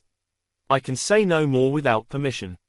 Fortunately, Desmond III, at least, had foreseen this possibility and had provided Damien with one more arrow, one not normally provided to anyone, not even the hands. He tapped a command on his wrist computer, rapidly bringing up a different file. Keeper of Oaths flickered and disappeared, replaced by the image of the Mage King of Mars. This recording represents a royal order, a high warrant for grand treason, Alexander's voice intoned solemnly. Damien Montgomery, my hand and voice, has been charged with investigating treason among my hands and court. He speaks with my voice, even to the hands of Mars. By my order, deny him nothing. Tsukuda stared at the space where the hologram had hovered for a long moment. Chikusho, she swore, I've never seen anything like that. Only 7 high warrants have ever been issued, Damien said quietly. 4 had been for hands. 2 for core world governors. 1 for a member of the Council of the Protectorate. Only 2 men ever had been given that authority permanently, as first hand of the Mage King, charged to pass judgment on his hands and voices as well as the rest of the realm. The situation is dire, Yardmaster. We fear Hand Lawrence Octavian has delved into treason and shadows, and the very fate of the Protectorate may rest on finding out just what he was doing. I'll need access to files I don't have here, the small woman finally told him. We need to return to the station. Back on Station Alpha, Tsukuda led Damien to her office. Reaching the door, she glanced back at where Julia Amiri and another agent trailed them. We need to speak in private, ladies, she said calmly but firmly. I'm no threat to a hand. Amiri looked ready to object, but Damien cut her off with a swift gesture. I'll be fine, Julia, he told her. While he could think of half a dozen ways that the Yardmaster could threaten him, poison topped the list. For example, she didn't seem to be plotting his demise. You'll be just outside, and I do have both a panic button and healthy lungs. His bodyguard looked rebellious but nodded her agreement. Until this mess was resolved and she went to join Riordan on Ardennes, she had to keep him alive. After that, Damien already had a plan, though he'd run it past Amiri before he did anything permanent. Thank you, Julia, he said quietly as he followed Tsukuda into the office, allowing the door to slide closed behind them. The office was gorgeous. At some point in Tsukuda's 12-year tenure out there, she'd had enough Japanese red pine shipped from Earth to completely panel over the steel walls of the station. One wall was covered in a screen, currently pretending to be a window out onto Mjolnir's construction, and the other three each held 2 calligraphied scrolls. The desk also looked to have been imported from Japan, though Damien recognized the telltale black markings of built-in electronics that would link to the Yardmaster's wrist computer. The desk looked old-fashioned but was clearly very modern. Tsukuda went straight to one of several standing cabinets, all in the same wood as the paneling and the desk, and pulled out an unmarked white ceramic bottle and a single matching cup. Wordlessly, she filled the cup with a clear liquid and slugged the entire drink. Damien took a seat in a comfortable chair facing her desk and waited. The woman was upset by more than just the fact that he demanded access to her files, and he wouldn't begrudge it if she needed liquid courage. She poured another cup, swallowed half of it, and studied one of the calligraphied scrolls carefully. It might help to know that Lawrence Octavian is my sister-in-law's cousin, Tsukuda finally said, studying the scroll. This one is his work. She tapped the artwork, done before he was a hand. I imagine you can guess the quote, given the kind of men and women who become hands. Death is lighter than a feather, duty heavier than a mountain, Damien said softly. Exactly. I've known Lawrence for 20 years. He's rude and arrogant at the best of times, but he had the record and skills to back his attitude. He was a trade negotiator for first the guild and then the protectorate before he became a hand. His sense of duty was impressive. You'll understand that I find the thought of Lawrence Octavian committing treason almost impossible, but you have the authority to compel my cooperation. Give me a minute to check my files. I don't know if Hand Octavian is guilty, Yardmaster, Damien told her. But Keeper of Oaths attacked the Navy ship carrying me. I need to know everything you know about the ship. She nodded slowly and stepped over to her desk. Waving her PC over the scanners linked it into the desk systems, bringing up both a projected screen and a keyboard. Lawrence came to me about 5 years ago, a year or so after he was elevated to hand, she explained. He had a unique design, utterly archaic, that he wanted us to work on. He had all the papers necessary to install Navy systems, but he wanted to make sure that nothing where the rune matrix was involved changed. We had to work around the matrix. He had his own people come in for that instead of using ours. Gravity runes, amplifier, everything was done by the scribes he brought in. Tsukuda finally found what she was looking for, replacing the exterior view with a rotating schematic very similar to the one Damien had provided. Studying it, he could pick out the differences. This one had the modernized weapons and battleship-grade lasers the original design had lacked. The engines and reactors were bigger, the nozzles smaller, more modern. Do you have any data on the matrix at all? He asked. None, she said simply. Lawrence told us it was super classified, even more secret than the regular amplifier matrix. Something to do with the new rune he was sporting as a hand. Studying the schematics, Damien saw where the rune matrix details would normally be included. All it contained was swathes of black, basically marking those parts of the ship as "do not change." So, you upgraded the design for him? We did, Tsukuda confirmed. Upgraded it, refined it, and then ran it past him for approval. He came up with the money for the construction costs. I assumed it was protectorate funds, but I'll admit I never checked. He certainly could have paid for it himself, though I don't think even the Octavians would have found that kind of expense easy. Most likely, it had been funded by the keepers, Sir Damien nodded. The ship was finished about 3.5 years ago, about 18 months before we started seriously locking down the yard for Wayland, she concluded. I never heard the name until you mentioned it. She left us as Hull 2677. Lawrence took possession of her personally with a small passage crew of people who definitely weren't Navy. A little suspicious, but he was a friend and a hand. All of that was useful, but it didn't give him any more leads. The ship design had been upgraded there, so the people involved in that weren't going to lead him to anything. The passage crew could have been anyone. The only real link he could have would be the runes themselves. The scribes Octavian brought, he said. Were you given any information on them? Not even the names, she admitted. They came aboard a government jump yacht much like yours and moved directly aboard the ship. They stayed aboard her while they worked. Except for when they arrived and when they left, I don't think they spent more than 5 minutes on the station. But they were aboard Station Alpha. He asked. This is a Class 1 military facility, so everything in the boarding gallery is recorded, correct? So was just about everything else aboard the station, though that was something no one liked to think about too much. Yes, she said slowly. That's cold archive data. It'll take some time to access, and even aboard a military station requires a warrant. Would you like your warrant written or verbal? Damien asked. You have my order to pull all records of those rune scribes, and I'll have a written warrant in your hands within the hour.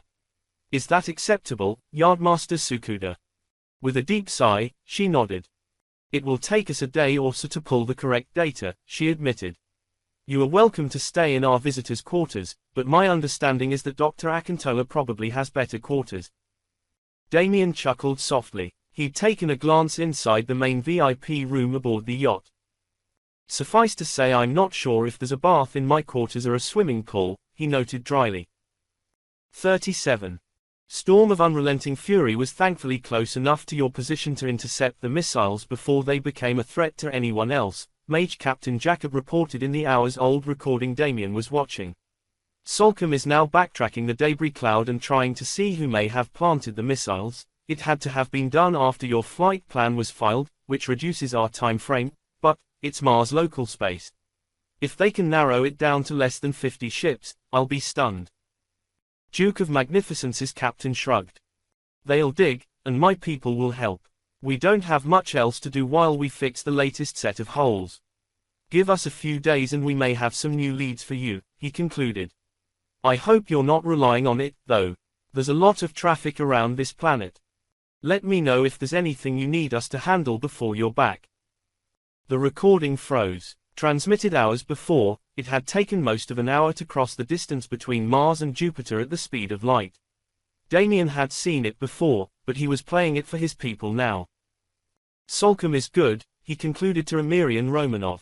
But let's be honest, it's quite possible Kolle is underestimating the number of ships that may have passed close enough to drop a pod of missiles into the debris cloud. We can't rely on that. What do we have? The Marine Mage captain asked slowly. We know the ship was built here, but nobody here seems to know much beyond that.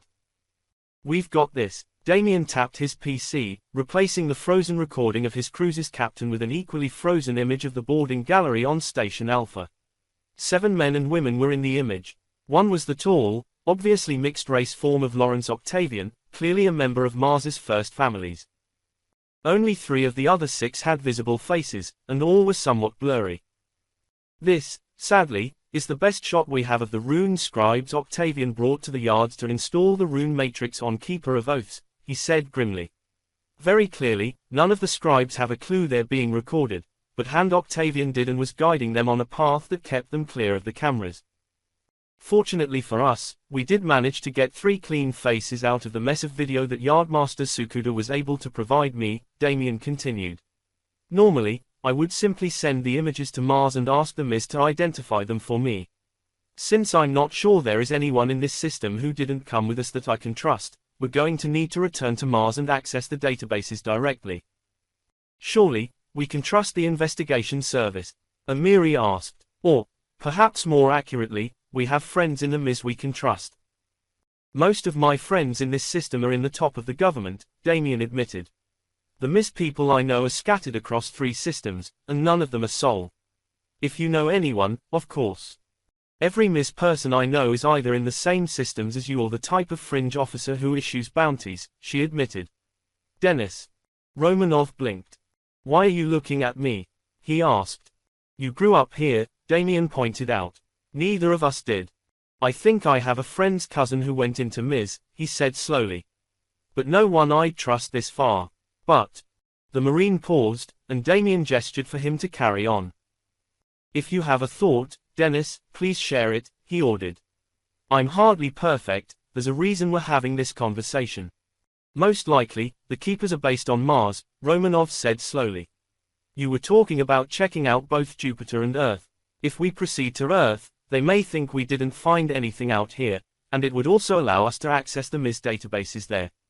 The planetary databases are mirrored to each other for ease of operation. How do you know that? Amiri asked. I didn't know that, and I've been briefed on MIS procedures here.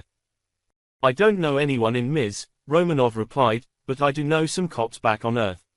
If we want to do this completely under the radar, they do have access to the system databases with the right warrant. This time, Damien took Dr. Akintola out the full 2 million kilometers, making sure they were well away from the interference of Jupiter's titanic gravity well. The view as they made their trip outward was mind-boggling. Half of the gas giant's moons currently visible as the yacht burned away from the planet in all of its glorious colors. Once they were past Ganymede, the massive half-built hulls of the Dreadnought Squadron rapidly became invisible, shielded from prying eyes by Jupiter and its children. Damien wished he could regard the construction of the new ships, an immense leap in firepower over the ships the Martian Navy currently had, as pure paranoia. An unnecessary precaution. But someone had blown 2 small colonies apart from orbit, killing over 100,000 people, to try and start a civil war already. That a conspiracy appeared to have nestled itself into the heart of the Protectorate's government didn't make him any more comfortable that war could be averted. It wasn't like they could challenge Legatus and slap him down. They didn't have enough evidence, and the sad truth was that even if they did, Damien wasn't sure that politics would allow him to, anyway. It wasn't like the Unarcana worlds didn't have a point about the flaws of the Protectorate, after all. The Keepers themselves were a sign of that. Born of the first Mage King's paranoia, ordered to conceal secrets likely inherited from the eugenicists. He shivered. The eugenicists sought after, master race, had turned on him in the end, but that didn't mean the Mages hadn't ended up in charge anyway. Damien had never really questioned that, though he had grown to question the compact that called for Mages to try their own and similar rights. Now, though, if one conspiracy had survived amidst the Mage rulers of the Protectorate, who was to say there was only one? The eugenicists had been a cult and a conspiracy before they'd overtaken Mars and become a government. Enough of the Mages who'd worn a eugenicist uniform had been allowed to defect that Damien had to wonder.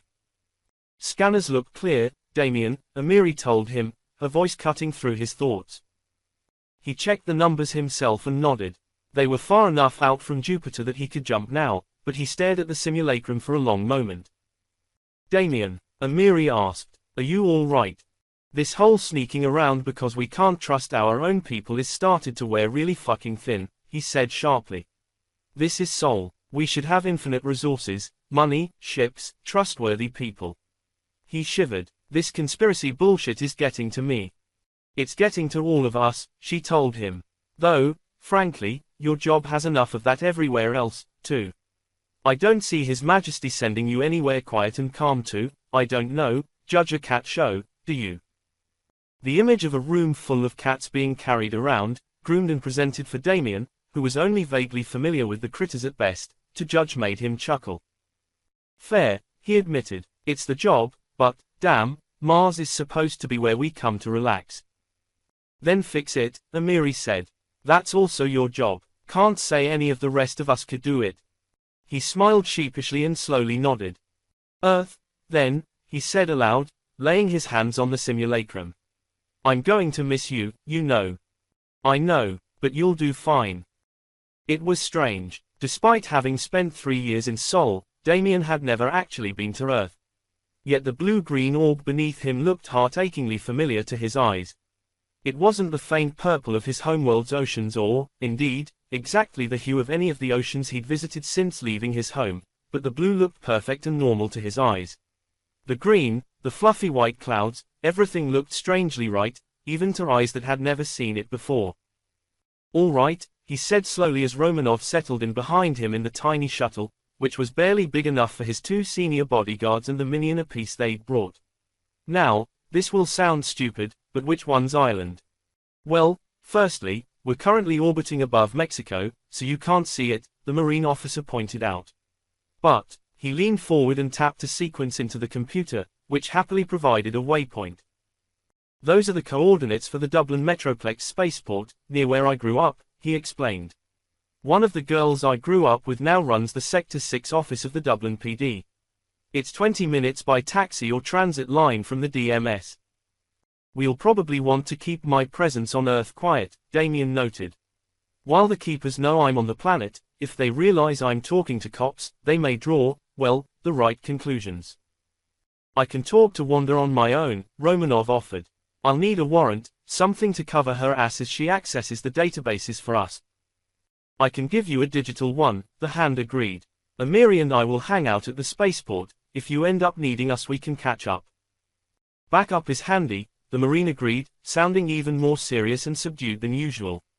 "I'm not the target, but that doesn't mean the keepers won't take a shot if I'm in the open." "If you go down, it makes Montgomery more vulnerable," Amiri agreed. "Watch your back. We can commandeer a spaceport security chopper and be on your 6 faster than you might think, but we still won't be right there." "I'll be careful," Romanov promised. 38. Denis Romanov always felt a little bit more comfortable, a little bit more able to stand straight, when he stood on his home planet and humanity's mother world. The air in Ireland was clear and fresh, the pollution of previous years cleaned away, first reduced by dint of great effort and then erased later by vast amounts of magic. The city hadn't changed much in the last 10 years.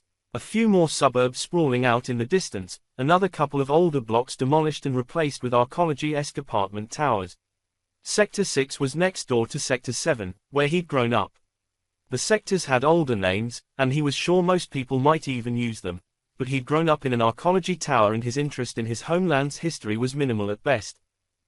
A fleet of automated electric taxis, combined with an interlinked system of monorail streetcars, tied Dublin, and most major Earth cities these days, for that matter, together. Leaving his charges behind, Denis hailed an autocab and gave it the address of the Sector 6 police office. 22 minutes later, the vehicle delivered him to the office, what had once been a manor house surrounded by landscaped ground. The manor house, now the sector police dispatch, remained, but the grounds had given way to a slightly classier style of apartment buildings than the one he'd grown up in. The office looked utterly out of place, which he suspected was the point. Anyone looking for help would see the older building and then realize it was the police station. It served as a beacon. The cab unlocked its doors and released him after he tapped the payment scanner with his Marine Corps payment chip. Anything he did in Montgomery's service was charged to the Hand's accounts. So far as Denis knew, Hand's budgets didn't have limits, at least, not in the context of anything smaller than starships and armies, anyway. He traded his uniform for plain civilian clothes, slacks and a dress shirt of a simple style that seemed to stay relatively constant across centuries. None of the uniformed police officers or civilians paid any attention to him as he strode up the steps of the station and into the front lobby. The lobby had been a grand entrance hall once but was now a somewhat comfortable waiting area. 2 uniformed officers held down desks, clearly doing triage of who was and wasn't important enough to be hurried in. It didn't look like there was anything in place to stop anyone going past those 2 into the offices deeper in the building, though Denis suspected no one would make it through any of the doors without being intercepted. He approached the woman on the left, who looked slightly less harried, and cleared his throat loudly as she continued with whatever electronic paperwork she was doing. "Wait until you're called, please," she said sharply. "We'll get to you." "I need to speak to Captain Wanda Skellid immediately," Denis told her calmly. "Unless you have an appointment, please wait until you're called," the officer repeated, still ignoring him. "What part of immediately is difficult to understand?" he asked. "Your job, Corporal, is to assess who actually needs to get in to see the officers in this station. If you ignore them, you're not doing that, are you?" Finally, the woman looked up at him, and he saw her angry retort die unspoken as she saw the golden medallion at his throat. Not only was he a mage, but he'd be very surprised if a fully trained police officer didn't recognize the sword etched into the medallion that marked him as a fully trained combat mage. "And you are?" she finally asked carefully. "Mage Captain Denis Romanov, RMMC," he introduced himself. "I'm here on the mountain's business and I need to speak to Captain Skellid immediately."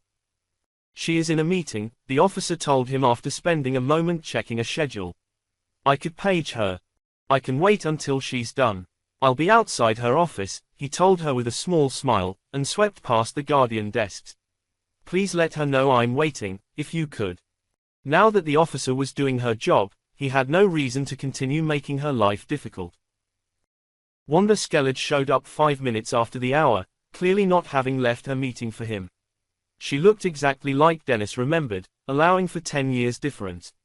She'd left the arcology at 18 when he'd been 14, determined to make a life for herself. The example of the tall woman striding down the hallway toward him with her own personal thundercloud was directly responsible for his being where he was now.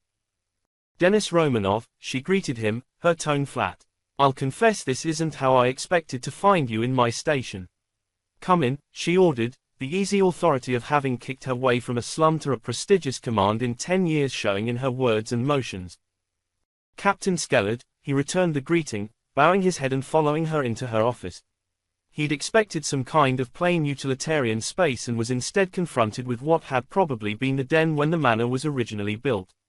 Paneled in very old oak with an equally old oak desk, every inch of her office dripped power and prestige. Sector 6 contained some of the wealthiest neighborhoods in Dublin. It was a plum appointment, and one he knew the girl from his block had earned. "Call me Wanda, Denis," she told him as she dropped into the much more modern ergonomic chair behind her desk. "From what my poor abused front desk tells me, you're a captain yourself these days. The Marines have been good to you, huh?" "As good for me as Dublin Police has been for you," he agreed. No one's ever been surprised to see Wanda Skellid succeed, though. "Where I half expected you to end up in here for gang trouble, even after I heard you'd gone to the Marines," she replied genially. "Mage or not, you were a pain as a kid." "I learned better," he told her seriously. "Even before I went to the Marines, to be honest." "Fair," she allowed. "It's not like I ever went back." Mom married the Sarge. I visit them once a year or so," he replied. Well, nothing ever changes in the welfare towers. Nothing's permitted to break, but no one ever cares to make it work better." "I'm here for work, though," he continued. "I need a favor. No offense, Denis, but if I let old time's sake drag me into trouble, I wouldn't have this office," she pointed out. "I was relying on old times, Sarkay, to get me in here, not to convince you to help me," Denis replied. "I need access to the Ms. identity databases." The joking friendliness vanished instantly. Suddenly, Skellid's feet were flat on the floor behind her desk, her face was level, and her eyes had gone grey and cold as she focused on him. "Talk fast, Denis," she ordered in a clipped tone, one he recognized from his superiors in the Corps. "Accessing those databases without a warrant would cost me my career and put you in jail." In front of a court-martial, at least, he confirmed, and tapped a command on his wrist PC. "You should have the warrant on your system by close transfer now." She held that cold gaze on him for a long moment and then checked her computer. The sector captain studied the warrant for a long moment. "Denis, this is a Hands warrant," she said slowly. "Hands don't ask sector captains to look up identity databases. They have Ms. falling over themselves to look up this shit." He sighed. "How deep down the rabbit hole do you want to go, Wanda?" He asked quietly. "It's legit, you can tell that without me saying it. Do you need the explanation?" "What the hell have you wandered into, Denis?" she asked in turn, her voice concerned instead of harsh now. "My company has been seconded to Hand Montgomery for his personal security," he explained. "I report to his Secret Service lead, but otherwise I share responsibility for the life and safety of one of the hands of the Mage King of Mars. This appears to come with a lot of other tasks," he noted, including trying to get a database search done without anyone knowing about it. "There are reasons. Down the rabbit hole, huh?" she said slowly. "All right, Denis, how badly would knowing the answers hurt me?" "Possibly fatally," he admitted. "We should have that chance removed, but people have died over this already. I have my sector, Skellid noted. 100,000 citizens, 214 cops. Our job is to keep them safe, no matter what. That gives me problems sleeping at night. I wouldn't take a hand's burden for anything. This'll help. It will, Dennis promised. And the warrant covers you. He has the authority to make the request. We're just, well, finding someone we can trust. 10 years later, you still trust me that far? She asked. Yes. She sighed. Fuck you, Denis Romanov, she said with a smile that took the bite from her words. I presume you've got faces for me and not much else. Only 2 of the faces were clear enough for Captain Skellid to pull details from the databases, Romanov informed Damien and Amiri as the hand piloted the shuttle back up to Dr. Akintola. The other was just shaded enough that we couldn't get a clear ID. That's 2 more than I was afraid of, Damien admitted to the Marine. When he'd first seen how carefully Octavian had guided his people through the boarding gallery, he'd worried that even having found Keeper of Oath's construction slip wouldn't help them. Who have we got? He asked. Rune Scribe number 1 is this young lady. Romanov flipped an image to both Damien and Amiri. Still paying some attention to the shuttle and its automated course, Damien laid it onto the cockpit window as a translucent overlay. Jessica Phillips, Rune Scribe, Mage, graduate of Curiosity City University with a master's in Thaumaturgy and Runic Studies 4 years ago, the Marine concluded. She was a grad student at the time, and one from a poor family at that. Her involvement was almost certainly motivated by money. Can we find her? Damien asked. Eventually, almost certainly, Romanov answered, but not quickly. She left Sol 18 months after graduating. Records say she went to the Kaber system. Midworld, relatively advanced, but no RTA. We'd need to physically go there to find her. I'd really rather not do that, the hand said dryly. Kaber was 52 light-years from Sol, hardly a quick day trip out to ask some questions. We don't have to, because Rune Scribe number 2 was Miss Phillips's professor, the Marine said, flipping a second ID photo over. Dr. Pericles Raptis, Ph.D. in Runic Studies, Masters in 3rd Millennium Solar History and Thaumaturgy. Dr. Raptis was a swarthy older man, a fringe of shockingly white hair that surrounded a liver-spotted bald patch drawing all attention in the picture. He was and remains the head of Martian Runic Studies at CCU, Romanov explained.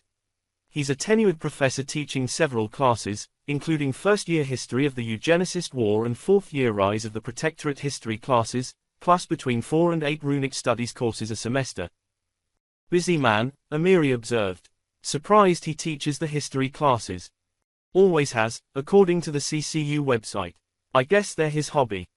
And an interest in that period would tie neatly into working with the Keepers, Damien said quietly. The bastards probably know more about the war than anyone else. Part of the damned secrets they keep. We can probably use Ms. resources to trace his movements over the last while, Amiri pointed out.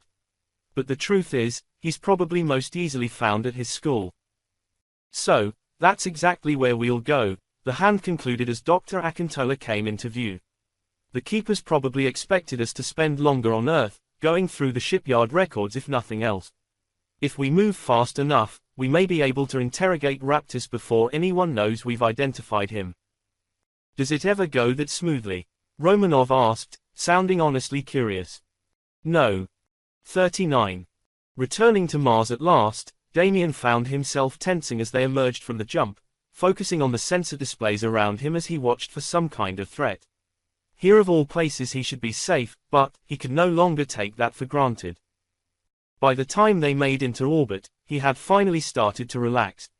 No new missiles had appeared out of the shadows, and the jump yacht was now, not particularly subtly, under the protective guns of 2 of the Martian squadron's battleships.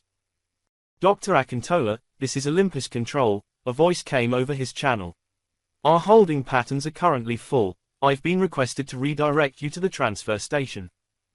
Damien sat bolt upright. Oh see, I'm going to need to request authentication on that, he said calmly. This is Hand Montgomery. I understand that, my lord, the controller replied, her voice strained. Believe me, my lord, this is not normal.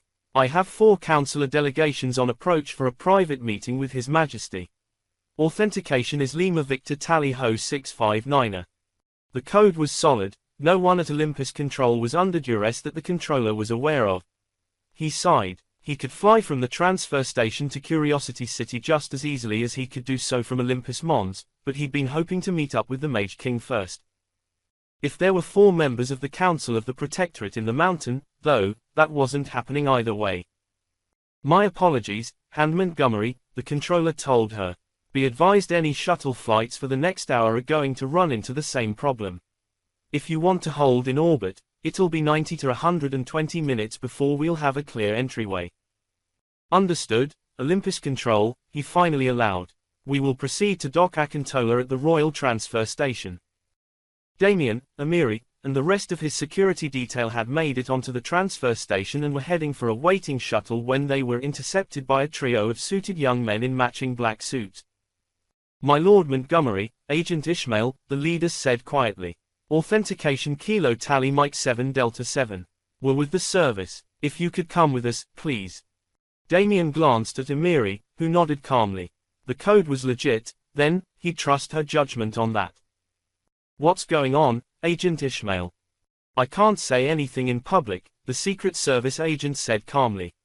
But if you, Agent Amiri, and Mage Captain Romanov will come with me, I can take you to the individual waiting for you. Dennis is getting his people off of the ship and coordinating with the ground, Damien replied. It's just me and Amiri. That's fine, my lord. I was asked to bring you, the inclusion of your bodyguards is for your comfort. He's legit, Amiri said quietly. All right, Agent Ishmael, Damien said. Lead the way. The young man nodded, almost a small bow. He led them through a side door and down a somewhat dingy corridor leading away from the main sections of the station. After several minutes of similar back corridors, Damien was starting to get nervous. Agent, what is going on? My principal is, not on the station, if you understand me, Ishmael said after a moment's hesitation. He wished to meet with you in complete secrecy. The situation, I am led to understand, deserves such. Further questioning was cut off as they emerged into a very different part of the station. Here, gravity runes were inlaid into thick, traffic-resistant carpet, and the walls had been painted in murals of soft green and blue. Damien had seen the VIP section of the station before, and wondered just who he was meeting. The presence of another grim-faced trio of Secret Service agents reduced the likely possibility dramatically, and he wasn't entirely surprised to be ushered through a pair of double doors into the reception area of one of the nicer hotel suites containing Hans Lomond. Hand Lomond, he greeted the other man. Why all the cloak and dagger? Because you're not meeting me, Hand Montgomery, the older man said cheerfully. I haven't been briefed on your current mess, and I don't really expect to be. I'm His Majesty's hammer, and this doesn't sound like a problem for a hammer. Today, though, I'm just the taxi driver, Lomond continued. Got him up here without anyone the wiser. With the Mage King tied up meeting with the council, the only, him, who could convince Hans to help him sneak around out of sight would be. Well, shit, Damien said aloud. Like I said, I don't know what's going on, the older Hand told him. In fact, I'm heading out system in about 10 minutes, we think we may have found Julian Falcon's latest hiding place, and I'm taking a trio of cruisers out to pay a visit. Good luck, Damien assured him. Once, long before, he'd passed through Darkport, a slave trading port run by Julian Falcon. The man had ended up in jail but had broken free after less than a year, and many of the criminals broken free with him had ended up involved in the pirates attacking Sherwood and Minliang. I've had my ear to the ground for a long time, though, Montgomery. Something stinks on Mars, and it feels like you've stirred it all up. The kid wants to help, and he could, but I don't think he realizes just how bad the snake's nest you're walking into is. I wasn't planning on encouraging him, Damien noted. If you need backup, I can postpone my trip, Lomond offered. The Navy can handle Falcon without me. We can call in Dossie, muster up everyone. I don't know who is fucking with you, Montgomery, but they can't fight 3 hands. My problem isn't firepower, the younger man demurred. The problem is finding a shadow. Lomond sighed and nodded. And that's why I go squish pirates, he said brightly. And leave the shadows, and the family, to you. Thanks so much. Desmond Michael Alexander IV, eldest child of the Mage King of Mars, Rune Wright, and Crown Prince of the Protectorate, looked more than a little guilty as Damien entered the room he was hiding in. Des towered over Damien, but that didn't seem to be making him any more comfortable as the hand stalked across the room. "Does your father even know you're here?" Damien asked. "Yes," Des replied. "Of course, he thinks I'm seeing Lomond off," he admitted. "As opposed to what, exactly?" the hand demanded. "Please tell me you at least have your bodyguards here." The youth flushed. "Of course. Agent Ishmael brought over a dozen Secret Service agents with him, and we had Lomond's detail with us aboard the shuttle up.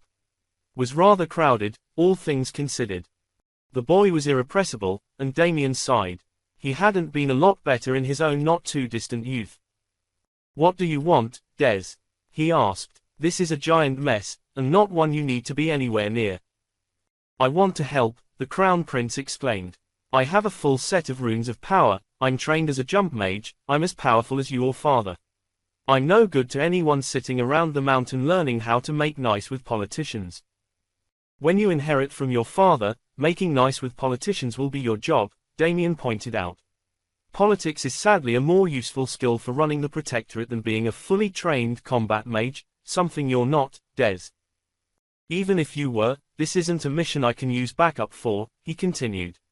"It's a question of shadows and answers, conspiracies and lies, and the last thing I need is to be watching an 18-year-old with phenomenal cosmic power but not the sense to duck." The tall youth winced. "Honestly, you'd have been better off asking your father to send you with Lomond," the hand pointed out. "That's a straightforward assignment, one that would give an idea of just what the people your father commands are sent to do." Des sighed. I thought you'd be easier to work with than Lomond," he admitted. "He's intimidating." Damien said dryly. "I wouldn't have let you tag along up to the transfer station. I think you find him easier to manipulate, if nothing else." The youth flushed and sighed. "Is there anything I can do to help?" he asked plaintively. "You're better off asking your father that than me," the hand pointed out. "He's the one with all the problems of mankind loaded onto his shoulders. I only carry some of the burdens for him." "These keepers," Des said quietly. "They scare him a lot. He thinks great-granddad may have betrayed his own charter and compact, and the consequences could be bad. The council is already chipping at the mountain's power. If they know the first Mage King set this into motion, that's going to be a headache." Damien shook his head. He did not want the Mage King's job, and Winton had thought that was a prize to tempt him with. He knew enough other headaches of his bosses to be sure of that. "But this is a situation that needs discretion and speed. I need to be on my way down to Mars to follow up a lead." "Can I help?" Des repeated, and the hand sighed, realizing that there was something the boy could do. "Here." He loaded a data chip into his wrist PC and transferred all of his files and research, including the IDs they'd managed to make, onto it. "If you want to help, make sure you deliver this to your father, into his hands, no one else's. I'm not betting that my enemies don't know where I'm going and what I'm doing, so let's make sure my friends do as well." "I will make sure of it," the Crown Prince promised, as if he'd been asked to do something far more important than act as a secure courier. "Tell no one, Des," Damien told him. "I'm starting to hate secrets, but this has to stay in the shadows a little while longer." 40. Finally in a shuttle and descending toward Curiosity City, built on the edge of what had been the Gale Crater and was now the Gale Crater Sea, Damien began to plot his next moves. He was missing the assault shuttle he normally flew in, though, as the runabout had space for only 4 passengers. Flying the shuttle himself allowed him to cram Amiri and 3 Secret Service agents into the spacecraft, but that left Romanov and his company sorting out their own ride down to the surface. He would miss the extra firepower, though he was relatively sure he didn't need it to interview a university professor. With a few commands, he opened up a call to the Curiosity City University's primary reception. "Good afternoon," he greeted the young man who appeared on the other end cheerfully. "This is Hand Damien Montgomery. I'd like to make an appointment to speak with Professor Pericles Raptis." The receptionist paused and took a moment to collect himself before replying. "CCU is always ready to help His Majesty's hands," he said brightly. "I can pull up Professor Raptis's schedule and slot you in whenever he's free. What time will you be arriving?" "Roughly 3 p.m. local time," Damien told him. "If possible, I'd like to meet with the doctor immediately at that point. I have some questions with regards to his work, but my time, as you can imagine, is very limited. Of course, Professor Raptis is free at 3 o'clock, the receptionist told him eagerly. I'll add you to his calendar and let him know you're on your way. Thank you. That gave the rune scribe and potentially keeper an hour to try and run away. Damien had a plan for that, too. A second set of commands raised the Curiosity City branch of the Martian Investigation Service. This is Ms. Curiosity City, how may I help you? Another cheerful young man, almost a clone of the one at CCU except actually in a uniform this time. Connect me to Director Agnes Wong, please, Damien asked. This is Hand Montgomery. The junior cop swallowed hard and obeyed with impressive alacrity, not even checking to see if the woman who ran the city's branch was free or not. This is Wong, an older woman with the dark brown skin and slanted eyes of a Martian native answered as the call connected. This better be good. This is Hand Montgomery, Director Wong, Damien greeted her. I'm going to need to commandeer your resources for a matter of Protectorate security. She nodded slowly with a grumbling cough. We are at the service of His Majesty's hands, she told him. I have reason to believe that Professor Pericles Raptis of the Curiosity City University may shortly attempt to flee the university and, most likely, the city, Damien replied. If he does so, I need him intercepted and brought in. Alive. If he flees, she asked with an arched eyebrow. The wicked flee where no man pursueth, Damien quoted at her. If the good doctor is innocent, he will happily meet with me and we will have a nice chat. If he is not, the last thing he'll want is to be in the same room as a hand. Wong chuckled. Sir, I'm pretty innocent, and I'd rather not be in the same room as a hand, she pointed out. I have an aerial unit in the area I'm diverting. They'll be in position in 2 minutes, sweeping for his car. I don't have ground units anywhere nearby. If you want a ground sweep, I'll need to secure local police. Do it, Damien ordered. No details, only that there's a warrant for Raptis's arrest. He dashed off said warrant as he spoke. If the professor wasn't a keeper, if he'd only worked with Octavian for money or for some other acceptable reason, he could always void the warrant later. My lord, you haven't given me more details than that, Wong pointed out. If he runs, we'll catch him. Thank you, Director. It's nice to be able to rely on the Ms. He leaned back in the cockpit seat as he cut the channel, glancing at Amiri in the co-pilot's chair. Do you trust them? She asked. For this, yeah, he allowed. We'll have to see what Raptis does. The old rune scribe was the only lead he had. One way or another, Pericles Raptis would lead him to the keepers. The main entrance to Curiosity City University was marked by a statue of the rover the city was named for, an 11-meter-tall heroic bronze of the robot that had confirmed water on Mars and allowed for the initial, very non-magical colonization of the Red Planet. Even under the current time constraint, Damien couldn't help but stop in the oval of soft grass and stare in awe at the sheer incongruity of it. One wheel surmounted a stylized mountain and the arm-like camera eye looked benevolently over the city named for it. Smiling at both the absurdity and the absolute seriousness of the monument, Damien strode across the front courtyard to the glittering glass structure of the main administration building. Blinking against the reflected light, he stepped into the lobby and looked around for the young man from earlier. He found him, along with several other young men and women who were probably students working on their summer break, behind an immense desk that ran across one wall.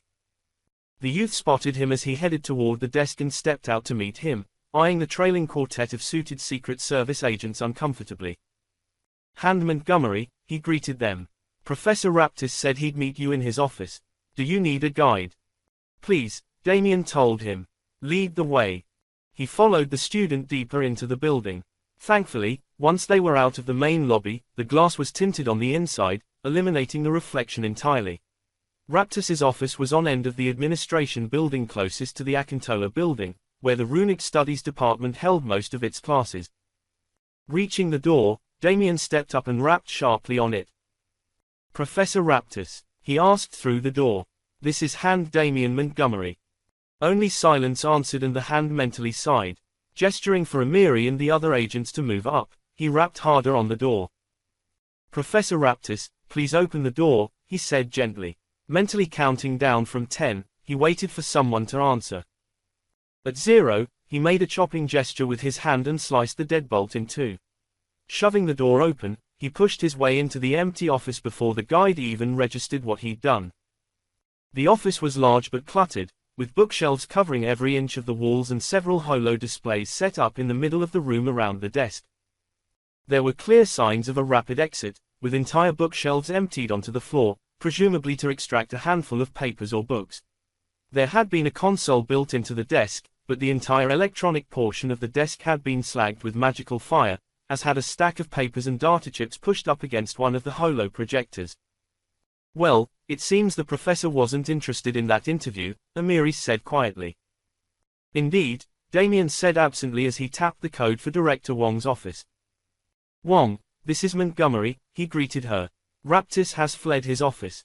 Did any of your units pick him up?" "Negative," the Ms. Director replied. "We have a hard lock on his car, it hasn't gone anywhere. He might have slipped past the constables CCPD had in place, but they had a pretty good subtle net up a full half-hour ago. He didn't leave on the ground or by air, my lord." "Damn," the hand murmured. "Search the room," he ordered the agents. "If he had a getaway plan, let's hope there's some clue left here." "Is there anything Ms. can do?" Wong asked. "See if you can trace his movements," he ordered. "There has to be some clue where he's gone." "We'll do that," she promised. "I also have a team of my people, not CCPD, on their way to his house. I'll let you know what we find." Julia stood back, watching the hand with one eye as her team began to tear apart the cluttered office. He was getting better at hiding his emotions, but after a year, she could tell when he was frustrated. All of their leads right now ended there. "Maybe we shouldn't have given him any warning," she told him.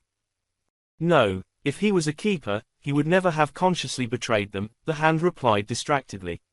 "We needed to know where he ran. We still do." Julia nodded, studying the room and looking for clues. She'd hunted men for money once, in darker corners of the galaxy than her mostly soul-born Secret Service agents had ever seen. They were stripping bookshelves and moving them away from the wall, but the pattern for a secret exit wasn't there. There wasn't enough missing space in the walls. "However he left, it wasn't from here," she said aloud, turning to their nervous-looking guide. "Kid, what's your name?" she asked gently. "Aaron," he half-whispered. "Aaron Chun." He didn't look like a Chun, but as she studied the youth, she picked out the key features of Mars's classic mixed racial features despite the blonde hair. "This building has a service basement," she told him. "Where's the nearest access?" "I think it's this way, Mom," he said quickly. "Follow me." "Keep searching," she ordered her staff. "Damien. Go," he said softly. "I need to touch base with Romanov." She nodded to him and followed Chun out into the corridor. "The maintenance accesses are locked," he told her as he led the way. "I'm not sure if Raptis had a key." He paused. I don't have a key." Reaching the door, Amiri studied it. It was a perfectly normal-looking door, with a small maintenance personnel only, keep out sign above the lock. "I don't need one," she told him, pulling out an auto-picking device and slapping it onto the lock. It wouldn't work on anything particularly secure, but against the locks a maintenance door was secured with. It took less than a second. The youth stared at her in surprise as she stepped through into the stairwell and descended into the depths of the building. She replaced the auto-picker with another tool she'd learned to use as a bounty hunter, and acquired an even better version of as a Secret Service team leader, a thermal scanner calibrated for footprint. In the busy corridors above, it would have been useless. Here, where only a handful of maintenance staff came through in any given day, it showed the 30-minute-old trail leading down clearly. "You stay here," she ordered the kid. The last thing she needed was a teenage anchor as she chased down their only lead to the keepers. Once the boy was out of sight, she drew her sidearm. Raptis probably wasn't a threat, but he was a mage and she wasn't. The single trail of footprints led her through the surprisingly clean mechanical rooms of the CCU administration building, crossing several other, older tracks as they went, until they finally ended at what looked like a plain concrete wall. It was possible that the rune scribe had teleported through, but the footprints went right up to it. Running the thermal scanner over the wall suggested the presence of a door but gave no clue how to open it. She sighed. Most likely, it was a radioed command code from the professor's PC, which meant they were going to need explosives. By the time they got the tunnel open, their prey would be a long, long way away. 41. What's your status, Romanov? The Hand's voice echoed in Dennis's helmet, sealed away from the noise of his people loading into the shuttle. I have half a platoon on a shuttle ready to go and another 3 squads loading, he replied. I can have 80 men on your position in 20 minutes. 10 if we have the clearance for a combat drop. Montgomery chuckled. I'm on a college campus, Mage Captain, he replied. I don't expect to need an assault landing. Do you have word from your people guarding Christophson? I've checked in with Mage Lieutenant Forbes, Dennis told his boss. They've been allowing the academics back in, but it's been quiet. No issues, though the professor doesn't seem to have found anything either. He'd also, from what Andrea Forbes had said, started trying to use the Marines as research assistants. Since our MMC Marines tended to be capable and smart, most of them seemed to be taking it in good humor as an educational opportunity. Since Mage Lieutenant Forbes was even more capable and smarter than her Marines, she'd assigned the ones who weren't taking it well as outer security. Julia is following her instincts from her bounty hunter days, Montgomery told him. I expect her to find something useful, at least, more useful than I'm finding in the man's office, but I don't expect to catch Professor Raptis at this point. We won't need backup here beyond Ms. Data crunching. I want you to reinforce Professor Christophson's protection, the Hand ordered. I'm hoping he's found something useful in the last few days, but I'm afraid that if he has, he's a target.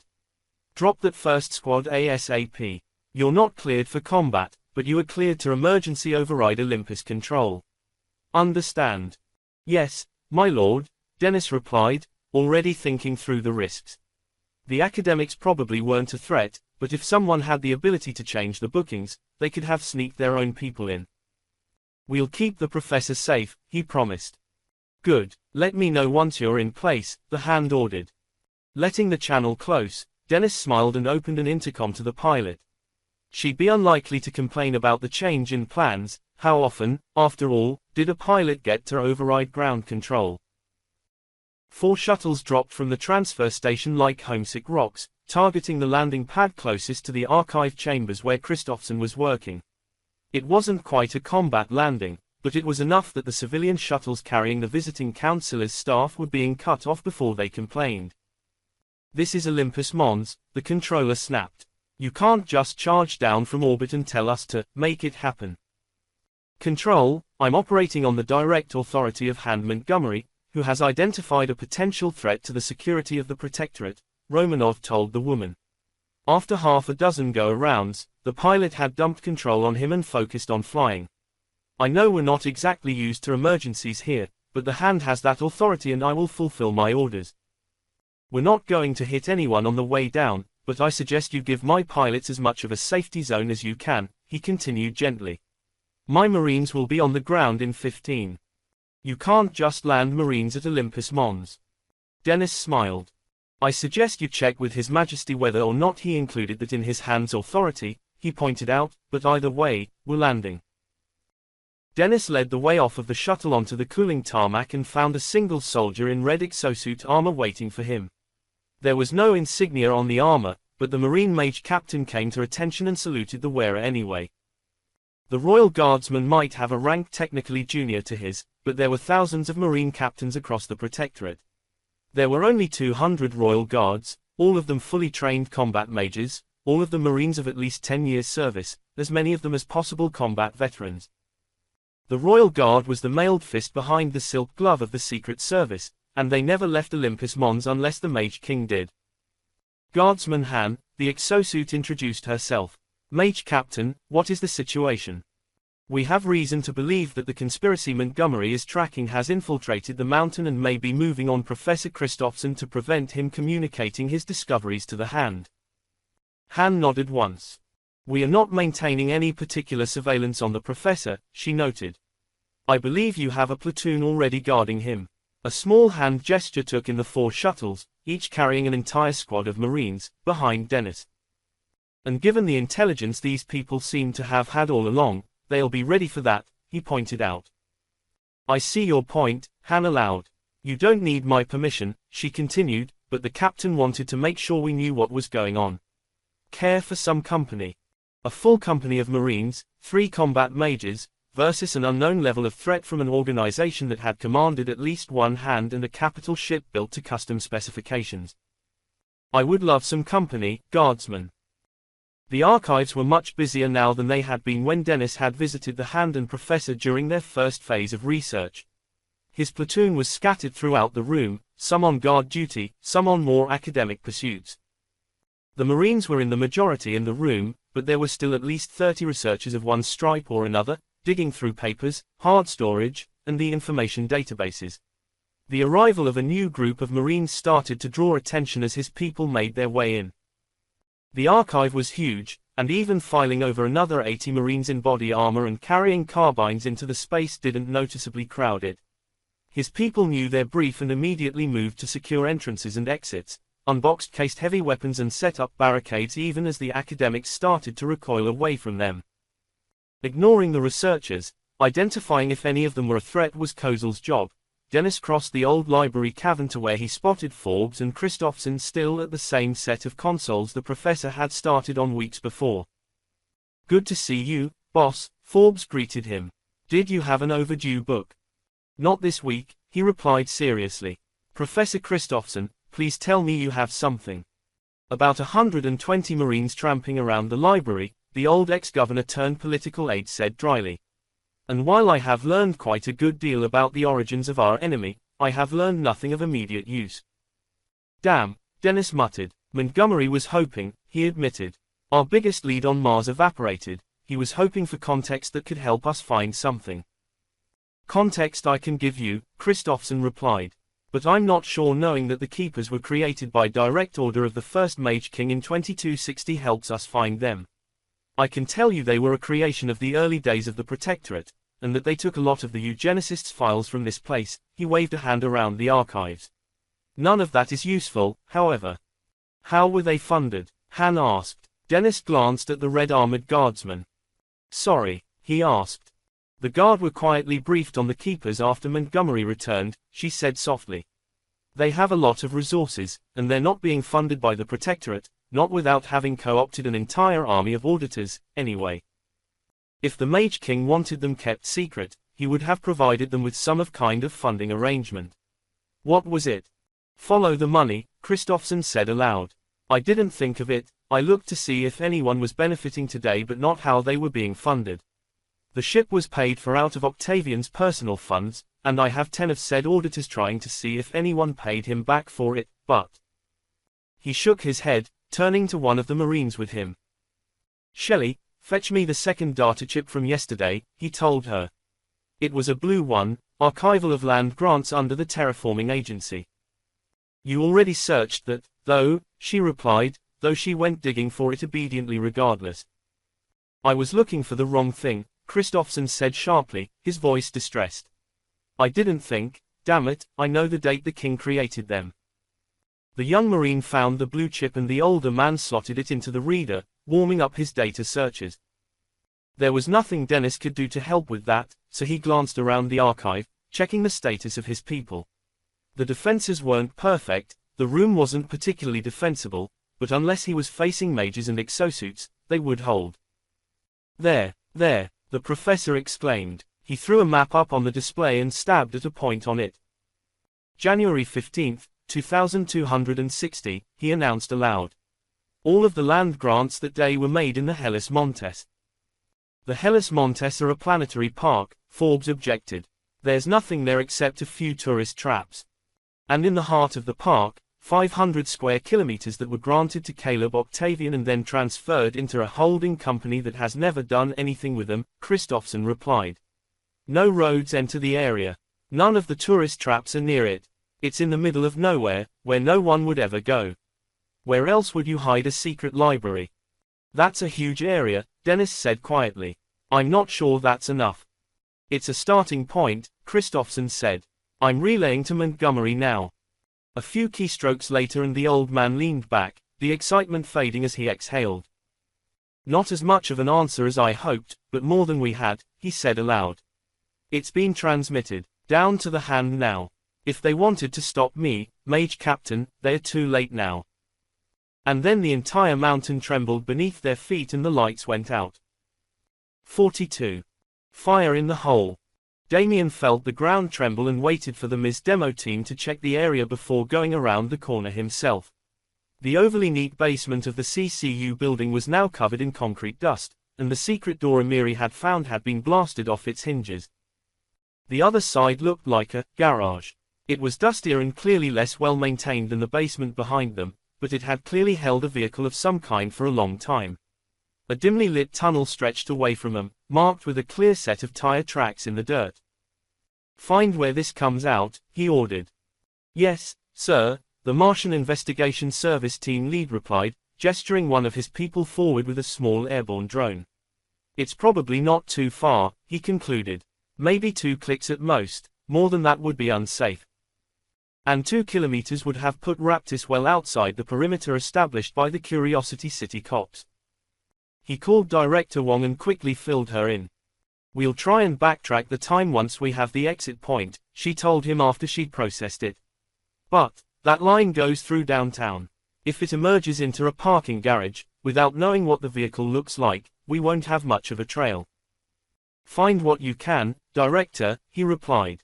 "I don't demand the impossible, merely the extremely difficult. We'll do what we must. I have a team breaking down the door of Raptus's house as we speak. We'll rip the place apart. Hopefully, we'll find some kind of clue." "Hopefully," Damien echoed. "I don't suppose we have full records of aerial travel. We can scan them, but there's enough private short-range flight that we can't guarantee an unscheduled flight was a risk."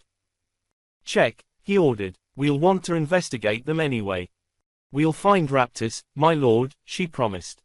"This is Mars. No one can evade us here." Damien wasn't sure he believed that anymore, but he nodded anyway. Damien had returned to his shuttle, studying what information he had and trying to decide his next move, when the data pulse arrived. Anything from Christophson was flagged for his immediate attention, and he threw it onto the shuttle's cockpit screen to study what the old man had sent. The cover note was short and abrupt, noting that the land parcel shown had been transferred to the ex-eugenicist Caleb Octavian, Lawrence Octavian's great-great-great-grandfather, on the same date that the Royal Order of the Keepers of Secrets and Oaths had been created by order of the first Mage King. "Director Wong," he raised the Ms. Woman again. "I need you to run a satellite scan for me." "We're still digging through the data for flights leaving here," she replied. "What do you need?" "I'm sending you an area of the Hellas Montes Park," he told her. "Did any of those unscheduled aircraft go there?" She was silent for a long moment. "Yes," she said finally. "This makes no sense, my lord. A helicopter left a downtown rooftop helipad roughly as you were arriving at the university. They went directly into the park and appear to have landed, but there's nothing there. Just wilderness." "Give me the coordinates," Damien ordered. "Then, continue your investigation of the house and the tunnel, but I think you can mostly stand down. If you've got where Raptis landed, your part in this is done."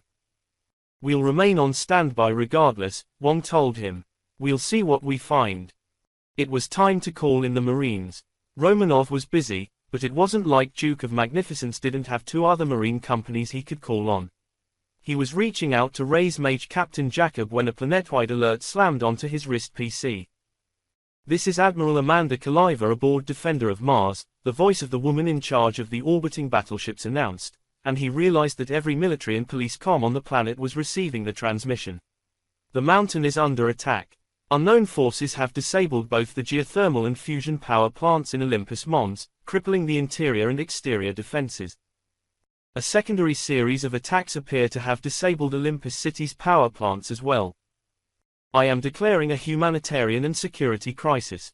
All military personnel are to report to base immediately. All police forces are to move to secure their local areas and stand by to provide support to OCPD and the Royal Marines. We will be launching marine landings into Olympus City and to reinforce the mountain's defenders immediately. Stand by for individual instructions via your local chain of command. Until further notice, Mars is now under martial law." And Damien Montgomery was not getting his Marines or police backup. He'd been worried about an attack on Christophson. He'd forgotten that Winton had threatened the Mage King. Julia listened to the message and, without a word aloud, gestured for her Secret Service agents to follow her into the shuttle. They settled in behind her as she dropped in beside Montgomery. "What's the plan?" she asked. "We should head to Olympus Mons, make sure Desmond and the rest are safe," he replied slowly. "And would you, powerful as you are, make a difference when the Mage King is surrounded by hundreds of Marines and Secret Service agents and the Royal Guard? Hell, Desmond himself is a walking weapon of mass destruction. If the king is under attack, we have a duty. And what if that's what the keepers are counting on?" She told him. From what she could tell, the hand was closing in on the bastards who'd bombed Andala and killed Kurosawa. They had to be running scared. If they're keeping secrets, they probably have records of some kind. The kind they'd need a huge distraction to move without people noticing. A distraction like martial law and having every man and woman in uniform on the goddamn planet watching the mountain, he said quietly. "Exactly, Damien, our king is probably safe and certainly doesn't need you," she pointed out. Her charge had a bad habit of swinging between thinking he was completely unimportant and thinking he had to solve everything. "But no one else has all the pieces we've put together," she continued. "What if they're running scared? How close are we?" "We have them," he admitted quietly. Christophson tracked a land grant that was buried in the middle of a park, made to the first Mage Octavian, a defected eugenicist. It was made the same day that the keepers were established. A chopper left here without a flight plan and headed right to that land grant. I have coordinates that I think are their base. Their home. Most likely their records, as you say. Then what are we waiting for?" she demanded. "This shuttle has enough fuel to make it to orbit and back twice. We can do a nice short suborbital, can't we?" "We can. Then let's go end this fucking case so I can go get married, shall we?" He chuckled. "Strap in, people," he ordered. Apparently, our bride-to-be is getting impatient. Hand lights flickered to life across the archives, accompanied by panicked questions and shouting from the researchers, none of whom had expected to see the perfectly safe underground cavern have any problems. "What's going on?" was the primary refrain. "Everyone, shut up," Dennis bellowed. "Lights to the center, check on the civilians. Perimeter teams, go thermal. Watch the doors, watch your backs," he ordered. With some order beginning to form around him, he turned his attention back to Christophson and Guardsman Han. "What happened?" he asked the exosuited soldier. "Something cut the primary, secondary, and tertiary power systems," she reported. "The trembling was explosives collapsing the boreholes for the geothermal plant. I'm not sure what shut down the fusion and fission plants, but given that the thorium reactor's existence is classified, that's concerning on its own." "Should you be going to protect His Majesty?" Dennis asked. "I'm in contact with guard control," she reported. "They have battery power, but the thorium fission plants are supposed to provide our final emergency power source. The Mage King is secure, the throne room is secure, the kids are with him. If the king is in the throne room, any attack on him won't work. Frankly, Mage Captain, you and the professor are more vulnerable, and since the professor just cracked open the damn keepers like a crab dinner, I think everyone would prefer we kept him alive." "Wait," Dennis said slowly, "you think someone knocked out power to the entire complex as a preamble to attacking us?" "It's sufficiently likely that I've been ordered to secure the archives and protect Dr. Christophson," she said calmly. "Just in case." 43. There was no subtlety to arriving in a shuttle, even a small unarmed runabout like the one Damien had taken to Curiosity City. The spacecraft came screaming in on the coordinates Wong had identified, still traveling at the speed of sound as they entered the parcel of land belonging to the Octavian family in the middle of a planetary park. "I'm not seeing anything here," Amiri told him from the co-pilot's seat. "Just trees." Slowing down over the last spot the satellites had the chopper, he replied, looking out through the cockpit as the shuttle came to something resembling a more reasonable speed as he looped around. "Wait, what's that?" That was a glint of metal through the trees. His bodyguard had clearly seen it as well and started tapping commands on the screen as he directed the shuttle in the direction of the glint. "Son of a bitch," she murmured as he brought the shuttle through a break in the trees and into a hover above a 3/4 full vehicle park. A helicopter, presumably the one whose trail they'd followed, still sat in the middle of a concrete landing pad.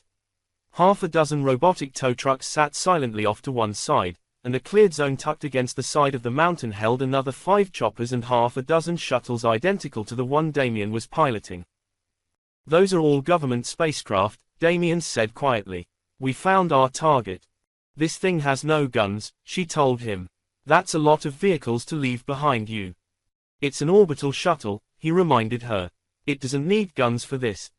With a carefully calculated course, he swept the spacecraft down through the vehicle park, suspending the shuttle barely 5 meters above the ground and directed the thrusters at each vehicle as he swept over. On full power at that range, engines that could lift the craft from the ground to orbit melted steel and overheated ceramics to the point of shattering. The shuttles had apparently been at least partially fueled, as explosions buffeted Damien's craft as he swept back around, making certain none of the vehicles were intact. No one was going to escape today. After Andala, after Keeper of Oaths and the dead aboard Duke of Magnificence, the Keepers would surrender or be destroyed. "Got a bead on the entrance?" he asked. "There's a path leading up the mountain," Amiri replied. "It's the only man-made feature I can see, so I'm guessing that's the way to our door." Damien adjusted the shuttle, landing the slightly scorched but intact spacecraft in a clear space away from the wrecked vehicles around him. "We've already knocked. Let's go find the door." Once they were outside and on the ground, the path leading up the mountain was clear and obvious. Someone had put a lot of effort into cultivating and trimming the trees around the landing pad and vehicle park to conceal the facility as much as possible. If they hadn't known exactly where the helicopter had disappeared, Damien wasn't sure they could have found the place. The path was similarly concealed but was a smoothly paved straight line under the trees. It ascended smoothly up the mountainside, though the tree canopy arching over it blocked his view of the destination. There were no signs, no people. The only noise was the crackling fires of the wrecked vehicles. He'd have to call the site into the park rangers once they were done to make sure the fire didn't spread, but for now. Silence. He looked up the path, absently recognizing the natural beauty of the place the Keepers had made their own. Damien suspected what waited for him inside their base. He didn't want to be right, but he steeled himself for it anyway. "Julia," he said quietly, gesturing Amiri to him. "I want you to take your people and fly the shuttle back to Olympus Mons. The autopilot can handle that." "Not a chance," she replied sharply. "You need us to watch your back." "Not today." He shook his head. "Julia, you're one of the few who know what it means for a rune right to go to war. I can't be responsible for your safety. You'll still die if someone shoots you in the back of the head. And if I and whoever I end up fighting start throwing antimatter around?" He asked softly. "I can protect myself, but if I'm protecting you and your people as well, I might just get us all killed." "Until this case is done, my job is to keep you alive," she snapped. "I will not abandon you." "Your part in this case is done," he stated flatly. "Julia, I don't need you for this. Having you here will put both you and me at risk. Go, you can help more at Olympus Mons than here, and you can make sure that whatever happens, His Majesty knows where this place is. And if you die, then I died doing my job and I didn't take you with me," Damien told her. "You've watched my back for a long time, Julia. I don't even know how many lives I owe you, but you can't watch my back today.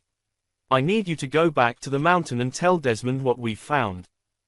I need you to go back to Ardennes, no matter what happens, and help Riordan put his planet back together," he admitted. This is up to me."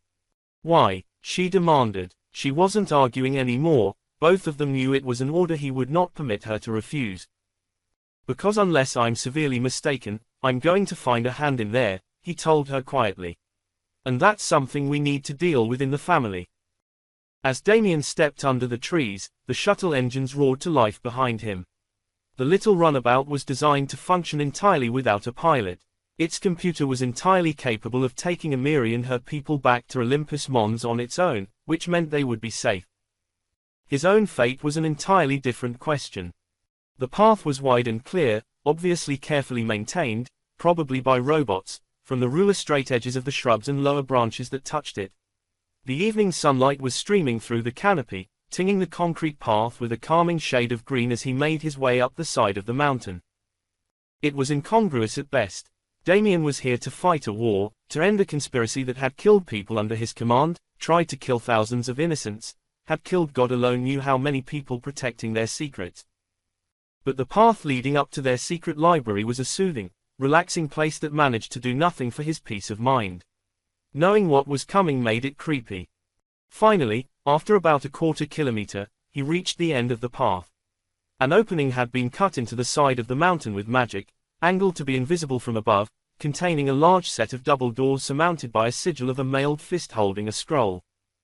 The symbol was the only sign he was in the right place. There was no text, no explanation, just a set of armored doors in the middle of nowhere with that symbol carved into the stone above them. His arrival had not been subtle. He was a little surprised nothing had tried to shoot at him on approach, but he had certainly made his presence known. The keepers knew he was there. They knew who he was, more than any enemy he'd ever faced, he suspected. With a deep inhalation and a surge of magic, Damien Montgomery, Hand of the Mage King of Mars, blew the doors apart and strode into the lair of his enemy. 44. Damien had no idea if the doors had been locked, but they had been armored to withstand almost any conventional weapon. Converting half a gram or so of the metal at the exact center of the door to antimatter, however, was far more than any mundane material could withstand. He strode through the shattered wreckage of the doors, summoning shields of force around himself to stop any bullets from unexpected corners. The shields couldn't be sustained forever, but while he held them, it would take more than a bullet to the head to stop him. The double doors led into a small antechamber with another set of doors at the other end. The space was carved out of the raw rock, with gentle lighting showing delicate woodland murals painted across the smoothed stone. The inner doors were armored to the same level as the outer doors, and he glanced around for defenses. There weren't any, just the doors. With a gesture, he blew those apart inwards, clearing his immediate path, and stepped over the debris into an immense open lobby. If the space had started as a natural cavern, there was no sign of it anymore. Easily 200 meters long and 15 high, supported by immense pillars and marked with second and third floor galleries, the space looked like it should be the heart of a museum, not the entrance to a secret underground base. It was massive enough that the debris from the wrecked doors hadn't actually touched anything in the room. Mirrored air shafts in the roof delivered sunshine, diffusing a mix of natural and artificial light to fully illuminate the massive space with a consistent level of light that glittered off glass cases and covered bookshelves. The place was a museum. Artifacts and books that no one outside this deathly secret order had ever seen or even known existed. Knowledge hidden away, Damien couldn't even guess how important it was, how much knowledge of the origins of magic had been concealed from humanity. There were hundreds of hiding places in the room, and he held his shields as he walked forward into the center of the room. He could feel the eyes on him, and he stopped in the middle of the room and waited. His sight told him he wasn't alone. Even amidst the runic artifacts hidden in the cases, he could see the runes of the mages around him, and the rune of power ahead of him. "I know you're here," he said aloud. "I know you know what I am, so that can't be a surprise. Your royal order is guilty of treason and mass murder," he continued. "If you lay down your arms and submit to the Mage King's justice, he may be merciful. Yield or be destroyed." For a long moment, silence was his only answer, and he began to reach for his power. If they would not answer, then he would make them. Then the rune of power ahead of him shifted. A black-clad figure emerged from behind a column on the second-floor gallery and jumped the railing. With the tiniest of bursts of magic, Charlotte N. Dossie landed gently on the floor in front of him. He'd guessed. No, he'd known. Lomond had clearly known nothing, and yet everything suggested there was a hand on Mars funneling the Keeper's information. If it wasn't Lomond and it wasn't Damien, then N. Dossie was the only option. "I'd hoped it wasn't you," he said quietly. "This still doesn't have to end in violence," she replied.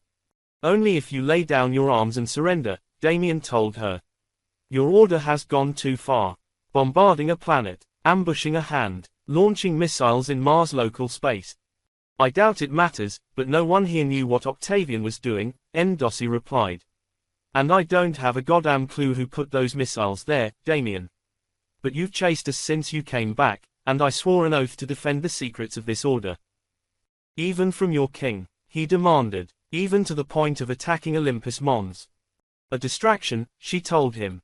"We wanted to take Christophson into custody, try and convince him to see our side, but you'd wrapped too much security around him. We needed to keep the rest of the mountain away from our capture team." She sighed. "If it makes you feel any better, those capture teams were called off when you started slagging our escape vehicles. The whole point in neutralizing Dr. Christophson, after all, was to stop him leading you to here, and the distraction will help us evacuate the place anyway. What is this place? He asked. The secret library, the place where we stored everything Desmond Michael Alexander felt he had to keep hidden. He was right, she concluded. You don't know what you've scratched the surface of, Damien. You could destroy the Protectorate if you unveiled what we protect. Please, join us, she asked. We could explain everything. You will understand then. Her eyes said, unspoken, that they could be together then. Lawrence Octavian dropped kinetic weapons on an archaeological dig site, Damien said quietly.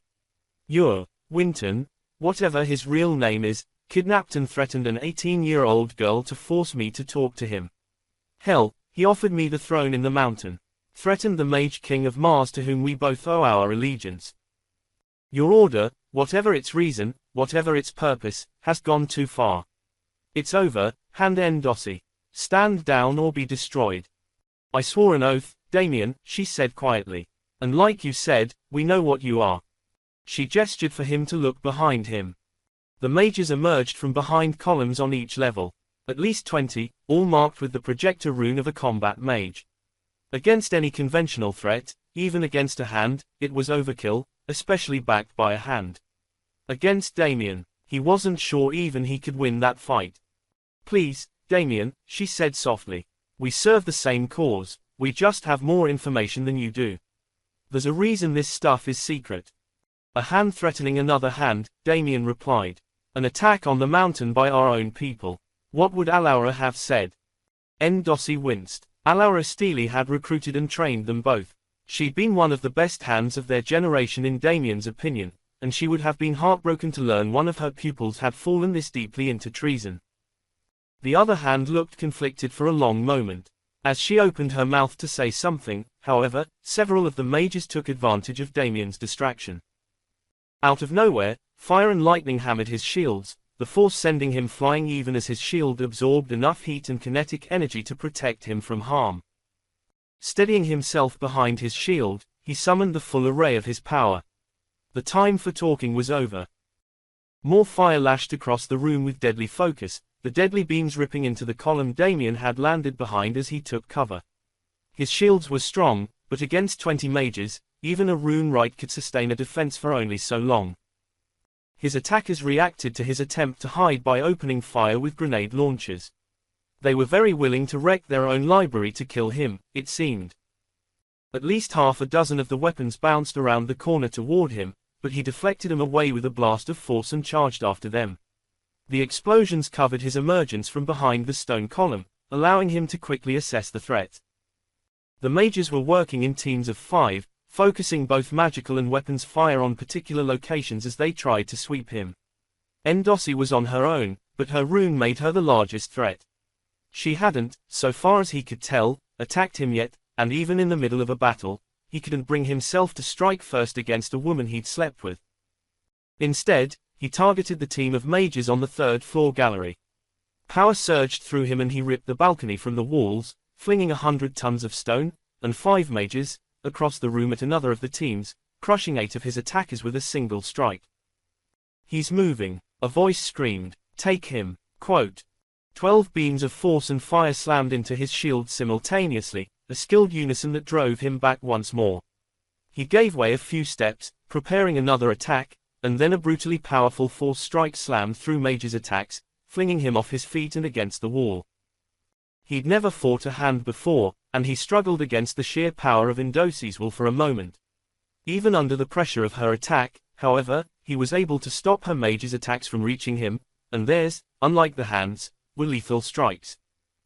Endossi was still trying to take him alive. She should have known better. Damien focused power and turned his shield into a mirror, reflecting every attack back in a flash of magic that overrode the other mage's control of the gift. The reflection lasted bare moments and took more energy than jumping a starship, but faced with this many mages, it worked. Energy hammered into walls and pillars, most of his attackers dodging or defending themselves.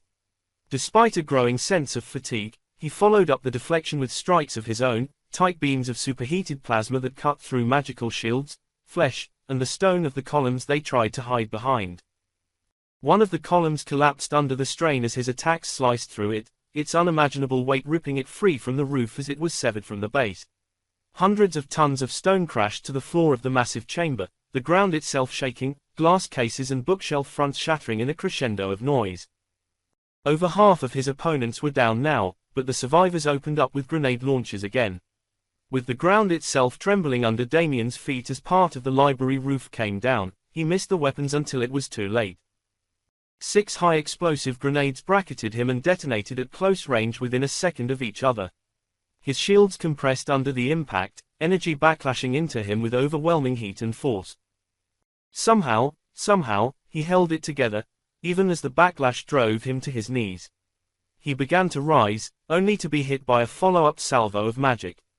His shield stopped most of it before collapsing, but one beam of fire slammed into his shoulder. Force and heat flung him across the room again, and he used his own magic to carry himself farther, crashing down mostly safely into one of the piles of debris, buying himself a moment of time. Before he could do anything with it, however, a force field settled onto him, pressing him onto the ground. Looking up, he wasn't surprised to see N'Dosi approaching him, her hands outstretched and her rune of power flaring with light and energy as she pinned him in place. "Yield, Damien," she ordered. The surviving mages were behind her, adding their own strength to the spell holding him in place. "Even you have limits. Even you can die. I don't want to kill you." He relaxed under the magic, feeling into the weave of it, identifying where the hand's magic began and where the other mages were supporting her. If they'd still had all 20 mages, they might have been able to hold him. If he was uninjured, a mere 8 supporting the hand would never have been enough. Looking up, he met N'Dosi's gaze and smiled sadly. "I'm sorry, Charlotte," he told quietly, then struck. It was a tiny piece of magic, really. Something he'd taught himself long before to carve the first rune of power on his own flesh. Charlotte N'Dosi was a powerful mage in her own right. Augmented with a rune of power, she ranked highly even among the hands, but without the rune, she would be no match for a rune right with 5. His power tore through her rune and broke it, ripping the silver polymer from her skin in an attack that sneaked through her defenses because it was almost gentle in its action, and vicious in its result. Her power collapsed and the spell went with it. Damien was on his feet, fire flashing from his hands as the mages began to realize what had happened. All but one went down in moments, but the last deflected his strike and ran to N'Dosi's side. Damien thought the man was going to try and help the hand, and hesitated for a precious moment. Instead, the mage shot her. 4 shots echoed around the cavernous chamber and the woman's small body lurched with each blow. "Stop!" Damien bellowed, raising power to strike the man down, but the shooter simply threw him a salute and vanished in the crashing noise of vacuum filling.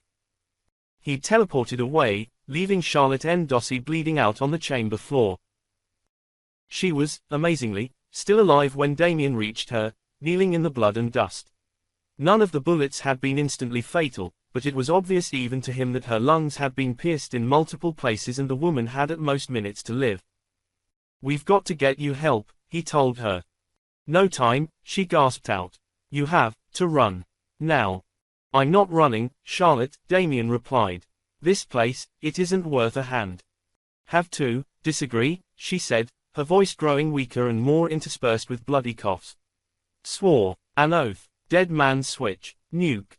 His heart ran cold. If she died, the entire place would blow up. That was why the last mage had shot her. To make sure the whole place was incinerated. "Octavian was supposed to recruit, to co-opt, not destroy," she whispered. "Someone betrayed us, as well. So much blood."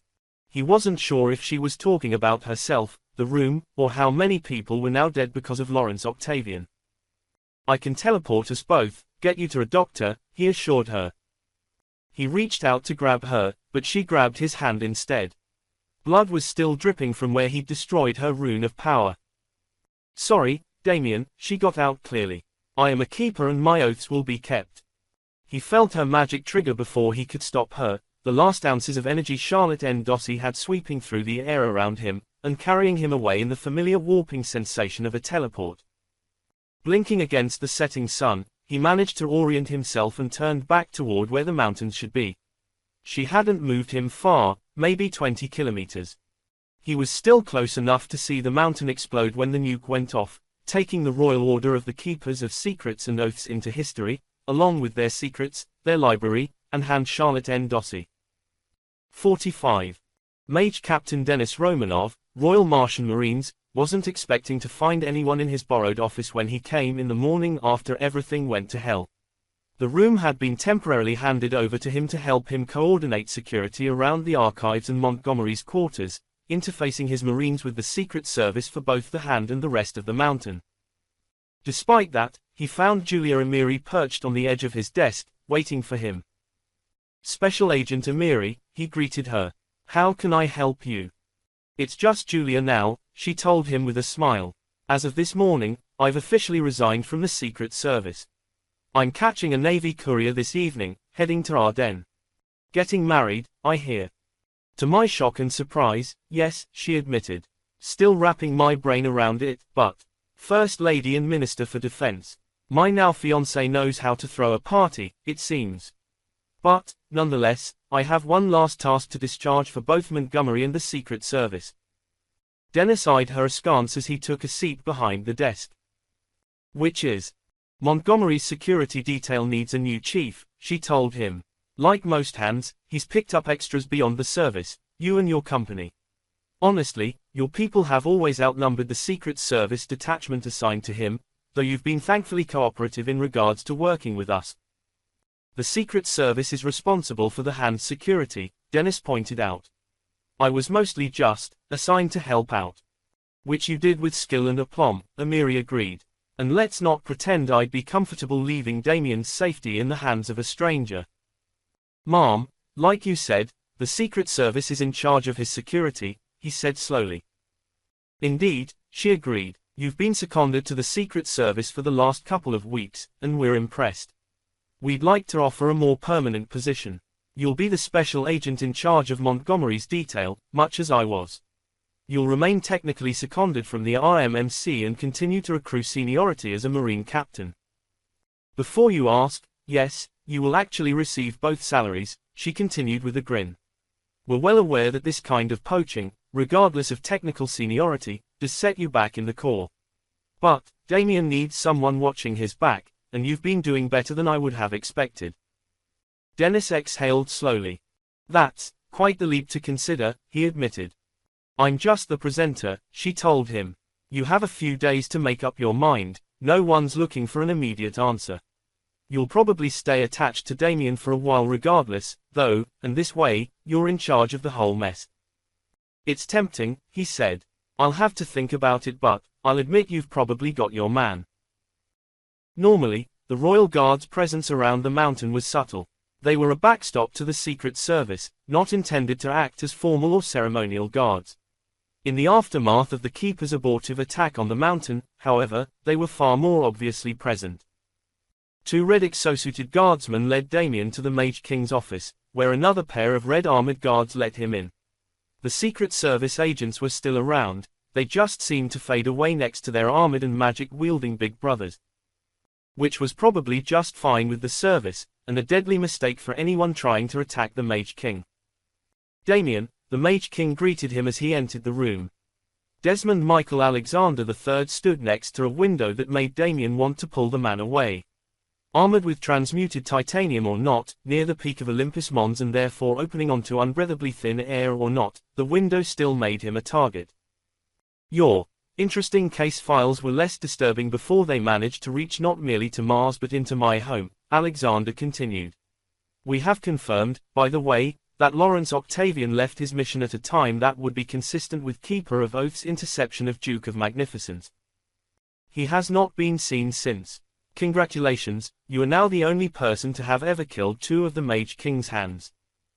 Damien winced. There was no avoiding that. 2 of the 12 hands of the Mage King had been up to their necks in the Keepers, and both were now dead. "I wish there had been another choice," he admitted. "In neither case did you have another choice," his king replied. "Octavian picked his fight, knowing the consequences if he was discovered." "Endossi," Alexander sighed. "Endossi linked a nuclear bomb to her vital signs to make sure the Keeper's secrets were never uncovered. I only wish I knew what my grandfather charged them with that made him so fanatical." Beyond that, aliens were the source of the runes in Olympus Mons, I don't know, Damien said quietly. But that on its own gives me some ideas. Everything we thought we knew, Alexander said. Everything we knew about the origin of magic and the Protectorate is now called into question. The consequences could be severe. Damien nodded wordlessly. The Keepers launched their attack at a bad time for us, the Mage King continued. 3 counselors, including the Legatus Counselor, were here when the mountain came under attack. All of them now have access to sensor footage showing a nuke was detonated on Mars. They're already asking questions. Shortly, they will learn that 2 hands are dead, and then they will ask more questions. We have never let the death of a hand go unavenged before, but they were guilty of treason. So, we tell them the truth, Damien suggested. They are part of the government of the Protectorate. Don't we owe them honesty? You of all people know there are secrets we keep from them, Alexander replied pointedly. They question the power of the Mage King. If they know Hans betrayed us, it will be a weapon they will use against the mountain. Telling them the truth will trigger a constitutional crisis we don't need, and will put you on trial for the deaths of 2 hands, Damien. They have always had the right to question the actions of my hands. There is no way they will let a hand killing 2 others go unquestioned, unchallenged. So, we lie, Damien said flatly. Perhaps we set up a brand new royal order to keep the secret. And then in, 100 years they start killing to protect that lie. It was Alexander's turn to wince. I wasn't planning on going that far, he said. Just holding out for an opportune moment. I suspect that the Keepers did have conditions under which they would release their secrets, an opportune moment, to tell everyone, Damien noted bitterly. Why else keep the data and not just destroy it? We've just seen the consequences of lies and deception, my king. We must tell at least the council the truth. We've broken the Keepers' power, but some of them escaped. What you suggest threatens my power and your safety, Alexander snapped. You serve me, Montgomery. If I order you to keep the secret, would you betray me? No, Damien sighed, but I would resign. This is a threat to the heart of the Protectorate. We do not have the right to keep it secret, but if you order it, I will. I will also give you back your hand and go home. I'm sure Commodore McLaughlin would love another jump mage. You'd be governor inside a year, Alexander pointed out with a sigh. I doubt Miles McLaughlin would wait a month to announce his resignation in your favor, probably along with pointed hints about his granddaughter's marital status. My daughter would kill me, he concluded. And, he sighed, you're right, all we could do is spin out time, and our political position versus the council is desperately in need of clarification. I'm not joking about a trial, though, Damien, Alexander warned. Are you prepared to face that? My liege, after all I have done in your service, defending my actions seems necessary, he replied. And, frankly, somewhat less likely to get me killed. I'll face the council's judgment. I'll back you. You did what had to be done. The Mage King of Mars sighed. You just may have set into motion the shock that will finally fracture our nation. Thank you so much for reading Alien Arcana. Read on for a preview of Judgment of Mars, Book 5 in the Starships Mage series, or click to check it out in the Amazon store. For all the Glyn Stewart news, announcements, and more, join the mailing list at glynstewart.com/mailing list.